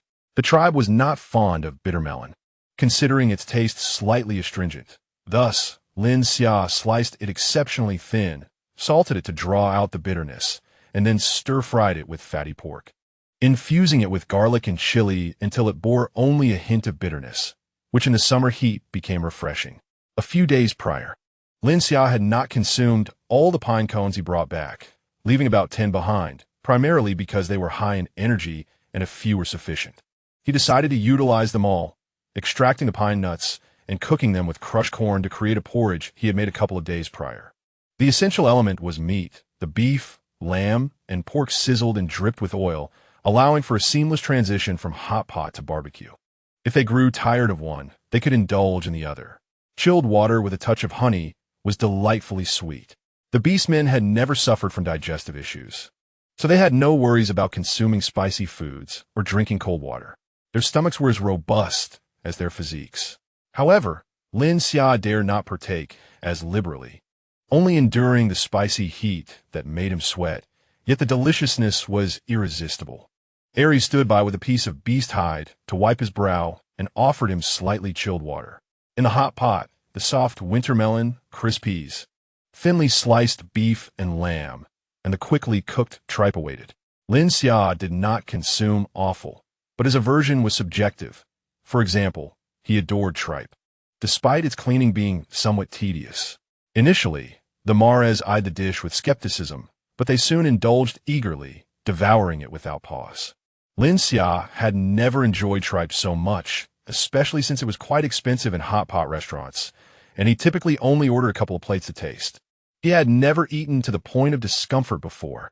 The beef and lamb rolls, frozen solid in the Great Cave, were effortlessly sliced with a stone knife and arranged in large platters beside the pot.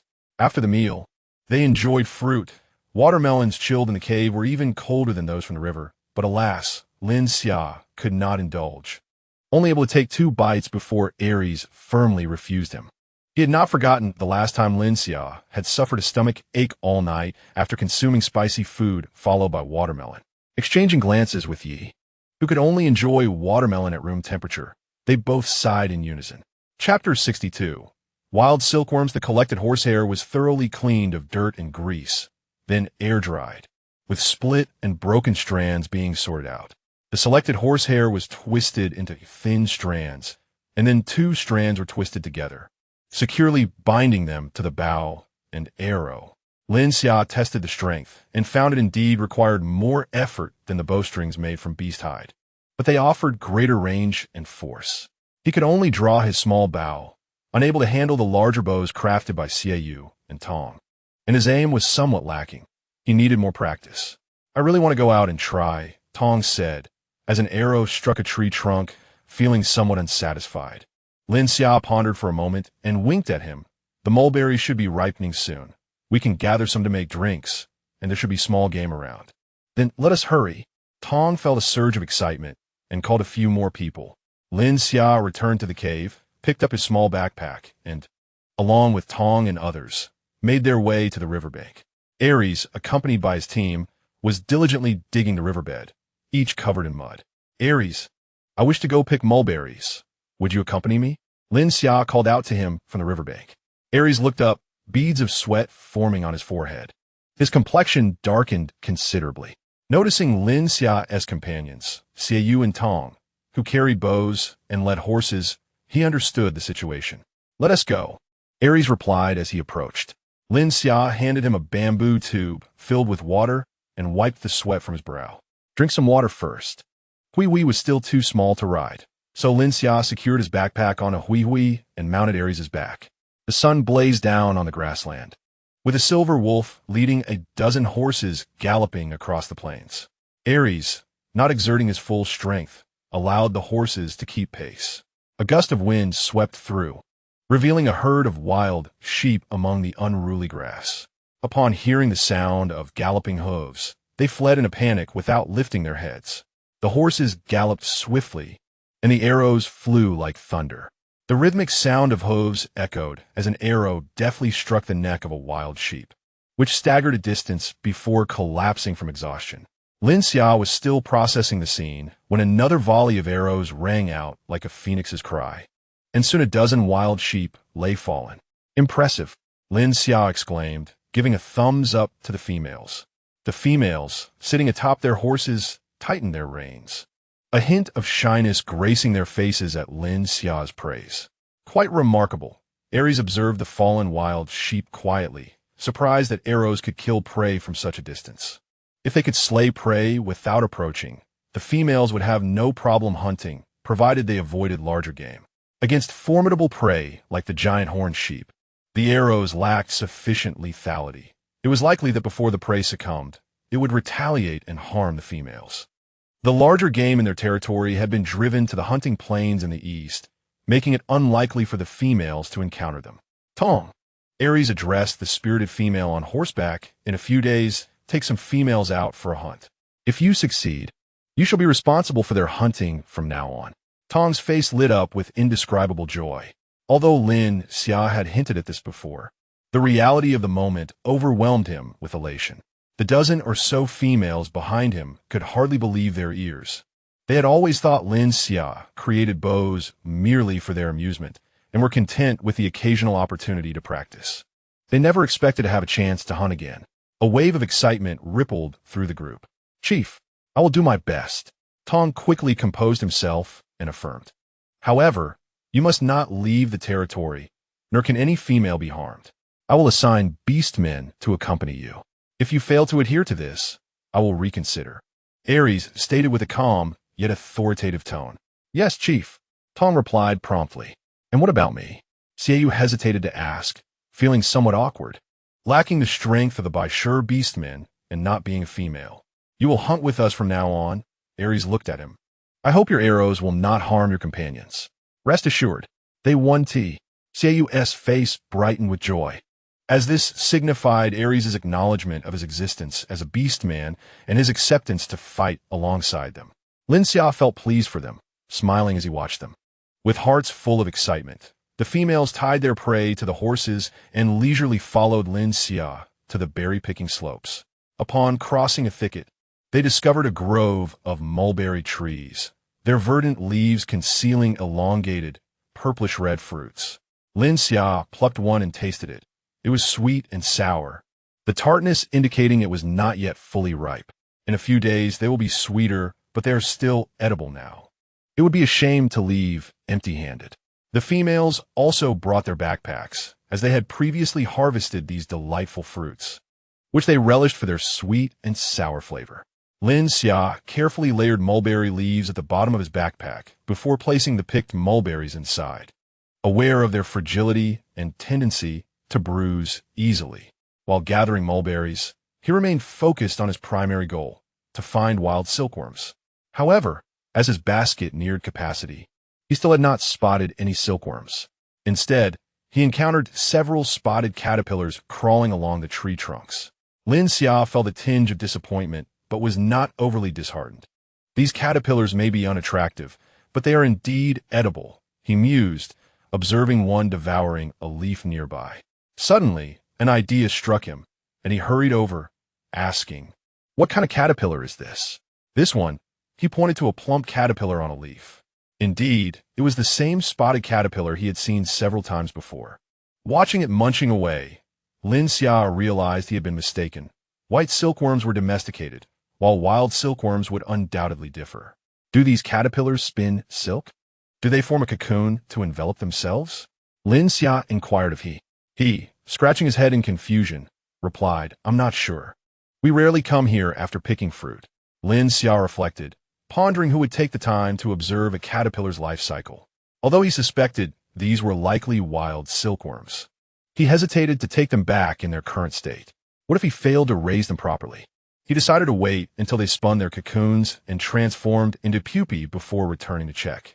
He was still undecided whether to allow the wild silkworms to thrive until they cocooned and harvested the silk, or to wait until they hatched and bring the eggs back for cultivation. He would decide later. For now, finding them was a positive outcome. Chapter 63. Cornmeal. A dozen horses carried people and prey into the tribe, attracting a crowd of onlookers. Tong dismounted and plunged into the group of females, excitedly sharing the chief's decision. A flurry of chatter erupted among the females as they glanced between the imposing chief and the approachable Lin Xia, eagerly pulling him into their midst. Lin Xia, can we really go hunting? Yes, but you must take care of yourselves. Whether you catch anything is another matter. But injuries are not an option. Lin Xia smiled as he advised them. Will you come with us? Me? Lin Xia scratched his head awkwardly. I think I'll sit this one out. My aim isn't great, and besides, my little horse isn't grown yet. We shouldn't exploit child labor. That's true. No witties. I'll give you my first catch, one offered. Mine too. And mine. That's too many. Lin Xia quickly waved his hands. You should keep them for yourselves. By the way, be careful of rabbit holes while riding. If a horse stumbles, you could fall, and the horse could die too. So make sure to go slow. Rest assured, we will be cautious. By the way, Brother Lin Xia, we still don't have horses. Will the chief capture another batch? A female inquired cautiously. We'll go in a couple of days, Lin Xia suddenly recalled. Oh, we need to open a new gate in the pen to separate the original horses from the new ones, where they might fight. We can do that tomorrow. We have plenty of wood, so it will be done quickly. Upon receiving the answer, the females were filled with excitement. Lin Xia found himself surrounded by the group, playing a question-and-answer game with them when his stomach began to rumble. It was time to cook, and Lin Xia hurriedly silenced the female voices around him. If they continued their chatter, they would not finish until nightfall. Reluctantly, the females dispersed to gather ingredients for the meal. Lin Xia let out a sigh of relief, calling a few females to assist him in bringing the freshly picked mulberries into the large cave, then took several baskets to the waterhole for washing. Some of the mulberries would be used as fruit after the meal, while others would be mashed and mixed with honey and ice to create mulberry honey water. The corn and pine nut porridge from last time had been delightful, but unfortunately, there were no pine nuts left. That land belonged to others. Although Aries could secretly gather some, it felt inappropriate. Nevertheless, they still needed a staple food. Lin Xia ground the dried corn kernels into fine flour using a stone mortar. The handcrafted process resulted in some coarse bits, but it was unavoidable given the circumstances. The corn flour was scalded with boiling water, kneaded into a dough, shaped into small buns, and then steamed until cooked. The steamed corn buns were slightly sticky, yet it was not a significant issue. As long as it was edible, it sufficed. Lin Xia contemplated further and prepared a bowl of corn batter, adding 2 bird eggs and mixing it well. After greasing the bottom of the pan, he ladled some batter to create thin pancakes. It turned out that Lin Xia's spontaneous culinary endeavor was indeed successful. Although slightly crumbly, it was quite delicious, imbued with the fragrance of corn and bird eggs. He had not added any additional seasonings, so the flavor was mild, but it paired wonderfully with stir-fried dishes. He sautéed some green peppers with meat and stir-fried cabbage, along with the communal dishes prepared by the tribe, and it was more than sufficient. Lin Xia made quite a few corn buns and corn egg pancakes, which were very filling. He felt satisfied after only a small portion. Why have you eaten so little? Are you unwell? Aries noticed Lin Xia's meager consumption and presumed he was ill. No, I'm full, Lin Xia replied, holding out a piece of corn pancake filled with green pepper and pork belly for Aries to taste. Try this. It's more filling than meat. Aries, with a skeptical mindset, sampled a few pancakes and munched on several buns, discovering that, indeed, this dish was more satiating than meat, leading him to eat less overall. We should make more of this. It will keep hunger at bay during winter. Aries, please craft a grinding stone for me, Lin Xia instructed, sketching a rough design in the dirt. Once the corn was harvested, the grinding stone would be invaluable. They could not continue using the stone mortar each time they wished to eat, as it was too laborious and the results were rather coarse. All right, Aries agreed, acknowledging the significant utility of such a tool. Lin Xia also fed Xiao Xiaxi a few bites, but the little one was not particularly fond of tasteless food, nibbling a couple of times before opting for meat instead. Watching Xiaxi's plump body, Lin Xia felt a pang of worry. What if this little creature continued to gain weight? Would he struggle to hunt in the future? He voiced his concerns to Aries, who paused momentarily before chuckling. That won't happen. Once he can transform into human form, he will slim down. At this age, it's better for the cubs to be chubby. Lin Xia shot him a disapproving glance. What do you mean better to be chubby? Being overweight can adversely affect health, you know? Have you noticed how the cub has recently only gained weight without growing taller? Aries wrapped an arm around his shoulder, offering him a roasted lamb leg. Lin Xia, grimacing slightly, took a reluctant bite before Aries relented. He then explained that cubs should gain a little weight to facilitate their transformation into human form. Lin Xia finally felt reassured, sipping from the bamboo tube filled with mulberry honey water, which was refreshingly cool and sweet tart. Delightful indeed. The tribe members enjoyed it as well. By the time the meat was finished, the water was gone, prompting them to prepare 2 more barrels. Unfinished corn buns and corn egg pancakes were distributed to the other females to prevent spoilage. Summer was notoriously capricious. Another rainstorm arrived, with thunder rumbling through the night, and raindrops pummeling down. The night had started off sultry, but the temperature suddenly dropped. Lin Xia was awakened by the thunder, the chilling air and the howling wind seeping through the gaps in the bamboo door, making the bamboo bed beneath him feel cool. Groggily, he attempted to rise and fetch a fur blanket from the corner.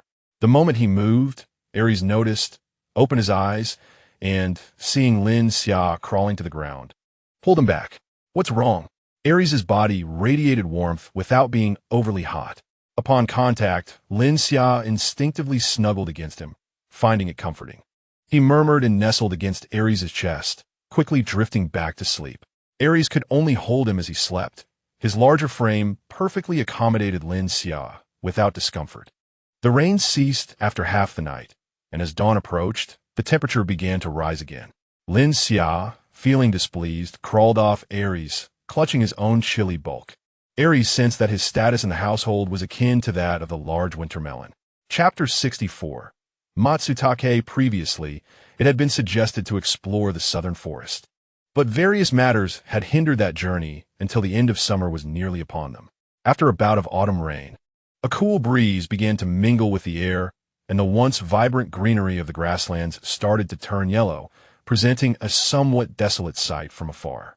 Lin Xia, carrying a small backpack, set off with a large group toward the southern forest. The females, equipped with bows and riding horses, had formed a complete hunting team, taking turns to hunt and rest. While their prey did not match that of the orc hunting parties, they were fully capable of providing for the sustenance of the females. After a long trek, they finally approached the forest, with Lin Xia observing the pathfinder. Shichi, this fellow, had visited the tribe so frequently, yet it had never occurred to Lin Xia that he traversed such a long distance each time. This forest was quite different from the one near the Heiyuan tribe. The trees were taller, and aside from the paths Shichi typically took, there were scarcely any signs of other animals. This area posed little danger. Beyond these 2 mountains lay a few bear beasts, which were fierce, but they generally did not venture this way, as Shichi pointed toward the rolling mountains. Lin Xia followed his gesture, but from the base of the mountain, visibility was limited, revealing only a dense thicket of trees, a blend of green and yellow. The terrain was not suitable for horses, so they left their mounts at the foot of the mountain to graze, leaving a few orcs to watch over them before gradually making their way up the mountain. The thick layer of fallen leaves crunched beneath their feet, providing a satisfying release of tension. Many of the plants and trees appeared somewhat familiar to Lin Xia, yet they differed from those he knew. He could not be bothered to investigate further if they were inedible. Ascending from the base of the mountain, Lin Xia spotted a slanting area filled with pine trees, which seemed to be the most common type of tree in all forests. Remembering that this was the season suitable for the growth of matsutake mushrooms, he turned his steps toward that cluster of pine trees. The pine cones on the trees were as large as his head, and the scales had begun to slightly open, indicating they were nearing full maturity. However, he was not here for the pine cones this time. He would gather them on his next visit. Squirrels darting among the tree shadows were noticeably larger than usual, with two front paws clutching a pine cone. Their fluffy tails were quite conspicuous upon hearing the commotion. They paused their munching, alertly gazing towards the source of the sound. The moment they spotted a human figure, they seized their pine cone and scampered away without a trace. A thick carpet of pine needles blanketed the ground, softening underfoot. Lin Xia found a sturdy pine tree and began to sift through the damp pile of pine needles at its base with a stick. After several attempts, he finally spotted a few brown caps peeking through the soil. "Found it!" Lin Xia exclaimed, drawing everyone's attention. "Mushrooms, but they haven't fully grown yet." The females gathered around to take a closer look. Lin Xia, with a cheerful smile, crouched down and carefully prodded the soil with a wooden stick in her hand. "This is the matsutake mushroom. It doesn't need to grow any further. Just like this, it's the most delectable. Wait until I dig it out for you all to taste." As the earth was excavated, the true form of the matsutake was revealed. Beneath the small cap, a plump body was nestled. Lin Xia gently unearthed one and placed it atop a bed of pine needles. How surprising that such a small top conceals such a fat bottom. The females gazed in awe as one matsutake after another transformed in Lin Xia's hands, expressing their admiration. This cluster of matsutake was astonishingly plump, each one comparable in size to a child's arm, adorned with scale-like hairs, lying neatly on the pile of pine needles. Lin Xia dug out 5 or 6, and there were a few smaller ones nearby. He carefully covered the whole back up with soil and then draped it with pine needles. This could be eaten raw. Taking out a stone knife, Lin Xia meticulously scraped the dirt off the matsutake before slicing it thinly. In the gaze of the onlookers, he picked up a slice and placed it in his mouth. The fresh matsutake exuded a fragrant aroma reminiscent of earthy soil, intertwined with a rich scent akin to nuts and licorice, complex and enchanting. The crowd caught a whiff of the marvelous fragrance, their mouths watering as they watched Lin Xia chew. "I want to give it a try." Lin Xia beamed as he surveyed the group. "Ido, Ido." He, with the highest hand raised and the loudest voice among them, eagerly declared. "All right, it's yours," Lin Xia said, handing him a slice of the matsutake. He wasted no time shoving it into his mouth, and the delightful flavor widened his eyes in astonishment. He found himself at a loss for words to describe the taste, and could only exclaim, "So delicious." Lin Xia blinked, and suddenly the neatly sliced matsutake had vanished, with someone already reaching for another. Quick as a flash, he snatched one away. "If you can't have it, go find your own. There are plenty here," he admonished. "Remember not to dig up the very small ones. Let them grow for a few more days before we come back." The females dispersed in a flurry. Lin Xia chuckled softly and waved over the 2 fathers and sons who had been left out. Xia Si, looking slightly aggrieved, clung to his mother, Mala. Having been unable to squeeze in earlier, the uncles had forgotten about the little ones once food was involved, though they typically adored them. Lin Xia comforted him by patting his head and then prepared the matsutake, slicing it up to feed the 2 fathers and sons. "Is it tasty? It will be even better if you fry it in oil when we return tonight," he said, smiling at Aries. "There should be plenty here. Matsutake can grow all autumn long. We can dry them out, and with the many mushrooms and dried vegetables we've already prepared, the tribe surely won't go hungry during the snowy days." Aries looked at him with gentle eyes, unable to help but plant a soft kiss on his lips, carrying a hint of matsutake's fragrance. "Xia Xia, thank you.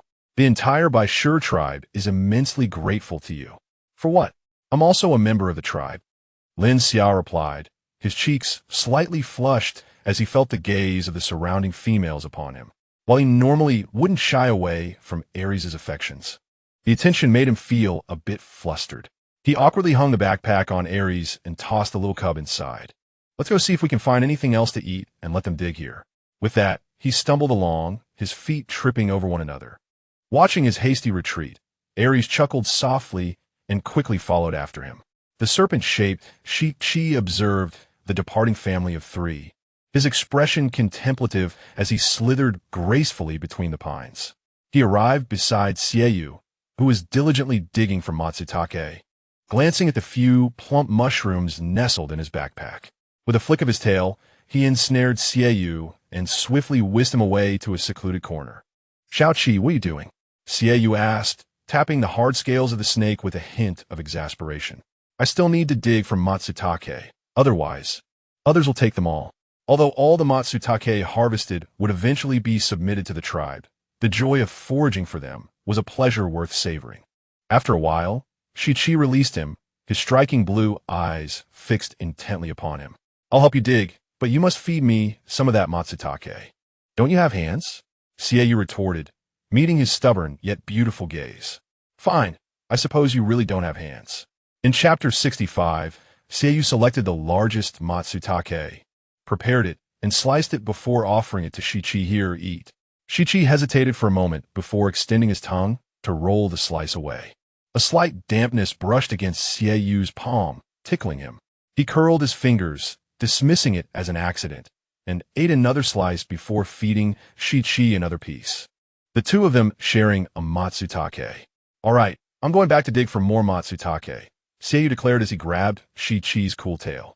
Come on, you help me dig. Shichi allowed his tail to be held by the warm hand, his agile body twisting to position his head in front of Xiaoyu. Gently kissing his lips, Xiaoyu paused, releasing the grip on the serpent's tail, staring blankly at him, lost in thought. Noticing his silence, Shichi grew anxious, lowering his body slightly. Ares treats Lin Xia like this, he stammered. Xiaoyu snapped back to reality, regarding the cautious Shichi with a serious tone. Xiaoqi, you are too young. I'm not small. Shichi retorted immediately, unwilling to concede in matters of size. You are still 2 years younger than I am. Xiaoyu replied earnestly. This is early romance. We cannot indulge in it. Is this really too young? Shichi sighed in relief. Then will I no longer be considered small. At least wait until you reach adulthood.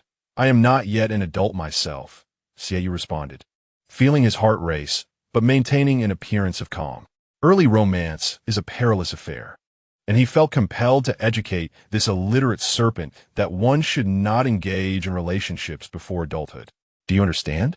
I understand, Shichi said, a hint of anxiety in his voice. He was significantly younger than Xiaoyu, with a long time until adulthood, and the Baishur tribe had many beastmen without partners. He feared that in the interim, Xiaoyu might find another beastman. Will you wait for me? Shichi asked uneasily. Xiaoyu tossed the backpack toward him. If you fill it to the brim with Matsutake, I will wait for you.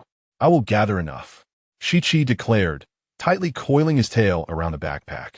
Determination evident in his voice. Serpents possess keen olfactory senses, and he had already caught a whiff of the Matsutake's fragrance. Filling the backpack would be a simple task. As long as Xiaoyu was willing to wait for him, he could clear the mountain of all its Matsutake without issue. Ares, in his beast form, was too large to navigate the forest easily, so he trailed behind Lin Xia, moving slowly through the trees. Observing Lin Xia's fair feet treading upon the gravelly soil, he couldn't resist scooping him up and allowing him to sit upon his shoulder. Hey, Lin Xia exclaimed, startled as his perspective suddenly shifted, nearly toppling backward before Ares's large hand steadied him. Ares's tall stature, broad shoulders, and great strength meant that Lin Xia sat comfortably without causing him any strain. Ares, are you tired? Lin Xia inquired, feeling somewhat uneasy in this position, his body stiff as he worried about Ares's fatigue. Not at all. I could carry 2 more of you without tiring, Ares replied. Feeling Ares's steps steady, Lin Xia gradually relaxed, reaching out to pat Ares's head, which was still smooth and hairless, lacking even stubble. He compared it to his own, which had already grown prickly. Why isn't your hair growing? He asked, concerned that this fellow might remain bald forever. While still handsome, he believed a head of hair would enhance his attractiveness. Beastmen's hair grows more slowly than that of females. Ares explained. What is the reasoning behind this? Is it due to the difference in bodily structure? Lin Xia pondered, though he soon dismissed the thought as illogical. Despite appearing female, they were fundamentally similar in every aspect aside from size. How strange. If I can't figure it out, there's no point in dwelling on it, he mused, continuing to stroke Ares's smooth head while his gaze drifted to the surroundings. In this forest, there exists an abundance of life. Stunted shrubs, unidentifiable plants with expansive leaves, and trees so grand that it takes 3 or 4 people to encircle them. A fleeting glimpse of densely clustered orange and yellow caught the eye, but it was too distant to discern clearly, obscured by other trees. "Aries, over there!" Lin Xia exclaimed, playfully tapping Aries on the head. "It seems there are fruits on that tree. Let's go have a look." Aries followed the direction of his finger and soon came upon several towering trees, their branches laden with fruits, their leaves still intact, and the fruits a vibrant orange-yellow. "It's persimmons." Lin Xia's face lit up with joy. "Put me down. Let us gather some to take home." Aries gently set him down and placed the woven basket on the ground, from which a small wolf cub sprang out, its little legs pattering towards the persimmon tree. "Mala wants some. Pick some for Mala." Though wolves cannot scale trees, wolf beastmen are quite different. Shas nimbly climbed the trunk, perching on a branch and howling to his companion, Pal. Having honed his tree-climbing skills through countless endeavors of egg-gathering, Shas was undoubtedly more adept than Pal. In response to the cub's provocation, Aries smirked coldly, approached the tree, and reached up to snap off a branch heavy with ripe fruits, sufficient to fill the entire basket. Shas, frozen on the branch, suddenly reacted and leapt down, landing in Lin Xia's embrace. "Why do you always provoke him? He's so much bigger than you. Isn't it normal to lose?" Lin Xia chuckled, comforting the little cub in his arms. Shas buried his head against Lin Xia, wailing his grievances, explaining that he didn't wish to provoke, but felt compelled to compete with Pal, who often bullied him in private, resulting in his constant defeats. "Xia, here. Eat this." Aries offered him a ripe, orange persimmon. Lin Xia accepted it, squeezing it gently. It was predictably firm. "These persimmons are still astringent and cannot be eaten yet. Gather some leaves to take back with us.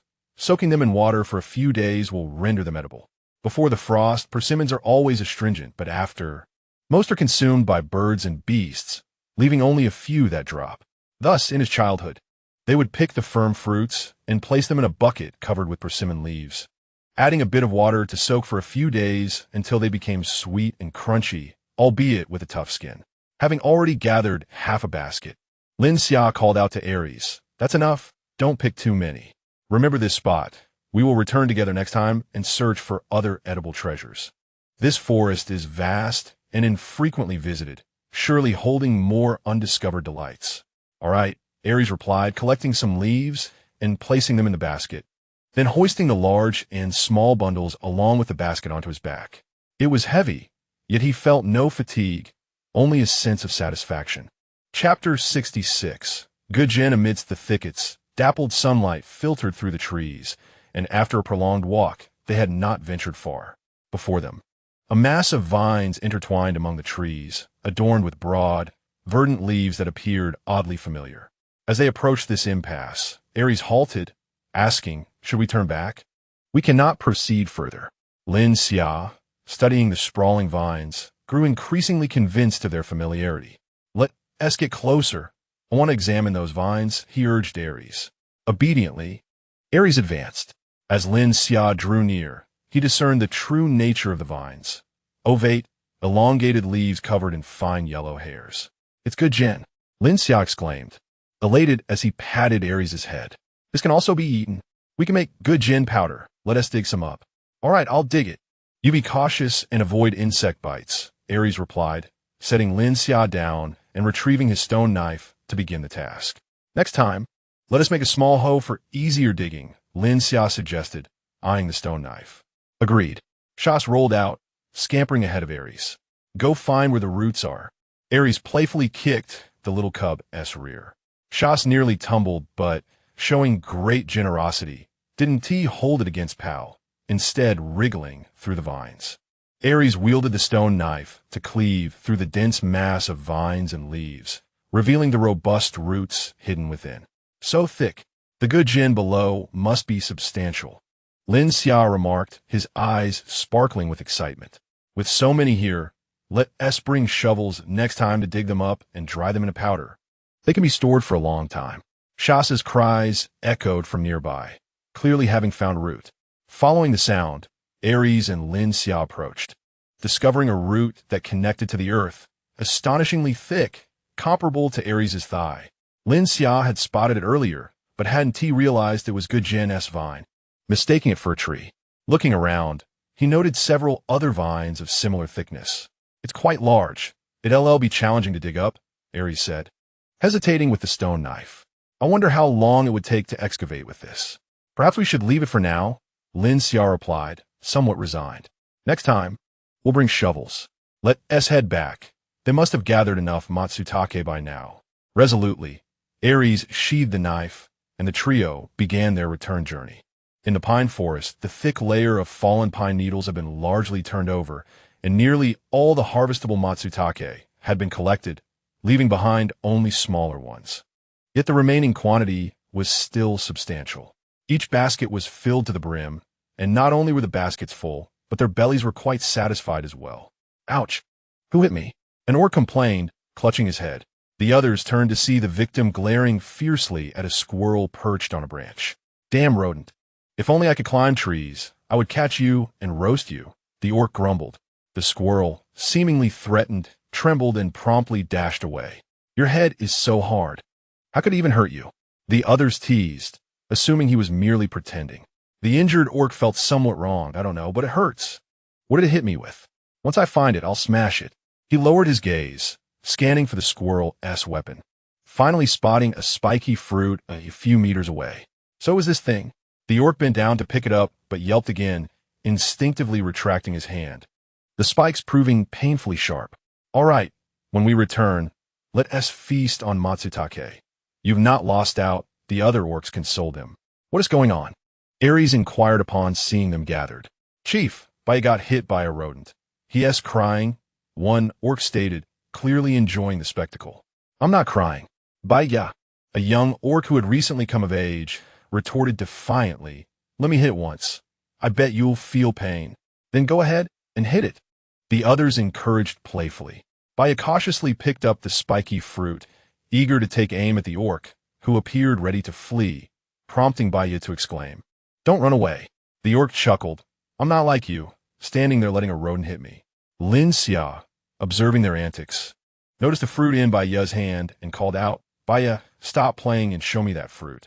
Upon realizing it was Lin Xia speaking, Baya immediately ceased his antics and obediently approached, offering the fruit to him.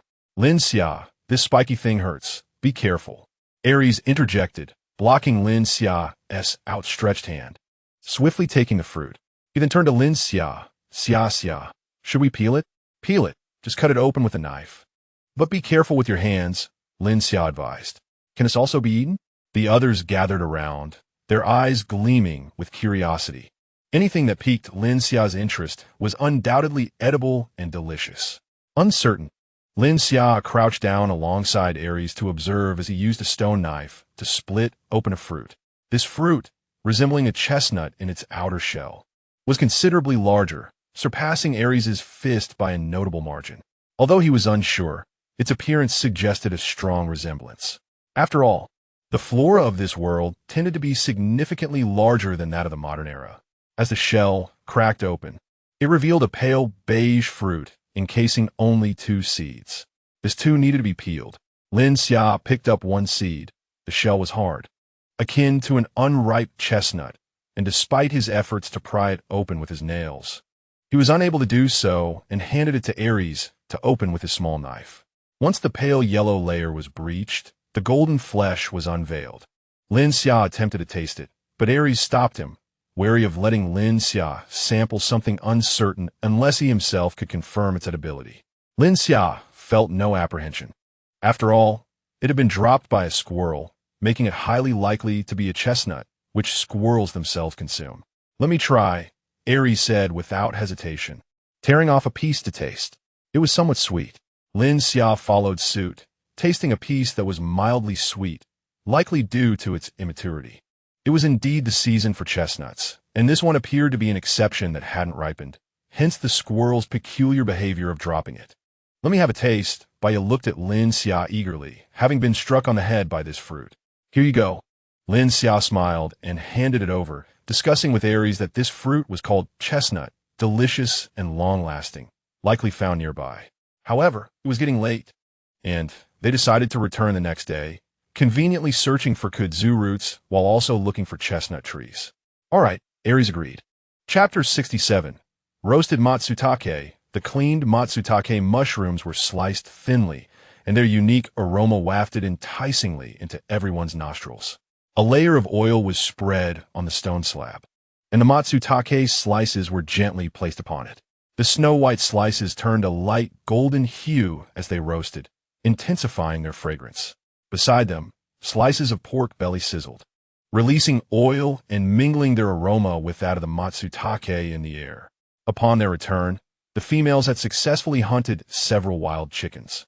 The processed chickens were placed whole into the pot, along with the matsutake, for stewing. While there was not enough chicken to go around, everyone could enjoy a couple of sips of the broth. Lin Xia's lost appetite returned at this moment. After all, autumn was the time for feasting. Aries diligently grilled the meat, and as the weather grew cooler, Lin Xia's appetite increased.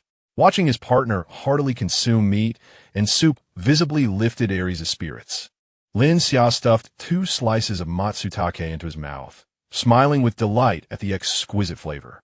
This delicacy was quite expensive, sold by weight, and he had previously been reluctant to buy it. Little did he know he would be able to feast on it here. Xiao Xia sat in his lap, cheek stuffed with meat. Lin Xia sandwiched a slice of grilled pork belly between matsutake slices, dipped it in chili powder, and savored it. The spiciness mingled with the tender matsutake and the crispy pork belly. Mala exclaimed, eagerly looking at Lin Xia. After all, he had been struck by this very fruit. Lin Xia rolled the matsutake and pork belly into his mouth, prompting Xiao Xia to cry out in delight. Kulme, have some soup? Aries ladled a warm bowl of broth, complete with a large wild chicken leg. He scooped a spoonful, blew on it, and brought it to Lin Xia's lips. The wild chicken was lean, unlike the fatty domestic chickens, only adorned with a thin layer of oil. The warm broth, upon entering his mouth, enveloped him in rich flavor, as if it were seeping into his very bones. Taking a bite of meat, Aries offered the chicken leg to Lin Xia.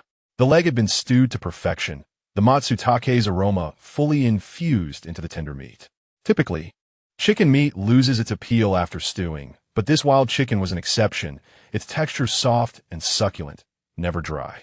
Chi was also dining in the tribe that evening, having contributed significantly to their food supply. The white lions regarded him as one of their own.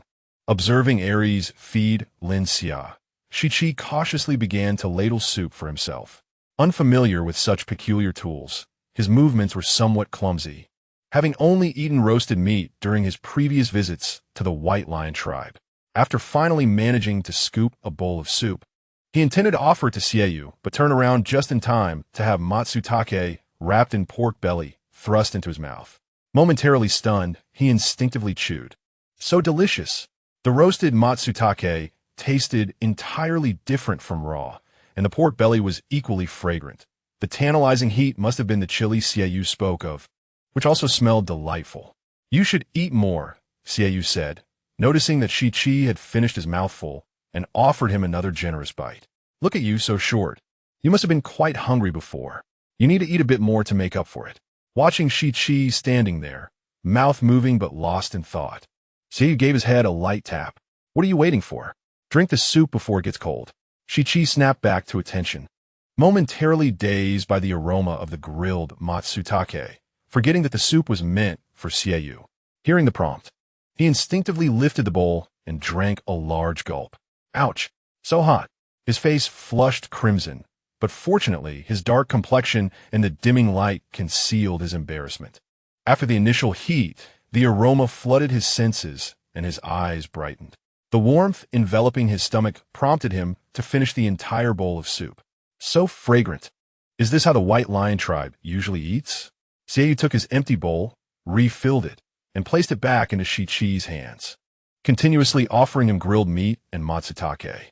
With his mouth stuffed, Chi-Chi's demeanor softened, and Xiaoyu noticed a childlike innocence on his face. Still just a child, he mused, entirely forgetting that he himself was not yet of age. When winter arrives, you should move into the tribe. It's too dangerous for you to be out there alone, Xiaoyu suggested, feeding him a piece of meat while casually mentioning the matter. Chi-Chi paused, pondering before asking, Can I share a cave with you? Hmm. Xiaoyu hesitated momentarily, but ultimately agreed. All right. Then I'll move in tomorrow. Shi exclaimed eagerly. Xiaoyu gently patted his head. Good. Shi found the head pat comforting, instinctively narrowing his eyes in contentment. After they had eaten their fill, Xiaoyu approached Lin Xia. Lin Xia ji, I want to be going to the forest tomorrow. What is the matter? Lin Xia inquired, biting into a wild chicken leg. Xiaoyu's face lit up with a smile. A couple of days ago, while digging the riverbed, I unearthed a section of red clay. With the weather cooling down, I thought it might be time to start making pottery. That's wonderful, Lin Xia exclaimed, jumping up in excitement, only to be gently pulled back by Aries. Remember, make a few pickled vegetable jars for me. The radishes will be ready for harvest soon, and the cucumbers are almost gone. I'd like to prepare some sour ones for winter. Sure, Xiaoyu then turned to Aries. Chief, can I have Shirya and the others help me? I need to build a kiln and chop some wood. I could use some extra hands. Of course, Aries readily agreed. After the meal, Lin Xia instructed Aries to bring back a bucket of water to wash the persimmons they had collected, covering them with persimmon leaves and weighing them down with stones. Then pouring water over the stones to soak for a few days before they could be eaten. With the arrival of autumn, it felt as though tasks multiplied. The tribe was short-handed. Hunting required manpower, and harvesting vegetables from the garden needed assistance too, not to mention foraging for kudzu roots and gathering pine cones and chestnuts. Lin Xia sat on the bed, cutting animal hides and stitching them into the shape of gloves with a bone needle, preparing for tomorrow's chestnut peeling, ensuring that they were ready should they find any. It took only a few minutes to sew a simple pouch. Aries gently placed the satiated little cub into its cozy nest. After ensuring the cub was comfortably settled, he returned to the bed to assist Lin Xia in trimming the animal hides. Aries, when will you go to fetch salt? Lin Xia inquired. In 20 days, Aries replied. Will you be going with the orcs from the Heiyuan tribe? Lin Xia shifted slightly, leaning against Aries. Yes, having more people is safer. As we approach the snowy season, the wild beasts become increasingly active. While we go to fetch salt, you should remain within the tribe, Aries said, wrapping his arms around Lin Xia's waist and caressing him. Take some dried beans to trade for salt. We have an abundance of dried beans that we cannot consume, Lin Xia suggested. Since summer, the intermittently dried beans had taken up a significant portion of the cave space. Eating them was not feasible, yet discarding them felt like a waste. All right, Aries agreed, never one to disdain excess food. However, the amount of dried beans was indeed excessive, and taking some would be beneficial, even if they could not trade for salt. They could exchange for other goods with the Heiyuan tribe. Chapter 68. Collecting chestnuts at dawn the following day, they set out. Nearly everyone carried 2 baskets, and with the assistance of horses, the task was not overly burdensome. The tribe had an ample supply of baskets, all thanks to Yi. Since her belly began to grow, she had spent her time either roaming the tribe or sitting at the cave entrance weaving baskets. Whenever she felt fatigued, she would take a break, and once rested, she would resume her weaving. Several females in the tribe had also developed an interest in bamboo weaving, and Yi was more than willing to teach them, as there was no shortage of bamboo. As the weather turned cooler, Yi gathered several females to sit beneath the trees on level ground, occasionally plucking tomatoes and cucumbers from the garden to snack on. Thus, the tribe's baskets amassed in a multitude of styles and sizes. Upon entering the forest, some remained in the pine grove to collect pine cones and extract seeds, while Aries led Lin Xia and others toward the kudzu vines. The kudzu vines appeared unchanged from the previous day, and there were no fresh wild animal tracks nearby. Digging up kudzu was certainly a task designated for the stronger orcs, who were left with hoes and manpower, while the remaining individuals followed Aries and Lin Xia to search for chestnut trees. The deeper they ventured, the denser the trees became, and after much effort, they finally reached the mountain summit. The toil proved worthwhile. The trees at the summit were significantly sparser than below. After a brief rest, they descended to another mountain. On this new mountain, the trees were considerably fewer, replaced by waist-high ferns that impeded their progress. Aries transformed into his beast form and trampled a path through the underbrush. Aries, over there. Lin Xia's gaze fell upon a slope to the side, where tall trees with numerous branches appeared, seemingly bearing fruit, though it was difficult to discern clearly. Aries followed his direction and soon arrived at the slope. Found it. So many chestnuts. The females had sharper eyesight than Lin Xia, spotting the spiky fruits from a distance. Lin Xia looked up at the tall trees on the slope. It was a bountiful sight, with each tree heavy with chestnuts, bending their branches under the weight. Many had already split open, revealing the glossy brown fruits within. The ferns on the slope were considerably shorter, likely due to the chestnut trees consuming too many nutrients, although some still stood waist-high. Ares called over the orcs who had followed him, and they all transformed into their beast forms, trampling down the ferns and other shrubs to make it easier for the females.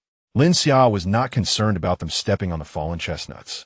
The orcs' feet were far sturdier than the delicate heads of the females. He took out the gloves he had sewn the night before and distributed one to each female. Wear these while picking chestnuts, and be careful not to injure your hands. The spines of these chestnut shells were sharper and tougher than those found in modern times, making injuries quite likely for the females.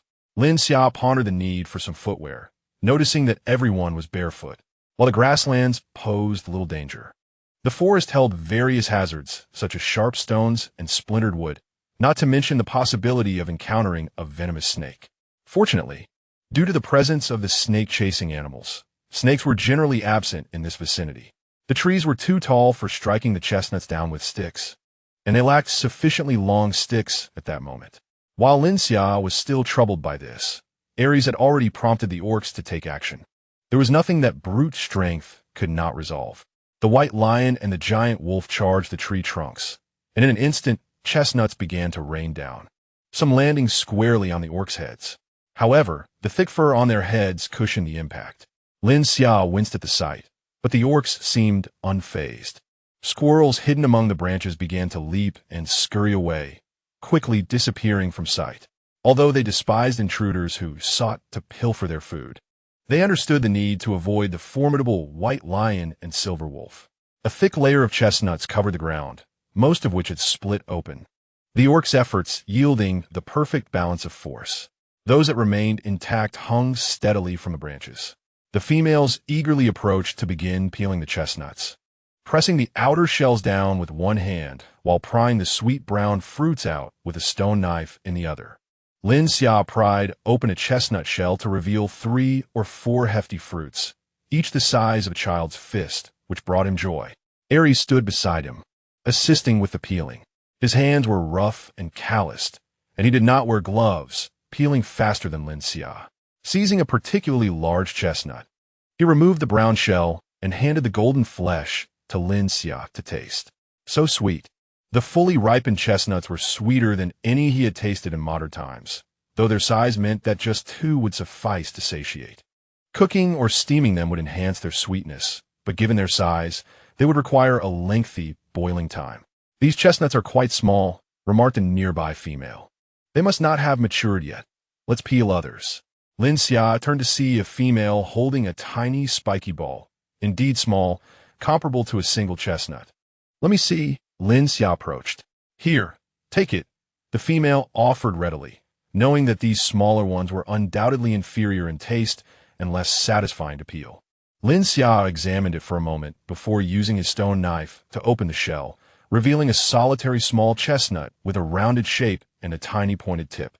He tasted it and found it to be fully mature, even sweeter than the larger chestnuts. Where did you find this? He asked. The female pointed to the side. The ground was covered with flattened ferns and shrubs, forming a thick, soft layer beneath their feet. Lin Xia used his hands to sift through the dense ferns and uncovered several solitary branches hidden among the foliage, each bearing a dozen small spiky balls. The small chestnut must have fallen from here. Oh, this tree is still young, isn't it? The chestnuts it produces are so small, the female said, gazing curiously at the branch in Lin Xia's hand. This isn't a chestnut. It's a Mao Li, and it can only grow this large, Lin Xia explained with a smile, casually breaking off the branches. Lin Xia, why did you break it? Here, try this. Lin Xia peeled open a small spiky ball and handed it to the female, explaining, these Mao Li need their branches broken so that new shoots can sprout next year, resulting in a greater yield. Does that mean you have to cut down the chestnut tree? The female asked, somewhat confused. No, we can't do that, Lin Xia chuckled. The chestnut tree has taken a long time to grow this tall. If we cut it down, It would be like starting over. There should be plenty of Mao Li around here. If you see them, break off the branches, but there's no rush to peel them now. We can take them back to the tribe and do that there, Lin Xia advised. The Mao Li were too small to peel here. It was more practical to take them back to the tribe for peeling. He turned to provide instructions to the other females as well, specifically stating that they need not go out of their way to find them. These furry chestnuts were merely tastier, but the quantity of the regular chestnuts was substantial and their size quite considerable, so they should primarily focus on peeling the latter. Chapter 69. The fatigue of labor with an abundance of mature chestnuts. Everyone exerted their utmost to peel them. Whenever hunger struck, they would snack on the roasted meat they had brought until their baskets were filled to the brim. Even so, numerous chestnuts remained unpeeled on the ground. "Let's come back tomorrow," Lin Xia suggested. Chestnuts can be stored. Even if they are shaken down, they can last a considerable time. The baskets were interconnected by vines and hung on the backs of the beastmen, with each beastman carrying between 2 to 4 baskets. This time, the baskets were large and sturdy, filled with chestnuts, so the females could only manage to carry one each. Lin Xia found it particularly challenging, as even a half basket was quite burdensome, yet he felt uncomfortable being empty-handed while others were not. Aries, transformed into his beast form, also carried 4 baskets effortlessly. He bent down to look at Lin Xia and urged him to climb aboard. "I can walk myself." "You're already carrying so much," Lin Xia declined. "It's not heavy," Aries countered, his fluffy tail nudging Lin Xia onto his back. Lin Xia was caught off guard by the strength of his tail and found himself perched atop Aries' back. "If you tire, just set me down." Lin Xia gently patted the fur on Aries' neck. Aries shook his head, remaining silent. Lin Xia's weight was hardly more than a full basket of chestnuts. He forged ahead. Unlike their journey to the chestnut grove, they needed to carve out a wide path for their return, as they would frequently visit this area in the future. After some time, they finally returned to the spot where they had been digging for kudzu roots. Just around a tree, Lin Xia spotted a large pit in the ground, alongside a mound of kudzu roots resembling a small hill. "So many?" Lin Xia jumped down from Aries' back and ran over to inspect the pile of roots, which averaged about 30 centimeters in length and towered higher than he did. "This is just from one plant." An adjacent beastman, who had been resting, stood up to explain to Lin Xia. "It's too large to excavate entirely, so we have to break it to pull it out completely." Lin Xia then realized that each segment of kudzu root was roughly the same length. If they dug up all the roots in the vicinity, he could hardly fathom the quantity. "Let us not dig anymore today. Let us pack it up and take it back," Aries suggested. The sun was setting, and if they didn't hurry, it would soon be late. The group promptly began to gather the kudzu roots, fortunate that many beastmen had accompanied them. Otherwise, it would have been quite a challenge to carry everything back. The individuals in the pine forest who had been harvesting pine nuts were also preparing to return. Peeling pine nuts was a tedious task, and most had only managed to fill half a basket each. They also packed whole pine cones into their baskets, ensuring they were filled to the brim. To their delight, they had also collected 2 full baskets of matsutake mushrooms. Upon exiting the forest, they unloaded a portion of their burdens onto the backs of their horses, which provided immediate relief. The journey back to the tribe was long, and with the abundance of goods they had gathered today, their pace was significantly slower than on their way there. As they walked back, filled with the joy of harvest and the fatigue of labor, they finally caught sight of the flickering flames outside the tribe as the moon reached its zenith. The tribe members were nearly frantic with worry. Had it not been for Aries' prior warning that they would return later, they would have already ventured out to search for them. Lin Xia, burdened by the weight of the basket on his back, felt his entire body tense. His shoulders ached and his body was sore. Although he was riding on Aries and did not have to walk, he could not allow himself to slack off. Otherwise, the chestnuts in a basket would spill out. What about the 4 baskets Aries was carrying? Several times, he considered climbing down to walk, but Aries had consistently refused. Now that he reflected on it, he realized that even without walking, he was already so exhausted that had he attempted to walk, he might have collapsed almost immediately. As they approached, they saw the silhouettes of figures waiting in the moonlight. The crowd at the tribe's entrance stirred as a dozen white lions rushed out. "Leader!" The white lions dashed forward, and upon confirming it was indeed their leader, their anxiety dissipated. "Leader, we were nearly beside ourselves with worry. Why have you returned so late? I thought you had encountered a wild beast." The beastmen clamored, offering to assist in unloading the burdens for one another. "Didn't I say we would be back later?" Aries shook his head and gestured for Bado to unload the basket from Lin Xia's back. Bado, who had been unloading the baskets from Aries, immediately reached for Lin Xia's basket upon receiving the signal, grumbling, "We didn't mention it would be this late. Look, the moon is almost setting in the west. If you hadn't come back soon, we would have set out to find you." "Thank you," Lin Xia said as the weight was lifted from his shoulders, and he felt an immediate sense of relief, allowing him to slump against Aries. Upon reaching the tribe's entrance, the waiting females hurriedly approached to take the burdens from their backs. Earlier, when the beastmen had rushed out, they had wished to follow but were prevented from doing so. "Lin Xia, are you all right? You look exhausted." Yi, visibly pregnant, approached cautiously. Upon seeing Lin Xia slumped over on Aries' back, her eyes filled with concern. Hearing her voice, Lin Xia struggled to shift his head slightly to meet Yi's worried gaze. "I'm fine. Why are you out here so late?" "We were nearly worried sick waiting for your return," Yi replied, gently patting his drooping arm. "Let us head back. The meat is ready. And I even roasted a leg of wild chicken and made matsutake chicken soup." Xiaxi went to hunt it. "He was crying earlier, wanting to find you. But he wore himself out and has fallen asleep in my cave." "I want to sleep," Lin Xia murmured, feeling a surge of fatigue. He longed to rest, but also wished to see little Xiaxi. His stomach grumbled slightly. "Let us eat first, then you can sleep. Otherwise, you'll wake up hungry." Yi coaxed patiently, recalling how they often woke in the night hungry during snowy weather. Aries would not allow him to sleep on an empty stomach. Quickly making his way to a flat area, Zhang Yu found Shi Qi at the end of the line. Instead of carrying a bamboo basket, he had transformed into a dark, massive king snake, dragging a large leather bundle behind him.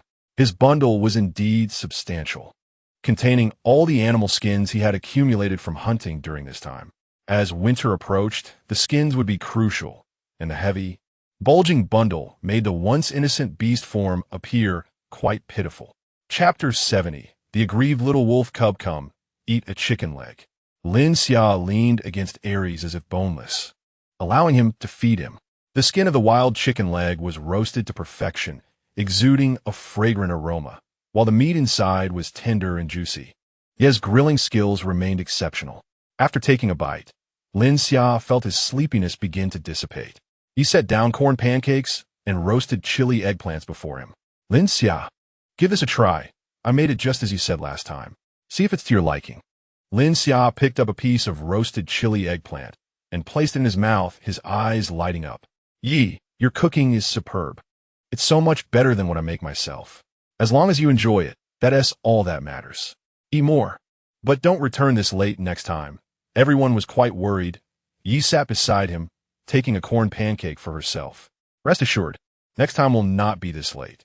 This was an unforeseen circumstance, Lin Xia chuckled, picking up a corn pancake and wrapping it around the roasted chili eggplant, taking a big bite that stimulated his appetite. Although there were no century eggs, this was still quite delicious, with the corn pancake and vegetables far superior to the previous meals consisting solely of meat. After indulging in a bowl of matsutake and wild chicken soup, the warmth of the broth swiftly dispelled a considerable amount of fatigue. It was soon replaced by a more profound drowsiness. Everyone was weary, their stomachs empty, and they devoured the meat and soup heartily, only to succumb to a state of lethargy thereafter. The crowd dispersed in small groups. After finishing the meat in his hands, Aries poured some water to cleanse his hands before lifting the slumbering Lin Xia, who had leaned against a rock, and made his way toward the cave. Sensing Aries' movements, Lin Xia, with his head resting on Aries' shoulder, struggled to open his eyes. "Aries, have you eaten enough?" "Yes, I have," Aries replied softly, patting Lin Xia's back gently. As one would soothe a young cub, "You should return to the cave to sleep, yet you insist on waiting for me. Let us sleep together," Lin Xia mumbled drowsily, wrapping his arms around Aries' neck and nuzzling his cheek against his ear. "Don't forget about my little cub, bring Xiaxi back." All right, I will, Aries responded. Yet his steps did not waver as he headed straight for his cave. Lin Xia, already drowsy, heard his agreement and tilted his head to fall asleep. Oblivious to whether Aries actually went to fetch Xia.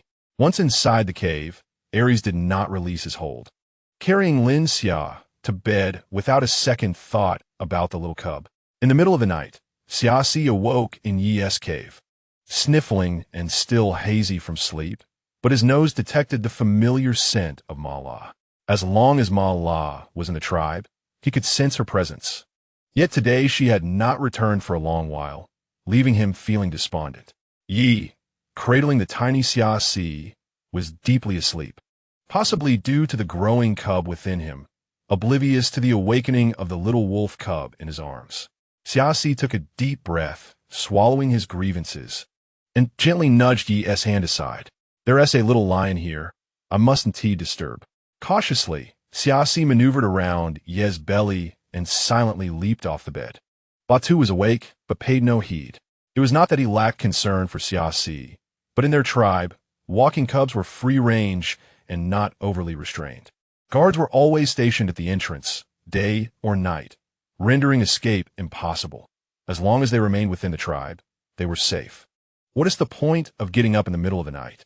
Batu yawned quietly, shifting closer to his partner, wrapping an arm around him, and drifting back to sleep. Xia gently pushed open a bamboo door, squeezing his plump body through the gap and swiftly darting toward his own cave under the moonlight. Upon pushing the bamboo door open and slipping inside, the cave was eerily quiet. Aries, having sensed his entrance, glanced up and tightened his embrace around the person in his arms. Meeting Aries' gaze, Xia lifted his little head and let out a soft snort. Though he restrained the impulse to yowl, mindful that Ma La was asleep and did not wish to rouse her, Xia quietly leaped onto the bed, noticing that his father was holding Ma La tightly, leaving him with no space to squeeze in. Frustrated, he opened his mouth and bit at his father's ankle. Without flinching, Aries lifted his foot, trapping the little cub between his ankle and the bed, rendering him immobile. The little wolf cub, enraged, bared his teeth and scratched him several times before finally escaping. After turning around on the bed a few times without finding an opportunity to nestle in, he begrudgingly laid down beside Lin Xia, resting his head on his calves and dozing off with a whimper. When Xia awoke again, the first thing he saw was Lin Xia's smiling face, instantly rejuvenating him as he rolled over to expose his belly, seeking affection. Seeing him awake, Lin Xia reached out to pinch his ears, playfully teasing. I heard you were crying yesterday? Woo-woo. I did not. Little Xia instantly dropped his aggrieved expression, assuming a face of indignation at such slander. Really not? A cub who lies one tea get any meat. Lin Xia's smile widened as he stroked the soft belly of the little cub. Woo-woo. Little Xia hesitated momentarily, lowering his voice. I only cried a little. All right. A little is still a little. Lin Xia had already lain in bed long enough and picked up the little cub, descending from the bed. The sun was already high in the sky. Aries had long since ventured outside. However, on the stove, a pot of corn and pine nut porridge simmered. With ample food in the tribe, Lin Xia had resumed his breakfast habits, ensuring he ate something upon rising, a routine that had extended to Aries and little Xia as well. The corn had been ground long ago, but the pine nuts were likely gathered by Aries early in the morning from the great cave, crushed into bits, and cooked together with the corn to create a rich and fragrant porridge. Lin Xia drank 2 bowls, leaving the remainder for little Xia, who was increasingly voracious, consuming far more than Lin Xia himself. No wonder it was said that growing boys could impoverish their fathers, and this one was hardly grown. Yet he devoured everything like a little glutton. Leaving the little cub in the cave to slurp down the porridge, Lin Xia stepped outside. The sunlight was splendid today, neither the sweltering heat of summer nor the chill of winter, but rather imbued with the poignant essence of autumn. Aries had taken a portion of the tribe to hunt early in the morning, while another group, led by Batu, had gone south to gather chestnuts and kudzu root. Those remaining in the tribe were the ones who had exerted themselves greatly over the past days, yet they were not idle. Upon awakening, they began sorting through the harvest of the last few days. Yi and several females sat on small stools in front of 2 baskets of matsutake, carefully scraping the mud off the roots with stone knives before slicing them to dry. Other females placed the chestnuts collected yesterday in the sun to dry, for an excess of chestnuts would spoil if not consumed in time. The pine cones brought back yesterday also needed to be shelled and then dried and roasted for longer preservation. With fewer people remaining, each had their tasks to attend to. Chapter 71. Kudzu flour. Once all that was to be dried was properly spread out, the next step involved processing the kudzu root. Everyone gathered to transport the kudzu to a pond nearby. As the tribe accumulated more and more items needing washing, Lin Xia instructed the beastmen to dig a separate channel a short distance away from the pond to merge with the drainage from the fish pond, ensuring the pond would remain uncontaminated while allowing dirty water to drain away. The dirt-covered kudzu was scrubbed clean and cut into small pieces for easier smashing. Lin Xia directed each household to bring out their stone mortars, tossing the kudzu pieces inside and vigorously pounding them with wooden pestles. The atmosphere was lively, with smiles gracing everyone's faces. The pounded remnants were placed into bamboo buckets filled with clean water, and the starch within the remnants visibly dissolved in the water. The starch content was evidently higher than what Lin Xia had previously extracted at his old home, likely reaching around 30 to 40%. Lacking filtering cloth, Lin Xia had previously asked Yi and the others to weave a few filters for this purpose, each with varying densities to ascertain the most suitable one. Securing the sieve to a wooden frame, he positioned a bamboo bucket beneath it and ladled a scoop of kudzu mixture into the sieve. The milky white liquid flowed out from below, collecting in the bamboo bucket. Lin Xia paused to examine the starch water in the bucket. While the starch had been filtered out, some fine plant fibers remained mixed in. He disassembled the filter and replaced it with a tighter weave, trying once more, and this time the result was solely starch and water. After filtering, the remnants were mixed with water again, kneaded, and additional starch could be extracted. Manual smashing still left many starch remnants. Noticing that the day was still young, Lin Xia instructed his team to transport the filtered remnants to the large stone mill and grind them once more. Indeed, many starch particles remained in the residue. After grinding, the filtered remnants were rendered utterly useless, having been thoroughly squeezed. The starch water, contained in bamboo buckets, was laid out on flat ground to settle, arranged neatly in rows, presenting a sight pleasing to the eye. Lin Xia and a group of females reclined on the grassy ground, basking in the orange-red glow of the setting sun. Although they did not venture out to gather food, the level of exhaustion remained unabated. Yet, despite their fatigue, the smiles on everyone's faces were unmistakable, suggesting that the harder they worked now, the more prosperous their efforts would be when winter arrived. Autumn indeed brought a plethora of tasks, leaving the tribe's members overwhelmed. The gathering teams tirelessly filled the tribe's stores with their bounty, while Lin Xia, accompanied by a group, busied themselves within the tribe, drying chestnuts, roasting pine nuts, and preparing kudzu powder. After several days of relentless labor, the gathering team finally paused, processing their haul and stowing it away in the cavern. However, even the cavern could scarcely accommodate such an abundance, prompting the use of several other empty caves for storage. Just as Lin Xia thought the tribe could finally enjoy a brief respite, he suddenly recalled a pressing matter: the winter fodder for the horses.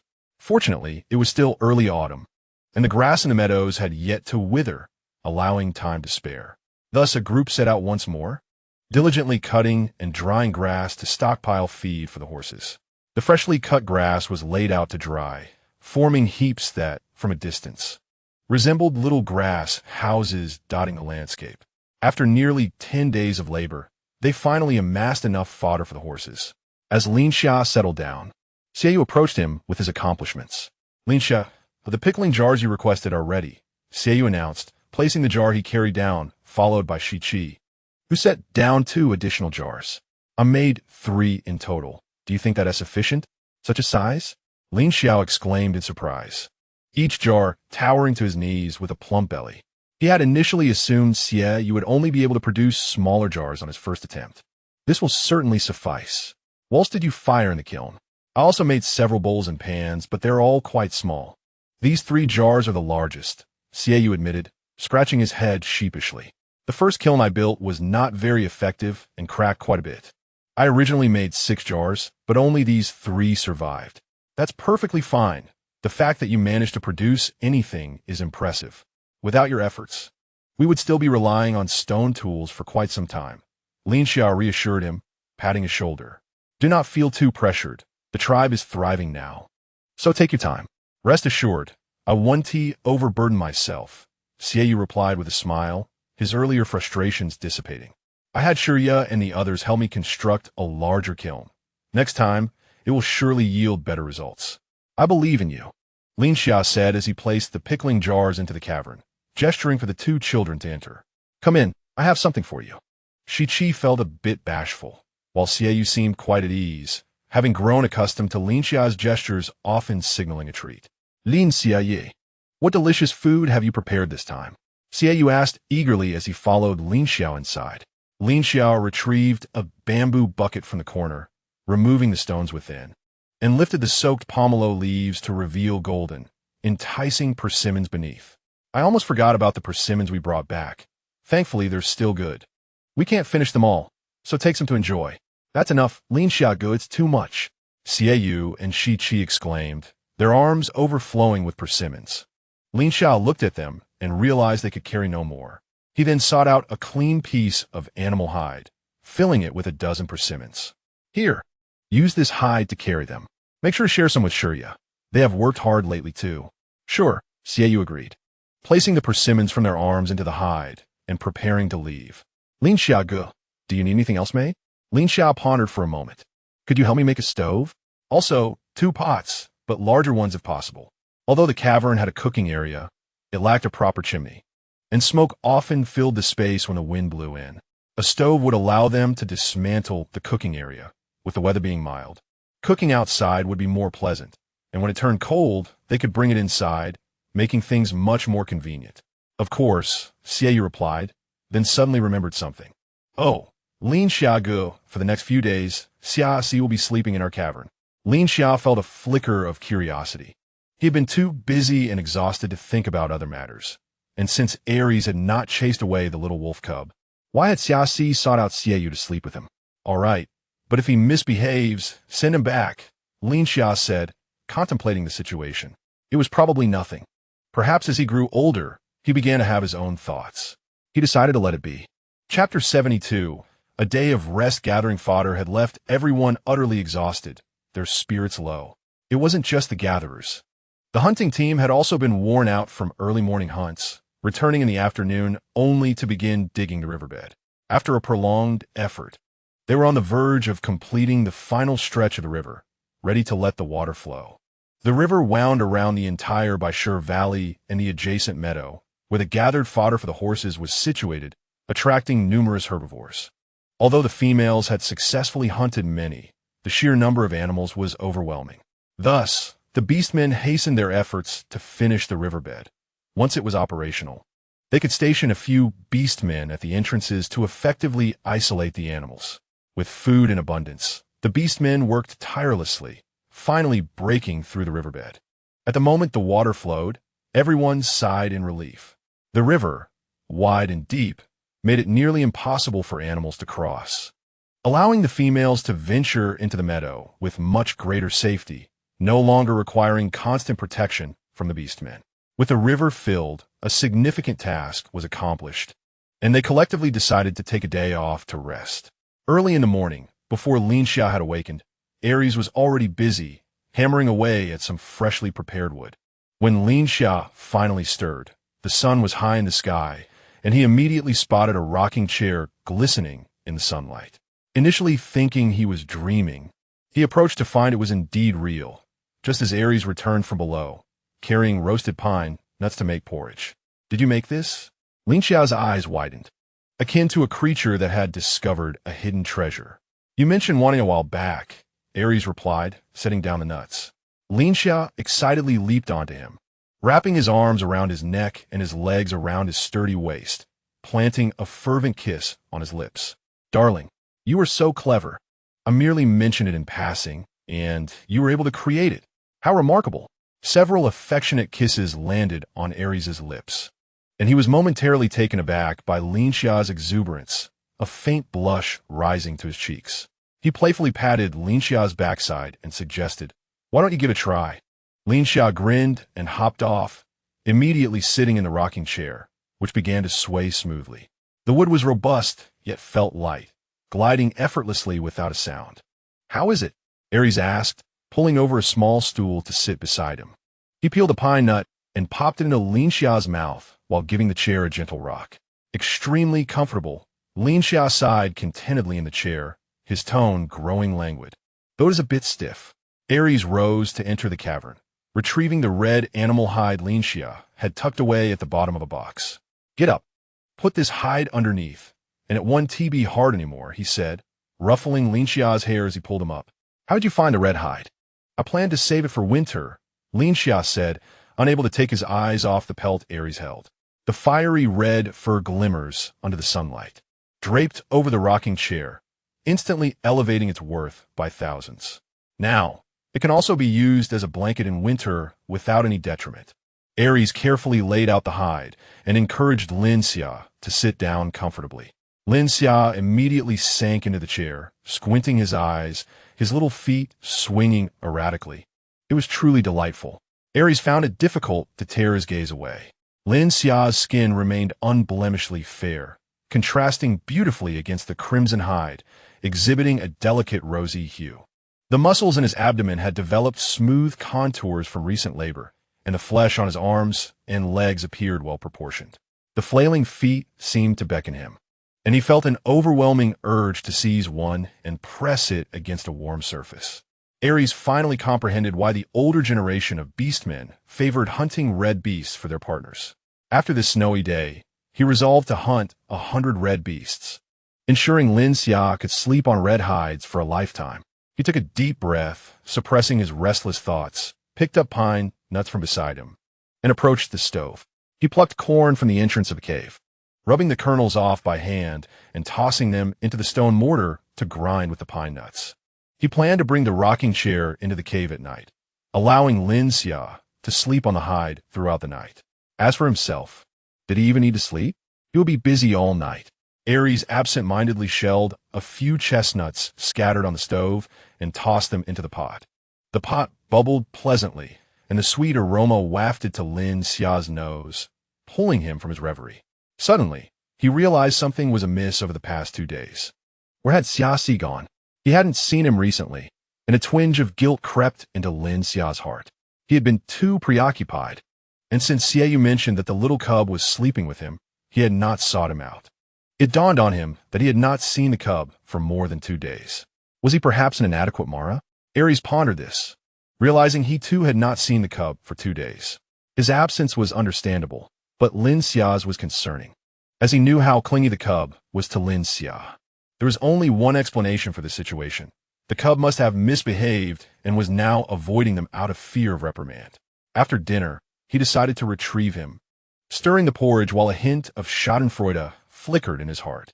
"Don't be too harsh. Don't think I don't know you always scare him," Lin Xia chided, peering out from the rocking chair. Aries replied, choosing not to elaborate on the matter of scaring the cub, as it was indeed true. He would not lie, considering how the cub always fought him for the bed. The porridge was ready, and Aries served a bowl, blowing on it to cool before handing it to Lin Xia.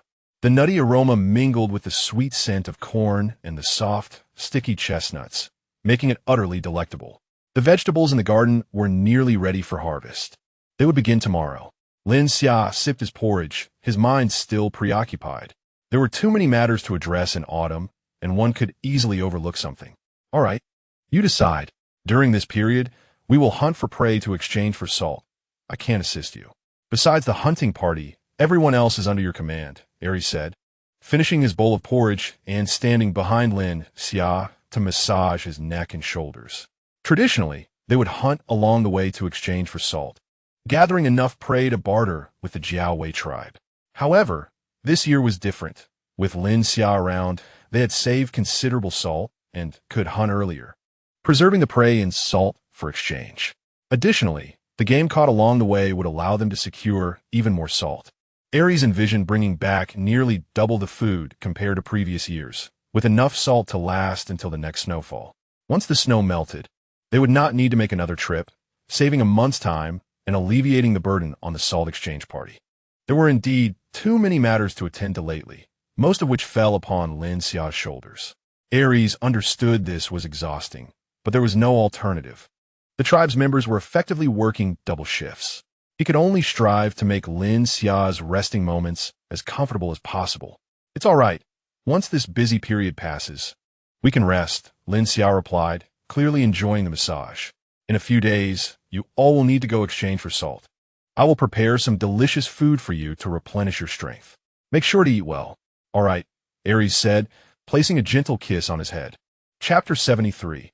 The mischievous cub. After finishing their meal, Lin Xia lounged in the rocking chair, basking in the sun while Aries went out to find the cub. After searching the tribe and finding no trace, he decided to venture beyond the tribe to the area where Xiaoyu and the others were crafting pottery. They had constructed the kiln near the new riverbed, maintaining a safe distance from the water. The previous kiln had been dismantled, replaced by a larger and more spacious one, standing like a small house on the flat ground. The kiln's design was inspired by the steamer kilns of the Yuan and Ming dynasties. But given the current conditions and temperatures, they could only produce pottery for now. Improvements could later allow for porcelain, but that was a matter for the future. The tribe did not require exquisite items at present, merely practical ones. Aries spotted a group of beastmen youths playing in the mud near the kiln. The red clay they had dug up was being molded into delicate pots and bowls in their hands. "Have you seen Xiasi?" Aries inquired as he approached them. The group of beastmen youths looked up, their faces and bodies speckled with mud, resembling little calico cats. He was just here," Xiaoyu exclaimed, glancing around. The little cub who had been playing in the mud was nowhere to be found, leaving behind two misshapen clay pieces still marked with tiny paw prints. Meanwhile, Shi-Chi was lazily basking in the sun in his beast form. It was a day of rest, and only Xiaoyu and his companions were busily molding clay.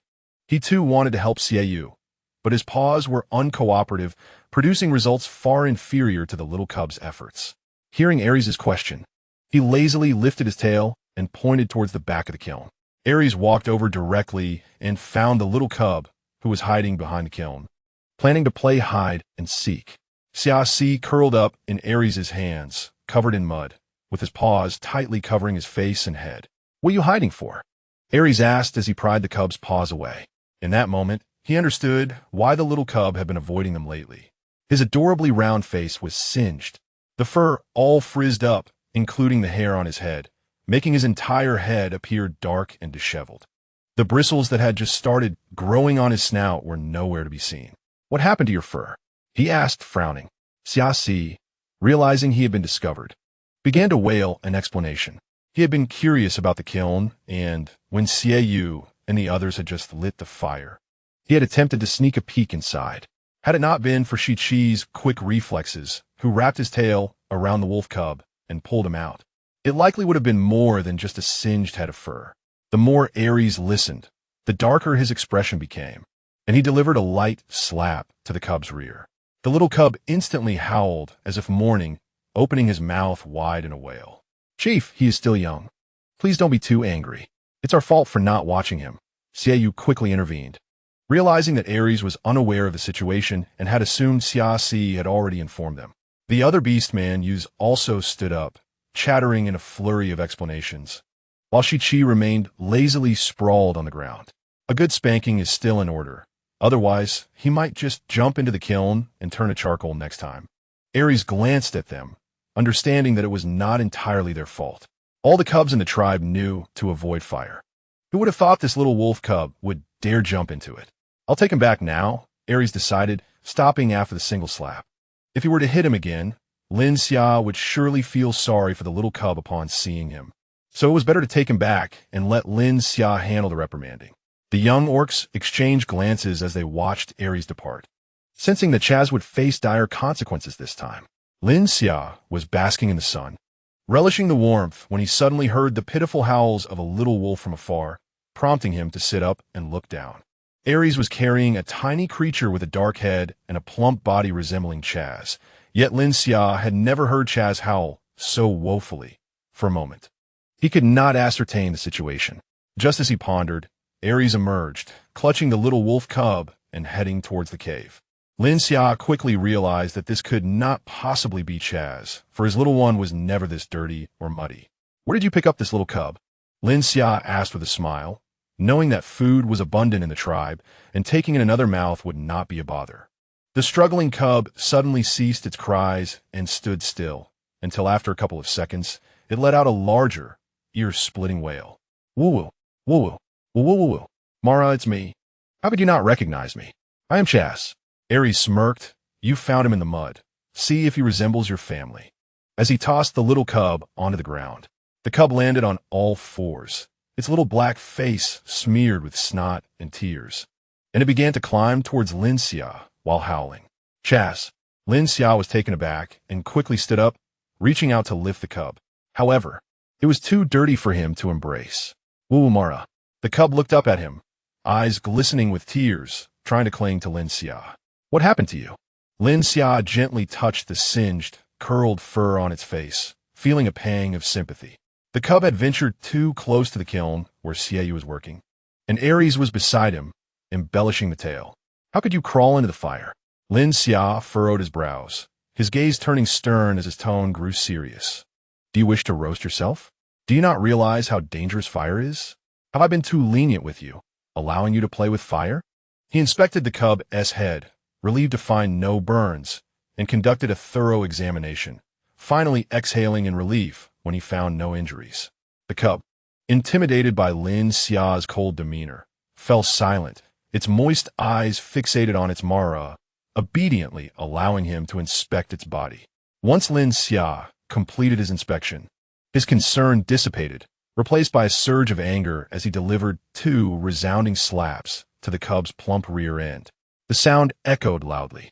While it did not hurt much, it stung the cub's heart, causing it to cover its behind with its paws, whimpering in a pitiful tone. Seeing that his Mara showed no signs of leniency, the cub, now a bit frightened, gently pawed at Lin Xia's calf, hoping to elicit a hint of affection. Chapter 74. A bountiful harvest of radishes. "Do not paw at me. You dare to crawl in the fire. Soon you might even attempt to leap from a building." Lin Xia felt a twinge of pain in his chest from anger, reflecting on whether he had provided inadequate guidance to the cub, leading it to be oblivious to everyday dangers. "Woo-woo-woo. I won't do it again, Mara." The cub nervously clawed at Lin Xia's retreating foot. "You are not allowed to eat today. Ponder your mistakes thoroughly. If you cannot comprehend, you'll have to go without food." Lin Xia inhaled deeply and turned to Aries, who had been watching the scene unfold. "Take him to the river and clean him up. Look at all this mud. It infuriates me. Both of you are troublesome." Aries, caught off guard by the sudden responsibility, hurried to comfort his partner, kneading his shoulders and soothing him for a while before leading the cub to bathe by the river. After being cleaned, the little wolf emerged as a lovely, round creature, save for its dark head. Punished by standing at the cave entrance to dry, the cub, though immobile, kept its gaze fixed on its Mara. It watched Lin Xia sweep the floor, sunbathe the animal hides, prepare meals, and noticed the rather unkind pal trying to curry favor with Lin Xia. Time slipped by swiftly, and before long, dusk approached. The cub, having gone a whole day without food, felt its stomach rumble several times, yet it dared not seek out food without Lin Xia's permission. The enticing aromas of roasted meat, stewed dishes, and stir-fries wafted through the air, the spicy scent of dried chili peppers further igniting the cub's appetite. Dinner was nearly ready when Lin Xia ambled over. Spotting the cub obediently standing at the door, its stomach growling and eyes pleading. His heart softened momentarily, yet he maintained a stern expression as he crouched before the cub. "Do you understand where you went wrong?" Lin Xia's tone was icy. The cub lowered its head, resting it on its front paws, appearing utterly pathetic as it softly whimpered. "I should not have crawled into the fire, burning my fur, and I should not have worried Mara and Pal." Listening to the cub's soft sobs, Lin Xia's heart melted completely. After all, the cub was still young. It was rare for children to be naturally sensible, and most were mischievous. The 2 adults also bore some responsibility. He gently stroked the cub's head, speaking softly. "This time, you merely burned your fur. What if the snake had not pulled you back in time? and you've been burned to death. Would Mara and Pal not be heartbroken? If Mara were to perish, would not feel pain? Upon hearing this, the cub quickly stood, anxiously nudging its head against Lin Xia's embrace, raising its dark head to look up. Its cries filled with urgency. Mara will not perish. You must not play with such dangerous things again.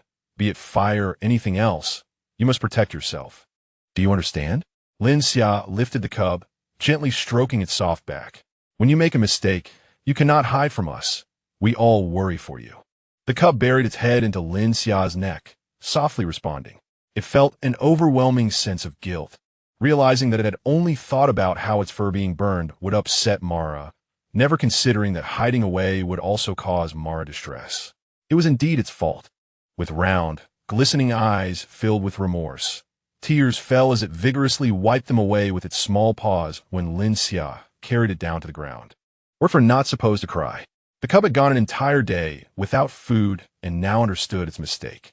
Lin Xia could not bear to let it go hungry, especially since the cub was still growing.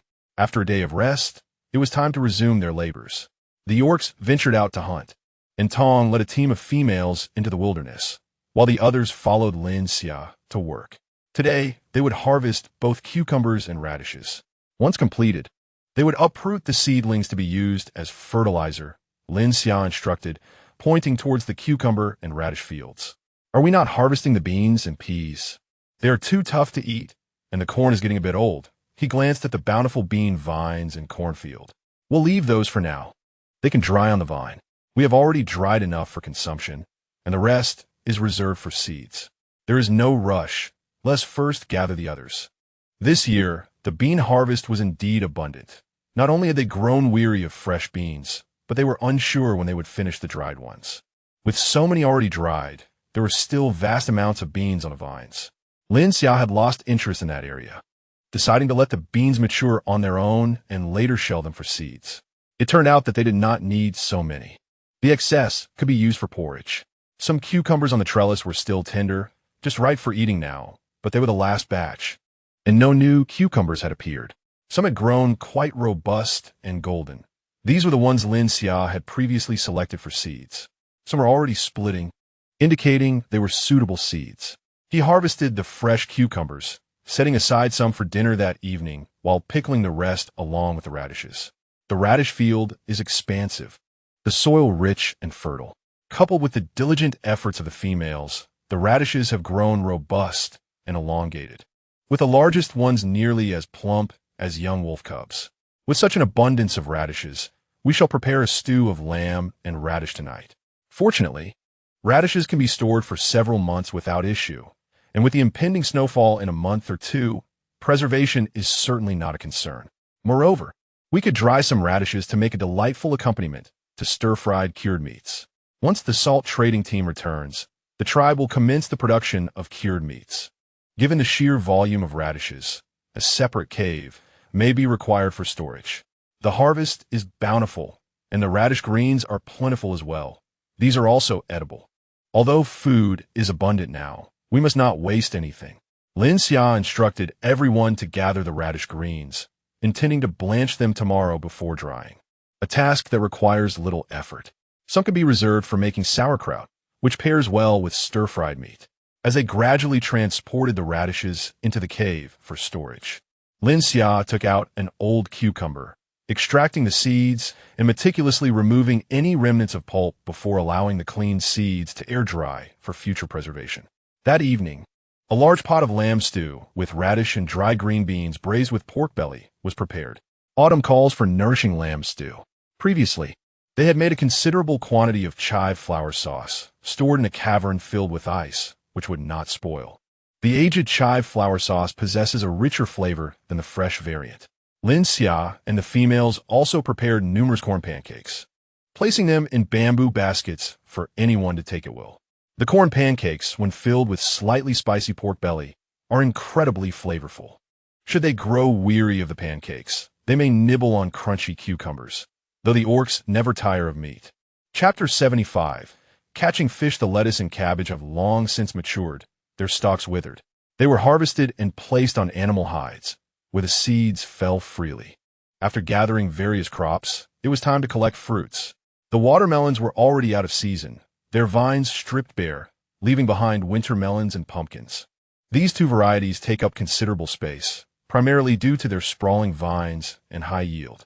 The winter melons tower nearly to human height, their deep green skins frosted with white, indicating they are fully ripe. The pumpkins, though of a common variety, have grown larger than before, each one hefty enough for an adult to struggle to encircle with both arms, rivaling the gigantic pumpkins seen online. Any high-yield crop can become a burden, but fortunately, these two types can be stored. One can simply find a cave and toss them in, out of sight and out of mind, to be consumed gradually throughout a snowy day. After clearing the vines, the mountaintop felt much more spacious. The indigenous residents discovered a few scattered tower vegetables in the spring, yielding a larger harvest than the previous season, though the seeds have yet to fully mature, so some will be left for a few days more. Finally, it was time to harvest the corn. With many hands, the corn was gathered swiftly, though the subsequent tasks of drying, threshing, and grinding must be approached with patience. The corn stalks were not wasted. Dried, they could be used to feed horses during snowy days or for kindling. A layer of ash from the harvested fields was spread to disinfect and enrich the soil.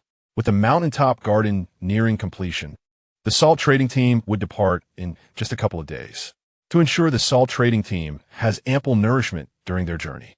Lin Xia arrived early at the fish pond, eyeing the plump fish swimming gracefully within, his mouth watering silently. Tossing in a handful of grass, he watched as the large fish erupted into a frenzy, splashing water in their eagerness to feed.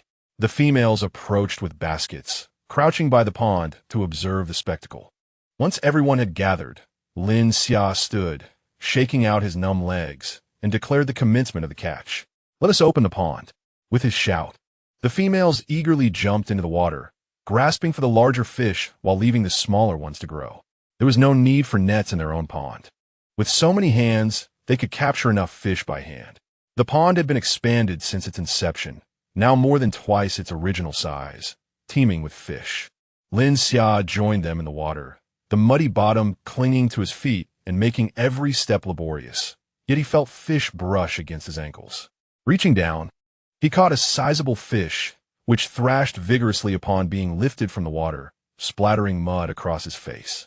Fortunately, he managed to close his mouth just in time to avoid a mouthful of muck. After tossing the lively fish into his basket, he sought another. "What is this?" Lin Xia felt something hard in the mud. Tugging at it proved futile until he used both hands to pry it loose. A turtle. Lin Xia's heart leaped with joy, exclaiming, "How could I have forgotten you?" The turtle was remarkably plump, its timid nature causing it to retract its head into its shell, leaving only its pointed snout exposed, while its stout limbs remained stubbornly outside. This turtle likely weighed 30 to 40 pounds, causing Lin Xia's arms to ache. Previously, when a couple of females had brought back turtles, he had been too busy to pay them much attention, opting to keep them in the pond. Now, he was delighted at the thought of a braised turtle feast tonight. Upon seeing the turtle in Lin Xia's grasp, the females quickly caught several more, some even larger than the first. Lin Xia's excitement grew as he struggled to move his legs, placing the turtle on the shore while calling out to the others. "Look for more. Catch a couple more. I will cook this delicacy for you tonight." The females cheered at the prospect, knowing that Lin Xia's culinary creations were always exquisite. However, due to recent busyness, they had not enjoyed new dishes in quite some time, so they were eager for a hearty meal. "Let us catch a few more, otherwise there won't be enough meat for everyone," suggested one female. "Indeed, let's catch a few more so we can all enjoy a good meal, otherwise each person will only get a small bite," another chimed in. "Don't worry, there are plenty more in the river. We can catch some to raise later." Lin Xia waved his hand in agreement. "All right, let's catch a couple more." Fueled by the promise of food, the females diligently searched for turtles, gradually uncovering 6 or 7 more. 2 smaller ones were released back into the water, as they lacked sufficient meat. The largest was buried deep in the mud, requiring a coordinated effort from several females to unearth it. "That's sufficient. This will be enough for our meal. We can catch more again during the snowy days," Lin Xia observed, noting the baskets were nearly full. After washing off the mud, He hastily consumed a bit of food before the work began. The fresh fish were dispatched, their skins and bones removed, leaving only the flesh, which was then pounded in a stone mortar. Salt, egg whites, and oil were added, and the mixture was beaten until thoroughly blended. Finally, some starch was incorporated until the fish paste became smooth and sticky enough to form into balls. Lin Xia squeezed a fish ball into the water, watching it float, and instructed someone to prepare a pot of boiling water. One by one, the fish balls were dropped into the simmering pot, filling the air with a rich, savory aroma that drew all the diligent females nearby. This fish ball smells entirely different from the boiled fish. It's so fragrant. Lin Xia, may I have one? Tong pleaded, positioned eagerly at the front, saliva nearly dribbling into the pot. Step back. Don't let your drool fall into the pot, Lin Xia scolded playfully, tapping Tong's head with a wooden spoon. As he feigned pain and retreated slightly, Lin Xia seized the bamboo sieve to scoop up a full load of fish balls and poured them into a nearby clean ceramic basin. Use chopsticks, Lin Xia admonished, striking the outstretched, greedy hands with the sieve, unfazed by the heat. The females, begrudgingly, picked up their chopsticks to enjoy the fish balls. So fresh, so fragrant, even tastier than fish meat. Let's do this every time. I could eat an entire basin by myself. You wish. Lin Xia shook his head in resignation. After finishing, he needed to get back to work, as there was still so much fish meat left to process.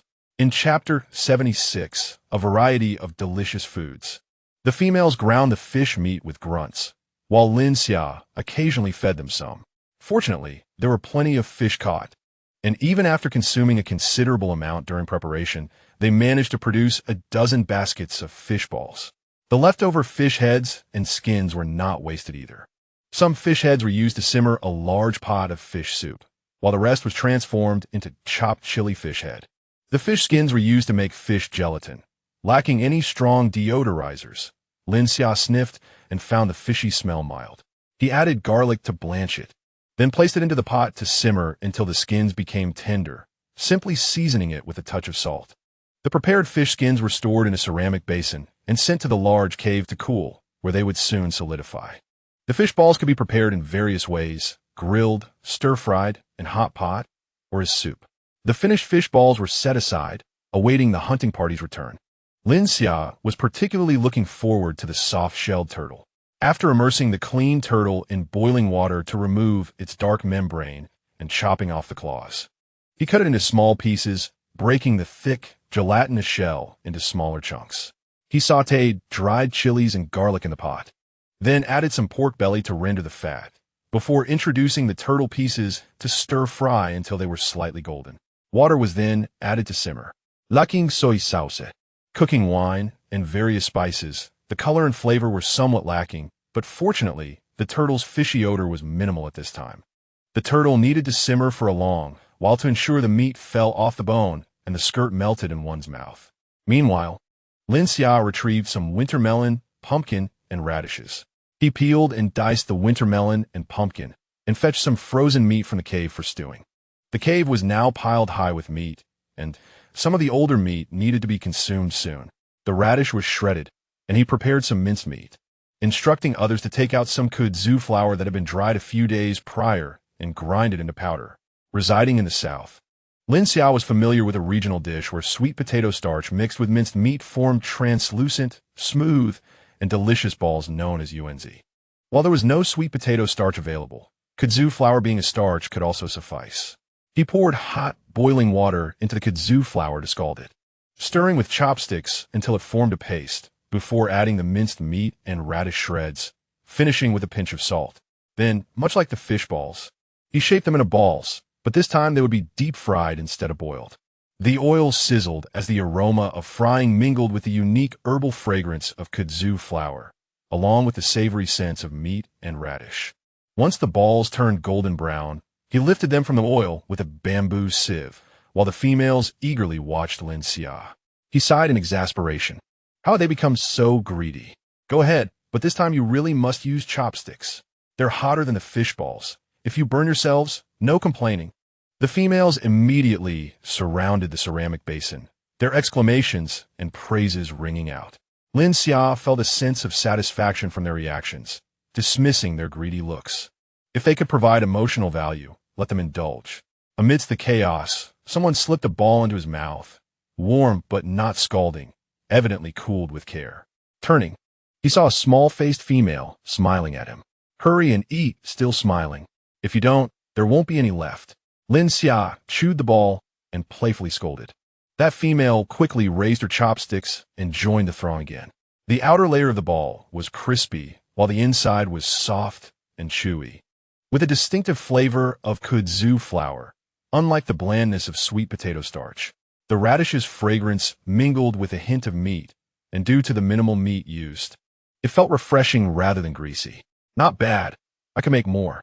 The fried balls can be stored longer, allowing Aries and the others to enjoy them on their salt-fetching journey. Fish balls can also be fried, providing variety, if one tires of the fried version. A quick boil could offer a different taste. However, the ones taken on the journey should be fried a bit crispier for longevity. Clearly, the females found the balls delightful. As the ceramic basin was emptied swiftly, yet they had the decency to ensure Lin Xia received his share. Lin Xia, these balls are delicious. Make more. They enthusiastically urged him from either side. Indeed, let us prepare more, he said, glaring at the crowd. Hurry up and chop the radishes and meat. All right. The females scattered energetically. Don't forget the kudzu flour. And bring out some chili. Lin Xia reminded those departing. Don't worry. There is plenty of kudzu flour and radishes in the tribe. I was just pondering how to utilize them, and making balls is perfect. We could even add some chili powder for a spicy twist. The delectable aromas wafted through the valley, reaching the noses of the returning hunting party. Chief, with so much meat, we can trade for extra salt, Bada jog alongside Aries. This year, food was abundant, and the arduous salt-fetching journey was something everyone wished to undertake less frequently. Hence, their thoughts aligned with Aries, wanting to leverage the surplus food to secure more salt in one trip, propelling Bada forward to propose the idea to the chief. On this salt-fetching journey, we should bring back plenty of meat, along with what we hunt on the way. It should suffice for 2 usual salt exchanges, Aries mused, his gaze fixed on the direction of the tribe, though he understood that the Jiao tribe might not be willing to exchange so much salt.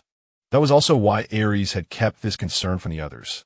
The Jiao tribe had a fixed quota for salt exchanges and might not be amenable to their request.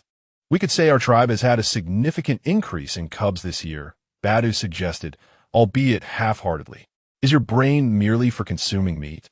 Aries shot him a sidelong glance. The scarcity of cubs was a concern for every tribe.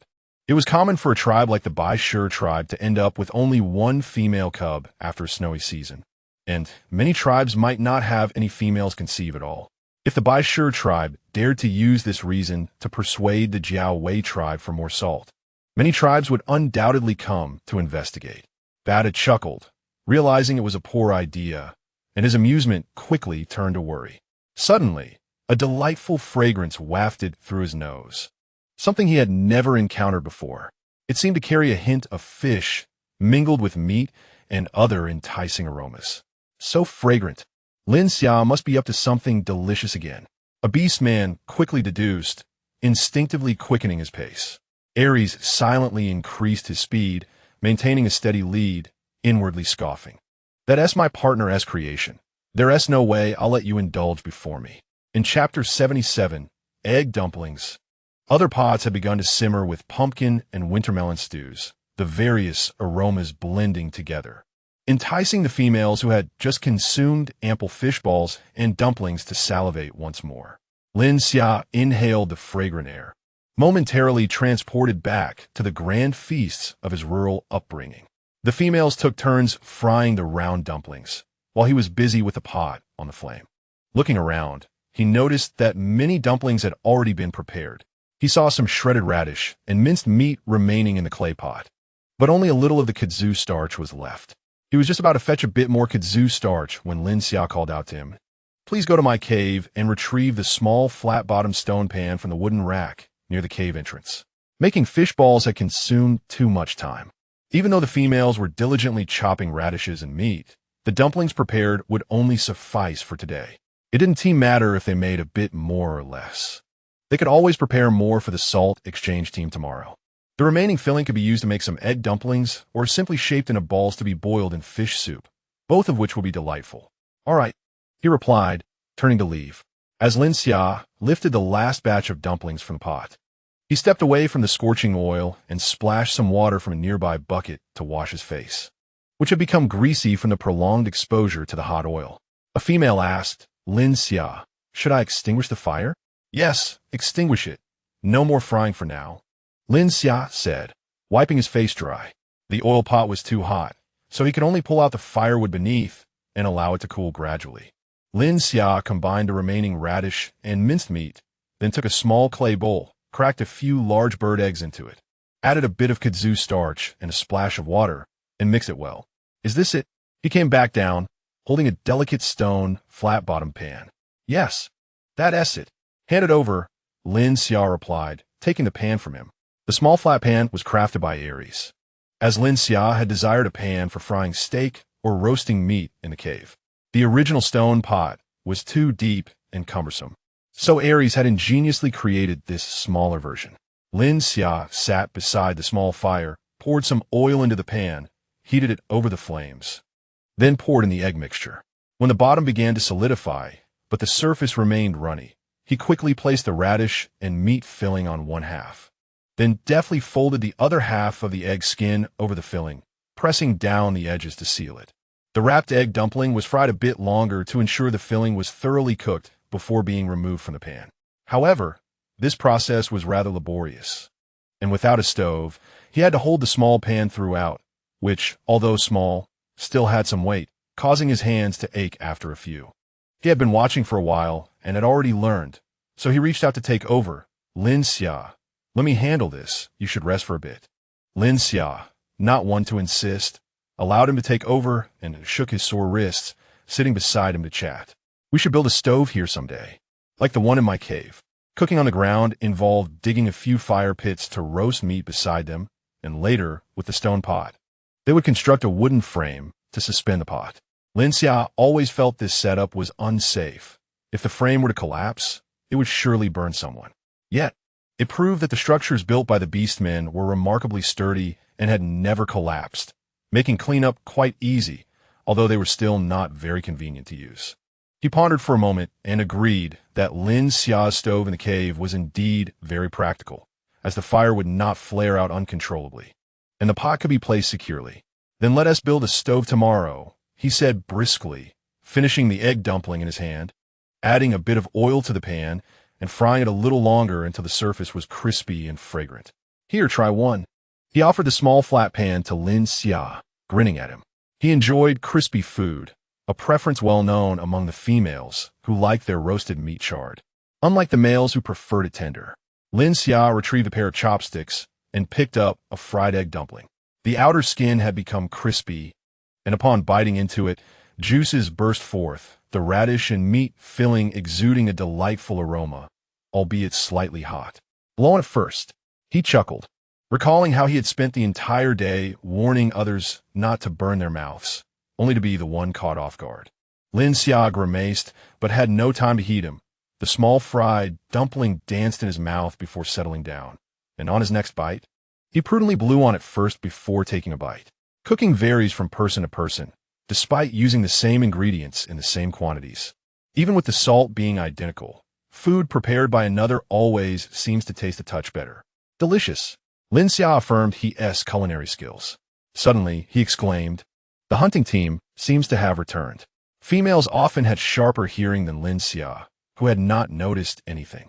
However, within moments, he saw a magnificent group of white lions charging into the valley, with the leading silver wolf particularly striking. A smile spread across Lin Xia's face as he stood to greet Aries, who was bounding over with his tail wagging. The meat on his back had been discarded the moment he entered the flatlands, and just before reaching his partner, Aries transformed back into human form, grasping his hand. What a pity! I can't touch your fur now, Lin Xia lamented inwardly. I'll let you touch it once I'm clean. I'm dirty now, Aries disowned his thoughts. Let us eat first. I prepared plenty of food today, Lin Xia said, subtly brushing his little finger against Aries' palm. Ares' gaze lingered on him for a moment before moving away. The beastmen first delivered the meat to the large cave and then quickly returned. The moment they approached the tribe, the delightful aroma wafted through the air, confirming there was an abundance of delicious food. The beastmen surged forward, crowding around the bamboo basket filled with dumplings. "This smells amazing. What is this round and white thing? I want to eat one first." Some couldn't contain themselves and reached in, only to be swatted away by some robust females. "Go wash your hands. Look at you, all covered in blood." The beastmen hurriedly scurried off to wash their hands, each one racing faster than the last. Lin Xia poured water for Ares to clean his hands and sat by the pot, just as he remembered he had seemingly forgotten about Xiaoyu and his group, along with the little cubs. Recently, they had taken to following Xiaoyu around the kiln, playing in the mud. "Has anyone called for Xiaoyu and the others?" Lin Xia raised his voice to ask. "They've been called," a female responded, turning to see a group of young men returning. "Look, here they come." Lin Xia turned to see Shirya and his companions running toward them, with a plump little black-faced wolf cub perched atop Shirya's head. However, after scanning the group, he noticed that neither Xiaoyu nor Shi-Chi was among them. "Where are Xiaoyu and Shi-Chi?" Lin Xia inquired hastily. Shirya stopped in front of him, and a little wolf cub leaped into his arms, nuzzling against him. "They're tending the fire over at the kiln. Xiaoyu stayed to watch it, and Shi-Chi is keeping him company. They told us to eat first and then return to switch places." Lin Xia couldn't help but feel helpless regarding the two. By the time the beastmen finished eating, there would likely be nothing left for them, probably just some roasted meat. "Shirya, could you take some food over to them?" "They're at the kiln, eating by the fire," Lin Xia called out to the group of young men. "Sure," Shirya replied without hesitation, initially planning to finish eating quickly before bringing them back, but going there to eat was also a good idea. Lin Xia instructed the group to carry several baskets of fish balls and dumplings, along with a bucket of fish head soup. He also filled a large pot with braised turtle and brought an empty clay pot, so the fish balls and dumplings could be cooked together with the turtle or in the fish head soup. He packed some pumpkin stew and winter melon stew as well, ensuring they had plenty. Concerned they might not have enough, he also sent some raw meat with them. It's always better to have more than to run short. Lin Xia was particularly considerate of the young beastmen, ensuring even the limited egg dumplings were included for them to take. "If you run out, come back for more. You must eat your fill," Lin Xia instructed them. A group of adolescents, lured by the enticing aroma, were on the verge of sitting down to feast right then and there. Yet, they patiently awaited the conclusion of his words. Subsequently, they collectively swallowed hard, while some had already discreetly slipped away. "There's plenty to eat. We shall take our leave first," Xia responded hastily, turning to pursue his departing companions. "Be careful not to spill," Lin Xia called out. Ares, grasping his hand, urged him to sit down, dismissing the others. "They are grown. If they're not satisfied, they will return for more." Xiao Xia, feeling quite hungry, licked his cheek in dissatisfaction. "All right, Mara will feed you now," Lin Xia declared, lifting the increasingly heavy little cub, acutely aware that these days of easily carrying him were numbered. The fish balls and round dumplings were already cooked. Lin Xia filled a bowl specifically designated for the little wolf cub and set it before him, allowing him to eat a bit first. He casually tossed a round dumpling into Ares' mouth. It was Ares' first experience with such dumplings, and he found it peculiar, crispy on the outside, yet soft and chewy within. It was delicious. "Is it tasty?" Lin Xia asked, popping one into his own mouth. "Delicious," Ares nodded, beginning to eat. "Try the fish ball as well, and see if you like it," Lin Xia encouraged, adding fish balls and round dumplings to the two clay pots before them, which contained fish head soup and braised turtle. The winter melon and pumpkin stews had long been thoroughly cooked and could be ladled directly from the tribe's large pot. Ares sampled the fish ball and found it quite agreeable, but he still preferred the round dumpling due to its meaty flavor. Lin Xia stirred the braised turtle, ensuring the newly added dumplings sank to the bottom to cook through more quickly, then turned to smile at Ares. "These dumplings can be stored for a considerable time and are easy to carry. I will make extra for the salt exchange team to enjoy on their journey. What do you think?" Ares' eating pace slowed as he looked at Lin Xia, his eyes filled with restraint and tenderness. "Xia, the salt exchange team will be grateful to you." In truth, The salt exchange team did not lack for food on their journey. They could directly roast the game they caught. However, if they consumed more, they would exchange less salt, prompting them to exercise restraint, leading to noticeable weight loss upon their return. Moreover, no one had ever considered allowing them to eat better and feel full on the road. Although the females cared for them, their perspectives and thoughts were limited. They merely encouraged eating a bit less and leaving some meat for the beastmen to consume more on their journey. They were powerless in this regard, and it was not their fault. Lin Xia's presence resolved many issues more effectively. At times, Ares would even ponder whether he was worthy of Lin Xia. Yet, such thoughts would swiftly be extinguished. Lin Xia was solely his, unless taken away by the beast god. Lin Xia felt a bit shy, dismissing the notion of gratitude. I am one of the tribe, just like them. I am even more grateful to you. Ares leaned closer, whispering. Lin Xia was momentarily taken aback, but quickly reacted by playfully smacking his head. If you speak like that again, I will knock you out. We are partners. It felt too distant for him to hear such words in the context of their partnership, and Lin Xia was somewhat annoyed. Do not be angry, Xia Xia. Ares kissed his cheek, soothing him softly. You have oil on your mouth, did you know? Lin Xia exclaimed in exasperation, in public, no less. Hurry and eat. If you continue to talk, you shall not eat. With that, he turned back to fuss with the dumplings in the pot. The dumplings were coated in the rich sauce of the braised turtle, swelling plumply. Lin Xia picked up a round dumpling and placed in his mouth. The crispy exterior had vanished, replaced by the spicy essence of the braised turtle soup, which had seeped into the dumpling's interior. It was utterly delightful. The turtle was now tender, and as he lifted a piece of shell, the gelatinous layer had softened, sliding effortlessly into his mouth, the edges being particularly tender. Here, Xia Si, eat this. He offered a piece of shell to Xiao Xia Si. The little cub opened his mouth wide, biting into the shell, only to expel a clean piece, having devoured all the gelatinous substance. Woo-woo, woo-woo, woo-woo. I want more. Mara, more. Lin Xia laughed as he scooped a generous spoonful of turtle meat with dumplings into his bowl. Be careful, it's hot. A bowl was extended from the side, and Ares gazed at him eagerly. You're so grown, yet you still think of yourself as a little cub. Lin Xia could not help but chuckle reproachfully, yet his hands obediently filled a bowl to the brim for him.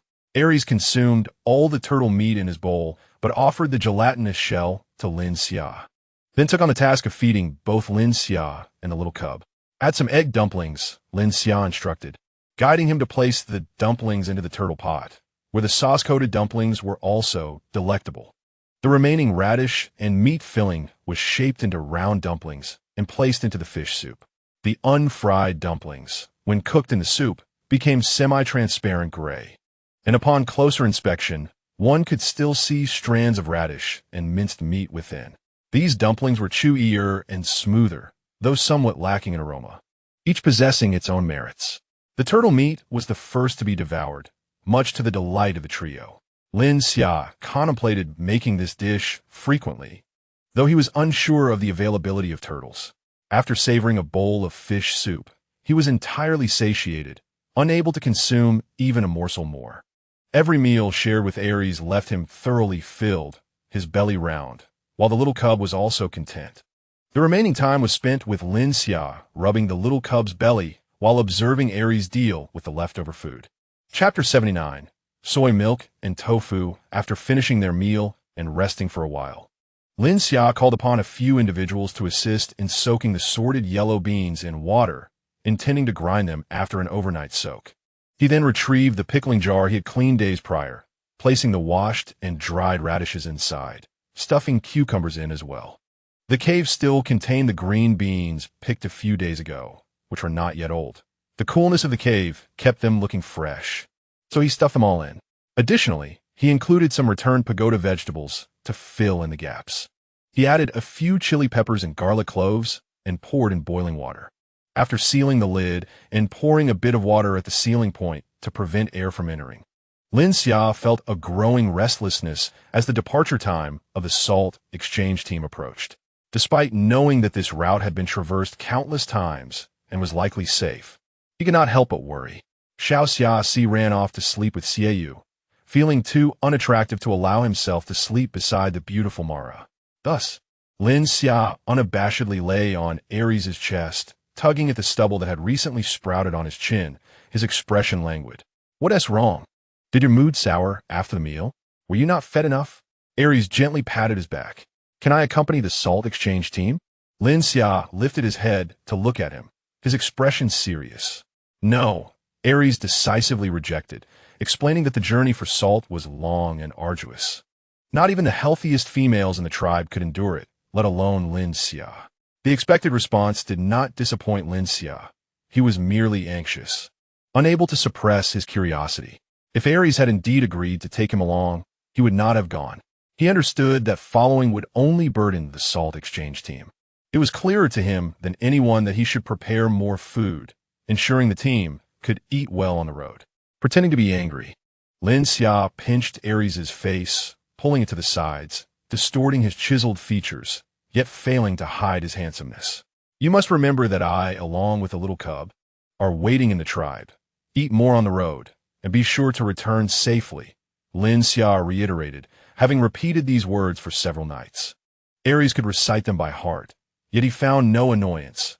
Rather, each repetition warmed his heart. "I will remember," Ares replied, taking hold of the hand that was tormenting his cheek and bringing it to his lips for a kiss. "If you return and I find you have lost weight, I will kill you," Lin Xia exclaimed, retracting his hand and shaking his fist before Ares' eyes. All right, I understand," Ares replied, unperturbed, grasping Lin Xia's fist and pulling him down so their faces were mere inches apart. "If I lose weight, you can kill me, but before I leave, could you let me die first?" Lin Xia's face flushed a deep crimson, akin to a boiled crab, as he awkwardly propped himself up, unable to meet the gaze of the man beneath him. "Where on earth did you learn that?" His voice stammered, a mix of embarrassment and disbelief. Despite their long time together, Ares had never spoken so boldly, though he often teased Lin Xia. Ares was momentarily taken aback, unable to comprehend how such words had escaped his lips. He had no idea how to explain himself to Lin Xia, and given their current situation, any explanation seemed out of place. The adorable expression on his partner's face stirred something within him, and he felt a wave of warmth washing over him. Lin Xia, still engulfed in a haze of embarrassment, found himself gently pressed down by a large hand cradling the back of his head. A soft, low voice whispered his name in his ear, laced with a hint of deliberate seduction. Ares knew precisely how to entice his partner, and as a result, Lin Xia awoke much later than usual the following day. However, many females also slept in, for the orc was soon to embark on a long journey, causing their partners great reluctance. Lin Xia had already explained the process of making tofu to the females the day before, so when he finally roused, the soaked yellow beans had already been ground into a slurry. The leftover soybean dregs could also be utilized to feed the horses. Reflecting on his childhood, Lin Xia recalled how his grandmother would make grayish soybean cakes from the dregs, a treat that had vanished as he grew older, with no shops selling them anymore. He felt a pang of nostalgia for that taste. He deliberately set aside some dregs, intending to experiment with them after making tofu. Some females were busy chopping fillings for meatballs, having already practiced yesterday, so they could skillfully manage even in Lin Xia's absence. The ground soybean milk needed to be filtered first, as it contained many bits of crushed beans. Using the bamboo sieve from last time, they separated the smooth soybean milk from the dregs. Lin Xia directed the others to pour the filtered soybean milk into the largest ceramic pot and heat it over a vigorous flame, stirring continuously to prevent it from sticking to the bottom. He requested a small basin and had them bring a small ceramic bowl to collect some of the boiled soybean milk. "This can be drunk right away. Try it and see if you like it." Upon hearing Lin Xia's words, the females eagerly took small bowls to taste, the rich aroma of soy filling their mouths. A novel experience. "It's delicious, but it lacks flavor. Just a taste of beans," one female said, handing Lin Xia a bowl with a circle of white foam around the rim. Lin Xia carefully accepted it and took a sip, finding it still hot, yet the flavor was far richer than anything he had tasted at breakfast shops. "Isn't there a jar of honey in the big cave? Perhaps a little could be added," Lin Xia mused, licking his lips. "Yes, I almost forgot," a female exclaimed, slapping her thigh before rushing off to find the honey. "I think it tastes great as it is. No need for honey," Lin Xia remarked. "A hint of sweetness would enhance it," he proposed, suggesting they divide it so that each could choose their preference. Lin Xia believed the original flavor was delightful, and adding sweetness might detract from it, though he acknowledged everyone's tastes were different. Once the females had their fill of soybean milk and the temperature of the pot had decreased slightly, it was time to curdle the mixture. As they had not found any gypsum, they would have to make do with lye water from the ashes. The clarified lye water, settled and filtered beforehand, was poured into the pot, and after a gentle stir, the soybean milk began to solidify into curds, which are then broken into fine pieces of tofu flour. Lin Xia had not seen anyone use lye water for tofu making in a long time, so he was uncertain about the quantity and had to experiment cautiously. He was unsure about the first batch, but proceeded nonetheless. Chapter 80. Oil Tofu. Tofu flour was also quite delicious, and Lin Xia had some set aside for everyone to taste. The silky tofu flour melted in the mouth, while those who preferred a sweet flavor added honey, and others enjoyed it plain. "Isn't there still quite a bit of chili sauce left? We should try adding some," Lin Xia mischievously suggested. The debate over sweet versus savory tofu flour is a long-standing conflict in modern times. He wondered if similar disputes occurred in primitive tribes. One female fetched the chili sauce and added it to the tofu flour, taking a bite, and many preferred the spicy version. Lin Xia watched them argue with barely suppressed laughter. "Lin Xia, do you prefer sweet or spicy?" "Oh no. The battle has come to my doorstep." Lin Xia lifted his bowl of plain tofu flour, took a bite, and smiled. "I prefer the original flavor. None of you shall harm me." While the banter was lively, they still had work to do. The prepared tofu flour was placed into bamboo buckets and transferred to the tofu molds made by Aries. Despite being busy, Aries had crafted 3 sets of molds, which were sufficient for their needs. While the molds were easy to handle, the cloth for wrapping the tofu was another matter, as they lacked cotton or linen fabric. After much contemplation, Lin Xia devised a solution by collecting fibers from vines, washing, drying, and twisting them into rough cloth. It resembled fabric, akin to bamboo woven sieves, but was softer and easily foldable. With 3 pieces of cloth, Lin Xia had cherished them from summer to autumn, carefully laying them in the molds before pouring in the tofu flour, wrapping it up, and placing the lid on top, weighted down with stones. As the molds began to drip water steadily, indicating they were functioning well, Lin Xia finally breathed a sigh of relief. One batch of tofu flour could only fill 2 molds, as most had been consumed. This was a deliberate choice by Lin Xia, as he was uncertain what the first batch would yield, preferring to avoid waste. As the tofu pressed, they began preparing the next pot. When the tofu had been adequately pressed, the soybean milk in the pot was nearly ready for curdling. They needed to assess the previous batch's quality to determine the amount of lye water for this one. Lin Xia carefully lifted the stones and removed the lid, revealing the results. "Wow, it's become a large block." The females gasped in awe. Soybeans were truly remarkable. They could be ground and boiled into a drink, transformed into tofu flour, and now into a solid block of white. "This is tofu," Lin Xia said with a smile. The tofu in the mold had set, albeit a bit firm, yet it was undeniably a success. He broke off a small piece to taste. It was somewhat dense but bursting with flavor, reminiscent of the tofu his family had made in his childhood, flavors he had not encountered since his family had passed. "Now you can all try this." "Though it is a bit firm," Lin Xia remarked, replacing the lid and carefully inverting the mold onto the lid, allowing the females to break off pieces to enjoy. "For this batch, we should use less lye water to make it more tender, but not too little, or it won't hold together and will crumble at the slightest touch." He opened the other mold, freeing it up. He had intentionally asked Aries to make extra lids, so even with the tofu resting atop one, there were enough lids to cover them all. Lin Xia returned to the pot to prepare the tofu, this time opting to reduce the amount of plant ash water, which should result in a more delicate texture. The batch of tofu was poured into molds, and Lin Xia entrusted the task of making tofu to the other females. They had almost mastered the process, though they were somewhat unaccustomed to the step of adding the tofu. However, this was not an issue. He could always offer guidance when it came time for that, with the tofu-making duties delegated. Lin Xia instructed the others to pour half a pot of oil into another pot and start the fire, intending to fry the tofu into oil tofu.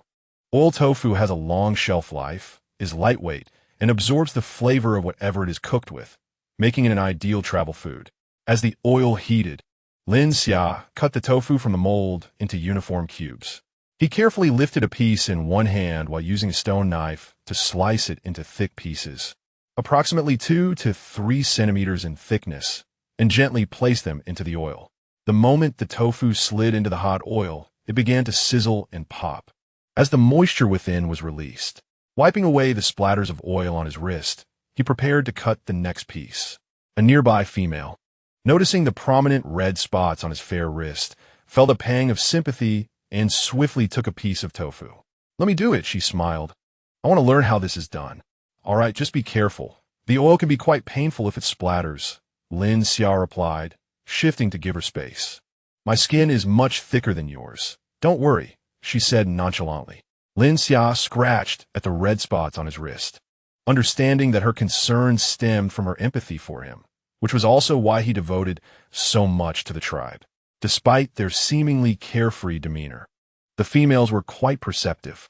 Typically, after Lin Xia demonstrated something once, they would quickly master it and take on the responsibilities to spare him from unnecessary toil, unless, of course, there were simply not enough hands available. The entire tribe was devoid of malice, and Lin Xia was more than willing to share his knowledge with them. The tofu in the pot gradually transformed into a golden hue under the high temperature of the oil, the originally rectangular blocks swelling and bobbing on the surface, appearing as though they would burst at any moment. "They could be scooped out now," Lin Xia announced, bringing over a ceramic basin. The female used a bamboo strainer to fish out the oil tofu, allowing it to drain before placing it into the basin. As the oil tofu settled in the basin, it began to deflate, its puffy exterior shrinking while the skin turned crispy. Once the first batch was completed, the female immediately proceeded to fry the next batch. And as the last 2 boards of tofu were finished, fresh tofu was sent over from the tofu-making station. After a brief, cooling period in the ceramic basin, Lin Xia took some salt to grind and dipped a piece of oil tofu into it, savoring the taste. He also offered one to the female who had been frying the tofu. The freshly fried oil tofu was still warm, its surface crispy, and as he bit into it, it crackled delightfully, with just the right amount of saltiness. The female's eyes sparkled with excitement, her enthusiasm for frying tofu visibly heightened.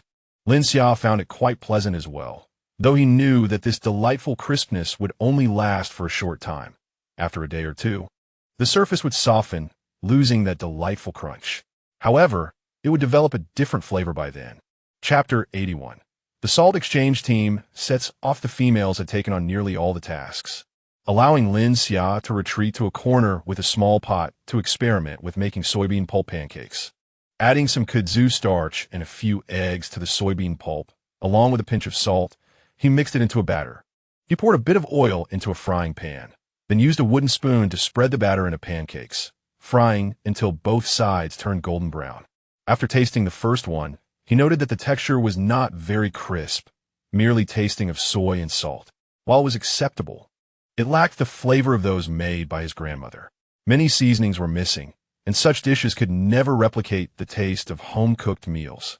He didn't feel particularly regretful, however, and continued to fry more soybean pulp pancakes, this time allowing them to cook longer until they became pleasantly crunchy. With only a small amount of soybean pulp remaining, he set the pancakes aside and turned his attention to other tasks.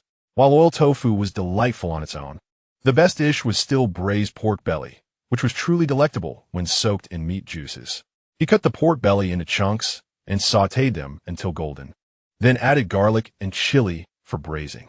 Once it was nearly done, he introduced the oil tofu, allowing it to simmer for a while before serving.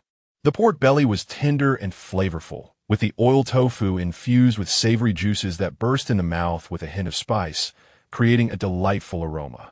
After a long day of preparation, he finally completed the meals.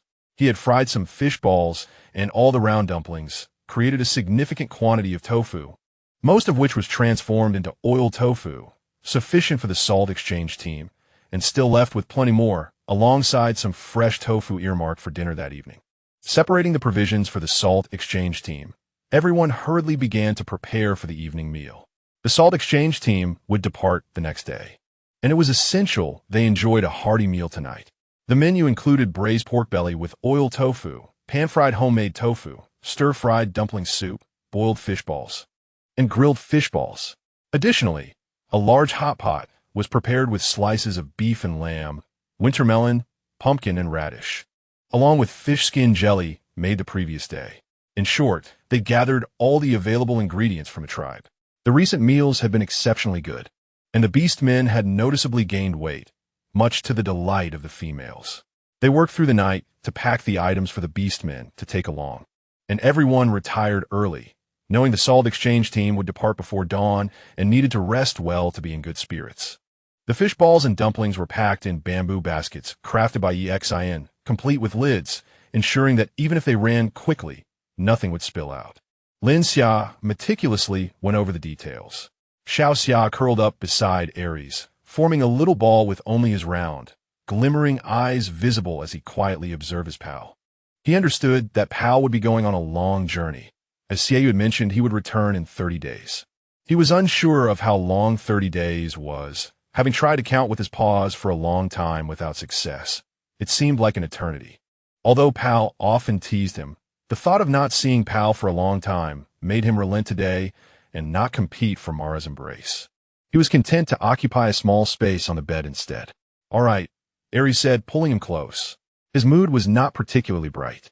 In previous years, without a partner or cubs, traveling far had been less troublesome, but now with Lin Xia, despite knowing the tribe was quite safe, he couldn't help but worry, just as Lin Xia worried about him.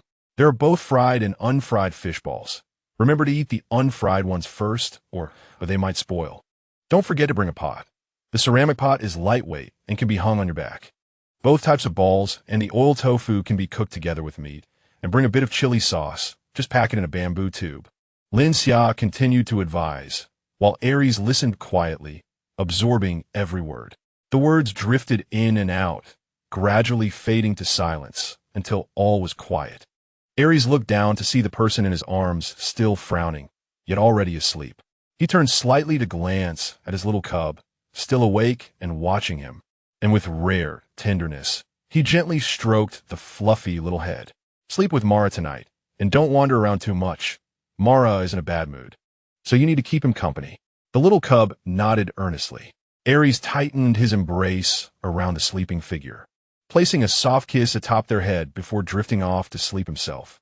The next day, the tribe's members rose early while it was still dark. They lit torches and had already packed the prepared items into bamboo baskets, which the females connected and secured onto the back of the white lion. The dried beans didn't even require a basket. They were firmly bundled with vines, ensuring they would not fall off no matter how much they jostled. The members of the Huan Yin team are predominantly the most composed orcs within the tribe, most of whom have already found their partners, with the exception of Batu, who has been specifically designated by a lay-see to guard the tribe. It is customary for either Batu or a lay-see to remain in the tribe, with a lay-see leading the salt exchange when the snow melts, and Batu taking the helm just before the snowfall. Logically, it should have been Batu's turn this time. However, the circumstances are different, necessitating a lay-see's personal involvement. Keep a watchful eye on the tribe. As the snow approaches, the roaming beasts will begin to stir. We must be cautious of that treacherous group, a lay-see instructed by Tuesday. As the snow season draws near, the number of wild and roaming beasts increases. The former does not pose a significant threat, as there are no large predators nearby to endanger the tribe, but caution is warranted regarding the latter, as the roaming beasts are cunning and deceitful. "Chief, rest assured, I swear by the beast god that I will vigilantly protect the tribe," Batu replied solemnly. A lay-see chose not to say more, instead giving Batu a firm pat on the shoulder before transforming into his beast form. Meanwhile, Lin Xia quietly hung a bamboo basket on a lay-see's back and draped a pouch of bean curd cakes around his neck, tenderly stroking the soft wolf fur. The little cub perched atop its marla's head, resembling a gray woolen hat. A lay-see lowered his massive wolf head, gently nuzzling Lin Xia's face. The warmth of his breath, laced with the scent of blood from years of hunting, wafted over Lin Xia, yet he felt no revulsion. Lin Xia cupped the Lin Xia's snout with his hands, guiding it downward to plant a kiss upon the furry muzzle, whispering, "Stay safe. The little cub, and I will be waiting for your return." Xiao Xiaxi also extended its soft tongue to lick its pal's nose playfully. Lin Xia remained silent, watching his partner and the little cub for a moment before turning to lead the salt exchange team onward. Dozens of white lions ventured out of the valley, with the entire tribe trailing behind until they reached the valley's mouth. Outside the valley, the Black Ape tribe had already been waiting for a while. This was Lin Xia's first encounter with the Black Ape tribe, or more accurately, their beast forms, as several towering simians awaited at the valley's entrance. Their eyes brightened upon seeing the white lions emerge. The journey from here to the Jiaowei tribe is marked by grasslands and wastelands. In such terrain, the Black Apes, who rely on the forest for survival, hold no advantage. It is only through the intimidation of the white lions that they can successfully procure salt. Chapter 82. Boring days thus, even though the elderly leader Sui is aware that the young silver wolf leader often playfully trespasses into their territory for food. He has generously chosen to overlook it. After all, every time they embark on the salt exchange, the white lions have never demanded anything in return. Leading the salt exchange team for the Black Apes is the most steadfast and robust orc of their tribe, Sui, who is now too old to endure the long journey. Alacy is quite familiar with the members of the Black Ape tribe, and after a brief nod of acknowledgement, they set off without further pleasantries. As they watch the salt exchange team disappear into the dim morning light, the villagers reluctantly turn to return home. "With your pal gone, it will just be the two of us for the next month," Lin Xia said, lifting the little cub from his head into his arms, his tone tinged with melancholy. Sensing Marla's evident distress, Xiaxi perked up and began to lick Lin Xia's face fervently. He had observed that when Marla was in a foul mood, a flurry of affectionate licks from Pal would often cheer him up. Lin Xia hardly had time to react before his face was covered in saliva. The ticklish sensation made him smile as he pulled the little cub away, exclaiming, "Now I won't even need to wash my face." Indeed, the tactic proved effective, as the little cub grinned widely. After washing his face at the watering hole and feeding some grass to the fish, Lin Xia returned to the cave with the little cub. He prepared some porridge, and after finishing, he soaked some yellow beans in water.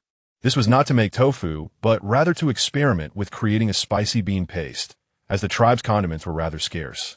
Lin Xia also wished to concoct some soy sauce. After much contemplation, he vaguely recalled the method for making it, though it seemed to require flour. However, at present, there was neither flour nor even wheat to be found. After soaking the yellow beans for a day, he steamed them, then ground them into a paste using a stone mortar. After washing the peppers and allowing them to dry, he chopped them up, lacking ginger. He opted for some minced garlic instead. He combined the yellow bean paste with the chopped chili and garlic in a ceramic jar, added a pinch of salt, and since there were no other spices, he left it at that. After mixing everything thoroughly, he sealed the jar and placed it in the sunlight to ferment. This would require a fermentation period of 2 to 3 months, during which you would need to stir it every few days to ensure an even fermentation, a rather tedious task. Lacking many essential ingredients, the resulting bean paste would undoubtedly be inauthentic, but Lin Xia had no alternative. One cannot make a meal without rice. Recently, he had been overwhelmed with tasks, and now that he had a moment of respite, he found himself feeling particularly bored. So, he decided to take a small stool to Ye's cave to learn bamboo weaving. "Why has Xiaxi been following you these past few days?" Usually, he is off causing mischief, nowhere to be seen. Yi remarked, his hands still busy, casting a curious glance at the little cub quietly resting by Lin Xia's feet. The little cub smiled widely at him. "Perhaps he is just tired from playing," Lin Xia chuckled, knowing that the little cub had been under Alacy's watchful eye. Otherwise, it would not be so obediently following him, only becoming clingy at night when it wanted to sleep together. The fur that had burned off his face seemed to be regrowing, and it was likely that in a few days, his head would no longer appear so dark. He found the little cub's jet-black head somewhat amusing. It's best if it doesn't grow back, or it might jump into the fire again, Lin Xia teased. The little cub let out a couple of plaintive whines, pawing at Marla's ankle. He had learned his lesson from that ordeal and was determined not to leap into the fire again. Yet Marla still held onto the memory of that incident. Having jumped in once, he understands the pain. "You surely won't do it again," he said, speaking a few encouraging words for the little cub, earning a look of gratitude in return. "By the way, are you about to give birth?" Lin Xia inquired, noticing Yi's noticeably enlarged belly, which was quite alarming. "It should be soon after the salt exchange team returns," Yi replied with a smile. "So that's before the snow falls. That's a relief. Otherwise, it would be too cold if it coincided with the snowfall," Lin Xia said, feeling both fortunate and curious about what winter would be like here. "Does it snow heavily?" "Indeed, it snows heavily. At times, the snow can bury a person," Yi said, his expression turning a bit irritable at the mention of snowy days. "Snow days are the most detestable. They're cold and make it inconvenient to go out.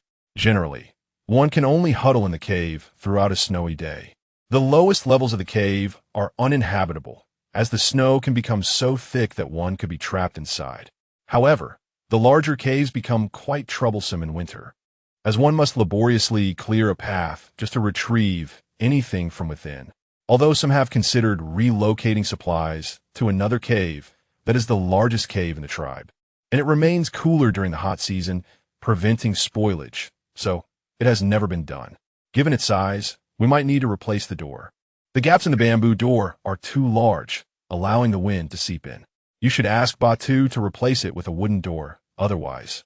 Even if you're not afraid of the cold, the little cub will surely be." Yi pondered this and acknowledged its validity, promising to discuss it with Batu upon his return. In previous years, there were no doors during snowy days. The orcs relied on their beast forms to shield against the wind and snow, using an abundance of animal skins to maintain warmth. Many seemingly simple tasks are not particularly challenging. They simply have never been attempted, and no one has thought to approach them, such as crafting a simple door. In the midst of their conversation, Yi glanced at the bamboo basket in Lin Xia's hands, noticing its haphazard weaving. "What are you trying to weave? Is this how I taught you?" Ye's words were not born of anger.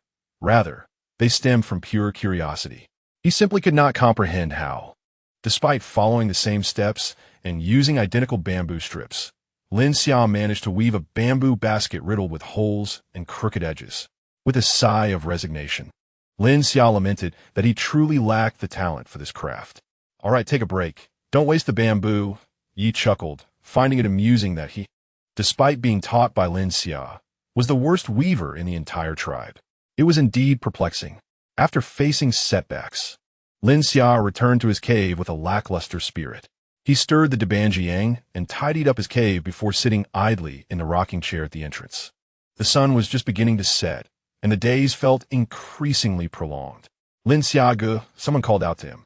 Turning his head, he saw the rather darkened Xiaoyu and Shi-Chi approaching, carrying 2 ceramic pots, with a stove coiled around Shi-Chi's tail. "The stove and pots are ready. I brought them over," Xiaoyu stated as he placed them at the cave's entrance. Upon seeing the prepared stove, Lin Xia felt a glimmer of purpose. He could now dismantle the smoky hearth in his cave. Chapter 83.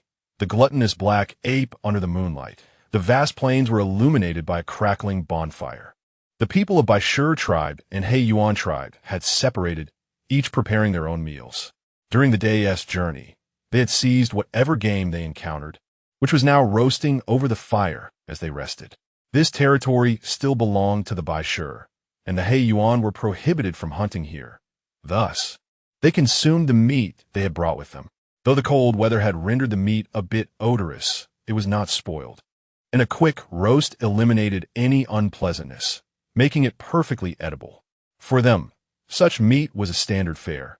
It was considered satisfactory, especially since meat typically needed to be cooked with other ingredients to satiate the tribe's members.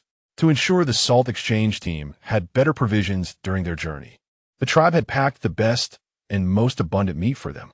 After a long day's fatigue, sitting by the bonfire and enjoying roasted meat was a source of great satisfaction for the He Yuan people. However, this satisfaction waned upon catching a whiff of the enticing aroma wafting from the Baishur side. The Baishur were free to hunt in their territory, and, in passing, had casually caught whatever game they stumbled upon, without any deliberate endeavor to hunt. They set up their ceramic pots, sautéing chili paste from bamboo tubes, then tossing in chunks of meat to fry alongside salt, fish balls, and round dumplings. They added some dry green beans and a bit of water to simmer for a while before it was ready to eat. With only one pot, there was not enough stewed meat to go around, so everyone could only take a few bites to whet their appetites, with most of the meal consisting of roasted meat. The roasted meat, besides being seasoned with salt, was also generously smeared with chili paste, while those who preferred milder flavors opted for the chives flour sauce they had brought along. On the eve of their departure from the tribe, some of the females had made numerous thin corn cakes overnight, perfect for wrapping around the meat. The diverse array of food from the Baishur tribe caught the attention of the He Yuan, and as they inhaled the spicy and peculiar scents in the air, their roasted meat seemed less appealing. They began to reflect on whether their lives were somewhat meager compared to those of the Baishur. Yet, in previous years, the Baishur had not offered such an abundance of variety. The leader of the He Yuan Salt Exchange team was named Suwa Tuesday. He inhaled the enticing aroma in the air, took a tasteless bite of the roasted meat in his hand, and upon lifting his gaze, met the resentful eyes of his companions. After a moment of silence, he quietly moved to the bonfire of the Baishur tribe. Seeing him approach, the beast man sitting next to Aries assumed he had something to discuss with their leader and shifted to make space for him. Aries, I'm sitting here beside you, Suatu said with a hearty smile. Suatu, what brings you here? Aries inquired, leisurely savoring a round dumpling, which was deliciously infused with the flavor of meat, albeit a bit hot. Suatu watched the dumpling enter Aries' mouth, swallowing hard with a hint of envy, but quickly composed himself. What is this you're eating? He asked. This is a round dumpling, Aries replied without elaboration, as the beast man beside him chimed in to answer. And what is that white one? Suatu prest onorevole. This is a fishball, the Baishur beast man said, spearing a fishball with a chopstick and offering it to Suwa. Tuesday, try one, Suwa. Tuesday. Suatu opened his mouth to take a bite of the fishball. It was a bit hot, but incredibly flavorful. He had never tasted anything so delightful, and his eyes lit up with each chew. Where did this come from? How can it be so delicious? I've never seen anything like this before, he remarked, reluctant to swallow the fishball, savoring it repeatedly. I cannot tell you, the Baishur beastman chuckled. This was made by our leaderess mate, and she can make many more delicious dishes. Is that the female named Lin Xia? Suatu turned to Aries, who was intently eating, a look of envy on his face. They all knew Aries had taken a mate, but they had never seen her. While waiting at the Baishur tribe's entrance, they had encountered several females, but they were unsure which one was Lin Xia, only noticing one particularly fair female. Aries, in truth, was not in a good mood. The Baishur beastman's spirits were also quite low. Despite the decent food, it paled in comparison to life within the tribe. Their cooking skills were nowhere near that of the females in the tribe, who could elevate ordinary ingredients into something exquisite, while the beastmen could only produce edible fare, which was merely contingent on the quality of the ingredients. Among this circle, only Aries' culinary skills could be deemed commendable, likely honed from frequent cooking for Lin Xia. Let me serve you a bowl, Aries interjected, interrupting Suatu's curiosity about his mate. He promptly filled a bowl with stewed meat for Suatu, which included fish balls, round dumplings, dried green beans, and ample meat.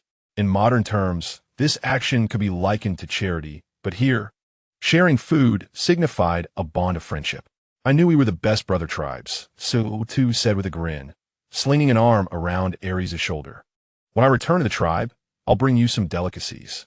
Suatu was the next generation leader of the He Yuan tribe and had every right to make such promises.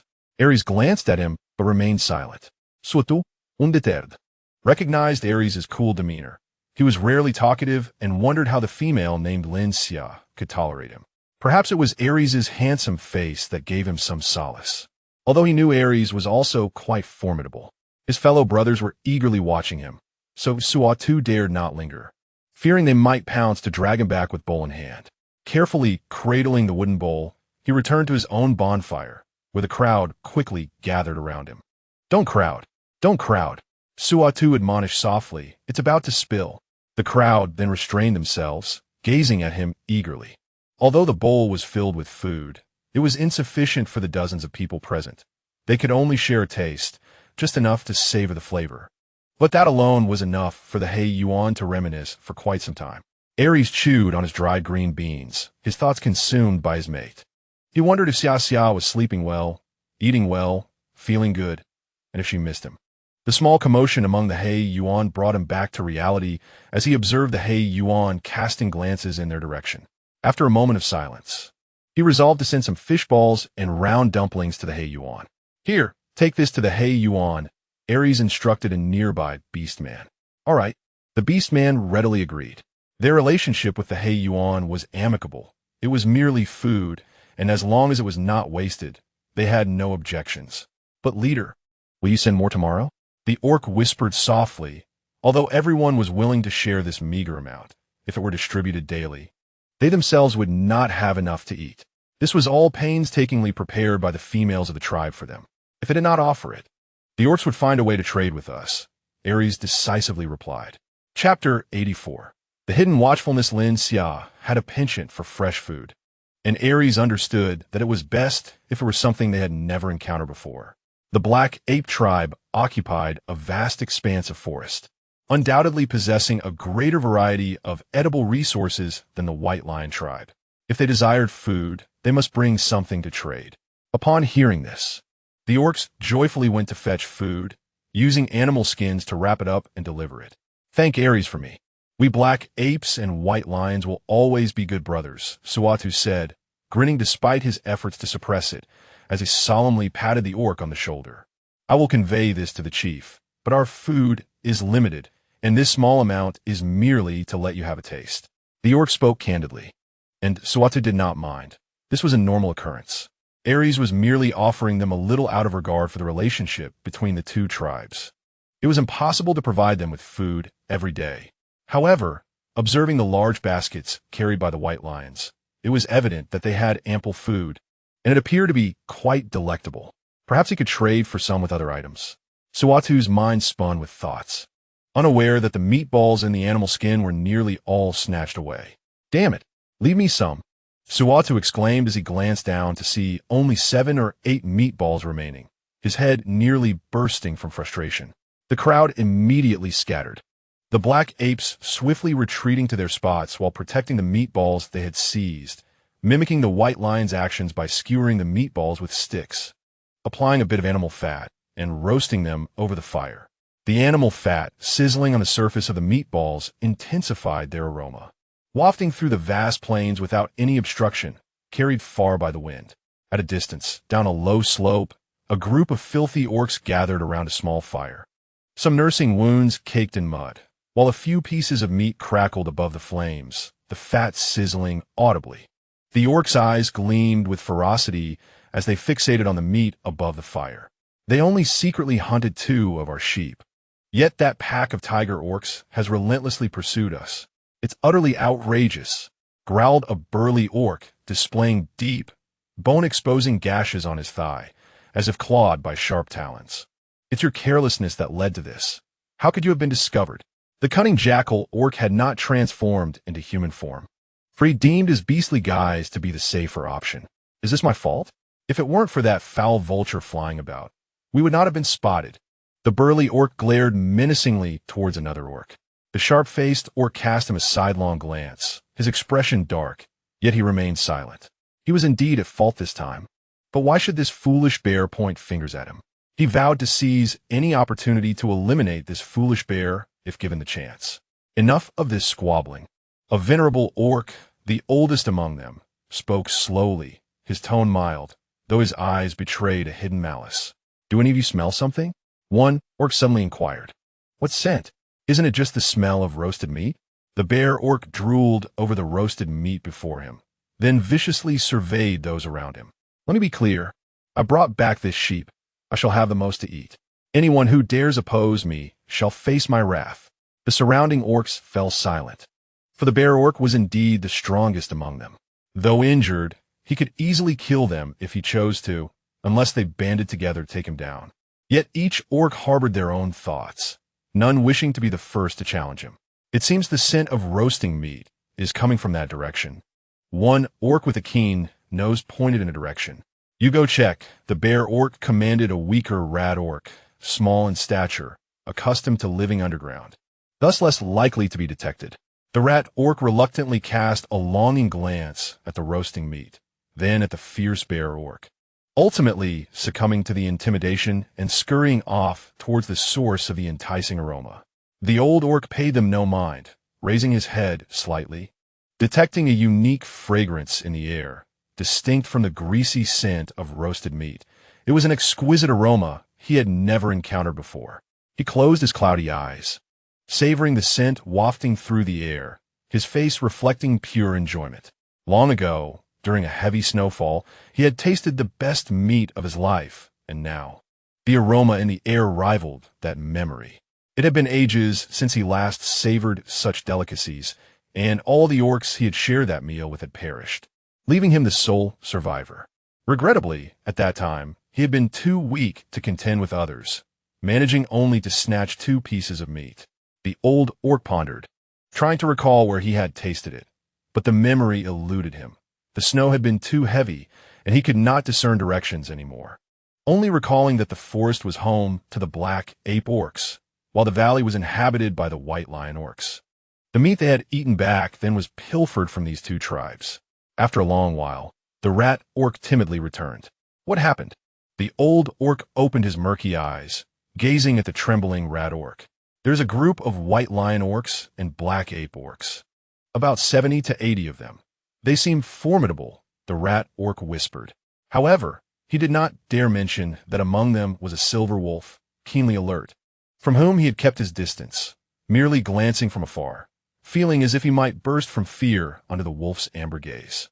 The old orc, oblivious to the rat orc's unease, mumbled to himself. It seems that when the prey died, it called out, proclaiming itself to be of the white lion tribe. Further ahead lies the territory of the white lion tribe. Adjacent to their forest is the domain of the black ape tribe. Both tribes are formidable. Even the bear orc, before being expelled from his tribe, needed a trade for salt at the horned viper tribe. He had encountered both the white lions and black apes. With strength comes an abundance of food. The jackal orc, revealing a glint of greed with his repulsive teeth, mused that since it was the salt trading season, the group must be their salt exchange party, dispatched with so many orcs due to a shortage of manpower in their tribe. We cannot turn back.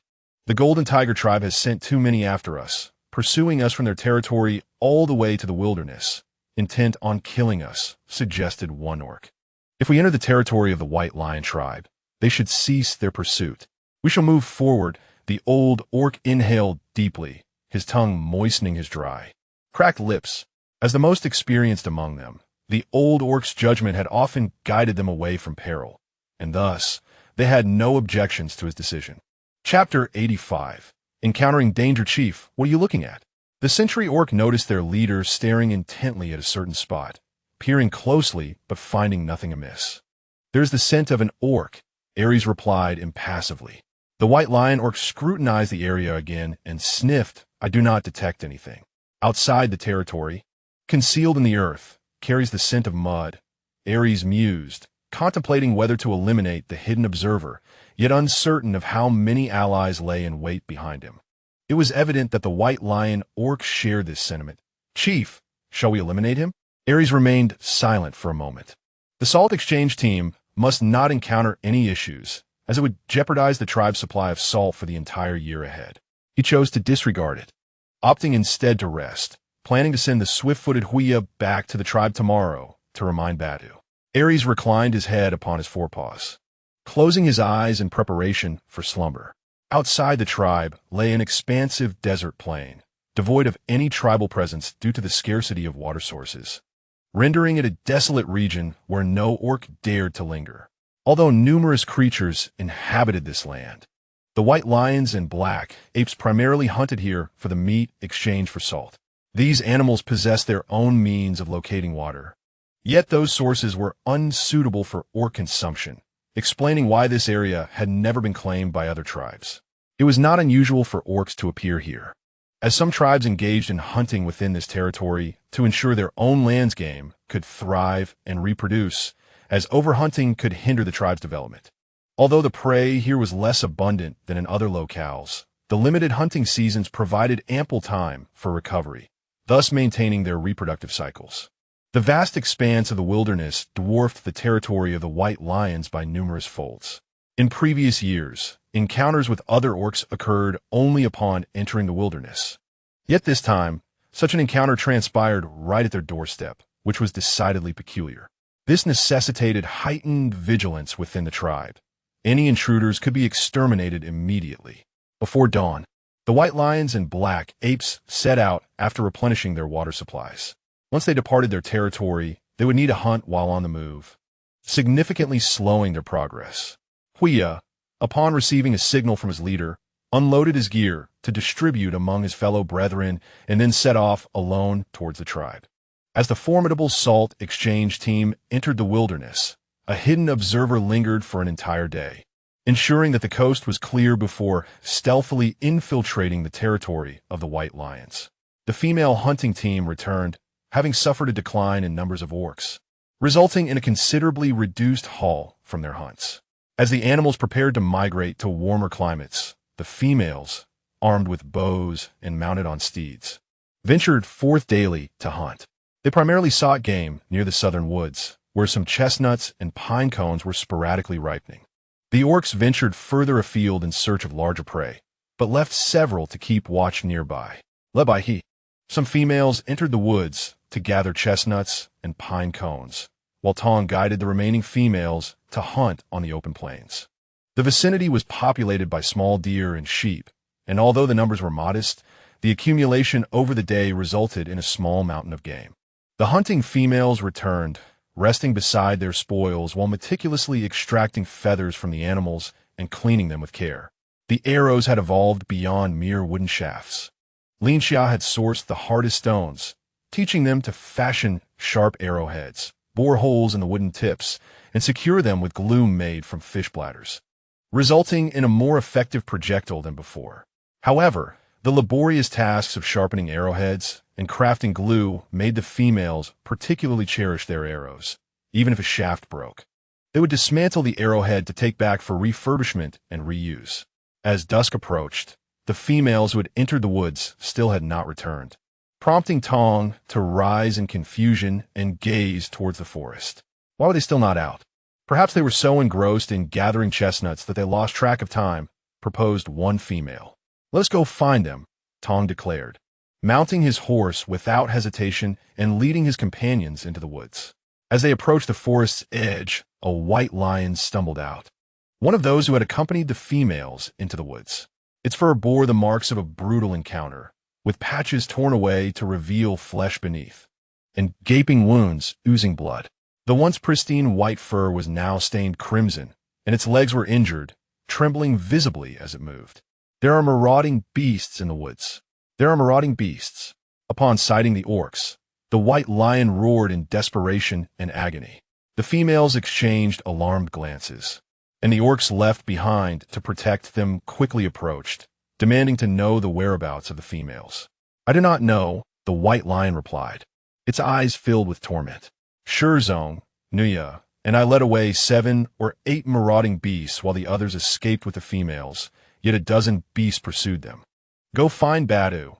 They're not far from the hunting grounds," one orc urged, calling out to the fastest among them. That orc immediately transformed and sped away. "Tend to his wounds," Tong instructed, his heart racing with anxiety, yet maintaining a facade of composure as he assigned 2 females to care for the already wounded and fatigued orc. "The rest of you, come with me to search for them," Tong commanded, his gaze resolute. The females gripped their reins tightly, their eyes devoid of hesitation, and with a crack of the whip, they were ready to charge into the woods. "You cannot go," the orcs interjected, blocking their path. "It is perilous to ride in the woods. If marauding beasts approach, you will be captured." But he and the others are still inside. Tong's eyes flickered with guilt and anguish. "It was I who led them out. I must bring them back, no matter what. I will enter, even without a horse." With that declaration, he leaped down from his mount, his gaze unwavering against the orcs' resistance. "We will go in to rescue them. You will wait outside until Badu arrives." The orcs stood firm before them.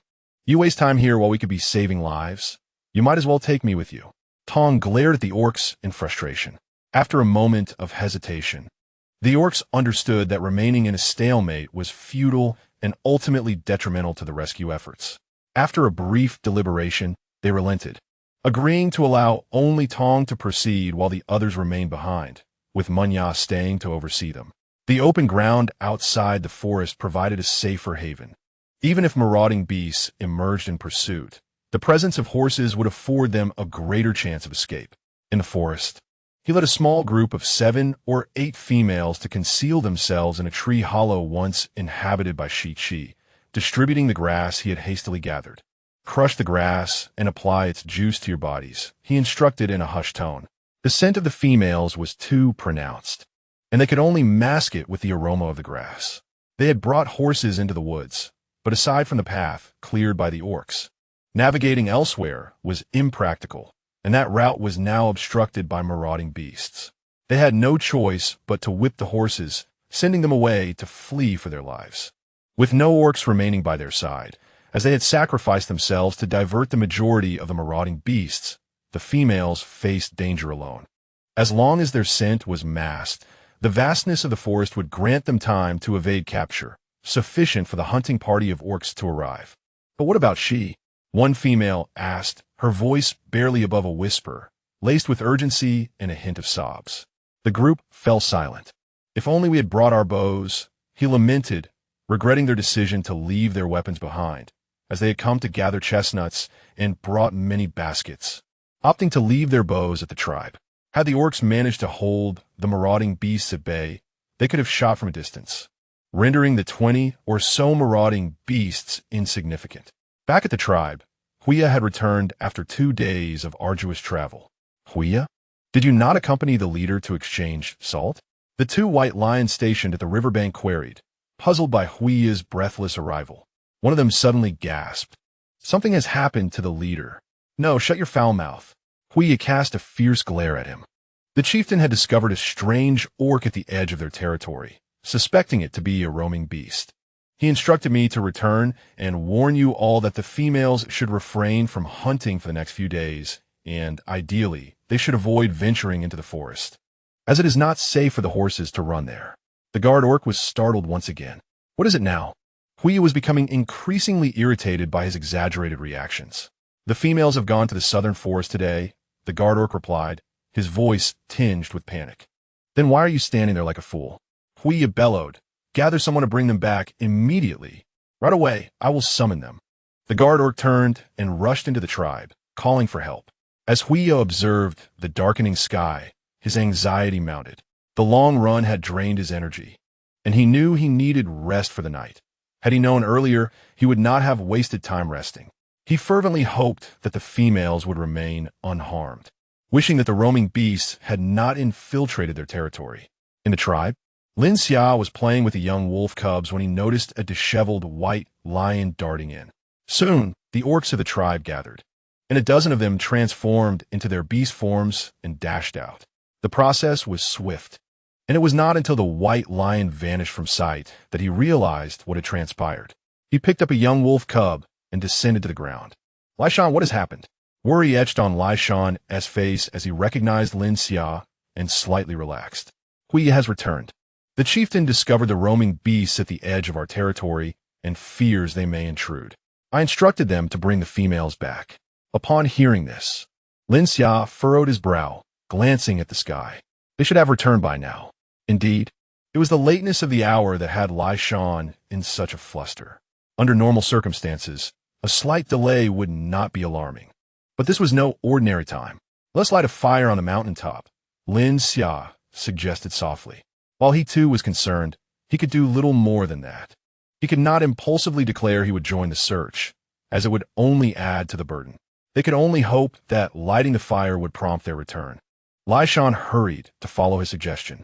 Ever since the chieftain had left to trade for salt, Lin Xia had devised a plan. If a fire was lit atop the tribe's mountain, those outside would have to return quickly upon seeing it. However, the southern forest was far, and they might not see it. There's a noise, Hiluo suddenly whispered. Outside, rustling sounds emerged, accompanied by the footsteps of several individuals.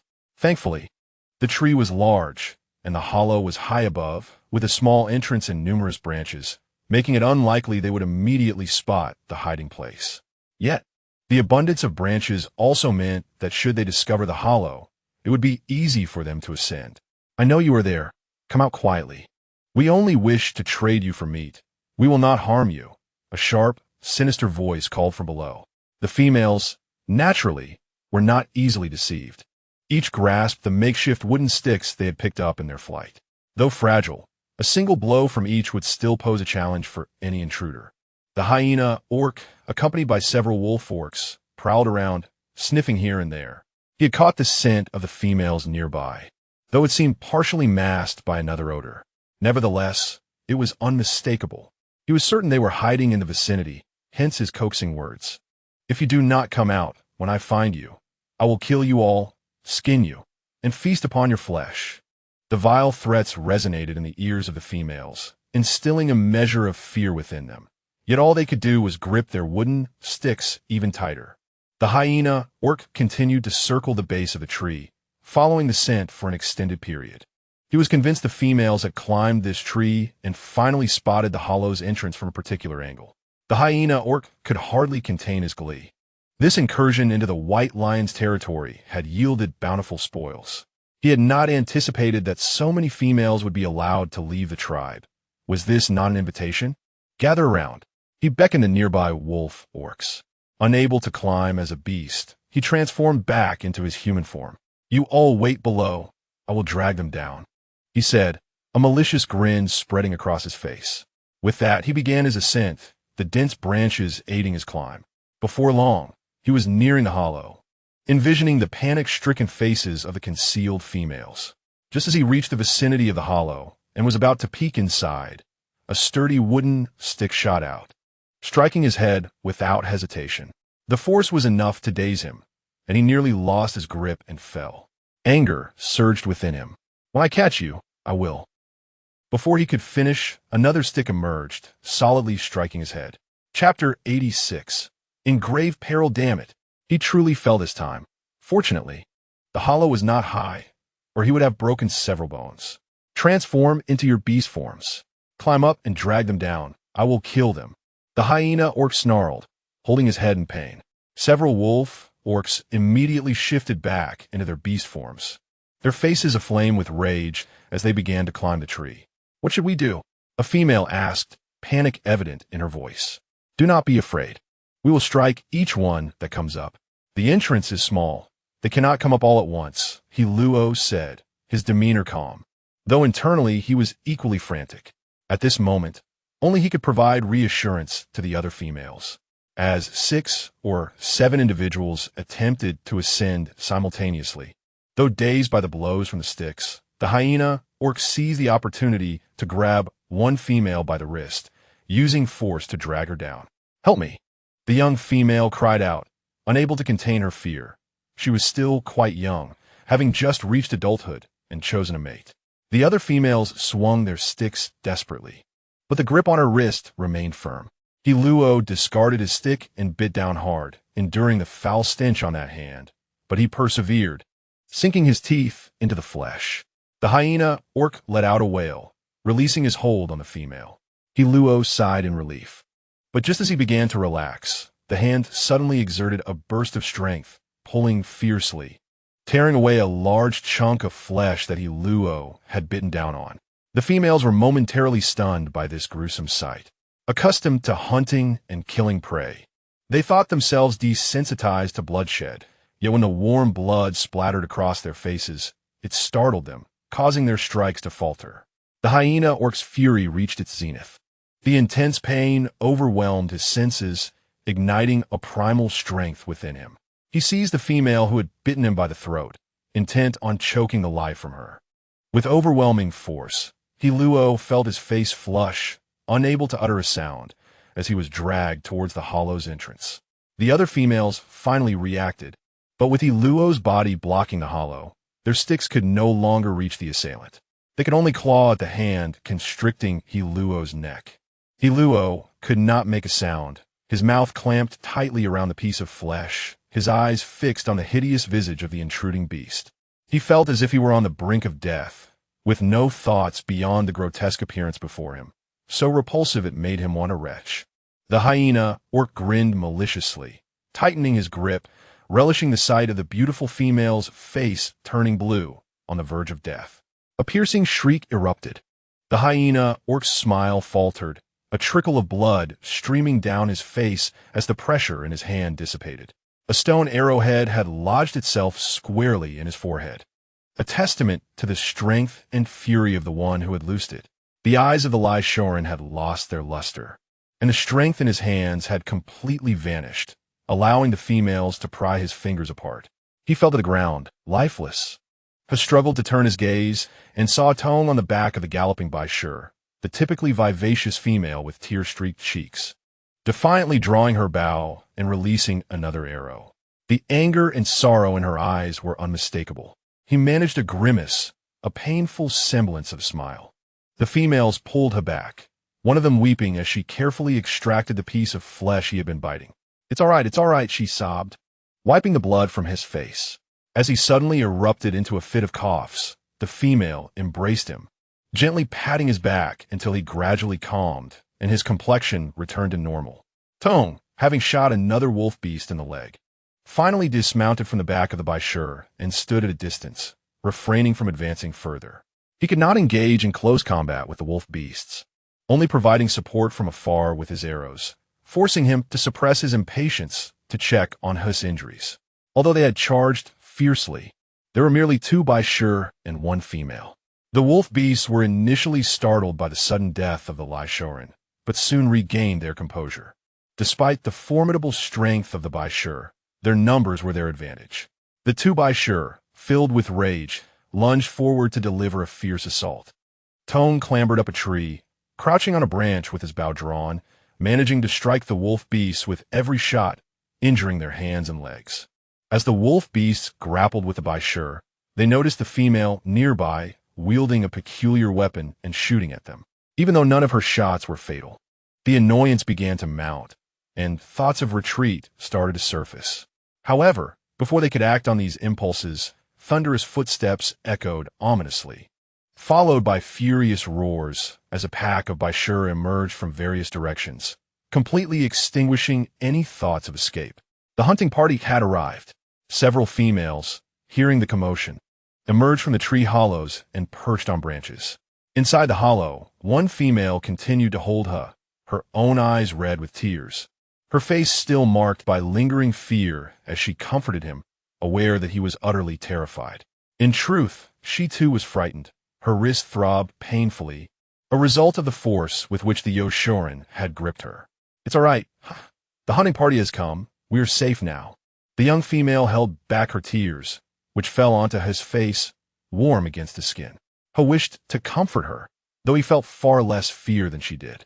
His throat, however, betrayed him, rendering him voiceless.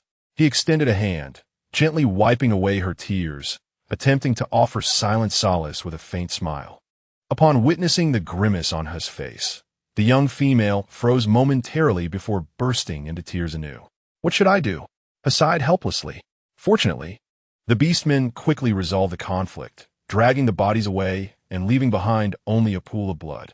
The females escorted her and the young female down from the hollow, and upon seeing them descend, the 2 Bai Shi transformed into their human forms, rushing forward to embrace them, their concern and guilt palpable. Having just been overwhelmed by tears, he finally felt a sense of relief upon seeing his mate, only to be taken aback when his foolish lion began to weep uncontrollably upon his arrival. How could he forget that his partner was also prone to tears? Return the females safely. I will lead a team to rescue Shi, Alay, as commanded. With Ara-S absent, Badu assumed a leadership role, quickly organizing the group. 1 team to escort the females back to the tribe, another to locate the beastmen who had diverted the Yoshorin, and the remaining members to accompany him in rescuing the captured females. Chapter 88. Xiong I want to go too. Tong stood resolutely before the beastmen, clutching his bow.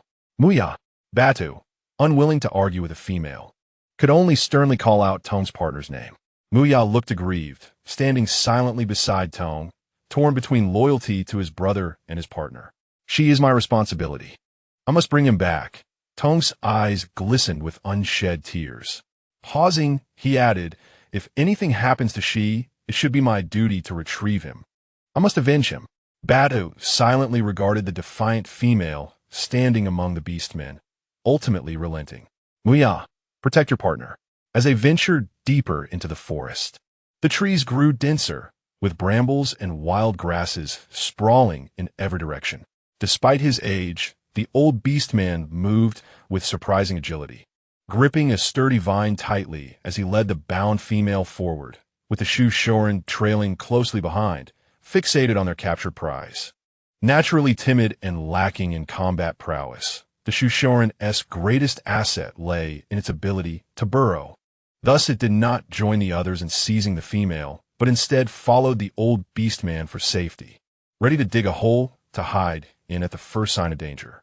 She remained silent, neither crying nor causing a scene, his gaze fixed intently on the hunched beastman ahead. Since the establishment of the female hunting team, the physical capabilities of the females had significantly improved. Perhaps they could overpower the old beastman before them, but the presence of another beastman loomed behind. Although the Shu Shorin was weak, it was still a beastman, and she felt uncertain, yet he refused to give up hope. He lifted his gaze, observing the path they were taking. Further in lay the mountain, where Shi had spoken of two Xiong Shorin. During snowy weather, the Xiong Shorin required rest, needing to consume ample food beforehand. For this was their most ferocious period. Even the hunting team would hesitate to provoke them at this time. However, the old beastman and his companions were unaware that their original plan involved observing for a few more days to choose the right moment to strike, aiming to discreetly capture a couple of isolated females. Who could have anticipated that the Baishur tribe would be so different from others, allowing so many females to roam freely? When the other beastmen spotted the multitude of females, their eyes gleamed with greed, particularly that foolish bear, who immediately took action, prompting the others to follow suit. The old beastman was unable to intervene in time, realizing that trouble had arisen. A tribe capable of allowing so many females to escape must possess formidable strength. The old beastman understood that they might be facing a formidable adversary, thus seizing the opportunity to abduct a female and retreat deeper into the mountains. The Baishur thrived on the plains, making the dense mountains their only refuge. Having lived long, the old beastman sensed an impending danger as soon as he entered the forest. The silence of the woods was unsettling. Typically, a deserted forest would teem with wildlife, yet they had traversed this mountainous area for quite some time without encountering even a single wild chicken. The old beastman felt increasingly uneasy, a sensation that deepened as they ventured further in, compelling him to come to a halt. "Are we moving on?" She remarked with a cold laugh, his tone dripping with derision. "If we don't hurry, my rescuers will catch up." The old beastman turned to glare at him with a keen gaze, but chose not to respond, instead addressing the timid Shu Shorin. "Dig here. We will hide for a while."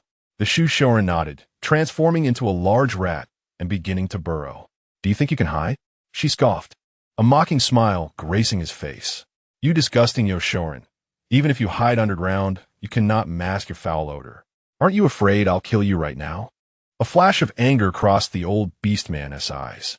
Having spent his life as a Yoshorin, he harbored a deep disdain for those living within tribes, resenting their ability to live without worry while he had to scurry and hide. "Then go ahead and kill me. You brought me here for that very purpose. Didn't you?" She met his gaze fearlessly, his eyes reflecting profound hatred and loathing. "Have you seen me before?" The old orc suddenly became alert, scrutinizing the female before him. After ruminating for a moment, he realized he had no recollection of her, and thus he lowered his guard, dismissing her as mere ramblings. She merely regarded him coldly, choosing to remain silent. The old orc, too, held his tongue, tightly gripping the vines that bound the female, his gaze fixed on the burrow dug by the rat beasts. The rodents worked swiftly, and, within moments, they had excavated a small hole. Just a few more digs, and it would be large enough to conceal a person. Watching their pace, she felt a twinge of anxiety. Glancing at the stones at his feet, he seized the opportunity while the old orc was distracted and began to scream, "Help! Help!" His piercing cries echoed far, but were swiftly muffled by the old orc's hand. "What are you shouting for? Are you not afraid that instead of summoning the white lion, you will attract wild beasts? We would perish together." The old orc hissed through clenched teeth. She, with his mouth covered, was assaulted by a foul odor that made him want to retch. Yet he glared defiantly at the grotesque old creature. He cared not whether the orc tribe could hear him. As long as those two bear beasts could, it sufficed. His hopes were soon realized as the roars of the bears resonated in the air. The bears would not spare any intruders in their territory, for they needed to store energy to survive the harshness of the snowy days. Damn it! The old orc cursed under his breath, urging the rodents to dig faster. The rat beast, already frightened by the bear's roar, was jolted back to reality by the old orc's reprimand, frantically clawing at the earth, terrified that the bears would pounce upon him at any moment. Seeing that the hole was nearly ready, the old orc shoved she toward it. She squatted on the ground, refusing to budge despite the old orc's prodding. "Do you wish to die?" the orc exclaimed in exasperation, shoving him hard. The force sent she sprawling onto the ground, his forehead grazing against the earth. Seizing the moment, she stealthily wedged a sharp stone into his bound hands. "Get up!" the old orc bellowed, yanking the vines with force to pull she into the burrow. The bear's roars grew ever closer, but the old orc was reluctant to relinquish his delectable meal. The entrance of the burrow was low, compelling the old orc to stoop further as he crawled inside. She followed closely behind, raising his bound hands, revealing the sharp stone within. Gritting his teeth, he swung it down with force. Caught off guard and already distracted by the bear's growls, the old orc felt the stone strike his head, creating a small dent. Blood immediately oozed forth, the metallic scent overwhelming she's senses, causing him to feel lightheaded. Chapter 89.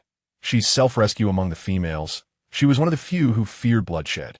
Thus, he often opted to gather rather than hunt, typically only capturing a few wild rabbits. The sight of animal blood was enough to make him avert his gaze, let alone the blood of his own kind, which nearly made him gag, leaving him on the verge of fainting. He bit down hard on his lip, the sharp pain snapping him back to reality, only to be met with the blood-soaked visage of the old orc glaring at him. The fury of having been injured while seeking sustenance ignited the orc's wrath. He reached out, intent on choking the food before him, reasoning that it would simply be less fresh but still edible. However, before he could act, two massive bear beasts appeared before him, causing him to turn in fright and attempt to flee into the burrow. Yet the speed of the bears did not match his cumbersome form. They were upon him in an instant, their claws raking deep gashes into his flesh.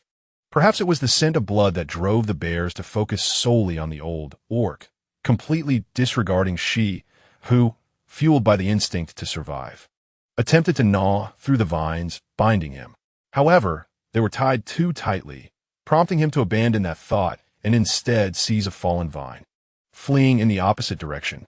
As he departed, he cast a glance back at the disfigured old orc, a cold smile creeping across his face. "I have seen you before, more than a dozen snowy days ago, when you and your pack of beasts seized my mala. I shall never forget the stench that clings to you." The young she had once hidden beneath a snowdrift, the scent of blood masking his presence, the bitter cold rendering him immobile. Forced to witness his mala being stolen and consumed by the bears. "It is you who deserve this fate." With that thought, he ran away without a backward glance. The old orc stared in disbelief, terror etched in his eyes, as he watched the female escape. The pain he felt paling in comparison to the dread that gripped his heart. It dawned on him that the beast god truly would not spare any wrongdoer. His former companions had been taken in various brutal ways, and he had thought himself exempt. But it seemed there was no escaping fate. Meanwhile, the rat beast had long since vanished, the clamor and cries for help only hastening its digging. Terrified, it could think of nothing but its own survival. She stumbled through the forest, aware that the old orc could only buy him a fleeting moment. Once he perished, the bears would soon be upon him. He could have hidden in the burrow made by the rat beasts. But the thought of falling prey to the roaming beasts again was far worse than being devoured by the bears. As expected, he had not run far when the roars of the bears and the thunderous sound of their pursuit reached his ears. Xi's complexion paled, and his pace quickened. Yet a female could never outrun a beast. The bears closed in rapidly, now only a few meters away. A bitter smile crept on Xi's lips. Suddenly, a series of furious roars erupted ahead, accompanied by the ground trembling beneath him, and through the trees, a dozen colossal white lions charged forth. Xi's smile faltered, replaced by a glimmer of hope as he regarded the lions, his eyes welling with unshed tears. The females had been coddled in the tribe. Even after having performed numerous tasks willingly, they had never endured such indignities. The resentment of having struck the old orc with the stone now transformed into a profound sense of grievance. The bears momentarily hesitated, their anger surging as they roared louder. Incensed that so many prey dared to invade their territory, viewing it as a personal affront, the two bears, furious, found themselves unperturbed by the white lions, who roared as they charged past Xi, immediately engaging the bears in combat. See, Tong, riding on the back of a lion, was at the rear of the pack. Upon seeing Xi, pure joy illuminated his face as he reached out a hand toward him. Xi sniffled, holding back tears, and raised his hand, only to be swiftly pulled onto the lion's back by Tong. Tong's hands trembled, a manifestation of his fear. Initially, they had seen the bears, and only later had they spotted Xi. He dared not contemplate what might have happened had they arrived a moment later. Would she have been devoured by the bears? Xi's partner was part of the salt-gathering team, and if anything had befallen Xi, Tong would be at a loss for words when facing his partner.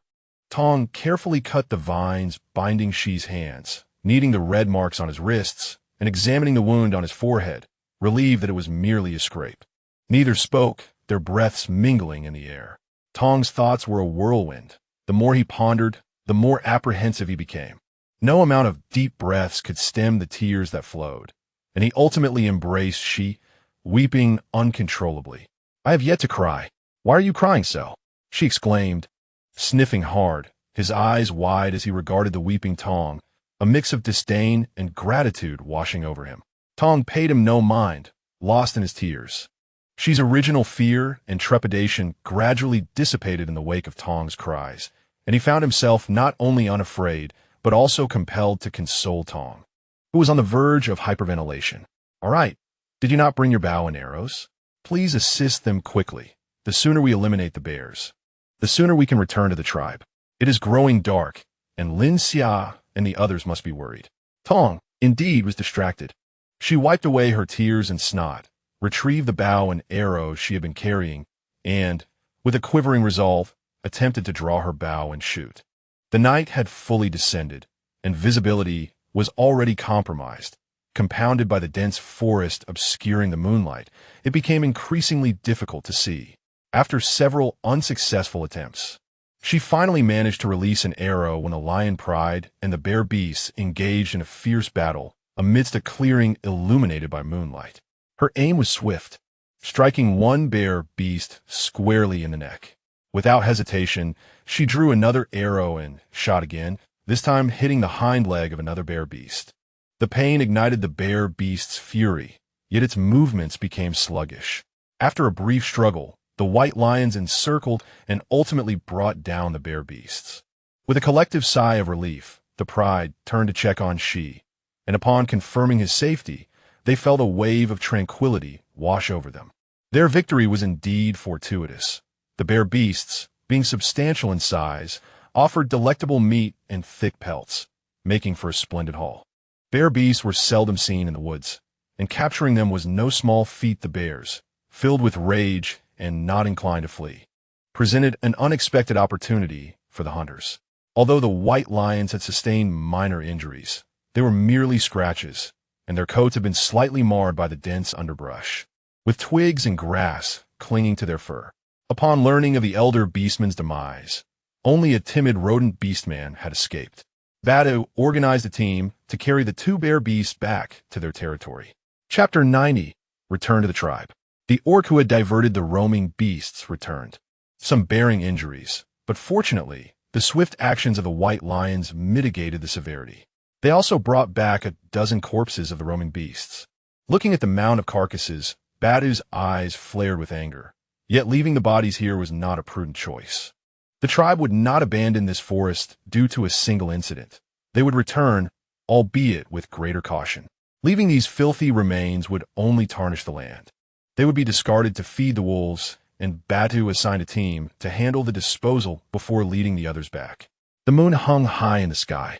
Lin Xia grew increasingly anxious while waiting in the tribe. He felt utterly useless, powerless to do anything but wait in times of trouble. The returning orcs and females had already received treatment and nourishment, yet none returned to rest, all eagerly anticipating the remaining members. Despite having heard of the roaming beasts from Ares, the tranquility of their life here had lulled Lin Xia into a false sense of security until this danger jolted him back to reality. The tribe had prepared a feast, yet the aromatic food failed to stir even a hint of appetite within him. Other females shared his sentiment, anxiously gazing toward the valley entrance, hoping for the return of their loved ones at any moment. Xia sensed Mara's emotions, clinging to his arm with his pudgy body, and playfully licked Mara's face with his damp tongue. Lin Xia gently stroked the soft belly of the little wolf cub, finding warmth in the touch, a small comfort amidst the anxiety. Suddenly, Batu returned, and the orc stationed at the valley entrance joyfully rushed in. Lin Xia sprang to his feet, inadvertently knocking the little cub off balance, causing it to tumble onto its back, its wet eyes blinking in confusion and a hint of grievance as it looked up at Mara, apologizing for his excitement.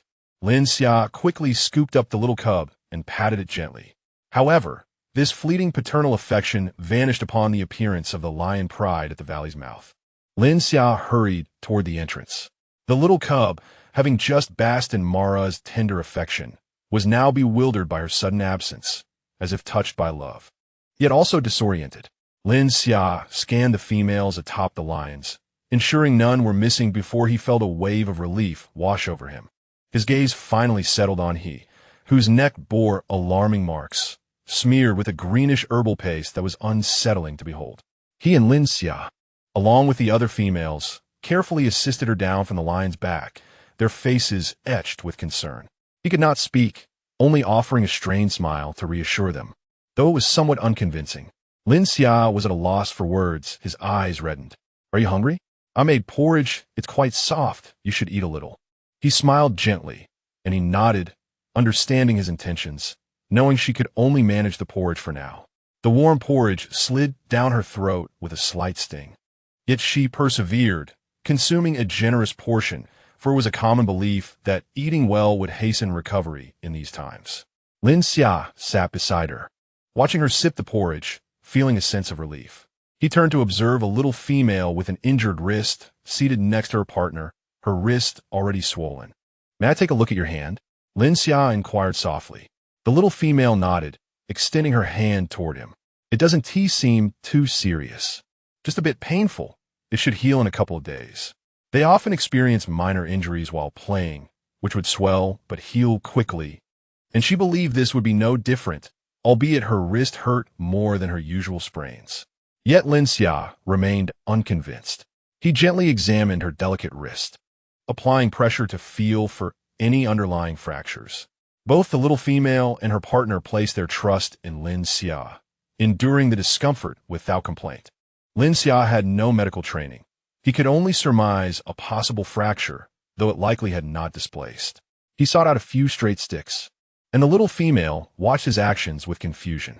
"I will immobilize your wrist. Do not remove it for a while. Can you manage that?" Lin Xia cautioned gently. The little female nodded obediently, though her youthful face betrayed a hint of confusion. "Why is that necessary?"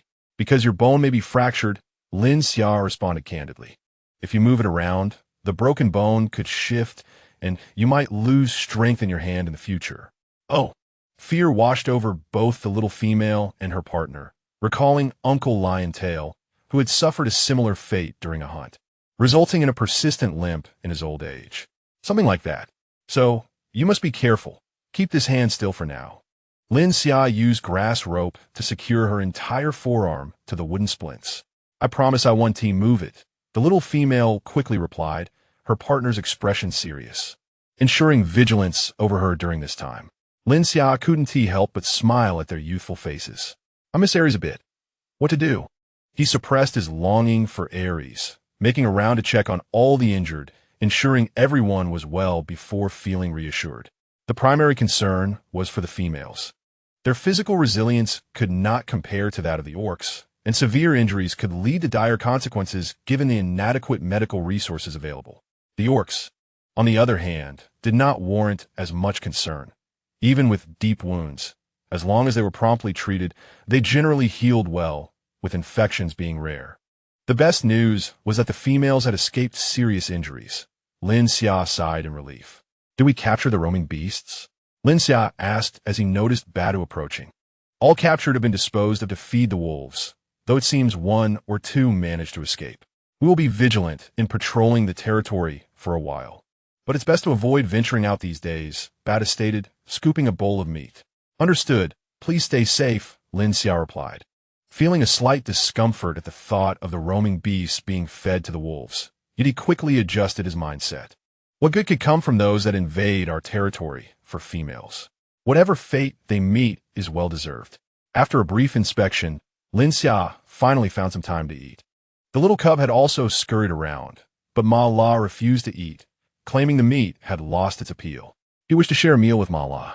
Only upon seeing Lin Xia eating did he dive into his own bowl, devouring his food eagerly. While indulging in his meal, Lin Xia observed the female helpers clearing the branches and grass clippings tangled in the fur of the white lions. A significant amount of debris had been removed from one white lion, and Lin Xia inadvertently glanced at the ground, where a furry object caught his attention. Chapter 91. Stir-fried sour radish with chicken gizzards. Was that a dogtail grass? Lin Xia approached and picked up the dogtail grass, which was considerably larger than any he had seen before, with most of its seeds already fallen. The seeds were notably larger than the usual dogtail seeds, slightly smaller than grains of wheat, and the traces left behind suggested a substantial quantity. He searched the ground a bit more and found a few more seeds. Gathering them all, given the somber mood around him, he refrained from asking questions now, making a mental note of which beastman the dogtail grass had fallen from to inquire later once they had rested. At this hour, the temperature during the day was still normal, but it turned a bit chilly at night. Lin Xia covered his belly with a red beast skin and settled down, cradling the little wolf cub's warm body. Perhaps startled by the events of the day, he had a restless night filled with unsettling dreams, tossing and turning, his brow furrowed throughout. The little wolf cub woke up groggily in the middle of the night and gently licked Ma La's face to comfort him. At that moment, the cub wished for Pal's prompt return. Since Pal's departure, Ma La seemed perpetually discontent. The tribe members had accepted the dangers faced yesterday remarkably well, maintaining an optimistic demeanor, with not a hint of worry in their expressions. Even he, who had sustained the most severe injuries, and the little female, seemed unconcerned. It was simply their nature to move on once an event had passed. Observing their resilience, Lin Xia felt his own spirits lifted, and he sought out the beast man from yesterday, clutching the dogtail grass. "I would like to inquire where this dogtail grass grows." The beast man scratched his head, straining to recall, but failing to pinpoint a specific location, suggesting it likely grew in the forest, although he had not paid attention to the exact spot. Everyone had been too preoccupied with rescuing others yesterday to notice a mere weed. Lin Xia was not too disheartened. He understood the chaos of the previous day. "You all should be patrolling the forest today, right? Might you help me look for this?" "Sure, just give me the grass, and I'll see what I can do." The beast man readily agreed. "Can this grass be eaten?" The tribe members were quite familiar with Lin Xia. Whenever he sought something, it was usually for culinary purposes. "It should be edible," Lin Xia replied, though he lacked complete confidence since dogtail grass differed significantly from wheat, particularly in taste. "I will certainly find it if you wrap it around me." The beastman grinned widely, sensing Lin Xia was about to create a new dish, as everything he made was delectable. Lin Xia then turned to check on the injured from yesterday, reminding them not to consume stimulating foods such as beef, mutton, or deer meat. "No mutton either?" Tong, sitting beside he, lamented for her dear friend.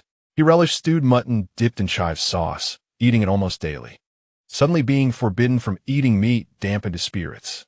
Lin Xia chuckled and shook his head while observing his weary expression. Your neck wound looks serious. If you wish to heal quickly, it's best to endure this. Recognizing the need to soothe the patient's spirits, Lin Xia contemplated, pork is quite delicious too. Let us have lunch in my cave. Call ye, and I shall prepare a delightful pork soup and some porridge. His eyes brightened at the suggestion, nodding enthusiastically. Lin Xia then called out to Yi before heading back to the cave. Although he needed to cater to the patients and avoid overly spicy dishes with a pregnant female, two healthy individuals, and a little cub, they couldn't merely subsist on soup and porridge. After some thought, Lin Xia decided to catch a fish and retrieve frozen wild chicken gizzards from the large cave. Chicken gizzards were indeed tasty, but he had not previously found good ingredients to pair with them, so they had been cleaned and frozen for later use. The pickled radishes in the brine should have developed a sour flavor by now, making them perfect for stir-frying with the gizzards. He planned to prepare braised fish and a pork soup, along with porridge, and thought to utilize the excess radish greens he had dried, hanging them at the cave entrance. He took a handful down and soaked them in water. Making an additional dish of dried radish greens stir-fried with meat would be a splendid idea. The pork was from the previous night, freshly processed today after everyone had been too tired yesterday. He combined kudzu starch with a bit of water and salt to create a batter, evenly coating thin slices of pork, with some oil and garlic in a pan. He heated it until fragrant, then added water to bring it to a boil. Carefully, he placed the battered meat slices into the boiling water. The coating turned semi-transparent and gray as it cooked. Once all the meat was in, he added salt when the water boiled again to prevent the meat from becoming tough, ensuring it remained tender and succulent. After retrieving the pickled radishes, Lin Xia sliced a piece to taste. It had soured delightfully, not to the point of being overwhelmingly tart, but certainly edible. He also took out some soaked tower vegetables, julienne them alongside the radishes, and chopped some chili peppers, knowing these ingredients needed both heat and acidity for optimal flavor. While he was handling the sour radishes, Xiao Xia Si had been circling around his feet, resting its front paws on his leg and peering into the jar. Here, have one. Lin Xia playfully offered a small piece of tower vegetable to the little cub. The little wolf eagerly opened its mouth and devoured it. The crisp tower vegetable crunched loudly in its mouth. The smaller the piece, the more sour it was, and the cub's face scrunched up, its round eyes glistening with tears. You're going to make the wolf cry. Lin Xia chuckled at the sight, amused by the cub's expression. Silly little thing. Just spit it out if it's too sour. He reached out to pry the morsel from the cub's mouth, but Xiao Xia Si promptly shut its mouth, tilting its head to evade his hand, chewing haphazardly before swallowing. I can't spit it out. It's from Allah. Lin Xia's hand fell empty, watching the cub's pitiful, begrudging expression. He playfully pinched its ear, stubborn little one. Chicken gizzards always had a hint of a gamey flavor, no matter how well they were prepared, without ginger on hand. He resorted to mashing garlic and marinating the gizzards in it for a while to help reduce the odor. After blanching the marinated gizzards to remove excess garlic flavor and any lingering gaminess, he noticed they still carried a slight odor, albeit now more tolerable. He sliced the gizzards and tossed them into a hot oil pan for a quick stir-fry. Once cooked, he set them aside and added more oil and chili to stir-fry the sour radish shreds. Finally, he returned the gizzards to the pan, added salt, and briefly sautéed before serving. The spicy and sour flavors were ignited by the intense heat, filling the air with an enticing aroma that made one's mouth water. Chapter 92. Dogtail Grass. How fragrant.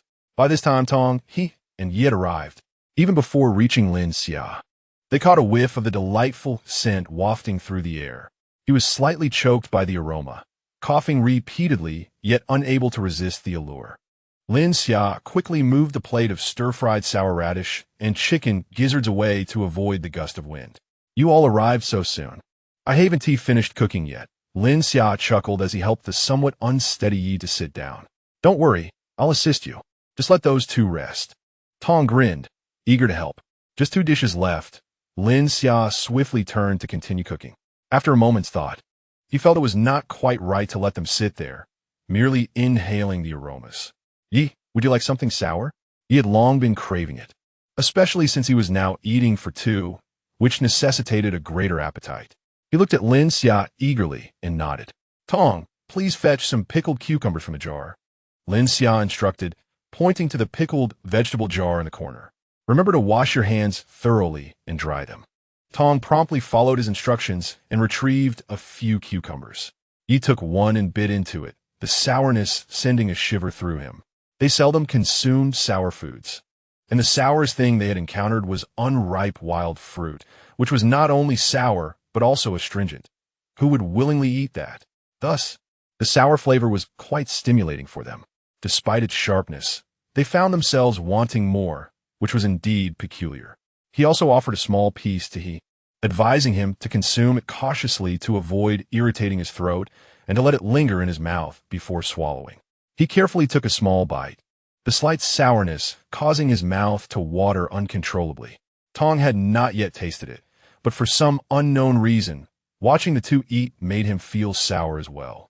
So he took a big bite of a pickled cucumber. So sour, he exclaimed, unable to resist the urge to keep it in his mouth. Lin Xia found it amusing, noting how he had bitten off such a large piece. Could it not be sour? After sharing a laugh, he resumed his cooking.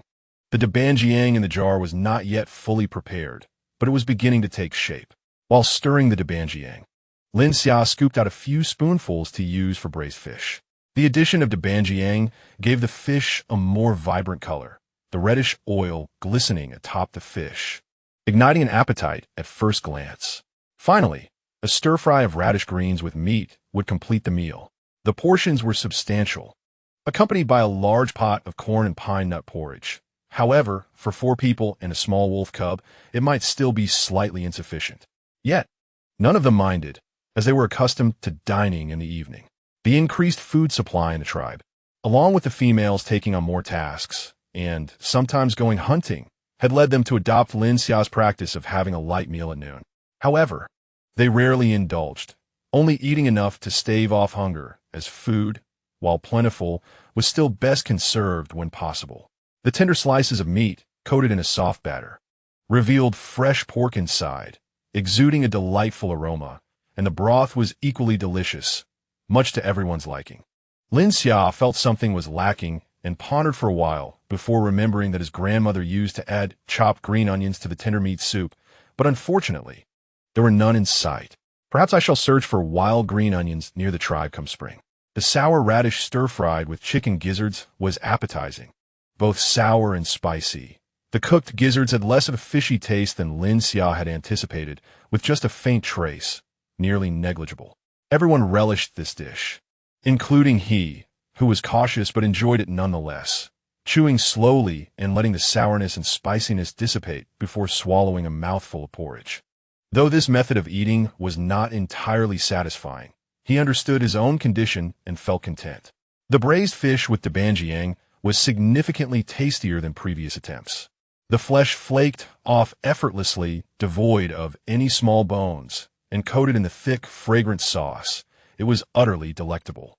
The little cub especially enjoyed the braised fish, while the sour radish stir-fry was left largely untouched, perhaps due to its sourness.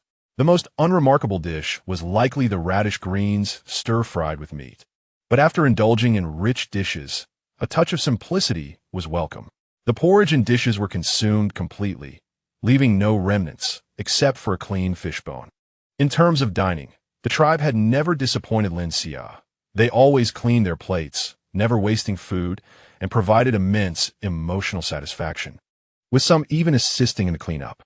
Content, Tong, and he eagerly washed the dishes and pots. Lin Xia supported Yi as he reclined in his rocking chair, gently swaying it. Is it comfortable? So comfortable. Once Batu returns, I will have him make one for me as well, Yi replied, enviously touching the armrest of the chair. Due to his growing belly, he seldom moved about, but each time he visited Lin Xia's cave, he noticed an array of intriguing new items, each remarkably useful. Perhaps we should also construct a cradle together, so the cub can sleep in it once it is born, Lin Xia described the modern cradle to him. I could weave a basket from bamboo, and all he needs to do is make a frame, right? Imagine the cradle-esque form. That sounds feasible.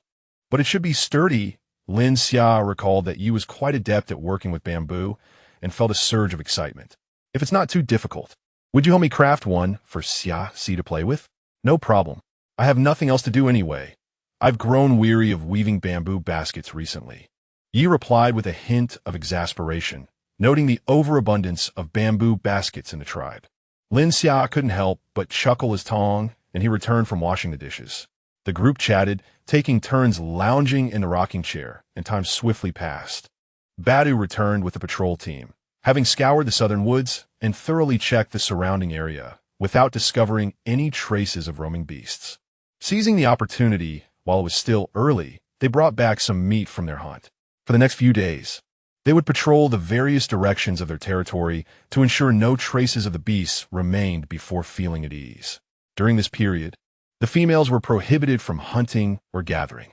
Fortunately, there were numerous tasks to occupy the tribe: curing meat, drying vegetables, sunning seeds, and sorting seeds.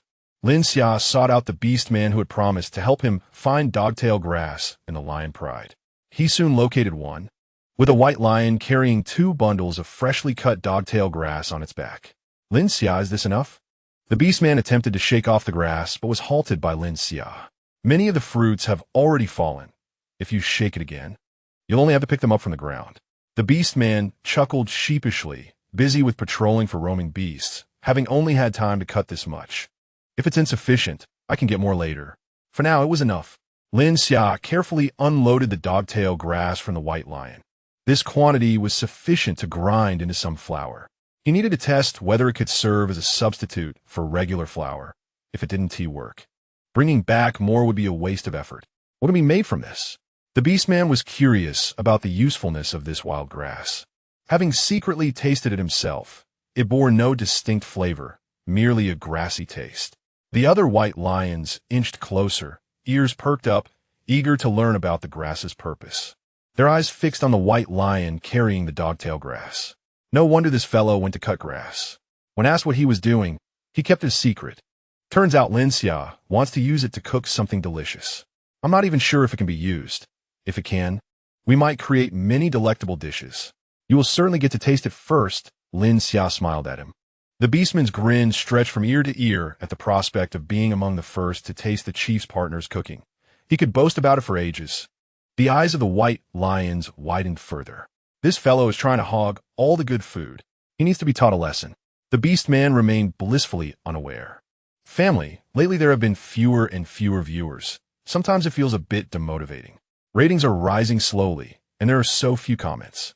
Please leave more comments. Family. Most importantly, write more reviews. I welcome both critique and praise, as it is important for me to know you are present. It motivates me immensely. Chapter 93. Grass rice porridge and rice noodles. The dogtail grass had been sun-dried for another 2 days, and most of the fruits had naturally fallen off, leaving only a stubborn few. With a stick, Lin Xia knocked the remaining ones down. However, there was still a lot of debris.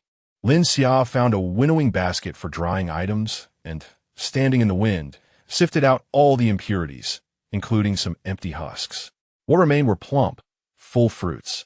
At first glance, the 2 large bundles of dogtail grass appeared substantial, yet after sifting away the impurities, only 2 to 3 pounds remained. A far cry from genuine millet and wheat. Lin Xia took half of it and used a stone mortar to husk it, then sifted it again with a winnowing basket, resulting in approximately a bowlful of grass millet. The grass millet was completely sun-dried, exhibiting a faint golden hue, somewhat resembling millet, albeit less vibrant and slightly larger in size. Observing the meager yield of grass millet after toiling for 2 to 3 days, Lin Xia felt a twinge of disappointment. In this era, despite the towering stature of plants, naturally grown products could never compare to the yields of domesticated crops. He poured the remaining half, husk and all, into the stone mill to grind into flour. Gazing at the modest bowl of millet, Lin Xia resolved not to let his efforts go to waste and decided to prepare porridge with it. If the flavor turned out satisfactory, it could be regarded as a staple food. After washing the grass millet and adding water, he included some corn husks to impart a hint of sweetness. After a morning of labor, he found himself lacking the enthusiasm to cook a proper meal. opting instead for a simple dish of pickled green beans to accompany the porridge, knowing that the little one did not favor sour flavors.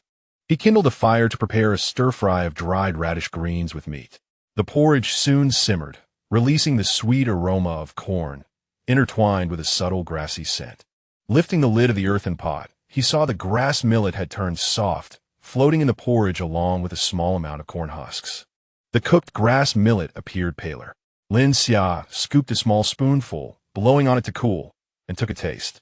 The texture of the grass millet was somewhat coarse, possessing a faint grassy flavor, yet it was palatable, enhanced by the slight sweetness of the corn, rendering it a typical coarse grain porridge. Lin Xia felt reassured. Certain it was edible, it merely depended on personal preference. He served himself a bowl, filling the little one's designated bowl to the brim. Time to eat. The little one sampled the new flavor of porridge, wrinkling his brow in response to the odd grassy taste. Although the flavor was not particularly pleasant, it was still tolerable. He finished an entire bowl of porridge, along with a plate of stir-fried meat. Yet Lin Xia distinctly noted that the little one's eating pace was considerably slower than usual. Indeed, such food did not quite align with the orc's palate. Perhaps the grassy flavor was too pronounced for what ferocious beast would consume grass. Lin Xia pondered, contemplating the possibility of transforming it into other dishes, such as pancakes, incorporating additional ingredients to enhance the flavor. Perhaps adding some cornmeal for steaming could serve as a substitute for rice. Suddenly, an idea struck him. In his quest for a staple of rice, he realized that corn could also be utilized to create a rice-like dish. In certain southwestern regions, corn was ground into a fine powder and steamed into a rice-like form. He recalled having tasted such a dish at street hot pot stalls before. Though it had a slightly gritty texture, the flavor was quite agreeable. It was referred to as baogu fan, and he resolved to try it soon, perhaps mixing in some grass millet for better palatability. That evening, he decided to experiment. In the afternoon, he combined some of the ground grass millet flour with hot water, then mixed in some cornstarch to form a dough. After kneading it, he rolled it into slender rice noodles and carefully placed them into a pot of boiling water. Initially, everything seemed fine, but once